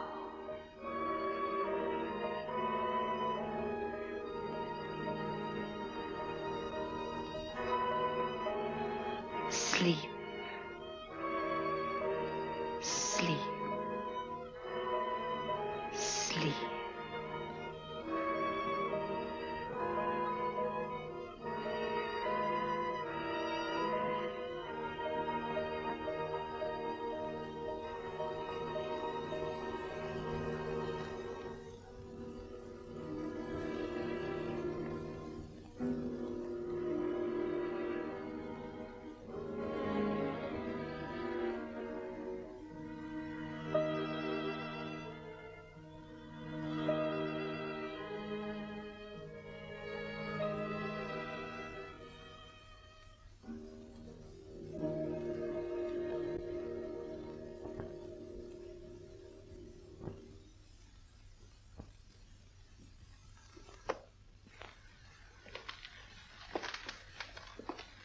Here he is, Professor Moriarty. Stand up, Mr. Holmes.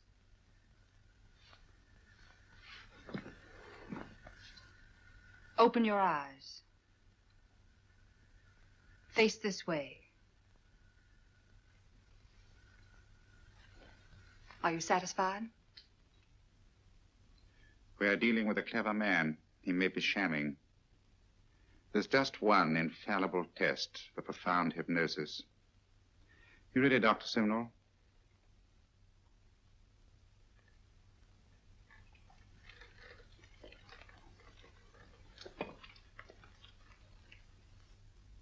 That will do, Doctor. He couldn't fake insensibility to the knife. I congratulate you, Lydia. Turn round, Mr. Holmes. Now walk to the desk.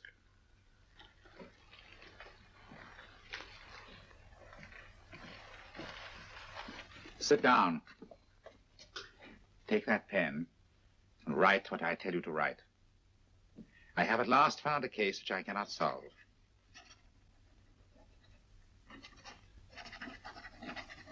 I have outlived my usefulness. Therefore, I have decided to end my life.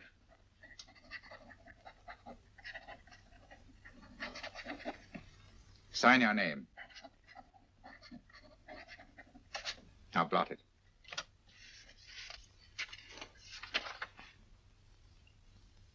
Fold it up and put it in your pocket. Come, Mr. Sherlock Holmes. Go out onto the terrace. But it won't look like suicide, sir. I'm sorry, but Mr. Holmes' injuries must all be self-inflicted. Let's walk a little, Mr. Holmes. It's so pleasant here in the garden. Just step up here onto the terrace. It's a nice, broad terrace. Now turn to the left and walk slowly to the end of the terrace.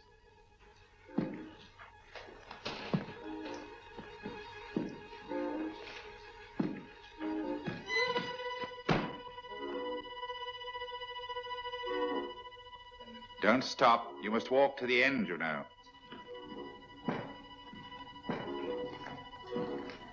The end leads to an open doorway. You can pass through it in perfect safety.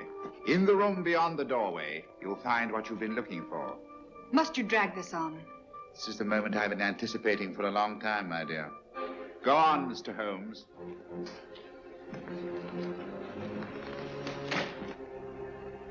Through the open doorway, you will find the man responsible for the finger murders and the death of Sir George Fenning. Professor Moriarty. Holmes! Stand still. What a beautiful view, Watson. I'm quite enjoying it. No, you're not. You're hypnotized. You're under a spell. Stand still. Don't move.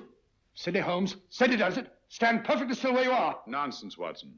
You don't know what you're doing. Of course I know what I'm doing. You mean you're not hypnotized? Certainly not. Then get off the wall, you idiot. Oh, look out! Holmes! What were you doing up there? Holding the fort until you arrived. What kept you? Well, I ran into a spot of trouble on my way to Scotland Yard. I was arrested for exceeding the speed limit. Your luck seems to hold, Mr. Holmes. Well, I'd hardly call it luck, Professor. You see, I substituted a drug of my own for the one that this dear lady pressed on me. You are clever, aren't you? A drug that, although it leaves the subject conscious, renders him quite insensitive to pain. That accounted for my lack of reaction to Dr. Simnel's knife. Well, Gregson, quite an impressive haul. Even Inspector Lestrade himself couldn't have done any better. Thanks, Mr. Holmes. Take him away. All right, put her in the van. I was right, Mr. Holmes. You are a difficult subject. Thank you. And now, Professor, our score is settled. Au revoir until I see you on the gallows. The rope has not been made that'll go around my neck. Come on.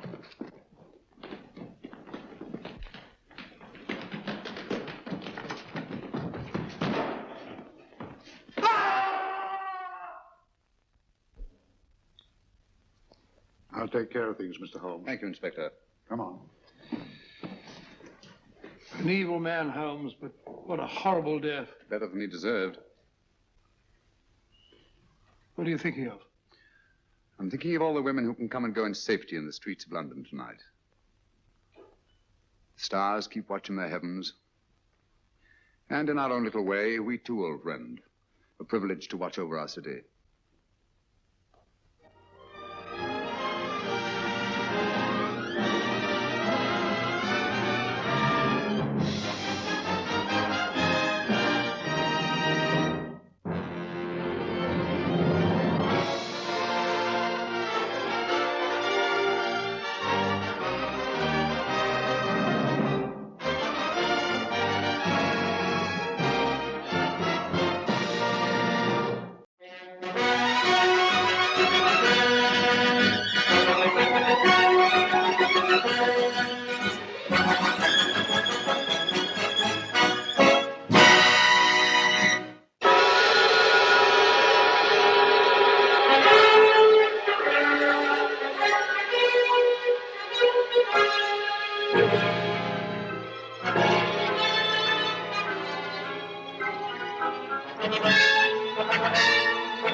Stimson, thank you for keeping up so late to take care of us. Oh, that's quite all right, sir. This gun is an excellent selection, Mr. Holmes. You ought to get plenty of grouse. Grouse are little birds, not worth the trouble of eating after you shoot them. You wait till you hook into your first salmon, old boy. Well, mind you have everything at Baker Street first thing in the morning, Stimson, because if we're not in Scotland by the time the salmon stop running, the fish will hold Dr. Watson personally responsible. I'll have everything at your rooms first thing in the morning. Thank you. Good night. Good night, sir. Good night, sir. Good night. Good night. Good night. Ah, Scotland. I shall be glad to get away from this place. The smell of heather after rain, the crisp night air, with the stars shining clear in the sky. Bed in the bush with stars to see, bread I dip in the river. There's the life for a man like me. There's the life forever. Huh? Robert Louis Stevenson. The Treasure Island fellow? Yes, and many other lovely islands too, Watson. Hello. Oh, so the old girl has lost her emeralds, eh? Now, Holmes, you promised no more cases until our holiday's over. Don't worry, old fellow. I was just thinking she's well rid of her emeralds. Green was never a very becoming colour to the old trout. I say, you got your paper, sir. I'm afraid you're mistaken. No mistake. I saw you drop it. You've just been told, sir, that you made a mistake. But it is the gentleman's paper, sir. Be your feel, my good man. Mr. Holmes told you that he didn't have a paper. Yes, but I was quite wrong. I'm so sorry. That is my paper.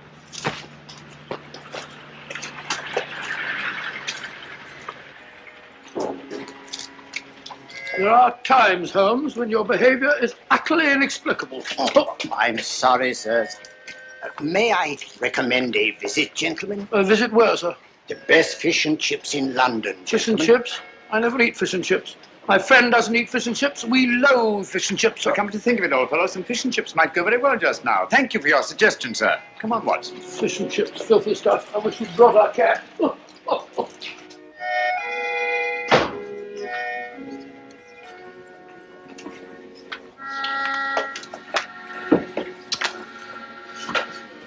Hello, Ducky.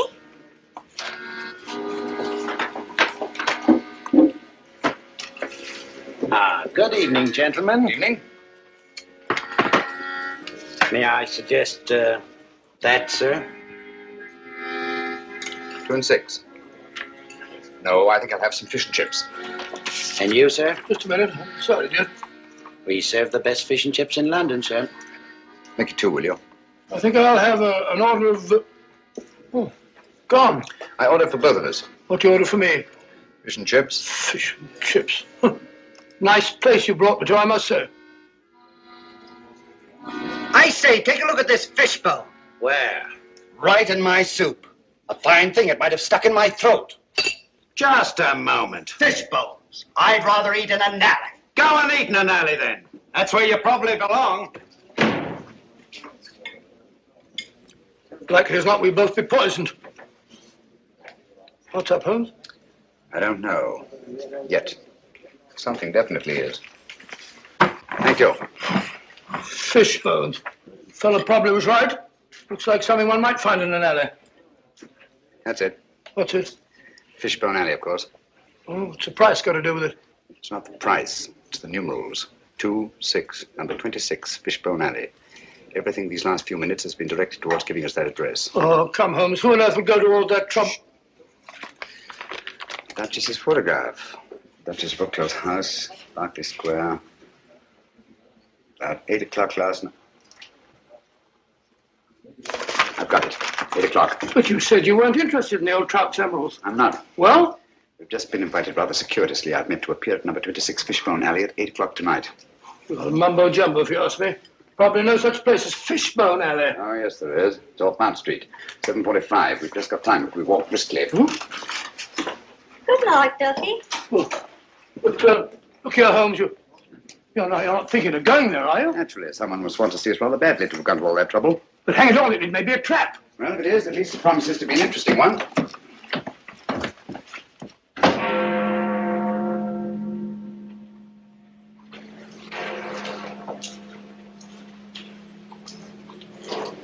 Sinister-looking place.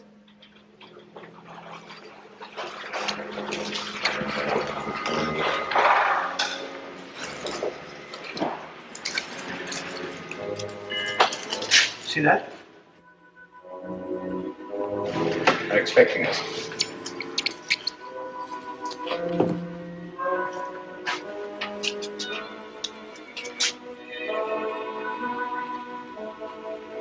Look out, Holmes. Careful.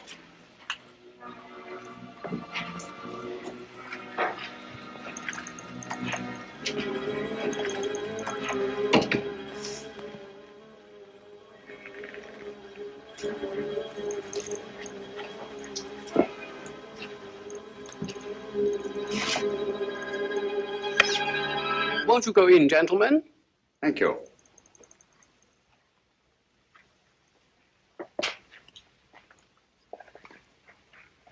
Please forgive the somewhat odd way in which we summoned you, Mr. Holmes. The method was ingenious. I'm sure you must have a reason. Briefly, we wish to engage your services to take someone from England and deliver him to a place we shall designate. And the name of this person? That I am not at liberty to divulge. Gentlemen, I'm not accustomed to working in the dark. I bid you good night. Mr. Holmes, one moment, please.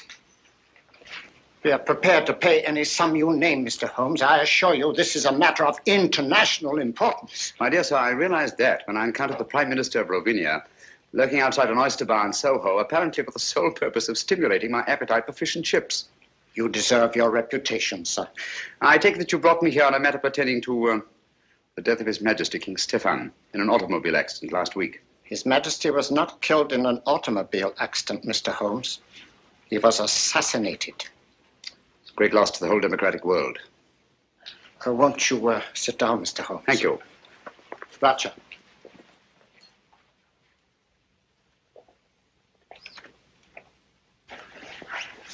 Permit me, gentlemen, to introduce my colleagues. Anton Petzval and Matthias Cherney. How do you do? My associate, Dr. Watson. How do you do, John? How do you do? Mr. Holmes. Thank you. And Dr. Watson. Thank you, sir. A glass of wine, gentlemen? No, thank you. No, thank you. For several years now, a powerful group has been seeking to gain control of Rovenia for personal gain. The assassination of His Majesty was their first step in that direction. It is to prevent the second step that we have sent for you. For the sake of our people, it is imperative that King Stephen's son Nicholas be returned safely to his country. Is he here in England? Oh, yes. His Majesty has been educated at one of your public schools. A wise move, sir. Sound, very sound. Do you feel that you yourselves are unequal to your task? We are up against a clever and ruthless group to whom we are all well known. Are they aware of His Majesty's identity? Oh, no. No one knows but ourselves. His Majesty was brought to England as a child incognito. Have you made any plans for his return to Rovenia? We have a plane in readiness to leave tonight. However, several stops will be necessary en route. And at any one of these stops, His Majesty's life may be attempted. Mr. Holmes, for the sake not only of our country, but for liberty and good government everywhere. We implore you to undertake this mission. Oh, now, Holmes, you gave me your promise. You need a rest, you know. You've not been up the mark lately. I'm afraid we'll have to postpone our holiday, Watson. But think of your health. Sorry, old fellow. Gentlemen, in the interest of democratic government, I shall be happy to do my utmost to see that His Majesty reaches Rovinia in safety. We thank you, Mr. Holmes. Now, if we are to leave tonight, time is short, and there are certain precautionary measures that I should like to discuss with you. Watson, old fellow, come along. Will you excuse us? Come along, old chap. I suggest that you return to Baker Street, pack a bag, and have a car ready to take us to the plane. But, Holmes, I don't like the whole business. Don't get lost. Lost and I've been lost. No, don't get lost. I'll see you later. Good night. Now, gentlemen, may I have your attention? Certainly a forsaken spot for an airfield. Certainly is. I feel like one of the babes in the wood. Look out, Holmes, who's that? I imagine we've reached our destination.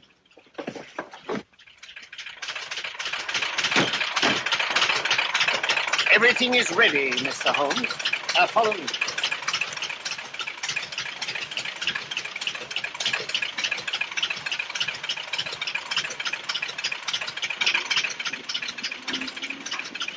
Your Highness, may I present Mr. Sherlock Holmes? How do you do, sir? And Dr. Watson. How do you do, sir? Delighted to meet you, gentlemen. I appreciate your kindness in undertaking this mission. Oh, not at all, sir. I am sorry, Dr. Watson, but I'm afraid you will not be able to accompany Mr. Holmes after all. The plane we had expected to use developed engine trouble, and this, as you see, is only a three-seater. Well, just a minute, sir. Where Holmes goes, I go too. Well, I know, but... Well, first we lose our holiday, now this. I don't like your going off alone, Holmes. I don't like it at all. Come now, Watson. Whatever we must do in a good cause must be done. Look here. Rovinia isn't very far from the Mediterranean, and it has some excellent fishing. Why don't you take a boat? I'll meet you there. We'll have our holiday after all. Come to think of it, there's a boat sailing for the Mediterranean tomorrow. The Friesland, Swedish Africa line, cargo and passenger. I have some influence with the director. Oh, that's very kind of you, sir. It's not just that I mind giving up our fishing, Holmes. You know that. But hang it all, I want to be of some use. And you can be, definitely. I can be? Would you excuse us, sir? Okay. Watson, I don't like this convenient accident. Too many people seem to be in on this secret. When our antagonists discover we've separated, it's more than likely you'll be followed. So I want you to make yourself as conspicuous as possible. Decoy, eh? Sort of sitting duck. That's right, old fellow. Be on your guard constantly. Be wary of strangers, and whatever you do, don't breathe a word regarding my whereabouts. Don't you worry, Holmes. You can trust me. I know I can. So long, old fellow. We must hurry, Mr. Holmes.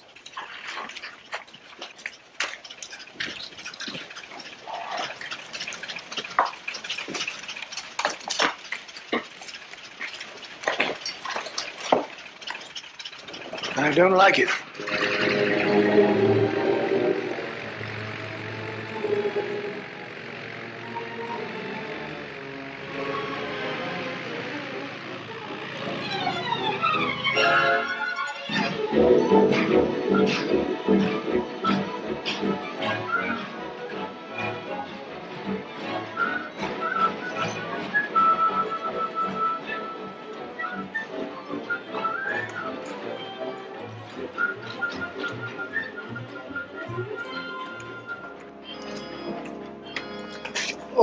My name's Watson, Dr. Watson. Oh, yes, Dr. Watson.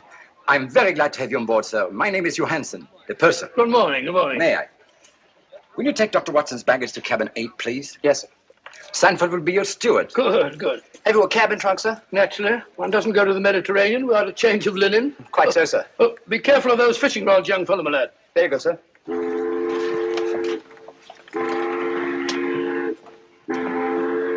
Your cabin is very comfortably located on the port side of the ship, sir. Good. I hope I've got a nice reading. Excuse me. Purser, has anybody been asking for me? Why, no, Miss Woodbury, not as far as I know. Oh, may I introduce Dr. Watson, Miss Woodbury? How do you do? How do you do? Miss Woodbury is quite a singer, you know. She will be with us all the way to Alexandria. Oh, splendid. I used to sing a bit myself. Sounds like Loch Lomond and Pardon me, sir. You want in the lounge. Oh, excuse me. Certainly. You must sing it to me sometime. Is this your first trip to the East, Miss Woodbury? Yes, and I'm tickled to death. American? Brooklyn. Brooklyn? Yes, Brooklyn. I've been wondering, Are you the Dr. Watson? Well, I'm Dr. Watson of 221B Baker Street. The one who is associated with Sherlock Holmes? Well, Holmes and I have been associated on quite a number of cases. Is Mr. Holmes with you this trip? No, as a matter of fact, he's gone. Gone where? Well, he won't be long with us. He's a very busy man. You know, he relies very large on me. Came to see me off the stage. He said, Watson, I shall be lost without you. Oh, I'm so sorry he isn't here. You see, I've heard so much about his work. And yours.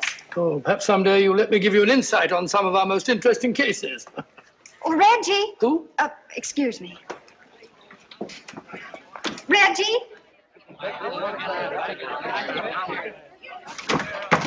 I was afraid you wouldn't get here in time to see me off. Here you are, Sheila, and try not to lose it again. Heavens, where was it? I thought it was in my cabin. You left it in my office yesterday. Now try to hold on to it.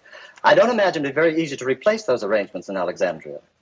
You can forget your music more often than any singer I've ever managed. I should have a secretary. All ashore! All visitors ashore! That might be a slight hint. Well, you'll find Hassan a nice chap to work for. I hope I make good. You will. Good luck. Thank you. And don't lose it again. Oh, don't worry. I won't let it out of my sight this time. Sorry, sir. You have to go ashore now. Goodbye, Reggie.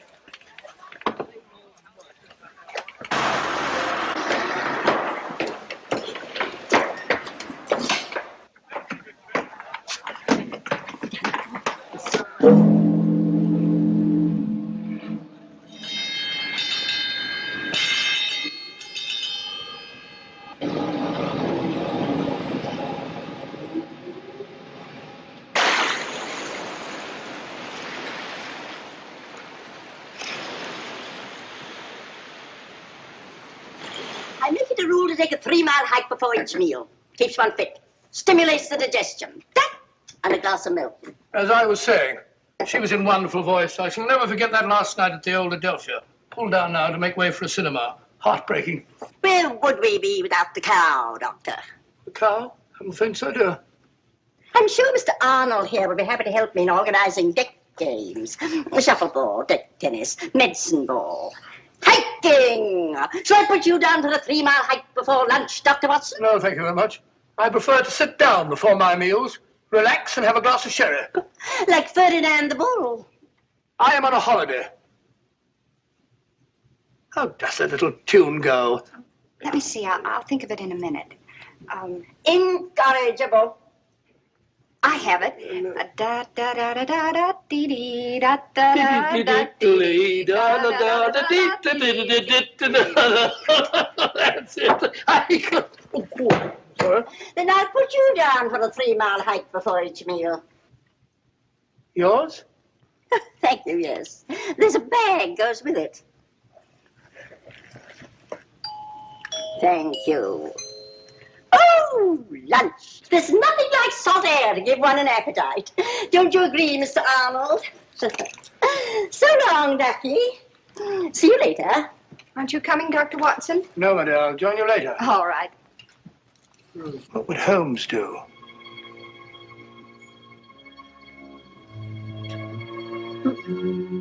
I said sherry, Stewart. Carrying a revolver. That's suspicious. And I tell you, so long as no one on the boat knows of our mission. Things can't be kept quiet indefinitely. Certain factions are still fanatically loyal to their royal line, you know. For enough money, the people will forget there ever was such a king. And once we have the body... Shh.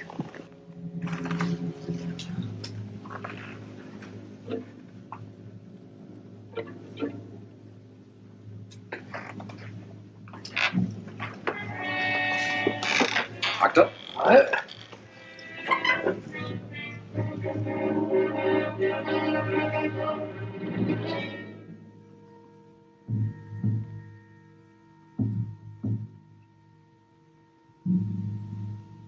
Small gray plane. 2 white stripes. No. Can't be true. Holmes.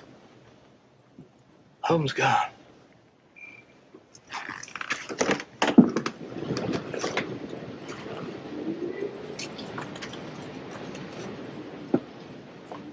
Dr. Watson. I beg your pardon, Dr. Watson. What is it? I'm sorry to bother you, sir, but there's a gentleman quite ill in cabin 7. The captain asked if you'd mind seeing him. No, I can't see anyone now. Well, we have no doctor aboard, sir. I've retired from practice. Well, the captain requested it, sir. The captain? Oh, where is he? So just follow me. It's the cabin adjoining yours, sir. Right this way, sir. The doctor is here, sir.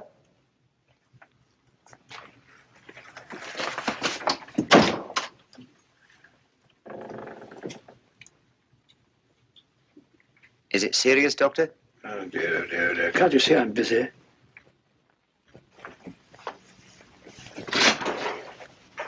Thank you, Sanford.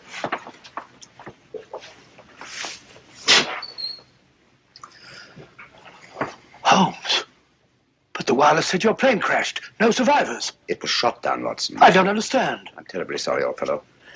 I meant you to know the truth at the earliest possible moment. But, as you know, I have a dislike of plans ready-made by other people. They have a habit of becoming too widely known, and that convenient accident to the original plane merely confirmed my suspicions. You mean you intended to take the boat all along? Certainly. I made the arrangements with the Prime Minister while you were at Baker Street packing. Well, why didn't you tell me? Why let me make a fool of myself? You didn't make a fool of yourself. No one could possibly have known from your manner in coming aboard that our young friend here and I were lying hidden below until the ship sailed. Your Majesty. You mean, your nephew, Nicholas Watson. What? Oh, yes, of course, yes, of course. It's my nephew, Nicholas. As I suspected, old fellow, our enemies acted promptly and ruthlessly, and it's only a matter of time till they find the wreckage of the plane and discover that we're not on it. Well, that may explain something, Holmes. There's a woman on board who carries a revolver in a handbag. She calls herself Dunham, Miss Agatha Dunham. If she is a she, from the look of her, I wouldn't be surprised if some man dressed up. Oh, it's not very uncommon for a woman traveling alone to carry a revolver. Yes, but there's another thing, Holmes. I just heard a very suspicious conversation between two men in the smoking room. Something about a fanatical faction and the body of a king. Oh. I had hoped my stratagem might give us breathing space for a day or two. What do you propose to do, Holmes? I've made arrangements to hand Nicholas over to his friends in Algiers, the ship's first stop. They have the means to ensure the completion of this journey in safety. After which you and Dr. Watson will be able to continue with your interrupted holiday. After which we shall both need some relaxation. From the look of it, old fellow, you've already started. What do you mean, Holmes? Along the lines of relaxation, I mean. Brunette, young, beautiful. Oh, I'm in effect, you're right, but how do you know? Brunettes. And I pay sufficient credit to your good taste to take the beautiful for granted.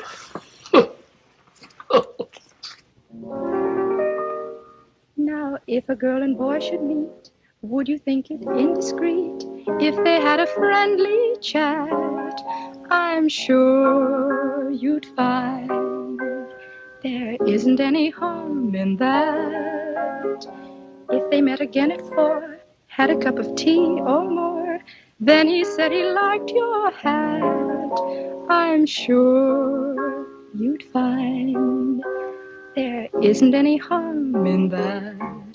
He holds your hand, he thinks you're grand, love takes command.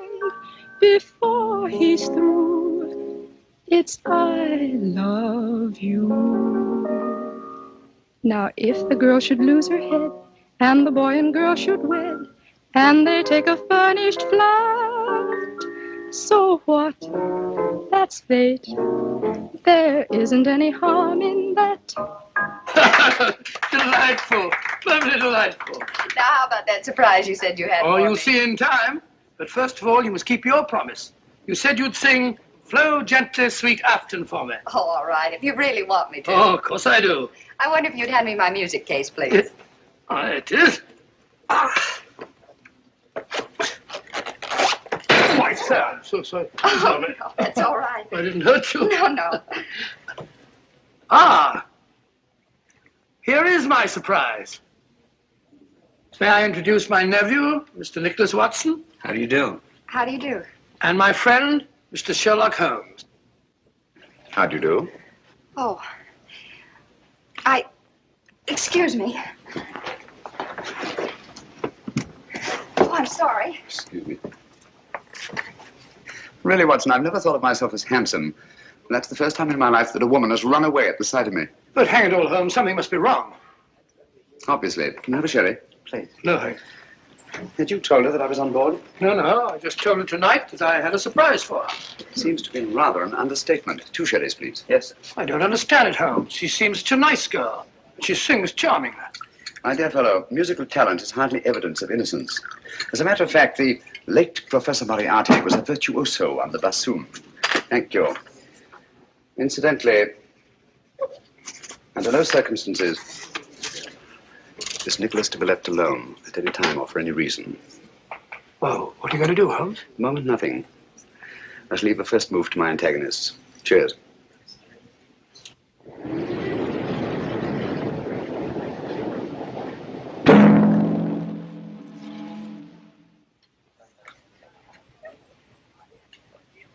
Good morning, everybody. Good morning, my dear. Not that it is a very good morning. Well, at least it's mysterious and attractive, not all dirty and sinister like a London fog. Blasted noise. Kept me awake half the night. Oh, that's too bad. Would you be interested in a stroll around the deck? I'd like to. Well, come along then. But, Watson, I think a walk on the deck is indicated. Well, not for me. Oh, yes, of course. Nothing like a good hike for the digestion.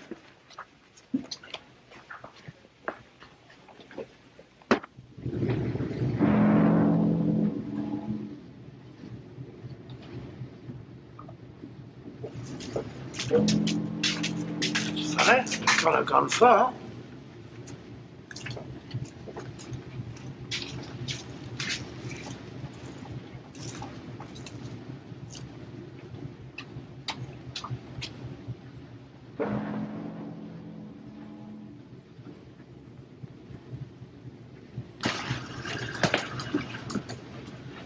Can't see a thing.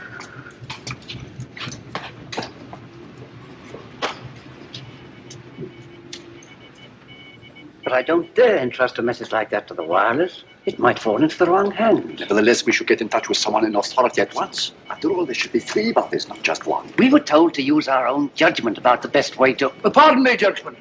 Have you by any chance seen Miss Woodbury and... Sorry, we haven't.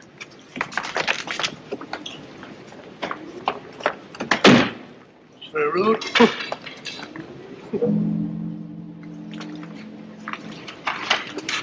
Nicholas! Nicholas!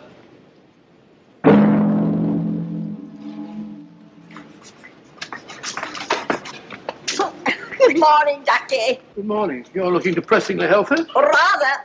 3-mile hike before each meal, old boy. I know. Good for the digestion. You haven't by any chance seen Miss Woodbury and my nephew, have you? Don't tell me you've lost the dear boy. The question is not have I lost the dear boy, but have you seen him? Come, Doctor, a hunting we will go. I've already been this way. You know, there's something fascinating about fog at sea. Gets you just as wet. Really is thick, isn't it?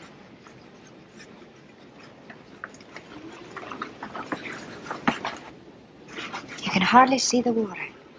It looks ominous. Yes, doesn't it? You're right about it being wet. You know, I have a feeling my nose is a sight. It's a very pretty nose. Oh, liar. Oh, look out.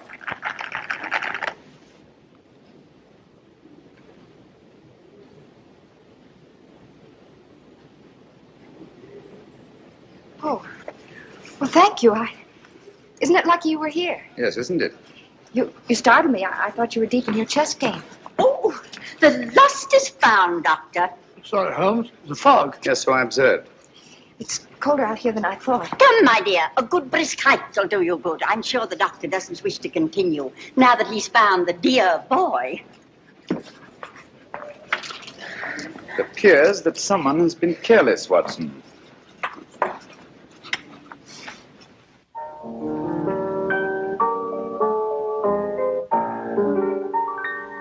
Cross my heart, I always will love you. Put nothing above you. Cross my heart.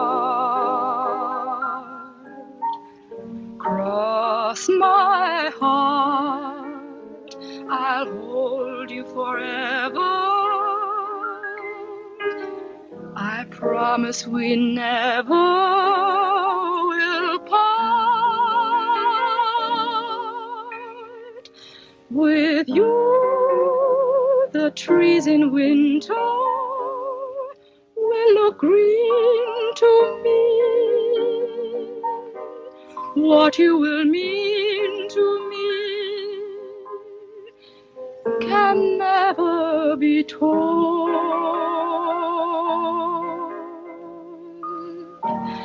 Cross my heart, your vision will guide me deep down here inside me.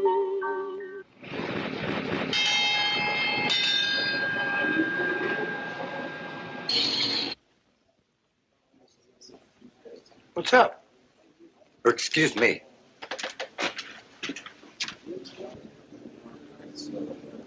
Excuse me, will you? Nicholas. Something wrong? Excuse me, please.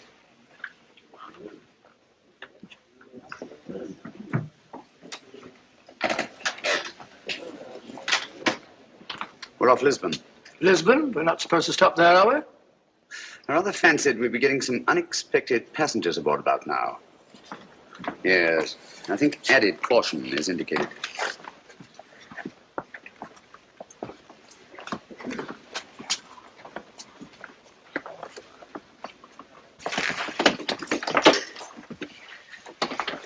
The last 24 hours, they've undoubtedly discovered we're not on that plane, and we are on this ship.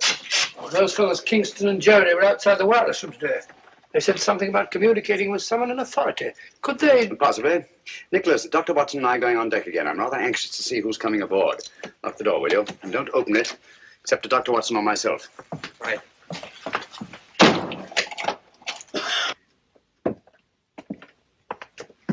Going on deck, sir? Yes, breath of fresh air. I see, sir.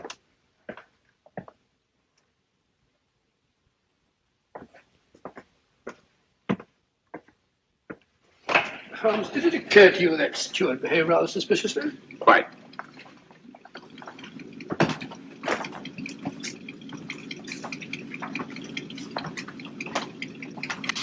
I understand we've stopped to take on some cargo. Yes, 3 passengers. Yes. Oh, Mr. Holmes, you startled me. Hello? Do you see 3 men have come aboard? So Miss Woodbridge just informed us. Lisbon, beautiful city. Too bad we shan't have a chance to pay it a visit. The Mar de Paya, the Castillo San Jorge, the cloisters of the Geronimos, Tower of Balaam. One of the most fascinating examples of Moorish architecture I've ever seen. Good evening. Mr. Holmes, is it not? Good evening. I'm afraid you have the advantage of me. Oh, that's a prize of fame, Mr. Holmes.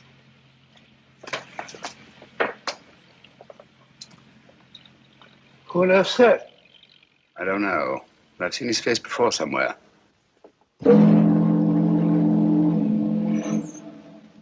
Mirko! I think, Watson, we'd better get back to your nephew.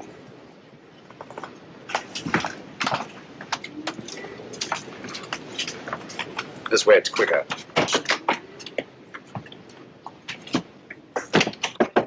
Who's there? It's I, Holmes.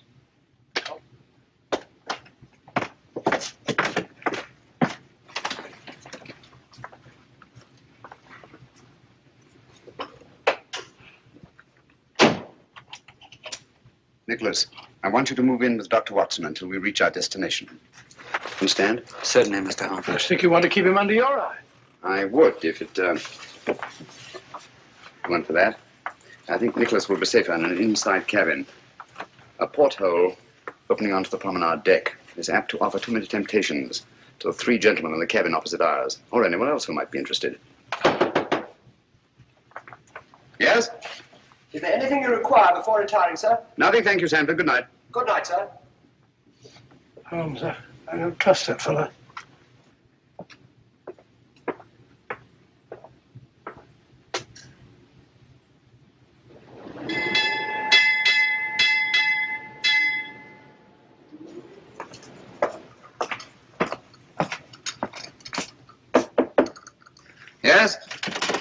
Oh, good morning, Sanford. Good morning, Down sir. over there, will you? Breakfast will be served in half an hour.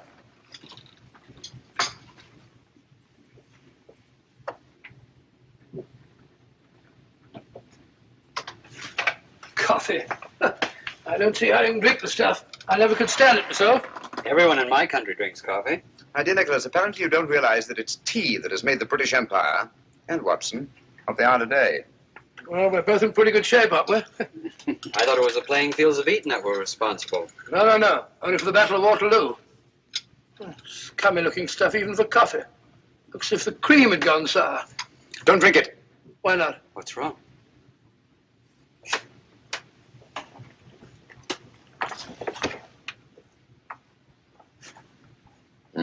It's fortunate that you take cream with your coffee, Nicholas. I don't understand. It happens to be an idiosyncrasy of the cyanic acid group. It breaks up fat into globules. Cyanic acid? Do you mean to say that Nicholas was almost poisoned under our very eyes? If it hadn't been for the telltale appearance of the cream. Cold-blooded murder? Men who have engineered one assassination, Watson, will not stop at another. I owe you my life, Mr. Holmes. No, not me. Dr. Watson, with his keen sense of observation. Oh, thank you, Holmes. Has it occurred to you that steward chap was the only one who knows that you and I take tea and he takes coffee? You don't suppose Sheila? Possibly. Poison is a woman's weapon. A woman's weapon? That might include that Dunham woman, if she is a woman. Mm-hmm. Oh, we mustn't overlook that little bearded fellow and his goggle-eyed friend. And don't forget the 3 charming gentlemen who came aboard last night. Good shot, Watson. Oh, thanks, old fellow. What's lucky, Dr. Watson? Not luck. Skill, Mr. Murner. Mirko, if you don't mind. M-I-R-K-O. Oh, sorry, old bean. Your turn, Mr. Holmes.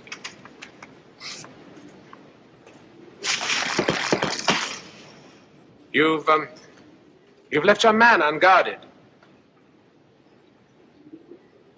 I don't think so. It will be more difficult to take him off than it appears. Your turn, Mr. Gregor. Oh, tough luck, partner. Unfortunate. And yet sometimes to leave a man unguarded may be a skillful trap for one's opponents. You flatter me, Mr. Gregor. I'm not as clever a player as that. You're too modest, Mr. Holmes.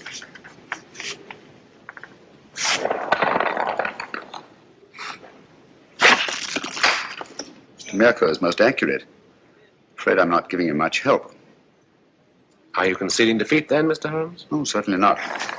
But one always prefers to win. Even when the price of victory is too high? Of course, that all depends on the price one's willing to pay. Well, that's it, Mr. Mirko. I'm afraid we're too good for you, old man. Yes. Mr. Holmes and I shall have to stand the drinks. Now, after your skillful playing, Mr. Mirko, I wouldn't think of penalizing you. The drinks shall be on me. You are a good loser, Mr. Holmes. I suggest we all meet in the lounge after dinner. Right. Thank you for the game, gentlemen. Pleasure was ours, Mr. Holmes. Ah, now we can really see it. The Rock of Gibraltar. We'll be getting to the Mediterranean soon, Holmes. Now that you have failed to warn Holmes off, our only safety lies in first eliminating him. But Holmes is not our objective. No, but he stands between us and our objective. It seems such a pity to eliminate Sherlock Holmes. You may accuse me of being unduly tender-hearted, but to destroy so great a man in order to reach our target. But a target we must reach before we arrive at Algiers. There's still plenty of time. You're right, of course. I should like to have given Holmes a chance, but... Good. Then tonight, it'll be done my way. You really enjoy your work, don't you, Mirko?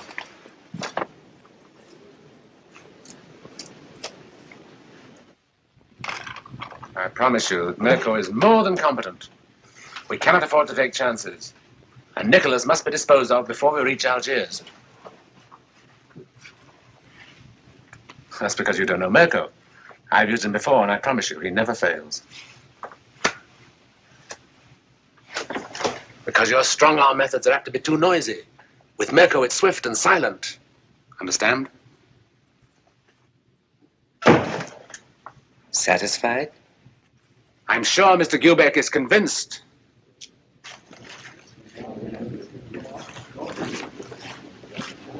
Good evening, gentlemen. Good evening. Mr. Mirko insists that the losers pay off the bet. Oh, delighted. Won't you sit down? What do you have? A brandy, I think. Brandy. A whiskey and soda for me. Stuart, whiskey and soda and 3 brandies, please. Penalty for losing the game. No ice in mine for Stuart. I can't think why they ruin good whiskey by putting ice in it. You see, Mr. Holmes, losing the game always carries a penalty, sometimes greater than others. Well, if one isn't willing to pay the penalty, one shouldn't play the game. Oh, yeah. Thank you. Your health and long life. Thank you.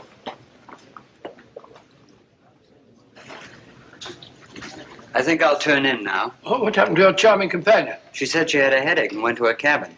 I think it's time we all turned in. Gentlemen, I bid you good night. 10 past. That's a good idea. Good night. Good night. Good night, gentlemen. Sit down. There's no hurry.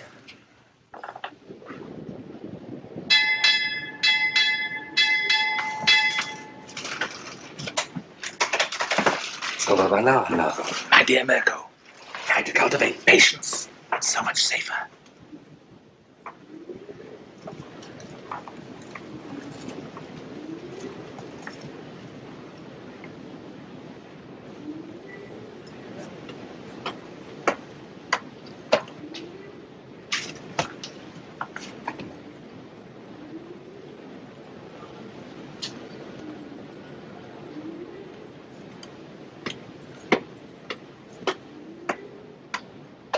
Stand out the light. I promise you I shall not fail.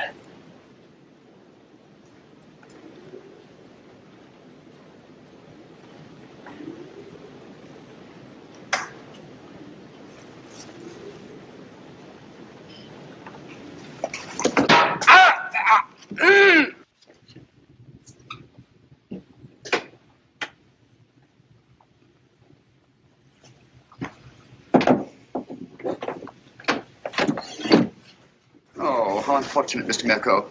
These porthole covers are notoriously treacherous. I'm afraid you've broken your wrist. You pig. You shouldn't have played shuffleboard today, you know.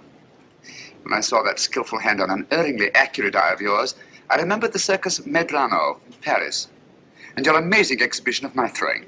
Good night.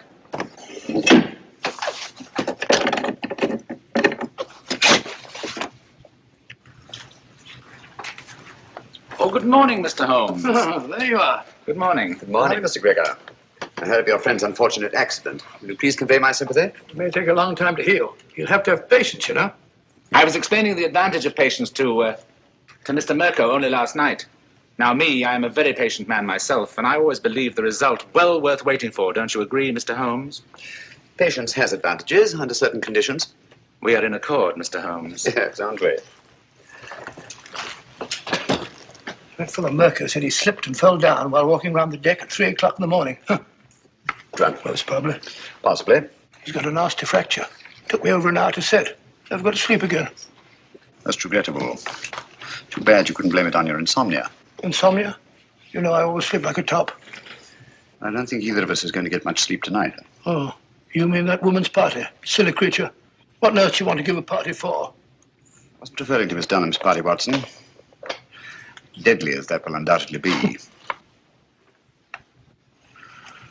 No. This is the last opportunity our 3 friends will have to prevent our successfully carrying out our mission. We arrive at Algiers late tonight.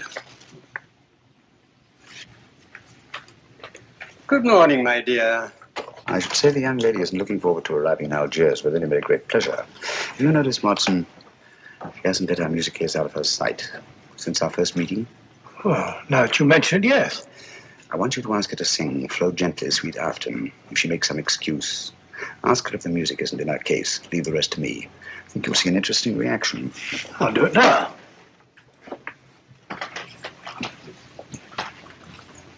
I still haven't heard Flow Gently, Sweet Afton. You promised to sing it for me, you know. Oh, I'm sorry. I'm afraid I don't know it from memory. No, I won't take no for an answer. Perhaps you put the music for it here in your case. I'm afraid I don't feel like singing. I beg your pardon. What did I tell you? Interesting, isn't it? Interesting. But he's right.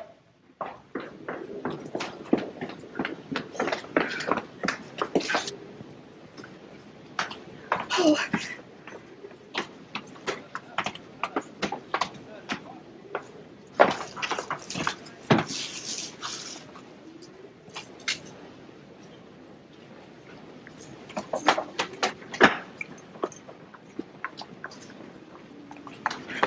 don't come any nearer. If you do, I'll... I won't come in near, I promise. But, may I talk to you? My dear Sheila, I don't know yet just what you're in such mortal terror of, but I'm sure that whatever it is, you are an innocent victim. I don't know what you're talking. Well, to begin with, the way you acted the first time you saw me was a bit of a blow to my vanity, you know. Men are such vain creatures, aren't they? So I prefer to think that it was something unexpected that you found in your music case that caused you to react in such fashion. I saw nothing. Oh, come now, you must have. And since the quickest way to relieve fear is to share the cause of it with someone else, please forgive me if I attempt to find out just what it is that your music case contains. But I told you... Wait a minute. Come along, won't you? Please.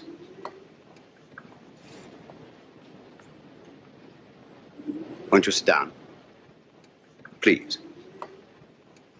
Now, it's unlikely to be important documents, since to know their significance, you'd have needed time to examine them. But there is one thing which is small enough to be easily concealed and which is highly valuable. A jewel or jewels.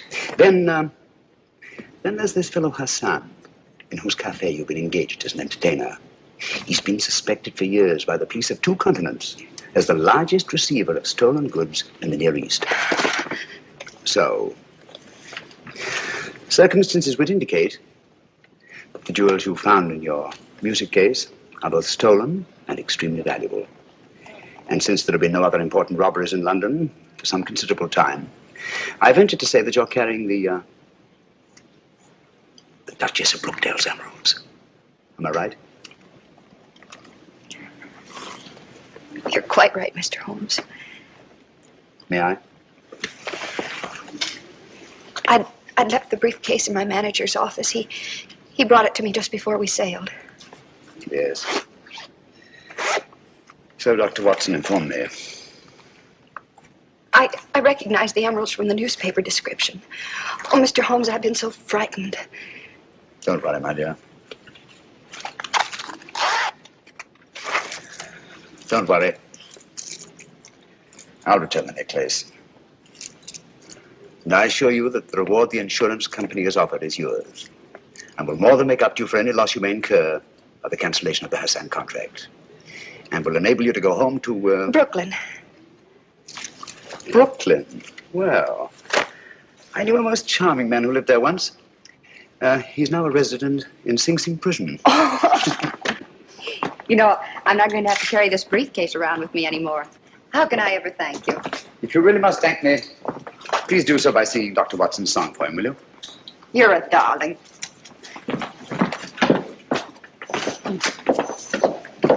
Straw in the side. Elementary, my dear fellow, and very pleasant.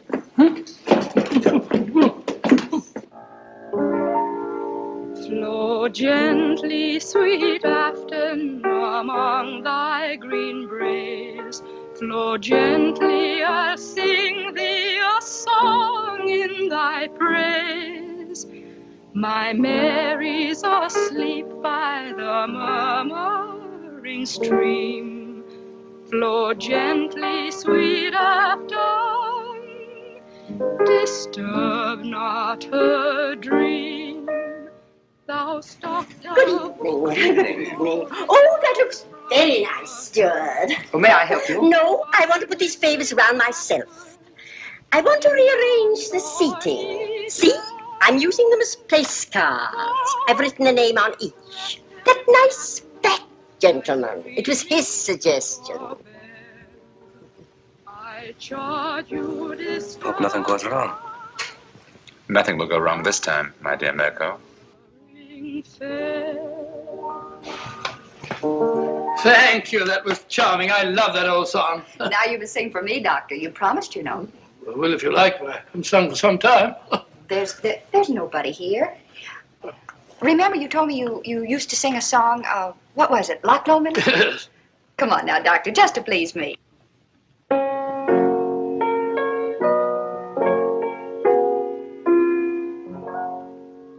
By yon bonny banks and by yon bonny braes, where the sun shines bright on Loch Lomond, where me Nicholas? Dr. Watson? And this is me. think that's done. Now I better have a few words with the chef to make sure that everything is taken care of. May I show you the way? Thank you. The high road, and I'll tax the low road, and I'll be in Scotland upon ye. But to me and my true love, Hardly any difference. never meet again. A bonny banks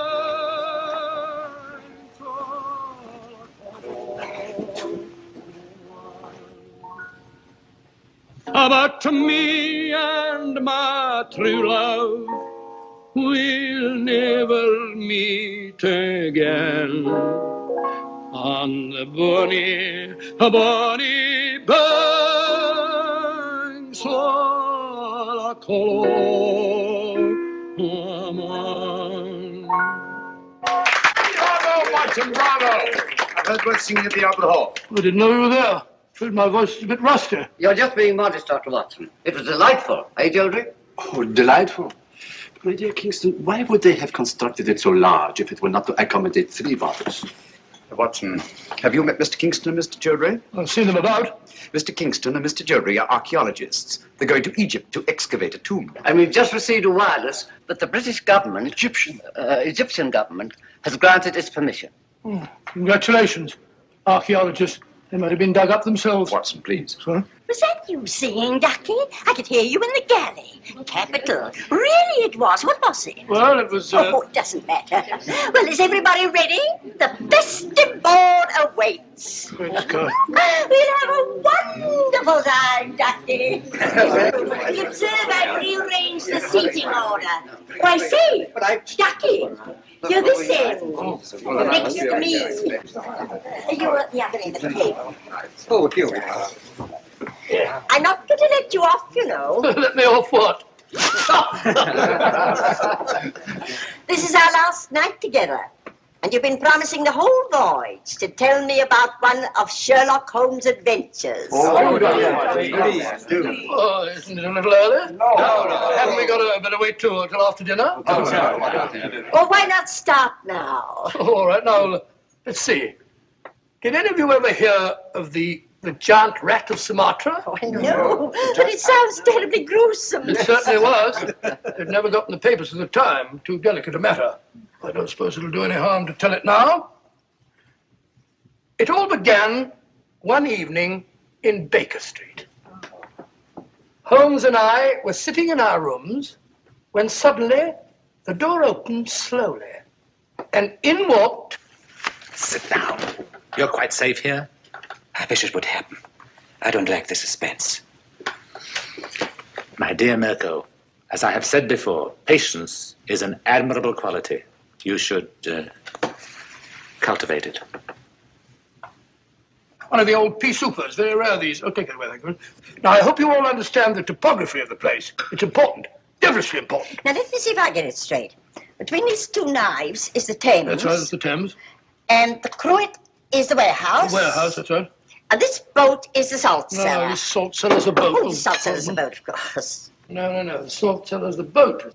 Come on, Sheila, where's your hat? Oh, I'm sorry. I was listening to your uncle's story. Here. Oh, dear, nothing happened. Here, take mine. Oh, no, you don't. No, this time I'm not taking any chances. I'm going to do it all myself. Wait a minute. I don't think there's a hat in that one. Why don't you take mine? I never wear paper hats. Oh, well, thank you, Mr. Holmes, but I'm sorry you won't wear it yourself. I'm sure it'd be very becoming. As I was saying, Holmes and I crept down the alley between the sinister-looking warehouses. This stalk of celery is Holmes. This bit of cheese is me. Oh, Ducky.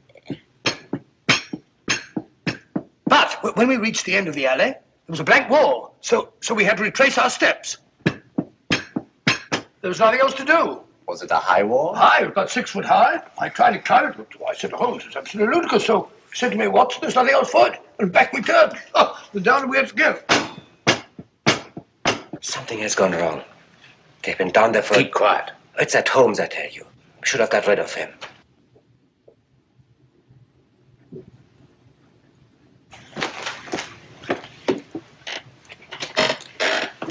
stay here.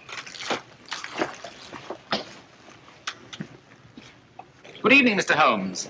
Good evening. Party over so soon? No, I don't think so. I imagine the festivities are in full swing. I just don't happen to be much of a hand at small talk and paper hats. Oh, that's too bad. Now, me, I always enjoy that sort of thing. Really? Then perhaps you'd like a paper hat as a souvenir. This one was at Watson's nephew's place. I'm sure he'd like you to have it. Not interested? Oh, very well.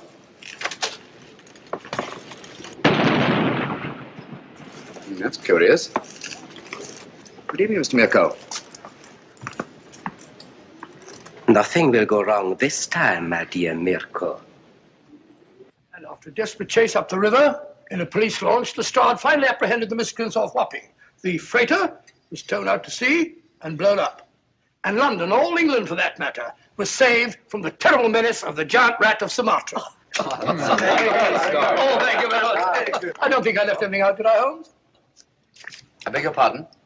You're listening very closely. I asked you if I omitted anything. I don't think so. Nothing ever escapes your eagle eye.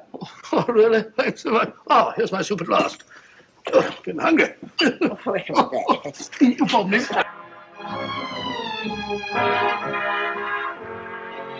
Cheerio. I can't believe this is our last night. It's funny, I can't either.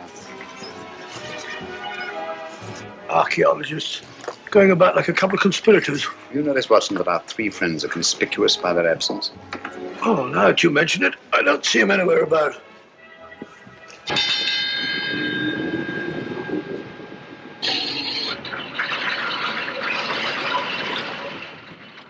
Hello? We've stopped. Yes, we're off Algiers at last. Thank heavens for that. We haven't yet delivered His Majesty in safety. I'm afraid I'll have to take Nicholas away. So early, but nobody's getting off the boat until morning. I'm sorry, I have a lot of packing to do. Oh, I see. Good night. Good night. Good night. Good night. Are you having a good time? Oh, yes, he's wonderful. Eh? Oh, yes, it's been wonderful. Oh, has it?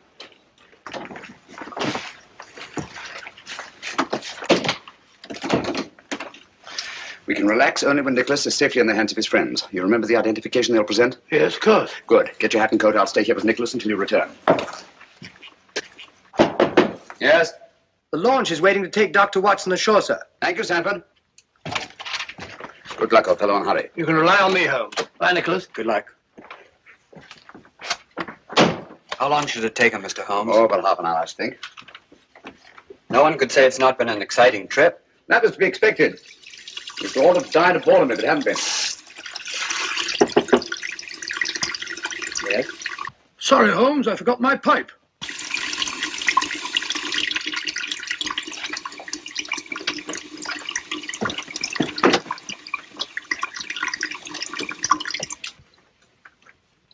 Don't do anything foolish, Mr. Holmes. I dare say you're surprised to see me, aren't you? In a way, yes. Impersonations are a hobby of mine. After Dr. Watson left the cabin, I managed to simulate his voice at the door. It was quite good. However, it was fortunate that you didn't hear it. Yes, isn't it? I think you must concede, Mr. Holmes, that the last trick of the game is mine. Quebec! Our object now is not to kill Mr. Holmes, but to get the other one off the boat as quickly as possible.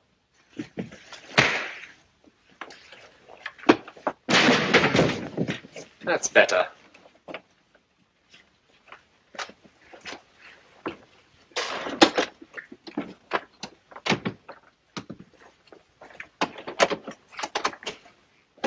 Come on.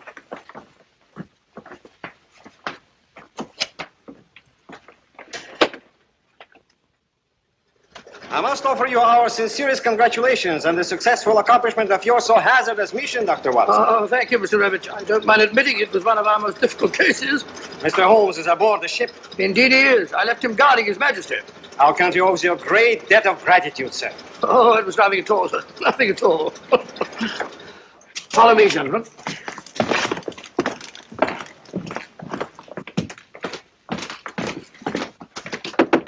Holmes! Holmes?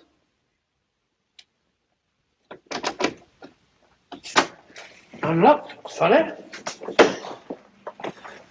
Holmes! Locked. Holmes! What has happened? Where's Nicholas? Where is he? Excuse me.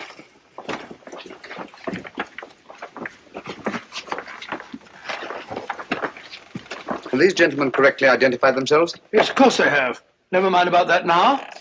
Ring for the steward, will you, Watson? Well, where's Nicholas?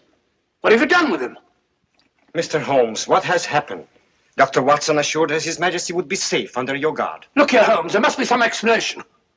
Gentlemen, I'm rather pained at your evident lack of confidence in me. Did you ring, sir? Your Majesty, King Nicholas. You're safe, sir. Heaven be praised. What? Your Majesty. Your Majesty? What are you talking about? King Nicholas? I don't understand. The young man who assumed your identity, sir? He's safe and unharmed. We've just received word from the shore. 3 men have been taken by the security police.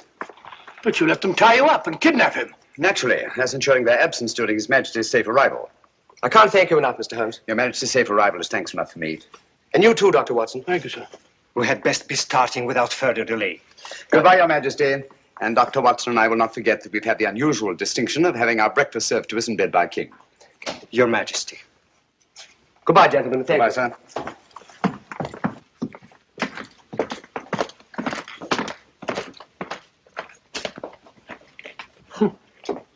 Why didn't you tell me? Didn't you feel that you could trust me? My dear fellow, you know I have the utmost confidence in you. It certainly doesn't look as though you had. My dear Watson, if you'd known the truth, you'd never have been able to treat His Majesty like a steward. Well, didn't you think that I could play up? I was afraid that that honest face of yours might give the secret away. Yes, Watson, let me advise you. If you ever consider taking up another profession, never even think of becoming an actor.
The Star of Rhodesia is one of the most famous of the Earth's treasures. First touched by the fingers of the humble Kaffir, it would have been better had it never been found. For all those who possessed it came to sudden and violent death. Our story opens in London, within the sound of Bow Bells. In the shadow of Tower Bridge is the carpenter's shop of Mock and Son, coffin makers. A beautiful job, if I may say so. You'll be sure to have it at the undertaker's in time. Of course. The Scotch Express leaves Euston Station at 7:30 tonight. That leaves very little time for the arrangement of the body. Your mother, is it not? Yes. You are taking her to Scotland? Yes, Edinburgh. Her home. Oh. Thank you. Rather a nuisance. traveling by train. Ain't it?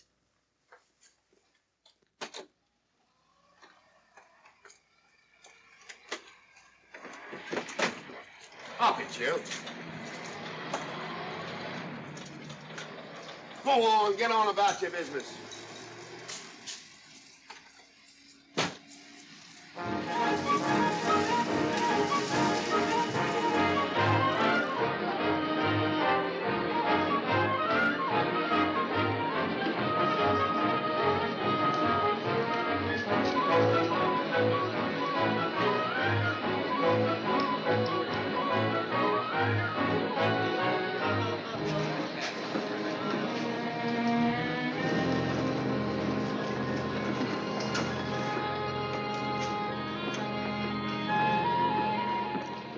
I'm terribly sorry.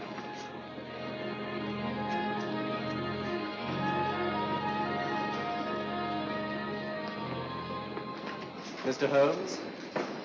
Hello. I was afraid you wouldn't get here in time. I was studying the faces of our fellow passengers. Fascinating hobby, and sometimes most enlightening. Lady Margaret is aboard the train, I presume? Oh, yes, Mother's expecting you. I've reserved a compartment for you and your friend, Dr. Watson. As a matter of fact, it's in this coach here, just ahead of the luggage van. Day coach? Yes, the sleepers are all taken. Mother wasn't interested in her bed so much as she was in getting to Edinburgh. So naturally, it wasn't very difficult to persuade her to travel in a day coach. Exactly. It had been open to take on additional passengers. So I observed. I say, it was awfully decent of you to come, considering the fact that I was so secretive about it all. My dear Mr. Carstairs, there was no need for secrecy. I already knew. You knew that Mother insisted on bringing the Star of Rhodesia with her to London? And that while here, an attempt has been made to steal it. Did Scotland Yard tell you that? Oh, no, my dear Mr. Carstairs. But the fact that your mother owns the famous diamond is common knowledge. She came down to London to attend the reception of Buckingham Palace and quite naturally wore the Star of Rhodesia. You want me to accompany you back to your home in Edinburgh. Therefore, an attempt must have been made to steal the Star of Rhodesia while you were here in London. It seems simple the way you explain it, Mr. Holmes. Thank you. If you don't mind, I'll wait here for my friend Dr. Watson. I can't think what's keeping him. Mother and I will be expecting you. Oh, could I take this for you? Oh, I'd be much obliged. Thank you. We'll be in compartment E. Yes.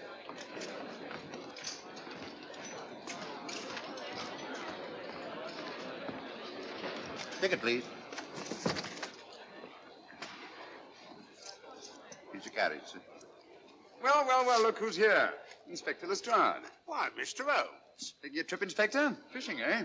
Bit of an holiday. Ah, that's very nice. Trout? Huh? Oh, yes, yeah. Rather large rods for trout, aren't they? Salmon, perhaps? Well, as a matter of fact, I'm going mostly for the rest. As a matter of fact, you're on a job for Scotland Yard, aren't you? I trust this is the right carriage. This is where we take care of the overflow, sir. Oh, I see. Porter will take your bags. I'll carry this myself, if you don't mind.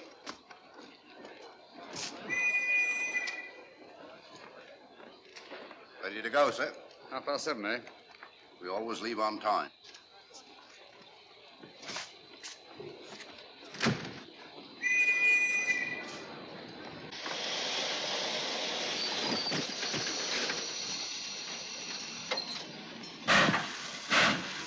Mind your head, sir.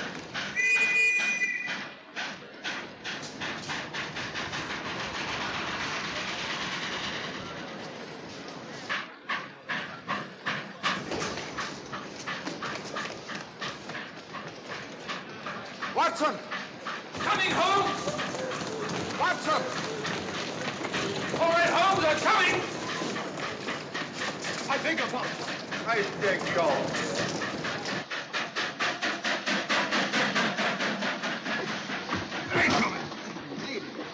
Thank you for your timely assistance. Really, Watson, aren't you a little stout for this sort of thing? Rubbish. Ideal weight for a man of my age. Ran into an old friend of mine, Duncan Bleak. Late of the Cloth Indian Lancers, or Major Duncan Bleak, Mr. Sherlock Holmes. How do you do, sir? Delighted. I've heard quite a lot about you. India, eh? Retired 15 years ago. As a matter of fact, we were reminiscing about India. Didn't realize how late it was. Stays light so long these days, we almost missed the train. Yes, so I've observed. In here, sir. Right. Thank you. Doctor, would you care to join me in a glass of whiskey and a dash of soda before dinner? No, man, it's a good idea. What's it all about, Holmes? Did you ever hear of Lady Margaret Carstairs' famous diamond, the Star of Rhodesia? There was something in last week's tack about the old girl being in London with the bauble, wasn't there, Holmes? Yes, there was. She's on this train. That's why we're here, to see that this bauble, as you call it, gets safely back into its vault at Edinburgh. Sounds to me, pardon me, sounds to me like a police routine job. That's where you're wrong, old fellow. An attempt to make away with in London was unsuccessful. The second attempt will, in all probability, be made on this train. Huh? What makes you say that? Well, it seems more than likely that the people who planned the first attempt will not be discouraged by one failure and will stop at nothing to ensure success the second time. Sounds like Lestrade's cup of tea to me. Lestrade? He's on this train. Oh, is he? Giving an excellent imitation of Isaac Walton.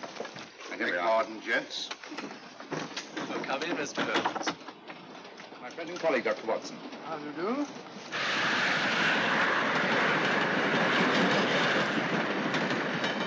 I thought it better to engage Mr. Holmes after what happened in London. No doubt you're an efficient person, but I don't think there's any need for a policeman. Policeman? How long have you been in possession of the Star of Rhodesia, Lady Margaret? 25 years. You know, it may seem strange to you, but I've never actually seen it. I suppose there's no harm since we're paying you to guard it. Mother. Yes?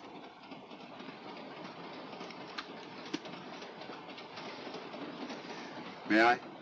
Do, by all means. Thank you. Great Scott. What a remarkable stone. My husband gave it to me on our 5th wedding anniversary. 423 carats, isn't it? The original diamond was over 700 carats. Yeah. Your father had it cut, less ostentatious. Ostentatious, as big as a duck's egg. Watson, please. Oh, sir? Thank you, Lady Margaret. We'll be as unobtrusive as possible. That will be a novelty from a policeman. Now, if you wouldn't mind telling us where our compartment is. Oh, I'm sorry, Mr. Holmes. Oh, thank you. Lady Margaret? Good night. Good night. Good night.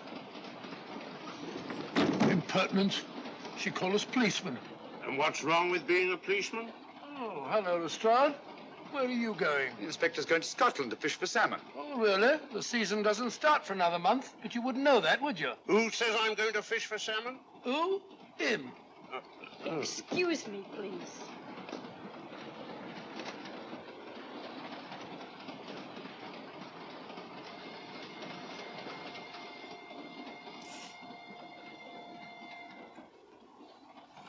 Police.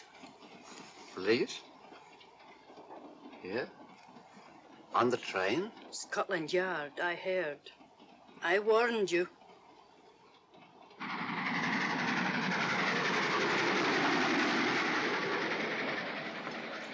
Oh, Mr. Holmes? Yes. This way, please.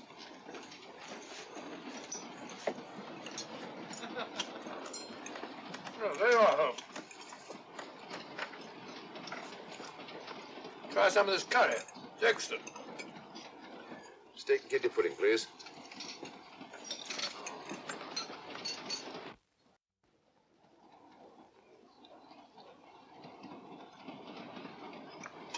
Of course, the Bengal curry doesn't compare with that of Madras. No, it's the quality of the mutton that makes the difference, don't you think? The meat's unimportant. It's the spices that make the difference. Don't you agree with me, Holmes? What? I said we were discussing curry. Oh, yes, curry. Horrible stuff. Oh, really? One man's meat is another man's poison.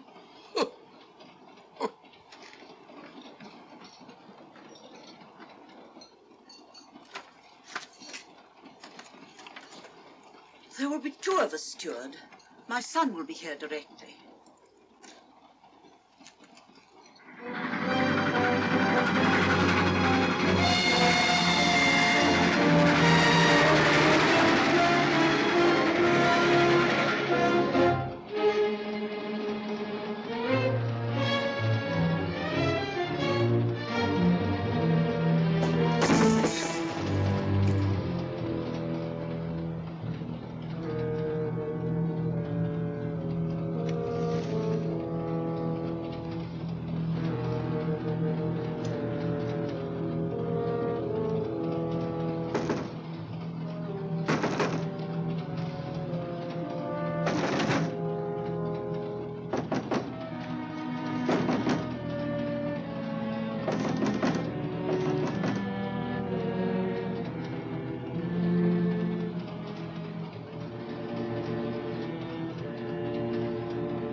my dear fellow, I still insist the unpolished wild rice does make a considerable difference to a good curry. Well, I still can't agree with you.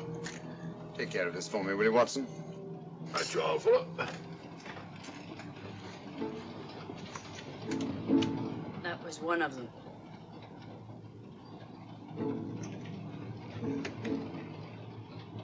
Was young Carstairs in the dining car with you? No, Lady Margaret came in alone. Well, I was in my compartment just now having a bite to eat, and I heard a crash in here. Crash? It's locked. I knocked and there was no answer.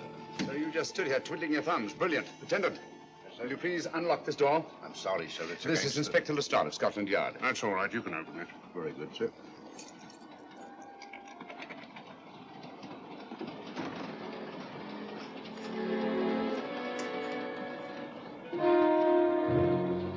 Well,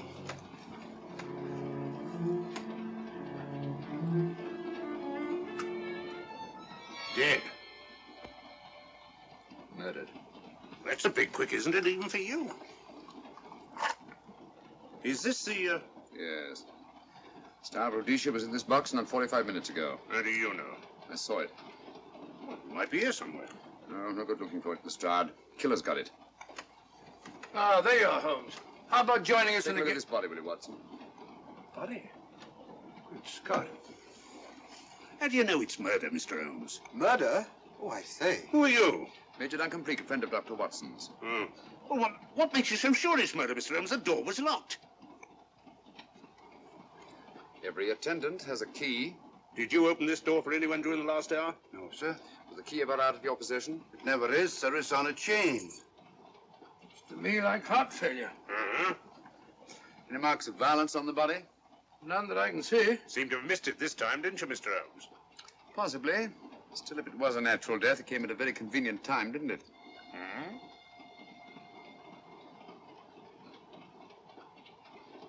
What does this mean? Star of Rhodesia. It's gone. You were supposed to guard it. My son employed you. That's why I left it with him. Where is he?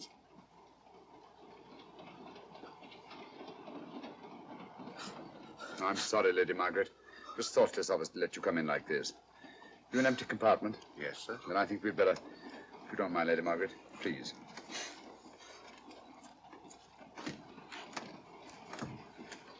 Poor chap's mother, I presume. Yeah. Well, let's get to the bottom of this. Excuse me, Doctor. Poor chap, he was so young. It's such a pity.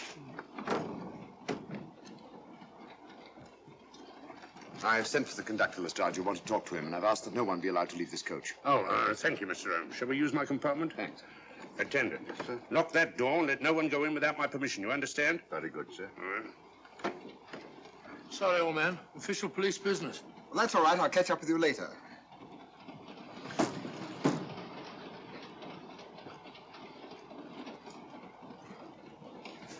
Are you looking for the Scotland Yard inspector, sir? Why, yes. Right in there, sir. Thank you. Come in.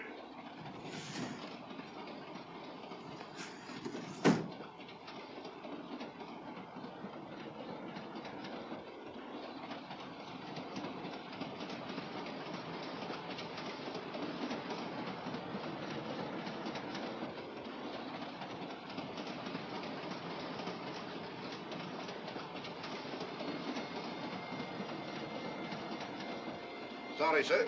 No one's allowed to leave the carriage. Can't leave the carriage? Whose ridiculous idea was that? Scotland Yard.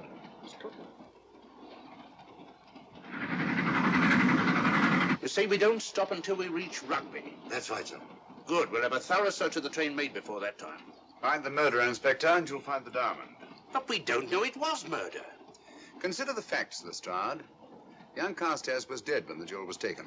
Otherwise, he'd have put up a struggle, and there were no marks of violence on the body. If, however, he died a natural death, we must assume that the thief happened to be on hand just at the right moment, which is outside the realm of probability. No, Lestrade, in this case, nothing was left to chance. That's why I say find the murderer and you'll find the diamond. How do we know the thief didn't leave the carriage before we discovered the body? The attendant was in the corridor the entire time, and he's certain that no one passed into the dining car. The door at the other end leads into the luggage van. Which is always locked. Oh.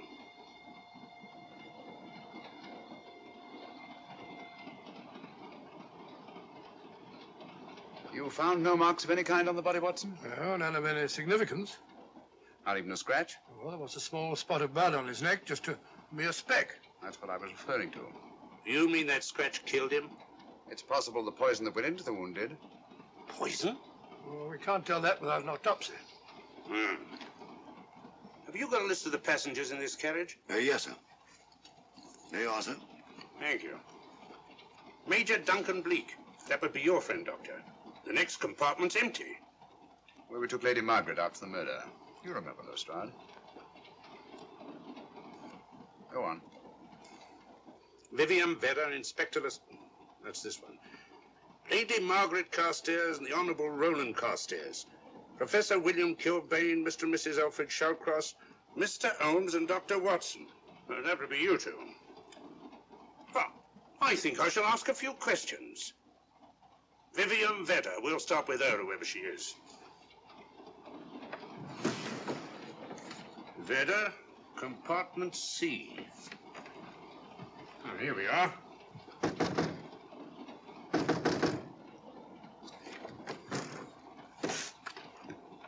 Empty.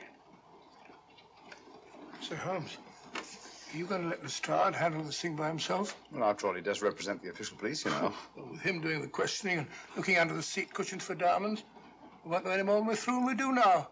I could do it better myself. Why don't you, old fellow? Huh? By Jove, I think I will. Probably find out just as much as Lestrade would anyway. I'll do it at once. Oh, yes, that's where we just came from. That, sir? Oh, the body is. Huh? I'll start with this one. Yes? My name's Watson. Dr. Watson. Oh. To what am I indebted for this intrusion? I'm afraid I've got to ask you one or two questions. What you're doing on the train, where you're going, things like that, you know. Why? Customary. There's been a murder committed. Scotland Yard, murder Sherlock Holmes. Sherlock Holmes and I... What about Sherlock Holmes? We're cross-examining suspects. Suspects? Of what am I suspected? Oh, fellow's dead. Murdered, you know. Now, let me get this straight. You say a murder has been committed on this train? Next compartment. And because a perfect stranger to me got himself murdered, you come to question me? Well, we've got to question everybody. Are you a policeman? No. Then by what right do you force your way into my compartment? Well, What are you doing on this train? Where are you going? Not going anywhere. Holmes and I are on the train to watch the... I know. It's a diamond or a pearl or something of fabulous value. This fellow Holmes is always chasing after missing jewels or mysterious females.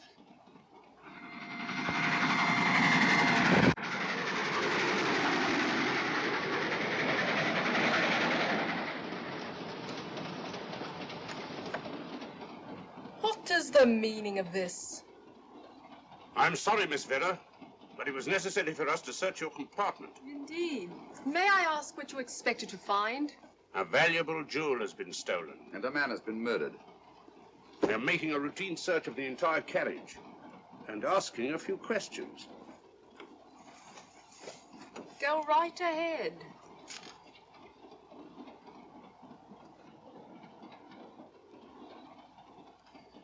I understand your journey is rather a sad one. Your mother... Yes. Perhaps we'd better not question Miss Vedder just now, Lestrade. Eh? Excuse us, will you?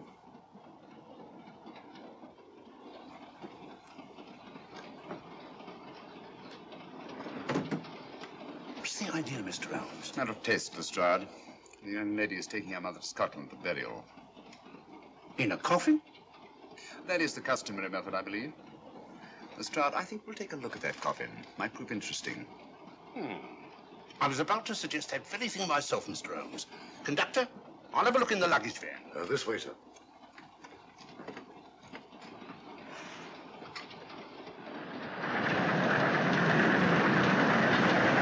But I am Dr. Watson. Dr. John H. Watson of 221B Baker Street, retired. My friend Sherlock Holmes can vouch for me. Your alibi isn't worth a Scotch farthing. just told me that this fellow Holmes is a crony of yours. Naturally, he'd lie. I resent that, sir. Sherlock Holmes is the very soul of integrity. Might even be an accomplice. Why, if I were a policeman, I'd take you in charge this very moment. I didn't do it, sir. I swear I didn't do it. I can prove it. Prove what, Algiers? Oh, there you are, Holmes. Now get out of here and join your silly friends. Did you discover anything, Watson? Yes. He's a very suspicious character. He tried to put me off the scent. From the little I heard, he seemed reasonably successful. Look here, you're not going to let an old fellow like Professor Kilbane discourage you, are you? Why don't you try this one? You think I'd better? Yes, of course. All right. Do you mind if I come in? You may. Thank you. I'm sorry to bother you, but I represent the police. I knew it. Alfred, I told you. Told him what? Well? It's quite all right, Inspector. I'll confess. Confess? You mean you stole it? You've got it in there? Yes. No. Leave it where it is. I'll go and fetch Inspector Lestrade at Scotland Yard. And don't either of you attempt to run away. Oh, no, Inspector.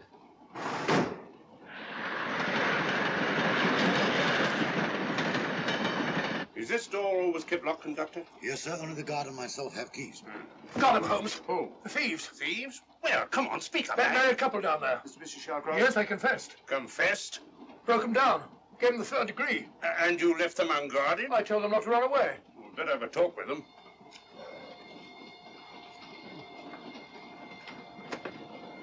Oh, it's you again. It might interest you to know that I've just caught the thieves. Excuse me, madam. You're the police, I know. I warned him, but no, he had to take it. I must warn you that anything you say may be used against you. Anything they say. They've already admitted everything. Everything? Yes, they've got it in there. I'd be glad to pay double what it's worth if only they won't prosecute. It's my first offense. You chaps always say the same thing. Come on, hand it over. Where is it? I stole it. I took it from a hotel in London. Come on. In my small way, I'm a collector of teapots. Teapots? Dr. Watson, does this look like a diamond? Not very much, now that you mention it. And what's all that about a confession? Well, when I came in here before, they said that they took it. Well, you'll please oblige us, Doctor, by not meddling in police business. His time wasn't entirely wasted, Lestrade. At least you've recovered the teapot. Thank you, Holmes. Teapot. The fellow tries his best. What's he get? Humiliation and abuse from the start of all people. A good man to chuck up the whole case. Might be a good idea to let the police do their own work. You mind your own business. Oh, there you are, Watson. How about a spot in my compartment? Thanks, old man. Serve him right if I got a bit tiddly.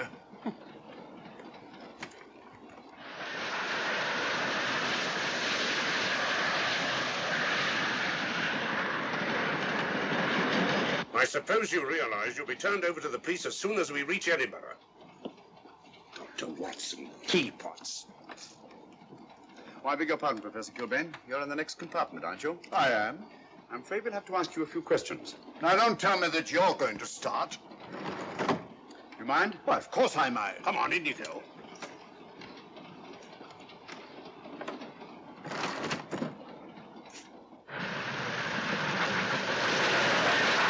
A brilliant mind, but there have been times when... When your scientist's mind has shown him the way. Exactly.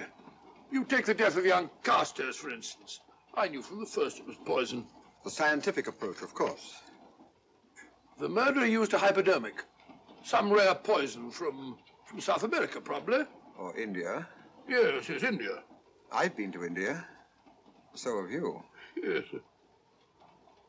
Yes, of course. Well, You've been in here. I don't like your attitude, Professor Kilbane. I don't like it at all. Perhaps not. But I'm on this train for legitimate reasons. And I've neither the time nor the inclination to assist you with your work. You're perfectly within your rights, sir, and I'm sure that Inspector Lestrade appreciates that. Thank you, sir. Now, if you've no objection, I have some work to do which requires concentration. Mathematics? Yes. Interesting study. If you don't mind.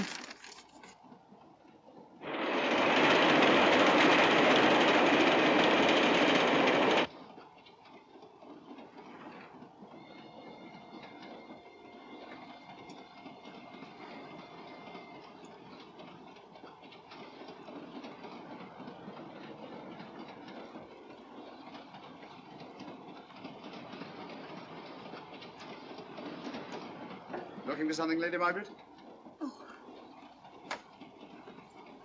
I came to get my bag. The door's locked. Naturally. Perhaps I can help you.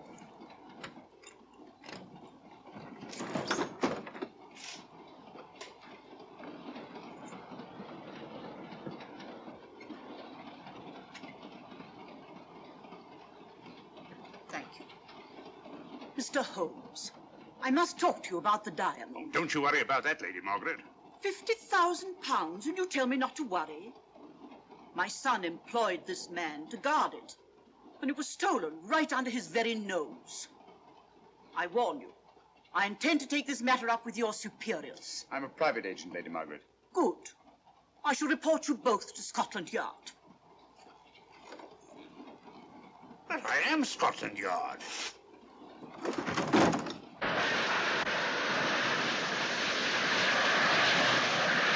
Lady Carstairs entered the dining car alone. You and I were already there. Holmes came in later, and I understand that Inspector Lestrade remained in his compartment with the curtains open, so that if anyone had gone in or out, he would have seen them. See, you've got something there. Well, let's look at this thing objectively. Lady Carstairs seemed was more concerned at the loss of the diamond than at the death of her son. By George, you're right. So she was. Come in. Oh, here you are, Watson. Sit down. Have a drink? No, thanks. Do you mind if I, Not at all. I've been thinking about this case, Holmes. That is, Duncan Bleak and I have. Yes, so I see. Well, the way we figure it out, the old trout is the only one without an alibi. Yes, we feel that you're approaching the whole thing from the wrong angle. Really, Watson? What's your theory? Insurance. A lot of people insure jewelry and then try and collect on it. Interesting suggestion. I suppose you go and ask Lady Margaret just how much insurance she carries on the Starboard Rhodesia. No, thank you. We've already had 2 tries. Why don't you ask her yourself? For a very simple reason I already know. You're quite a doodler, sir. Oh, so now would you ask me? Trying to make a fool of me.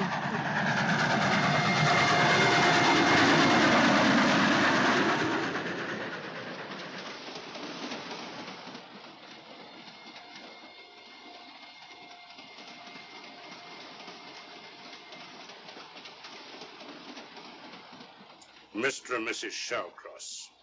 Teapots. Well, we can eliminate them.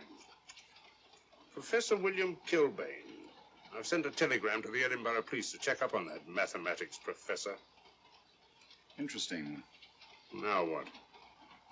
Well, just a coincidence. What's a coincidence? The fact that this fellow Kilbane happens to be a professor of mathematics. Ah. Come again, Mr. Holmes? Lestrade, did you ever hear of Colonel Sebastian Moran? Of course I did. What about him?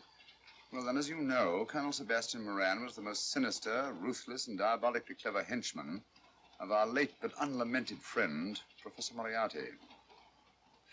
I've never seen him, but I've been unpleasantly conscious of his presence more than once. As a matter of fact, he was directly responsible for what very nearly turned out to be my premature death on 3 separate occasions. Very pretty, Mr. Holmes. What's all that got to do with all this? Oh, possibly nothing. However, his speciality was spectacular jewel robberies. And for relaxation, he was addicted to the study of mathematics. Are you inferring that this Professor Kilbane is Colonel Sebastian Moran? That he murdered young Carstairs and stole the diamond? Well, what about this woman, this Vivian Vedder? What about her? No one's above suspicion. And Lady Margaret. She might have a motive for wanting the Star of Rhodesia stolen. She wasn't very concerned over the death of her son.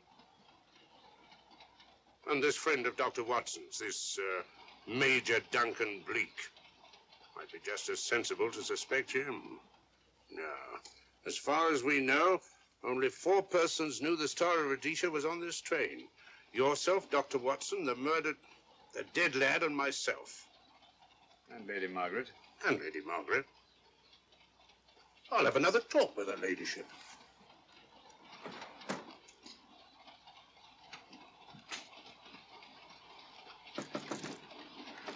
Lady Margaret, do you mind if I come in?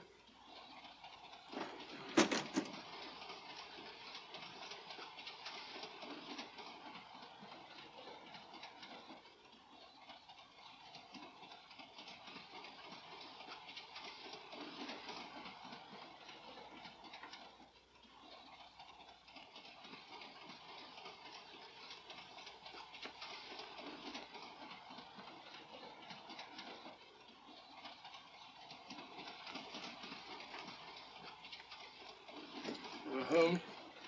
Leave it open, will you? Lucky beggar. Who's a lucky beggar? Duncan Bleak. Been playing cards with him. He won all the way across, I believe the expression is. Have you been with him all this time? Yeah, just left him. He introduced me to a newfangled game. Gin rummy, he called it. American, I believe. A lot of bookkeeping connected with it. You, ever hear of it?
Still looking for the murderer, Inspector? Impossible, fellow.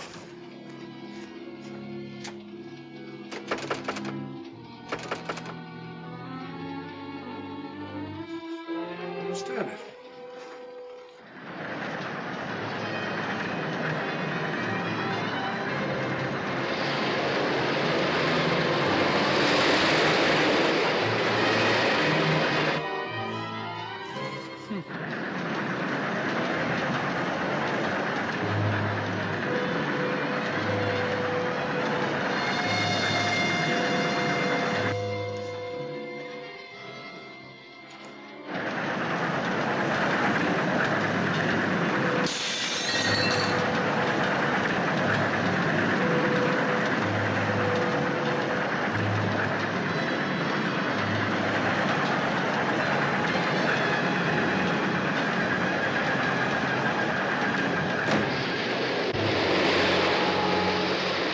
Vanished into thin air.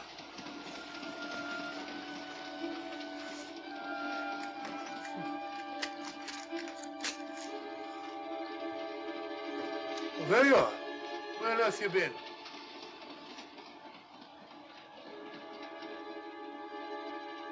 I asked you where you'd been. Hello? What's happened? I've been observing the landscape from the door at the end of the corridor. I've just been along there. I didn't see you. The door was shut. Actually, it was on the outside. The outside? Yes. We must try it sometime. We'll take a look at that coffin. If you remember, I was interrupted the last time. Oh, sorry.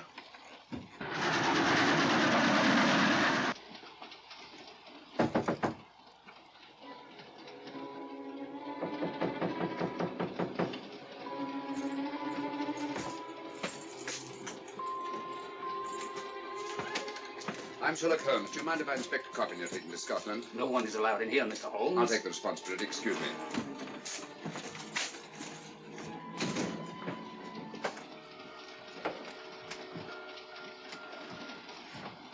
Does it occur to you, Watson, that this is a very unusual coffin? I don't know. A trifle ornate, perhaps. I wasn't thinking of the fittings. Do you mind if we open it? It's forbidden, sir. Sorry. Go on, Watson.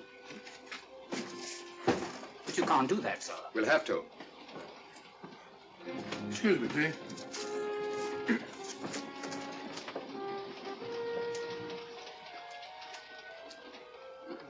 Little old lady.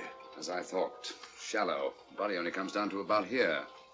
You think there's a secret compartment underneath? There has to be.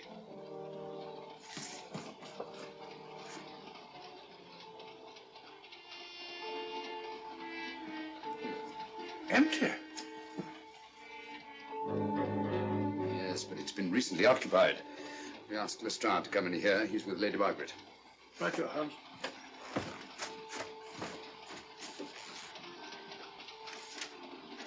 Have you let anyone else in here? No. Mathematics, eh? Gives me something to do.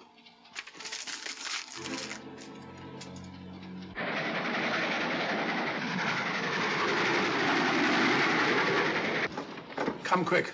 What is it? It's the coffin. Holmes found a false bottom in it.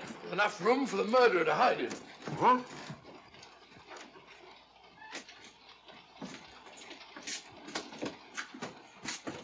What is all this, Mr. Holmes? There's where your murderer's been hiding, Lestrade. And it's just a question of finding him, isn't it, Mr. Holmes? Not him, them. Eh? This affair is obviously the work of two men, the one who planned it, and the other who hid in the coffin, and at a prearranged time emerged to commit the murder and effect the robbery. What are you talking about? Colonel Sebastian Moran. You got that man on the brain, Mr. Holmes. My dear Lestrade, I accepted this case because I was virtually certain that Colonel Sebastian Moran could not resist such a tempting morsel as the Star of Rhodesia. I'm convinced that he's the brains behind this case and that he's on this train. Oh, and how would you go about finding out which one of the passengers is this Colonel Sebastian Moran? If he is one of the passengers. Well, I suggest that you start by questioning Miss Vera. It might prove interesting. Huh? Oh.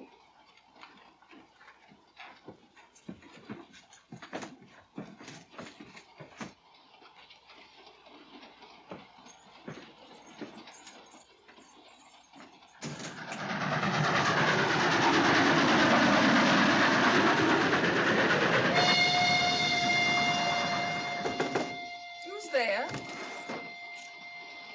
Miss Vera, I want to ask you a few questions, and I must warn you. Anything you say may be used against you. Oh? Now, about your mother. It isn't your mother after all, is it? Perhaps if you explain. That coffin, we've examined it. And found the secret compartment. Oh, come on, let's have it. Have what? The old story. If you insist. The man approached me and asked me to take a coffin to Scotland.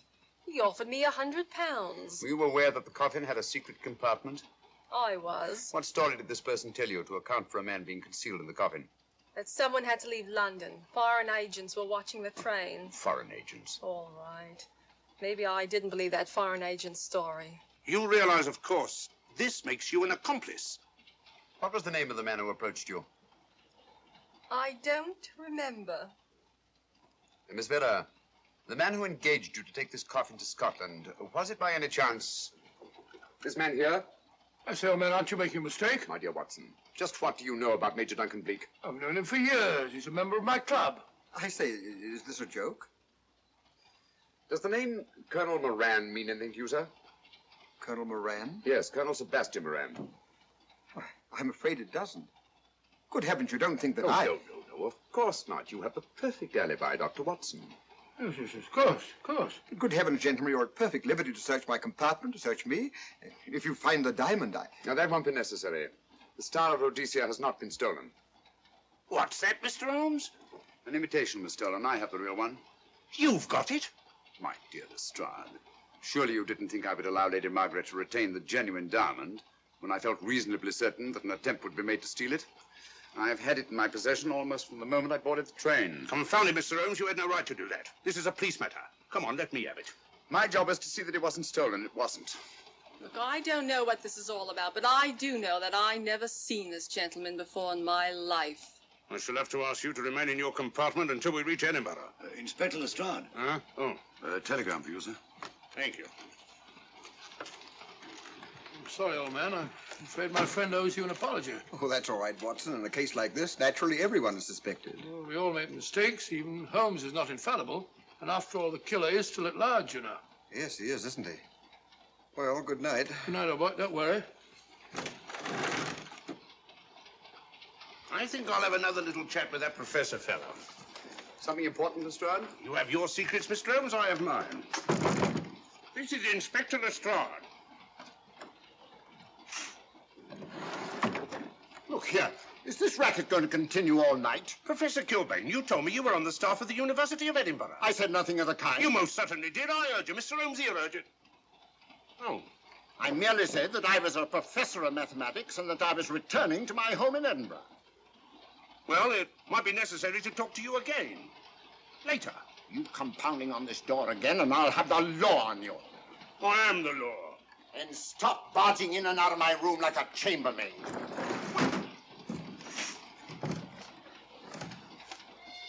Where is everybody?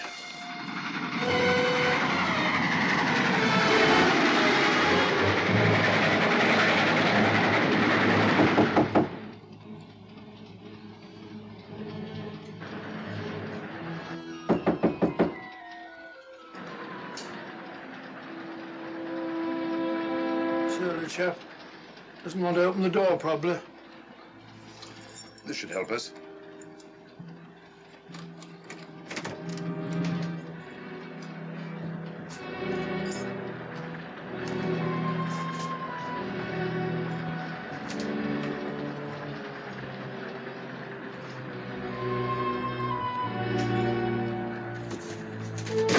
Hello?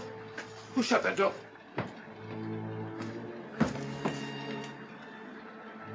Great Scott, the guard. The murderer came back from the scene. Academic. Look again, old fellow. Scratch. Just a scratch. Like the one on Ronald Carstairs. Small dot. Apparently made of some soluble substance. Probably a gelatin preparation that melts in the wound. That's why you couldn't see anything on Carstairs. The murderer was about to get rid of the body. He heard the knock and became frightened. Here, let me have that, will you?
Come away from that door. Were you seen coming in here? No. Sherlock Holmes and the fat bloke are in the luggage van now. How about the guard in the corridor? He didn't see me. I fixed him temporarily. The guard in the van did. I had to kill him. Here, you'd better take this. This isn't the Star of Rhodesia? You wouldn't be trying to double-cross me, would you? Sherlock Holmes got the diamond and replaced it with this imitation. Now that Scotland Yard inspector has the real Star of Rhodesia. Was he with Holmes and Watson in the luggage van? No. Good, then he's probably in his compartment. But you'll have to hurry. I don't like it. Neither do I. All you have to do is to relieve him of the diamond. Scotland Yard inspector, why, that's something different. Naturally, it'll mean more money for you. You'd like that, wouldn't you?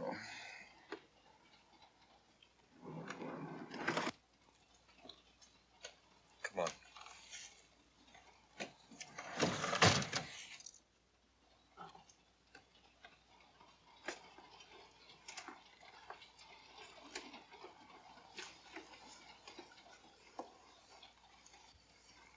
He's in there.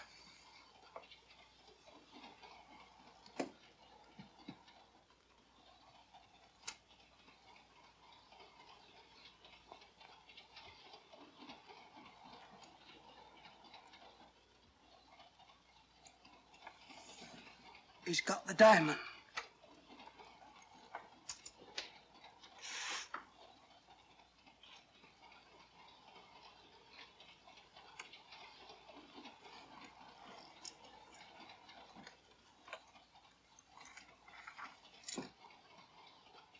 You use this.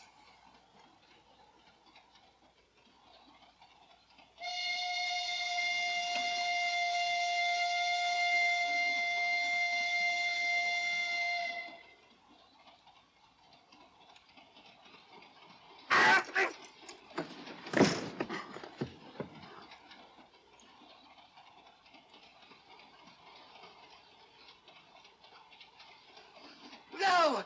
No, don't shoot! Don't! No, don't shoot!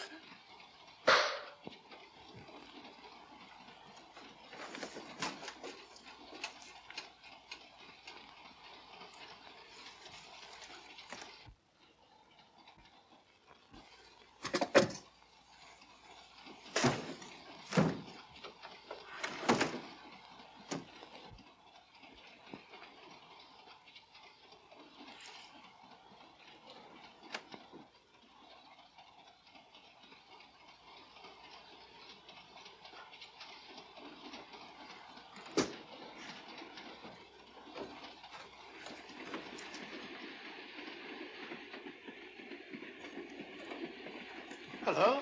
That fellow you put on guard isn't there. So I observe. Strange. What is?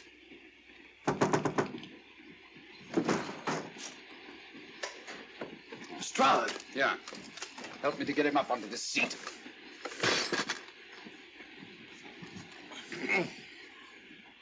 He's coming too. Hand me that water, will you?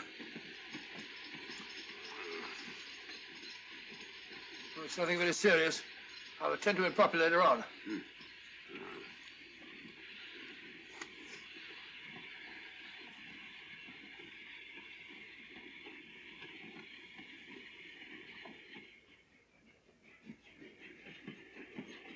Poisoned like the others. It's gone. The diamond's gone. Gone? Yeah. Hadn't we better search for murder at once? It's no use, old fellow. The man who killed him has the star, Rhodesia. What's that? It's an air pistol, Lestrade, that fires a poisoned dart. It's quite an unusual design. You were attacked because you had the diamond. Fortunately, this wasn't used on you. Hello, we're coming to a stop.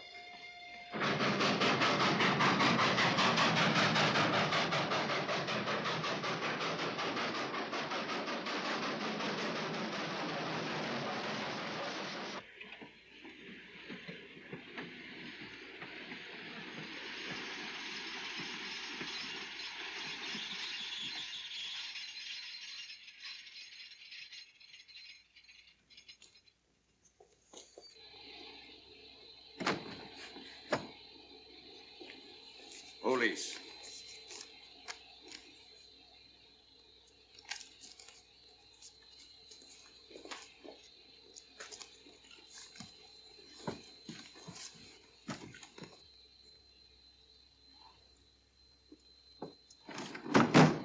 Scottish police.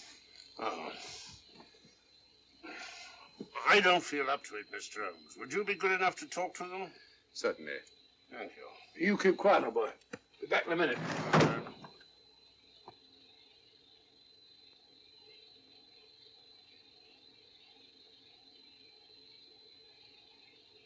Mr. Holmes, this is Inspector MacDonald of the Edinburgh Police. How do you do? I happen to be in this district on another case, and I received this telegram from headquarters. You'll want to talk to Inspector Lestrade. In due time, but I'm in charge here. This is Scotland. You've crossed the border. We've had a spot of trouble here, Inspector. And that's why I'm here. And who are you, might I ask? Mr. Sherlock Holmes. And the private inquiry agent, eh? I've heard of you. Heard of him. Mr. Holmes has practically solved this case already. Watson. Will you clear the dining car? I'll want to ask a few questions. Yes, sir. And see that no one leaves his compartment until I need him for questioning. Very good, sir. Inspector Lestrade asked me to sit in with you. It's a bit unusual, but... Scotland Yard think a great deal of Mr. Sherlock Holmes. They frequently ask his advice. Scotland Yard, eh? Where is this Inspector Lestrade? Watson, will you see if Inspector Lestrade is sufficiently recovered to come into the dining car? Right, Joe.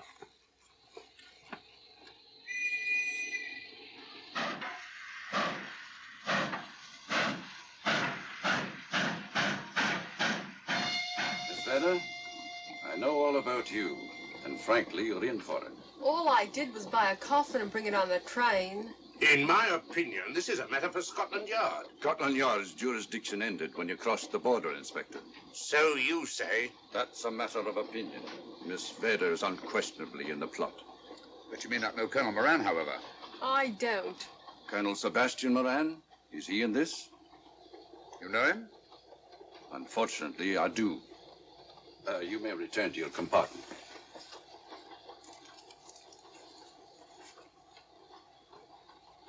You said unfortunately. Aye. I once had an encounter with Colonel Moran. The only time in my entire career I've been bested. The cleverest criminal since the late Professor Moriarty. And that I concur. Well, where is this Sebastian Moran? He's traveling on this train under the name of Major Duncan Bleak. What on earth are you talking about? Are you serious, Mr. Holmes? Constable, bring in Duncan Bleak. Aye, sir. Duncan Bleak? But he played for the gentleman at Lord's.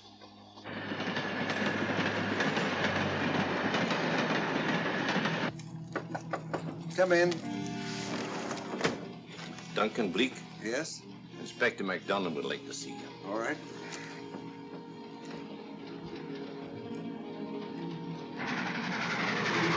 Colonel Sebastian Moran, eh? It will give me great pleasure, Mr. Holmes, to meet up with that scoundrel again. You wanted to see me? Yes, Colonel Moran. You're under arrest. Oh, so you've managed to convince him that I'm the mythical Colonel Moran. Not mythical, Colonel. Have you forgotten that affair at Inverness 3 years ago? I've never been in Inverness in my life. Do you mind if I search you? Go ahead. For an innocent man, you carry strange things in your pockets. A retired army officer, India. But you're in Scotland now, and there's a law against carrying firearms. Well, are you satisfied? Not quite, Colonel.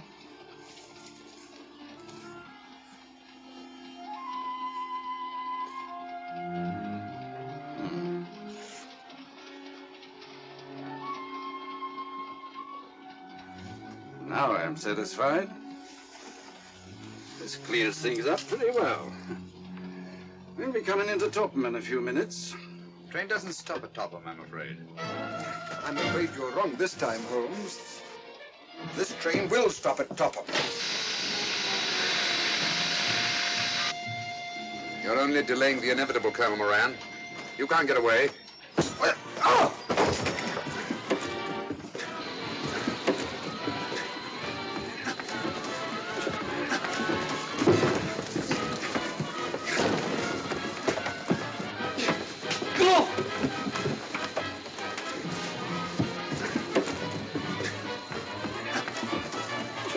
Out of the way, Inspector.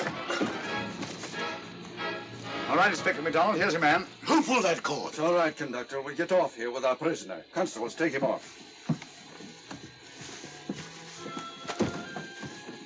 Quite a struggle, Inspector MacDonald. Good work, Mr. Holmes. Perhaps I underestimated you.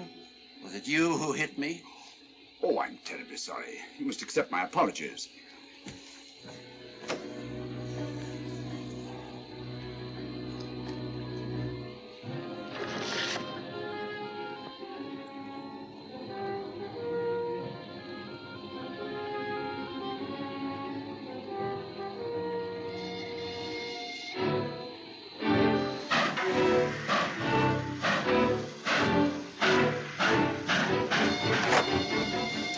Well, that's that. Where's Lestrade? Look under that table over there. Is that Lestrade? Great Scott, it's Duncan Bleak. I mean, Colonel Sebastian Moran. Come on, old fellow, give me a hand.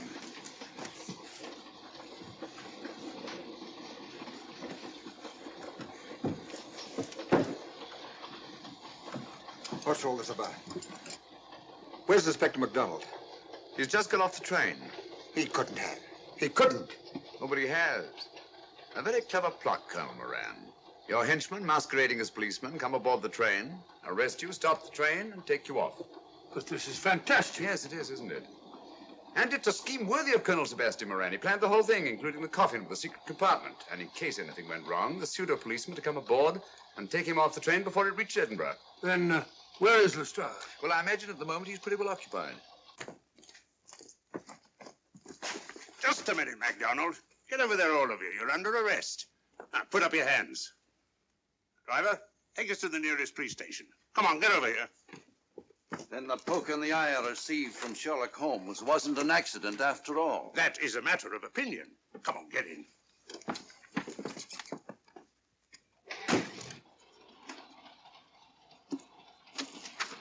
Send that off as soon as possible, will you? Very good, sir.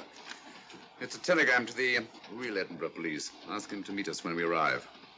But how did you know this fellow wasn't the real Inspector MacDonald? Elementary, my dear Watson. In the first place, he didn't put handcuffs on Colonel Moran, so I had to do it myself. And in the second place, Inspector MacDonald, during the fight, was more hindrance than help, which is not characteristic of a real policeman. Amazing, Holmes. Uncovering such a fiendish plot with so little evidence. Yes, I forgot to mention that I also happen to know the real Inspector MacDonald of the Edinburgh Police. Oh, was Lestrade in on all of this? Yes, and surprisingly enough, he grasped the situation immediately. It's very unusual. Let's hope he hasn't overdone it. Very clever, Holmes. You've got me, but you haven't got the Star of Rhodesia. Oh, but I have. If in the dark I could substitute a big hulk like Lestrade for you, Colonel Moran, it's no very great feat to switch a little thing like a diamond.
Dartmoor Prison, isolated from the outside world by walls of granite.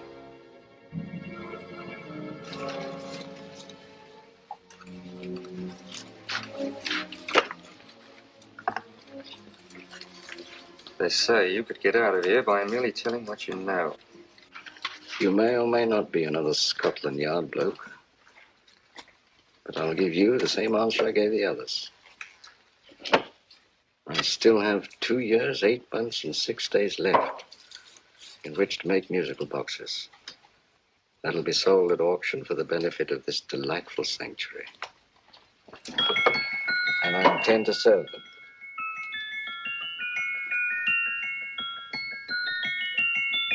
Move along. And now we come to the next object on our list, or I should say objects, because there are 3 of them. Now, ladies and gentlemen, these can be bought together or separately. Now, these beautiful little musical boxes only arrived this morning, and I didn't intend to put them on the auction block until later, but I'm going to sell them now. So, good friends, as our old pal Mark Antony used to say, lend me your ears. And what do you hear? Right. The beautiful tinkle tinkle of a musical box. What a lovely trinket. What a beautiful gift. Created and made by loving hands. A thing of beauty and utility. I was going to start with £5. It's a bargain, £5. Do I see any hands?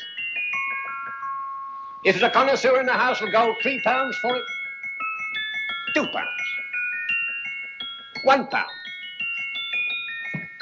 10 shillings. Thank you, sir. Ladies and gentlemen, 10 shillings is offered for a musical box you couldn't buy anywhere in London for less than £5. It'd be stealing to let it go for 10 shillings. Like taking milk from a baby. All right, we're selling for 10 shillings. 10 shillings, 10 shillings is offered, 10 shillings is offered, 10 shillings is offered. And anybody give him £1? Want to give him £1? Oh, won't someone give me £1? £1 is offered, £1 is offered, ladies and gentlemen, £1 is offered. It's against you, sir. Will you go to £2? Will you go to £2, sir? £2. £2 is offered. £2 is offered. Going once, twice, third and the last call. Sold to the gentleman for £2. Sorry, my dear. Now, ladies and gentlemen, comes the opportunity to purchase an exact duplicate of the beautiful little musical box just bought by this gentleman for the ridiculous low price of £2. Oh, it's exactly the same. Exactly the same. Made with the same hands. You hear that?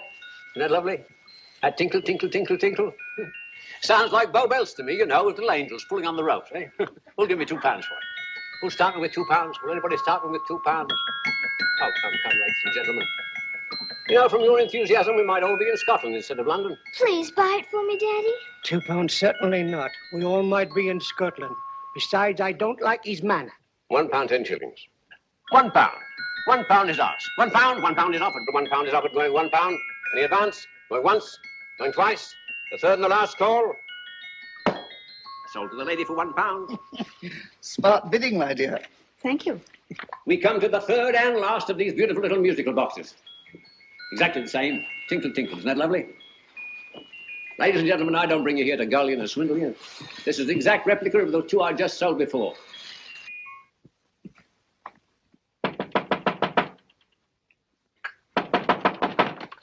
We're closed. But this is extremely important. Come in, sir, come in. I'm sorry to disturb you, but I was unfortunately delayed from arriving in time to bid on certain articles which I was rather anxious to obtain. Oh, perhaps they weren't sold, sir. We are carrying several things over. What might the articles be, sir? 3 identical musical boxes, about so large. Oh, I'm sorry, sir, but they were sold. Pity you weren't here to bid on them. They didn't bring anything like the real value. I'm most anxious to obtain them. I wonder if your records would show who the purchasers were. Oh, we don't usually give out that information, sir. For certain, shall we say, sentimental reasons, I'm most anxious to get in touch with the purchasers. I'd be willing to pay, shall we say, £5. Well, for certain sentimental reasons, sir, we'd be very happy to oblige. Alfred, today's sales. The 3 musical boxes. Musical boxes. Here we are. The first purchased for £2 from Mr. Julian Emery, 52 Portman Square. Write this address down, Alfred. Yes, sir.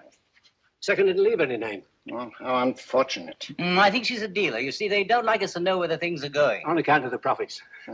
You say the second purchaser was a woman. Can you give me a description of her? Oh, she was a young woman. Fairly tall, slender. She had a light complexion and dark hair, and she was wearing a grey suit, don't you remember? That's right. She probably runs a gift shop. She paid £1. You say she comes here fairly frequently? No, I didn't say so. But she does, sir. Like as not, she'll come in on Thursday. We have sales on Mondays and Thursdays. Ah. And the third box? The third? Mr. William Kilgore, 143B Hampton Way. For 10 shillings. Quite a drop from £2. Mr. Kilgore was a Scotchman. Oh. Well, thank you. You've been most helpful. Oh, thank you, sir. And any time you're passing, dropping, we always have lovely things for sale. Our card, sir? Thank you. I'll be back Thursday.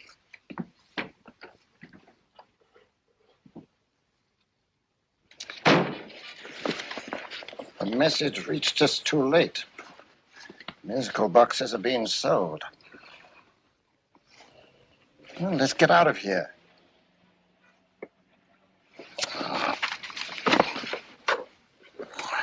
Someday you'll go too far. Reaching for a star, you fool. Yet a fool may touch a star, Colonel Cavanaugh, if he but reach high enough. But not possess it as you would. The musical boxes, they're being sold. What a pity for you, my dear Colonel. Is it my fault that the message reached us only an hour ago? Is it my fault that they were sold? You can't hold me responsible for that. Hope for your sake you're right.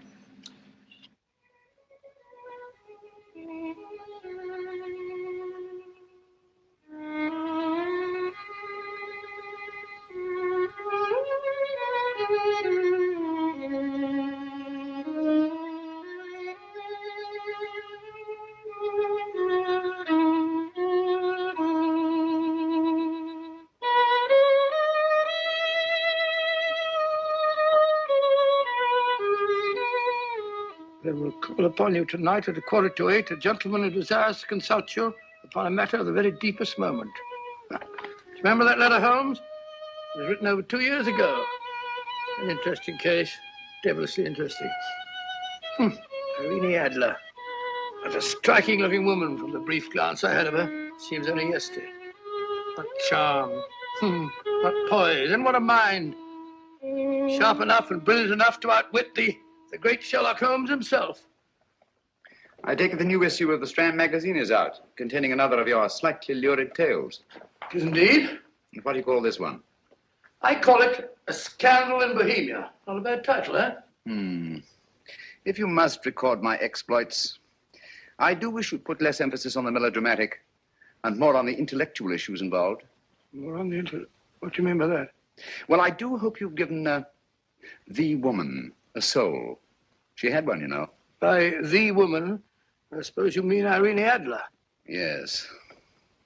I shall always remember her as the woman.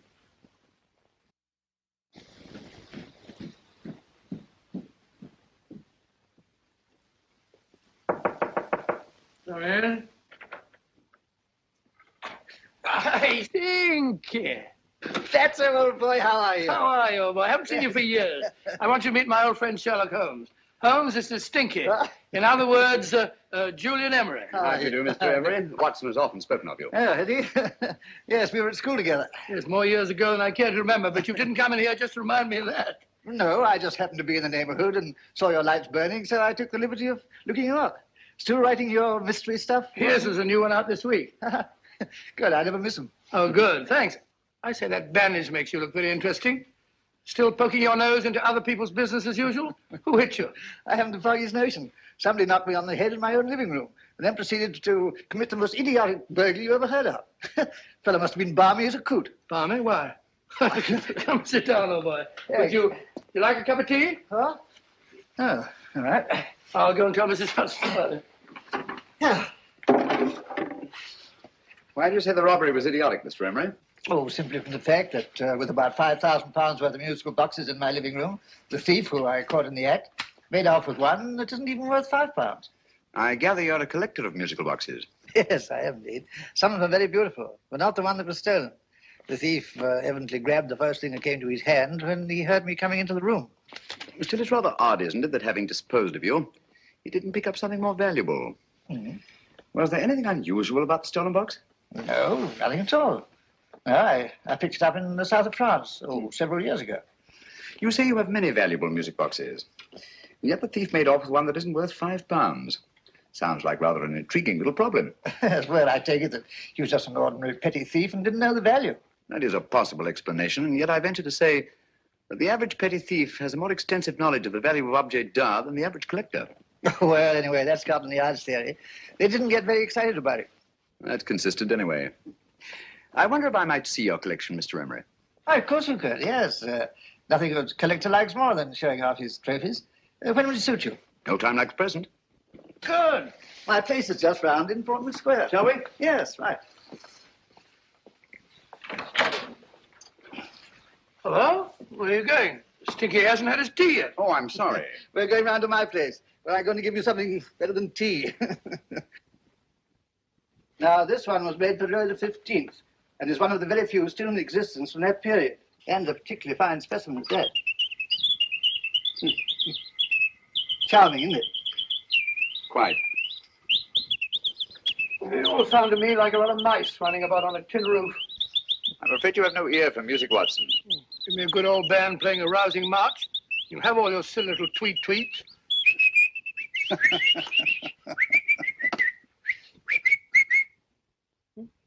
Another one. Excuse me.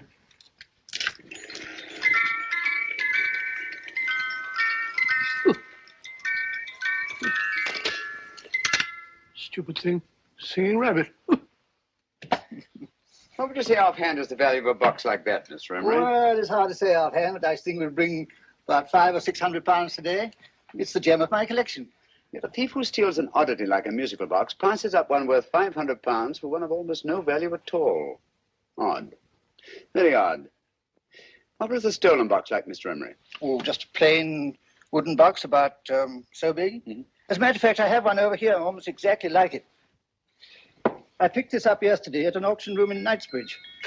Paid only £2 for it. Of course, I wouldn't in the ordinary way add one like this to my collection, but the tune intrigued me. I'd never heard it before.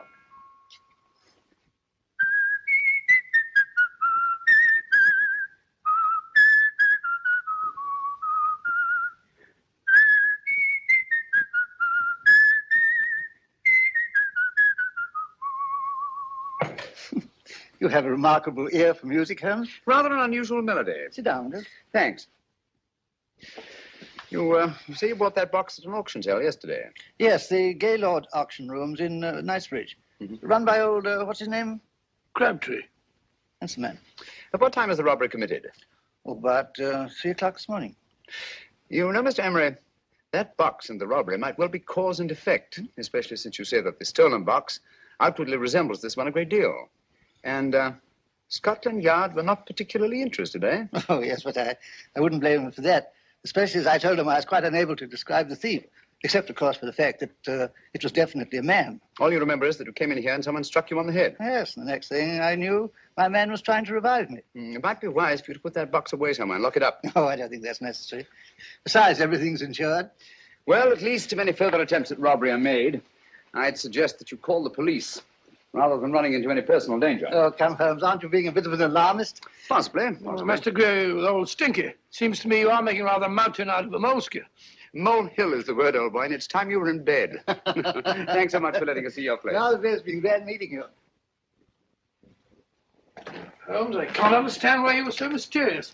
Seems to me the petty thief explanation was the only sensible one. Really? Just I can't see how you can believe it was anything else. I didn't say I believed it to be anything else. The petty thief theory is the obvious one, I grant you. However, it's often a mistake to accept something as true merely because it's obvious. The truth is only arrived at by the painstaking process of eliminating the untrue. We are not able to do that in this case without further data. Rubbish, you're pulling my leg. You're trying to turn a tuppenny halfpenny robbery into an international plot. No, I'm not. I just hope that your friend Stinky is a little more cautious in the future. Just in case.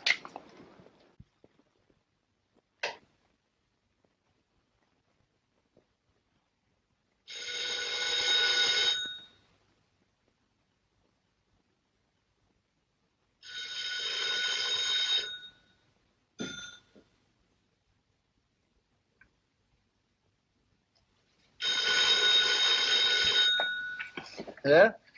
Yeah? Julian Emery here. Who? Why, of course I remember you, Mrs. Courtney. Yes, you're the one bright spot at that appallingly dull affair of Lady Sanford's. Huh? Of course it isn't too late to come round. Yes, I shall be delighted to give you a drink. I tell you what, come straight up and I'll leave the door unlatched. Right, well, 15 minutes? Good. I shall be counting each moment. No, I mean that, really. Right, goodbye.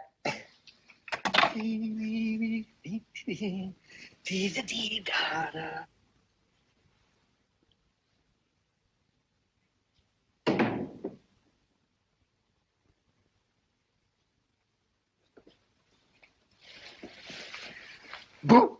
Oh, you startled me. Did I? Yes. Must be the pixie in me. I know I shouldn't have called you so late, but I was at a party just around the corner, and I remembered your invitation to see your collection of musical boxes. My dear Mrs. Courtney, pleasure is all the greater for being so unexpected. My friends call me Hilda. Thanks. Mine call me Stinky. Stinky, how quaint. Oh, what a perfectly wonderful collection of musical boxes. You know, when you told me you had a collection, I had no idea it was so attractive. Yes. They appeal to the ear as well as to the eye. Oh, what a plain little one. Why, it looks just like a country cousin amid all this grandeur. No. You mustn't underestimate the country cousin. Only last night a burglar broke in here, and with all these to choose from, went off with one very much like it. Really? Yes, I don't mind the loss of the box so much, but I do resent this crack on the skull. But it makes you look so interesting. Oh, do you think so? It's funny, that's what old Fatso said. Fatso? I mean, Dr. Watson. He was here this evening with a friend, a Mr. Holmes. He's interested in my collection, too. Sherlock Holmes? Yes. Do you know him? I've heard of him. Yes, he seems to think I'm in some sort of danger. What a haunting tune. It takes me right back to my childhood. Really? You know, it's odd that you should be interested in that particular musical box. Odd? Why? Because Mr. Holmes is also interested in it. He may have been more interested in the tune than in the box. My dear, yes, that's right. I remember now. He whistled it note for note, having heard it only once. Really? He must be a remarkable man. Bit of an alarmist, if you ask me. Don't you believe in warnings? Of course not. Who'd want a box like that? I would. You're not serious. Oh, but I am. Well, you put me in a very awkward position. I'm a collector, you know. And the collector buys but never sells. But if the price were high enough... The price has nothing to do with it. It's the principle of the thing. Yes, well, we haven't had our drink. No, thanks. I must be getting along. Must you really? I'm afraid so. You're not walking out on me, are you? My reputation. Stinky. I say, you know, you are an attractive woman. Thanks.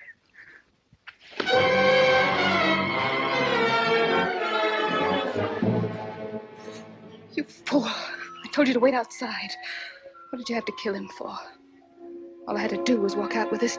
He held you in his arms. Don't touch him. Don't touch anything. Now get out. I'm sorry. You're sorry. What about me? This is murder. What about Scotland Yard? What about Sherlock Holmes? Now get out!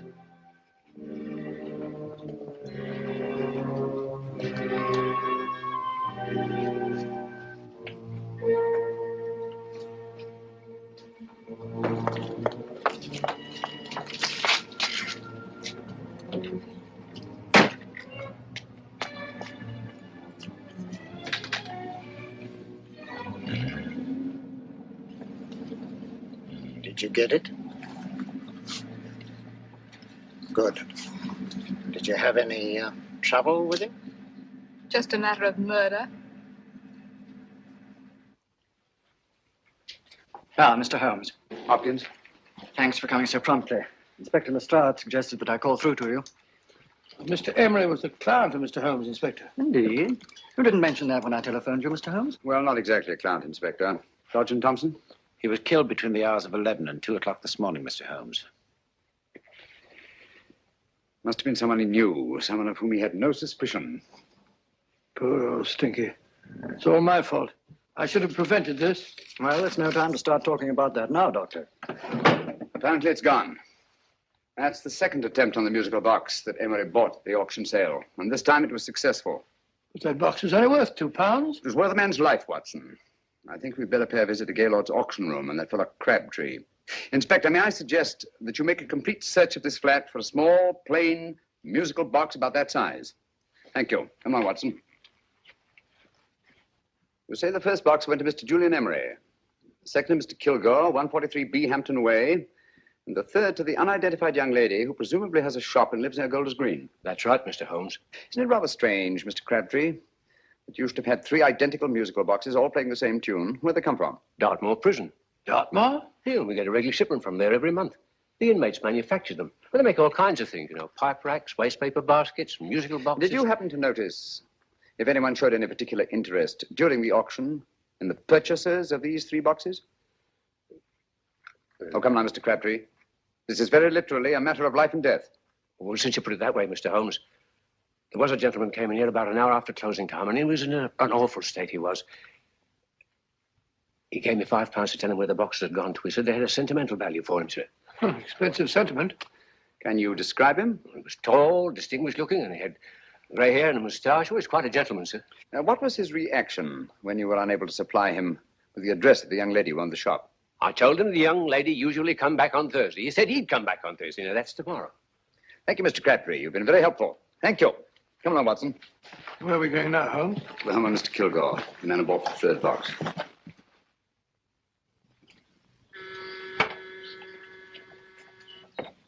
But hang it all, Holmes, how do you know those other 2 musical boxes are of any importance? I don't, but I certainly have no intention of waiting until the owners are murdered to find out.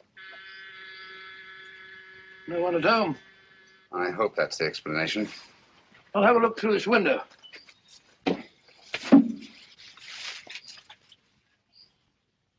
Doesn't seem to be anyone there. The whole place seems deserted, as far as I can see. Yes. Mr. and Mrs. Kilgore at home? No. When do you expect them? Oh, in an hour or so. There's no use your hanging about. They don't buy nothing from peddlers. Peddlers? My good woman, this is Mr. Sherlock Holmes. Sherlock Holmes? Oh, go on. Do you mind if we come in and wait? My business is rather urgent. Well, I've got to go out and do my shopping. And I don't know as Mrs. Kilgore like any strangers nosing about. Quite all right, I assure you. Well, I've got to be off. You two wait in the parlour. And no smoking either. Mrs. Kilgore says it smells up the house. Funny old girl, Holmes.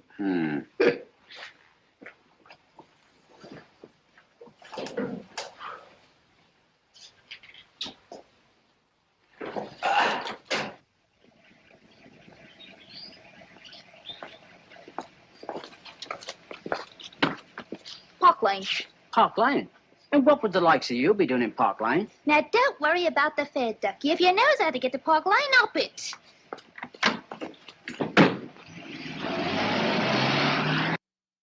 You know, Holmes, I've been thinking. There must have been something hidden in that box of old stinkers. Stolen jewelry, possibly. What's up, Holmes? Listen. What's just the steam in the water pipes?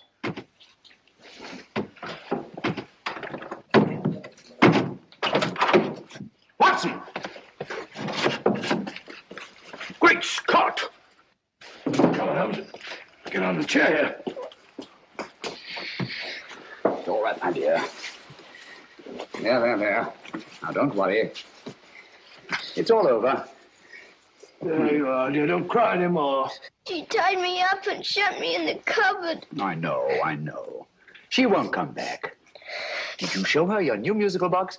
Yes, she said she wanted to hear it play. And as soon as I showed it to her, she grabbed all of No, I know. Now, don't worry. We'll buy you a new musical box. Yes, my dear, the best one in London. Watson. Oh, what a fool I've been. What do you mean, Holmes? She took the musical box out of this house in that market basket, right under our very noses. Why could the Kilgore charwoman want to take the music box? She isn't the Kilgore charwoman. She's a consummate actress. An extremely clever, unscrupulous woman who will stop at nothing. Take care of the child, will you, Wolfella, till her parents get back. Explain everything to them. Of course I will. But, Holmes, where are you going? Somewhere, somehow. I must get to the young lady who bought that third musical box before our opponents find her. I only hope that I won't be too late. Oh, no. No, darling, you mustn't cry anymore. Now, cheer up. Would you like to hear old Uncle make a noise like a duck?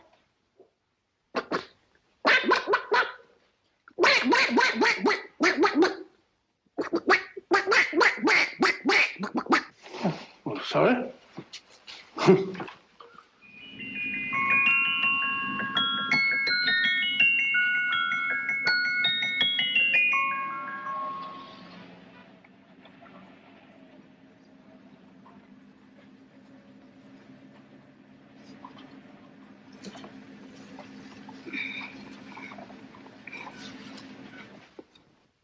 And now, ladies and gentlemen, how much am I offered for this beautiful lace Dresden china figurine?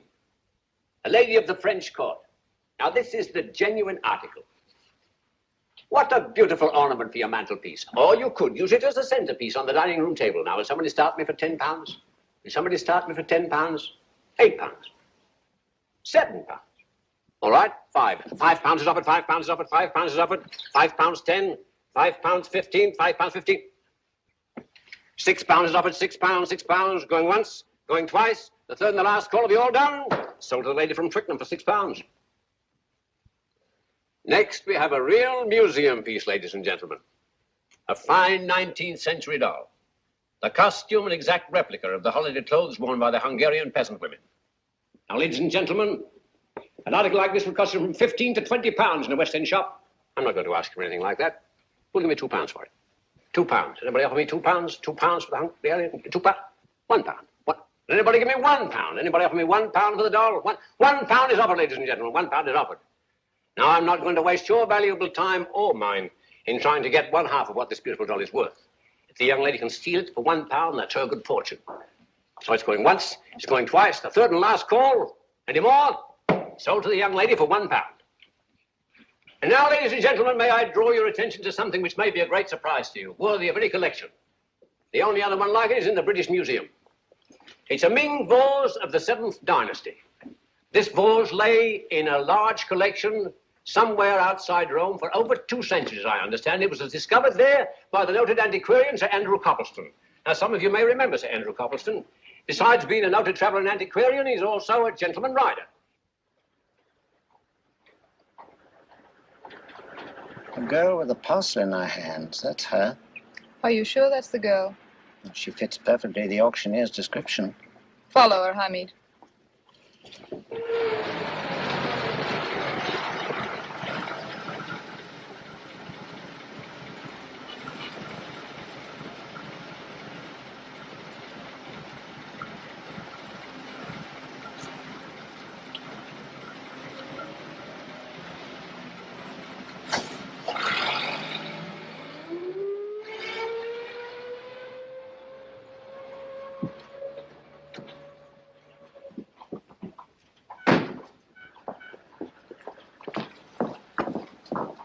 It's lovely, dear. And only £1. We can get at least 3 for it. Easily. I'll go make some tea. I could do with a cup. Right.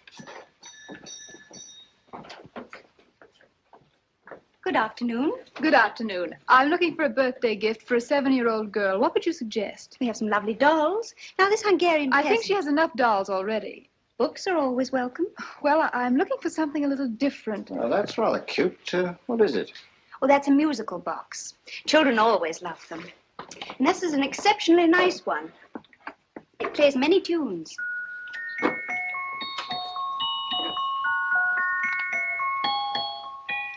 Have you any others? Yes. If you'll just step this way. I have only 2 left.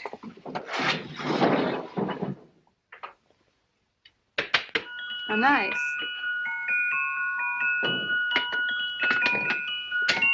Are you sure this is all you have? I'm sorry. They're rather hard to find, you know. That's our entire allotment. I did have one other, but I sold it earlier this afternoon. But it was only a plain wooden one. It wouldn't have been a very nice gift for a child. Really? Do you happen to know who the purchaser was? Why, yes. He left his card, just in case anyone should inquire for him.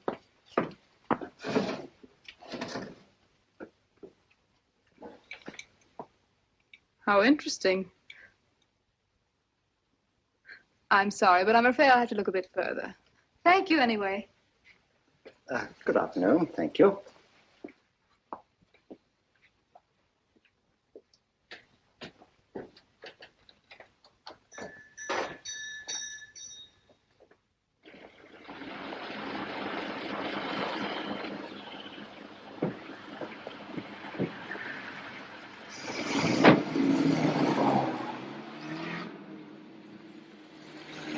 Heavy! Follow that cab. Here, now, what? Scotland Yard. Okay.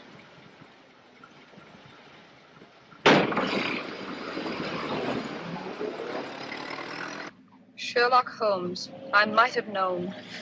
We thought we were the hunters, instead of which we're the hunted. We've been fools. We played right into his hands. Of course. He's had us followed. Don't look. The man in front of the toy shop. Hamid, turn sharp right at the next corner and again at the next.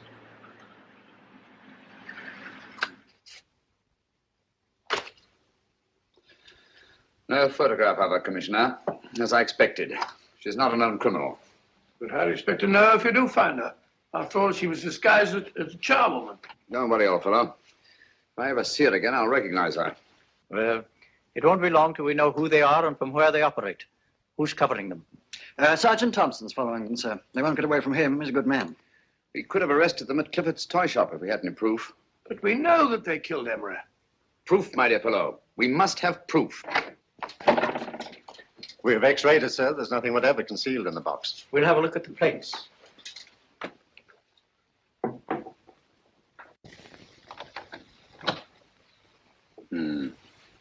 There must be some clue.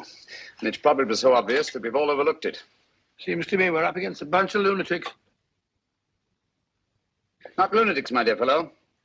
Extremely astute, cold-blooded murderers. What can these little musical boxes have in them that's so important? Don't forget, they were made in Dartmoor prison. You can smuggle stuff into prison, but not out. Do you want us to break the box apart, sir, to see if there's anything the X-ray hasn't caught? No, not yet. Do you mind if I take it? Certainly. Thanks.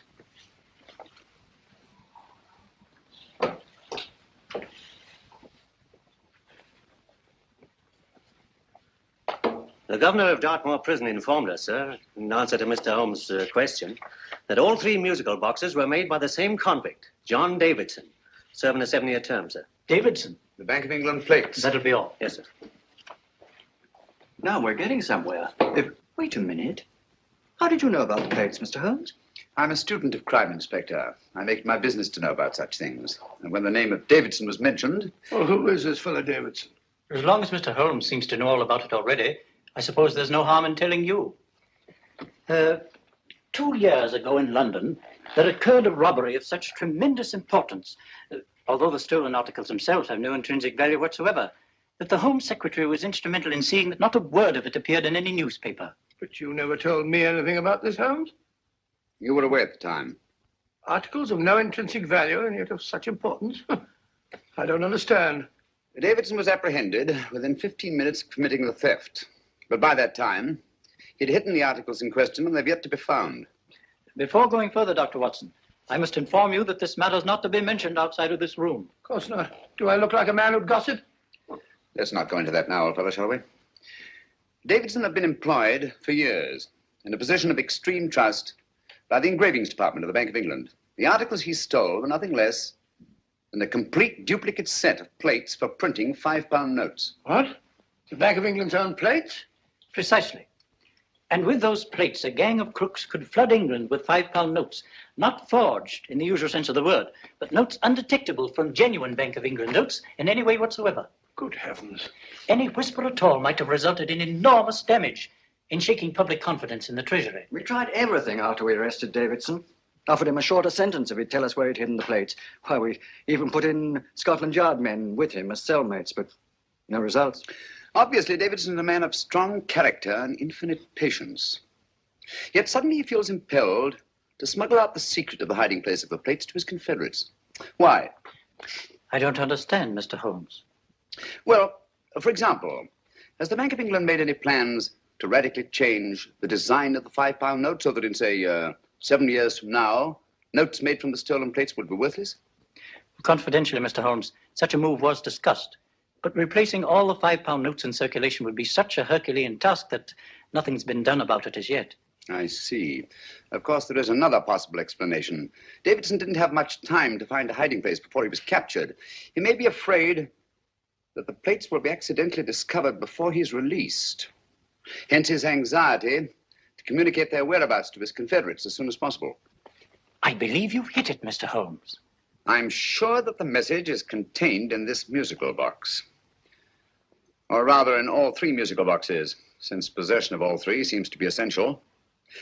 Our opponents have 2/3 of the puzzle, we have 1/3. Well, what are you going to do, Holmes? Try to deduce the message from the 1/3 that we have.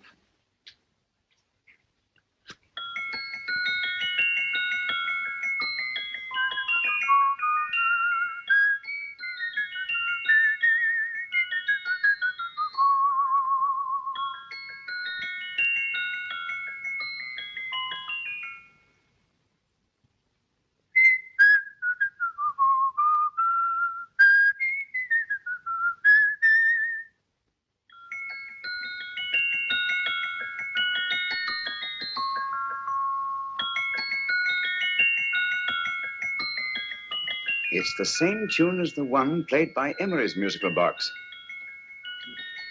And yet it's different. Sounds the same to me. The tune. Somehow the tune is the key to the mystery. It must be the tune. Otherwise, why use 3 musical boxes to convey the message? Why not collar boxes or shoe boxes? Yes? Oh. It's for you, Inspector. Oh, thank you, sir. Inspector Hopkins speaking. What? Where? Golders Green Station reports they've just found Sergeant Thompson's body. From the tire marks on his clothes, he was apparently run over by a taxi. What an unfortunate accident. Not an accident, my dear fellow. I'm afraid it's murder. Oh, you never know just who you're going to meet when you're walking down a busy London street. Mrs. Hawkins, Mrs. Brown, any subject of the crowd. Oh, you never know just who you're going to meet. So you better hold your topper in your hand, just in case you meet a lady on the Strand. Girls will think you're kind of sweet, and your day will be complete. Oh, you never know just who you're going to meet. Now, a gentleman is judged by his appearance. Yes, a gentleman is judged by how he talks. Now, he's much better off when he's acting like a toff, especially if he's taking him a walk. What on earth is this outlandish place? A rendezvous for actors. Actors? Buskers, old boy. You've seen them 1,000 times. Actors who entertain the queues, waiting outside theaters. You never know just who you're going to meet when you're walking down a busy London street. So you better wear your best, go advised to look your best, 'cause you never know just who you're going to meet. So you better keep your manners right in view, just in case a lady gives her out you do. Keep your trousers in a pleat, shine your shoes and keep them neat, 'cause you never know just who you're going to meet. Blimey. Mr. Holmes. How are you, Joe? Never met him. And yourself? Fine, thank you. I want you to meet a friend of mine, Dr. Watson, Joe's sister. Oh, well, any friend of Mr. Holmes is a friend of mine. Hi, Joe. He did me a good turn once that I'll never forget. Yes, I cleared Joe of a most unpleasant charge. Murder, no less. Oh, really? By proving to the satisfaction of the police that he was busy at the time blowing open someone's safe. That's right, Governor. Good gracious me. Joe, now you can help me. Come on, buzz off, buzz off. Come on, up it, up it. Can't a gentleman have some peace and quiet around here? And you too. There you are, Mr. Holmes. Now we can have some peace and quiet around here. Thank you, Joe. There's £5 in this for you. Well, I wouldn't want to take it on myself, sir, but I can get somebody to do it for you for half of that. You don't know what the job is yet. For £5? Murder, ain't it? What? No, Joe, not murder, just music. I want you to identify a song for me. Oh, there ain't a song that's been written that I don't know. That's why I came to you. Now, of course, the violin is more my instrument, but, oh, well, here we go. Now, listen to this, Joe.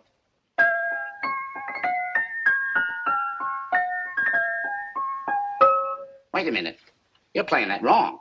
That should be E natural, not E flat. You know the song? Oh, yes. It's an old Australian song called The Swag Man. But you're playing it all wrong. That's what I hoped you'd say. Now, listen again, Joe.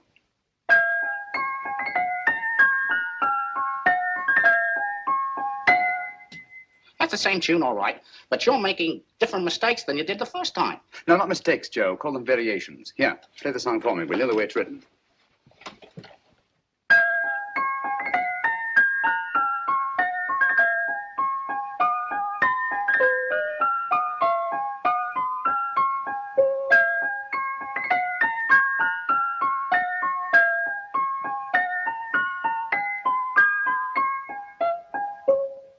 There you are.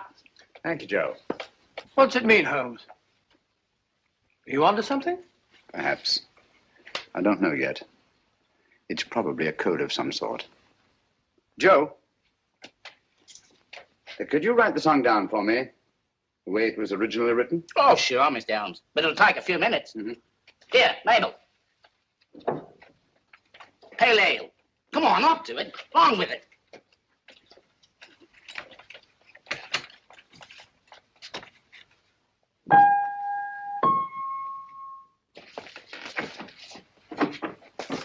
Well, obviously it isn't the lyrics. No combination of those words made any sense at all. The variations in the way Emery's musical box played the tune are different from the variations in the one we have. You sure? Quite. You see, I took the trouble to memorize the tune as played by Emery's box that night we were with him in his flat. Holmes, you amaze me. Elementary, my dear fellow. One of the first principles in solving crime is never to disregard anything, no matter how trivial. But why the 3 boxes? Why not 1? Because the message was obviously too long to be conveyed by any one variation. Then there's the 3rd box, the one that woman took from the Kilgores. That contains yet another set of variations. Yes, well, it's all beyond me. Well, all we have to do now is to find the secret of the variations. Not a very easy problem to solve, my dear fellow. Hello. What's up? We've had company.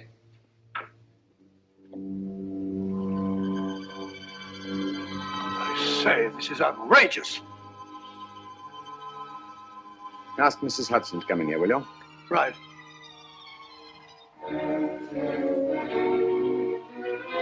Mrs. Hudson? Yes? Oh, there you are. Will you come up here at once, please? Coming, sir.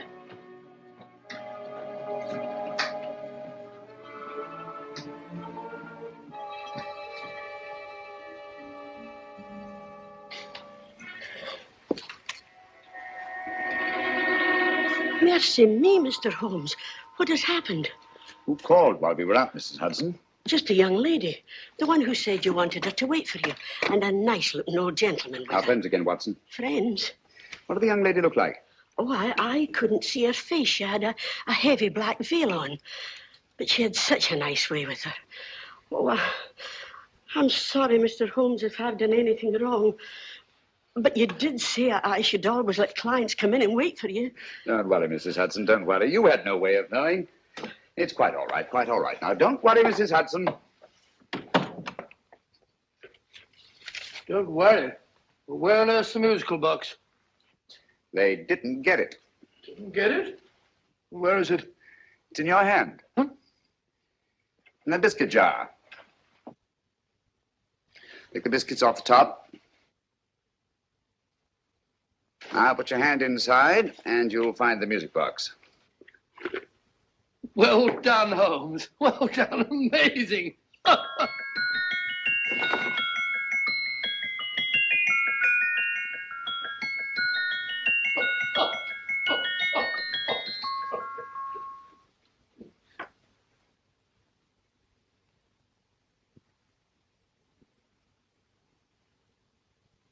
Phew. Nice fresh smell. Like a pub after closing time.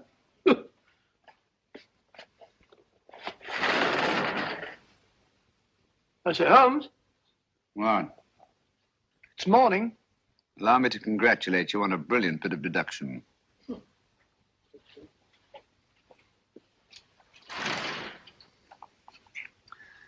It's not a transposition, not a polygraph transposition, not a trigraph, nor any known form of decoding. How about the Morse code? Have you tried that? Yes, at about 3 o'clock this morning. I'm sorry, old man. I was only trying to help.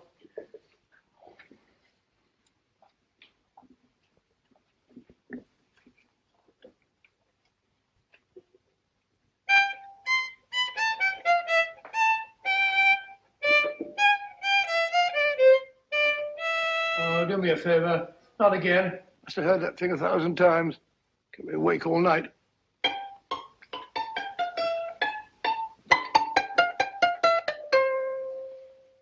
Not a very distinguished composition, I grant you. You know perfectly well I don't know one tune from the other. When I was a kid, my people tried to have me taught the piano. I've always felt sorry for that old teacher of mine. The poor old girl finally reached the point of numbering the keys for me. 1, 2, 3, 4. Even then, I never progressed beyond... Numbering the keys, Watson. The 19th key of the keyboard is the 19th letter of the alphabet. S. Here. Write it down when I give it to you, old fellow, will you? The first altered note. Write S first. Now, the 8th key is H. The 5th key, E. The 12th key, L. The 6th key, F. S-H-E-L-F.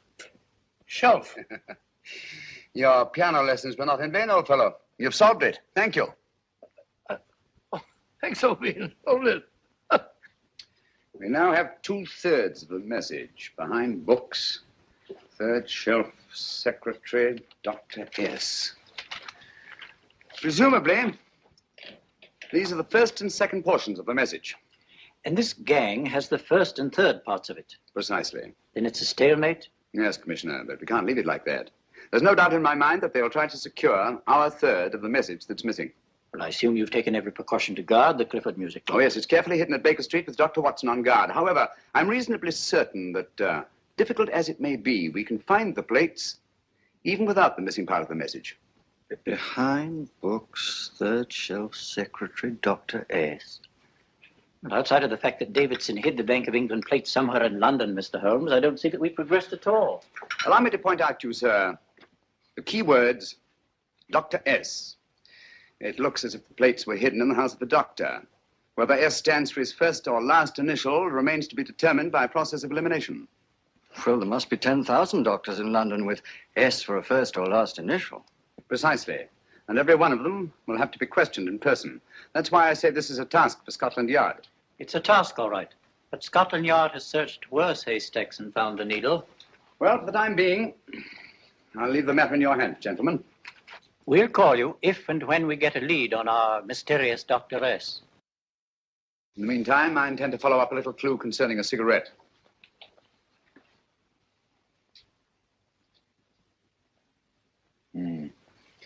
You're certain of the identification of the tobacco? Absolutely. I have made up this special blend for only 3 customers. It is almost pure Egyptian, with admixture of latakia for added body, and a pinch of perique. Merely a whisper, as one might say, for elusive fragrance. Yes. And the 3 customers? Major Wilson in Bombay, India. Mrs. Catherine Leamington Smith in Ireland. Yes, and the third? Mrs. Hilda Courtney of Park Mansions, Bryanston Square. Thank you. Thank you very much. You've been most helpful. It is a pleasure to have been of service, Mr. Holmes.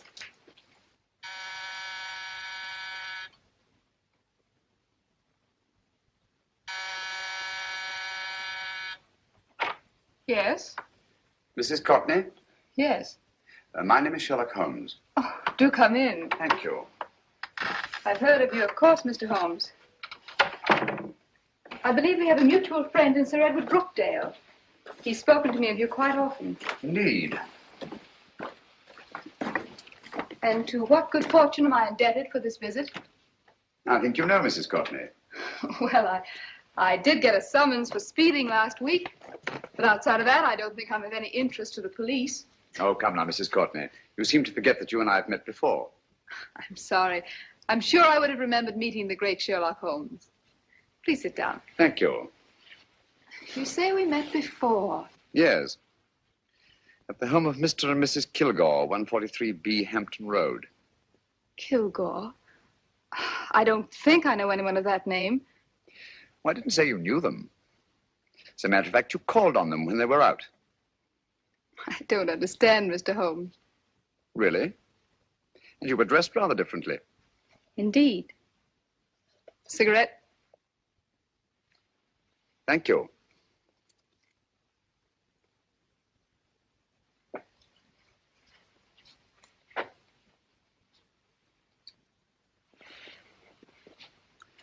Thank you.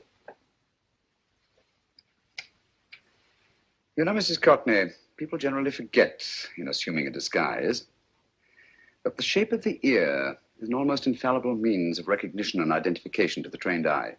Evidently, you've mistaken me for someone else. Oh, no, not at all. Though naturally, I expected your denial. But when you paid your visit to my rooms at Baker Street, you carelessly left behind another identification. They're, identical, aren't they? Yes, I must admit they are. You see, Mr. Holmes, to catch one as clever as you, I had to use a very special lure. I knew you'd be unable to resist the bait of my cigarette, having read with great interest your monograph on the ashes of 140 different varieties of tobacco. I should advise you not to move, Mr. Holmes. I must congratulate you on your ingenuity, Mrs. Courtney. It was indeed a brilliantly designed trap. Thank you, Mr. Holmes. Praise from a master is indeed gratifying. I shall always cherish the memory of your flattering words. Memory? Precisely. I'm afraid these gentlemen have a most regrettable task to perform. Unless, of course, you care to turn over the missing musical box with your pledge to take no action against us in the future. I'm afraid that will be impossible. I thought that would be your answer. Hamid! Careful! Careful. There's no need to be unnecessarily rough with our distinguished guests. You realize, Mr. Holmes, that your demise will not take place here. The corpus delicti, you know. Well, naturally. Shall we go? It's so fearfully awkward having a dead body lying about. Don't you agree, Mr. Holmes? Another dead body shouldn't weigh too heavily on your conscience, Mrs. Courtney.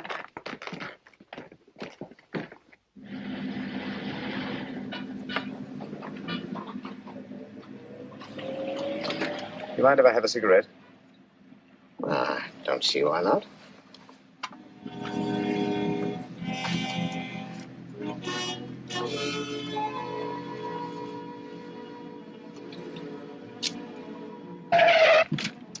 Be careful, Hamid.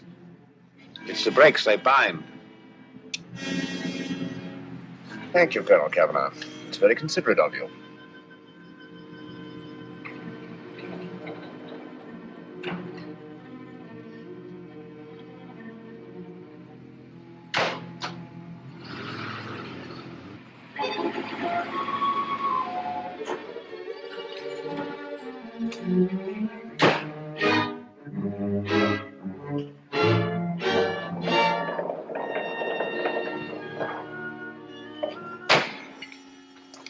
You'll be happy to know, Mr. Holmes, that your death will be a painless one.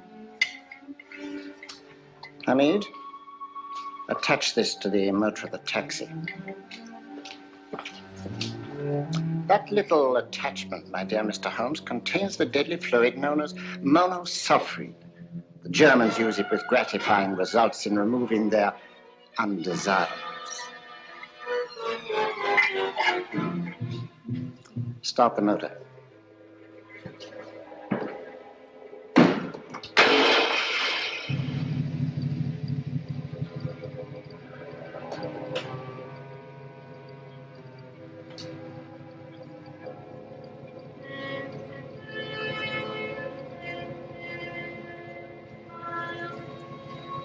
Tape his mouth.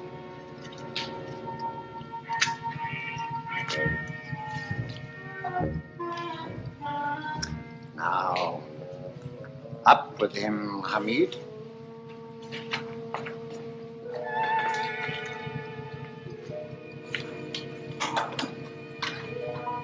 You find yourself like Muhammad's coffin, Mr. Holmes, suspended between heaven and earth. Plenty of fuel in the tank? Good. It would be too bad to have anything go wrong through so simple an oversight.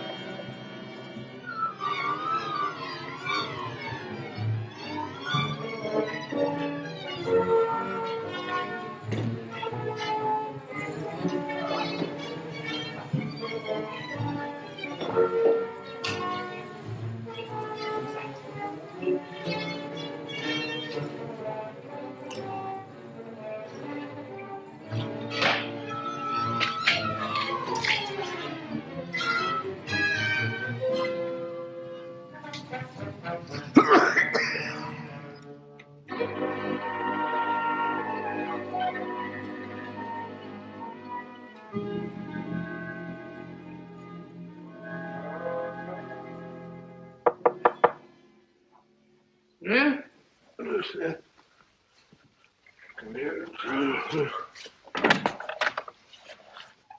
Good afternoon. Mr. Sherlock Holmes? No, I'm Dr. Watson. Oh, of course, Dr. Watson. How stupid of me. Oh, so, this is stupid of me. Won't you come in? Well, I really came to see Mr. Holmes. Oh, I'm afraid he's out. I don't know when he'll be back. Perhaps there's something I can do. Won't you sit down? Thank you. You know, Sherlock Holmes and I have been engaged on a great many cases. Oh, really? Yes, indeed. As a matter of fact, this very moment, we're involved in one of the most baffling... won't you tell me your trouble? I may be able to help you. That's very kind of you, Dr. Watson. Perhaps if I wouldn't be imposing too much. Imposing? Oh, there's no imposition. No imposition at all. A pleasure, I assure you. Now, tell me all about it, Miss Williams. Mrs. Williams. I live in Surrey, Dr. Watson, and I've come up to London in sheer desperation. My only sister has disappeared, and the local police seem utterly unable to find her. Well, Holmes and I solved a case exactly like that once. Very interesting, as far as I remember. I call it the adventure of the solitary cyclist. Oh, sorry. Now I come to think of it, it wasn't so very similar.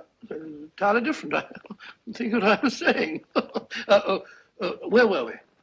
She's only 17, Dr. Watson, and until she disappeared last Thursday, she seemed to be in the best of spirits. Possibly a romantic entanglement? Oh, no, nothing of the sort. She left no note, didn't even pack a bag, no explanation. She just started to walk to the village from our house in broad daylight and simply vanished from the face of the earth. Oh, there. Might I have a glass of water? Glass of water. Have one in a minute.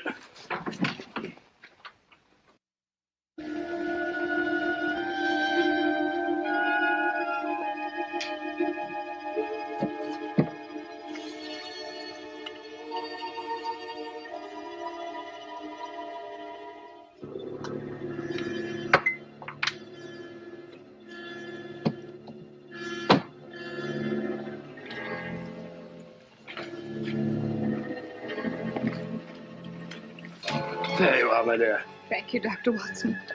No, you're not to cry anymore. You must pull yourself together. Oh, I feel much better already knowing that you're going to help me. Oh, Dr. Watson, look! Good heavens!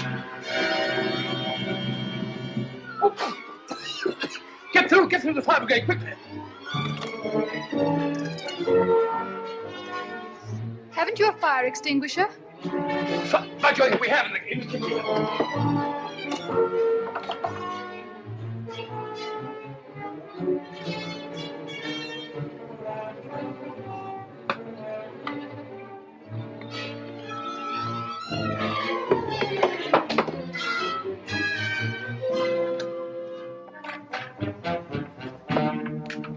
Don't you worry, Miss Williams. We'll have this thing out in no time.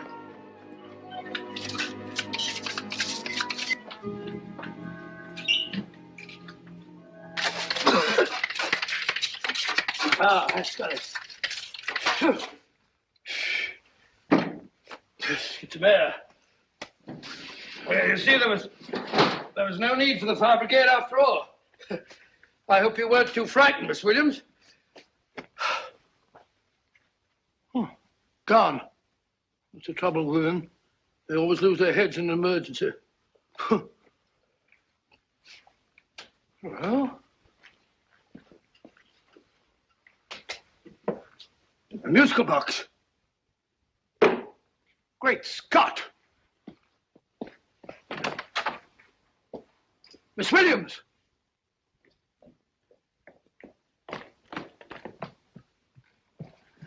Well? Good. And Holmes? By now, Mr. Holmes has no doubt exchanged his violin for a harp. Always assuming that heaven is his destination. And now that we have the missing musical box.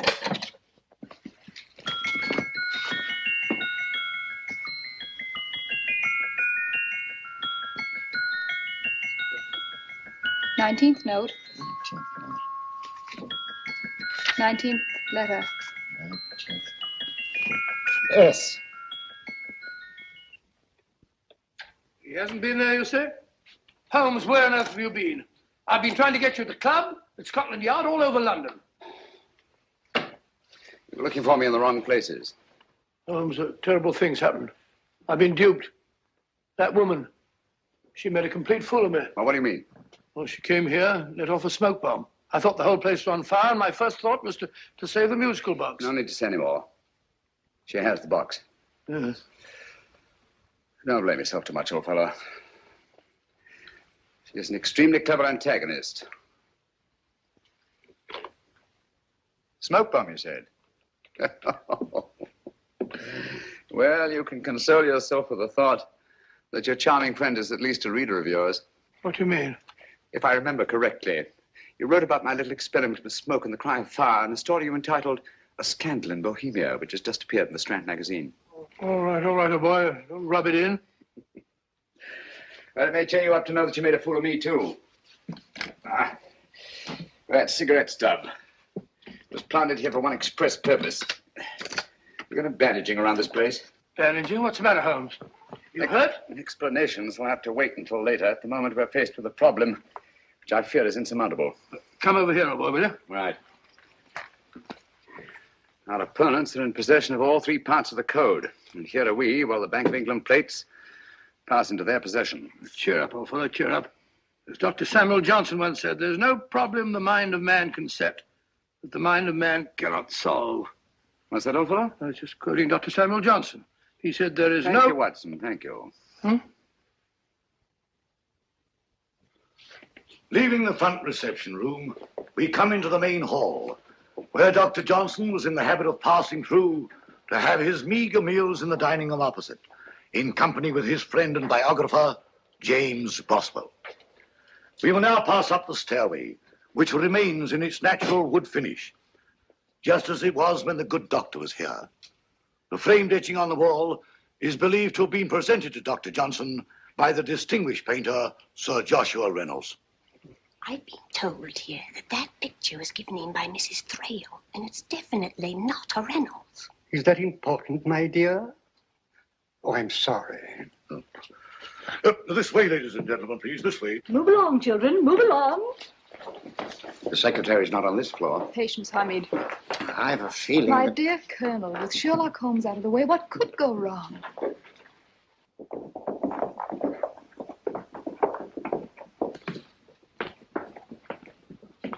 And here we have the Garrett Library, in which Dr. Johnson wrote his famous dictionary, and in which you will see also many of the great man's books and other items of interest. Step forward, ladies and gentlemen, please, step forward. Standing in the corner is the secretary, which contains many of the original works by the literary genius. On this table, Dr. Johnson's cat, Hodge, used to sleep while his master worked. A strange thing about this cat, ladies and gentlemen, was its love of oysters. They do say that the dear doctor often went hungry to find the cat that delicacy. What a pity. Now we will visit the grey room, which is immediately below us, in which you will see the very bed in which Dr. Johnson died. What did he die of? Gout. Just gout. This way, ladies and gentlemen. Mind the steps, please.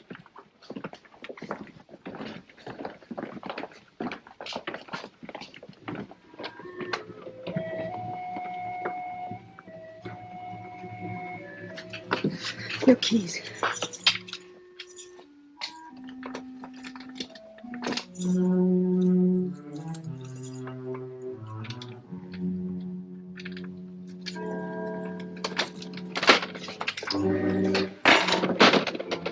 Third shelf up.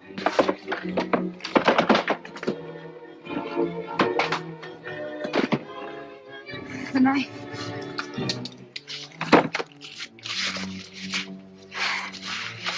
Gentlemen, the Bank of England plates. Well, Mrs. Courtney, so we meet again. No, I shouldn't do that if I were you, Colonel Cavanaugh. I must congratulate you, Mr. Holmes. You're far more clever than I thought. Thank you, Mrs. Courtney. Praise from you is indeed gratifying. I shall always cherish the memory of your flattering words. Memory? Oh, thank you. And now I have a most regrettable task to perform.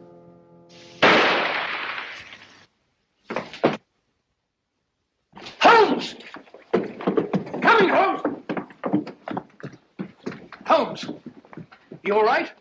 Perfectly, thank you, old fellow, but I think this gentleman on the floor requires some medical attention. We must see that he looks his best, you know, when he's hanged. Take them in charge.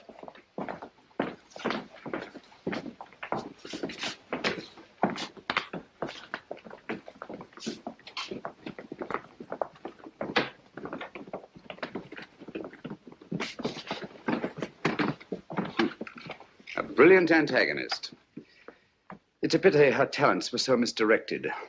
Will you see that these plates are returned to the Bank of England, Inspector? I still don't understand how you solved it, Mr. Holmes. It's entirely due to Dr. Watson. He gave me the clue when he mentioned Dr. Samuel Johnson.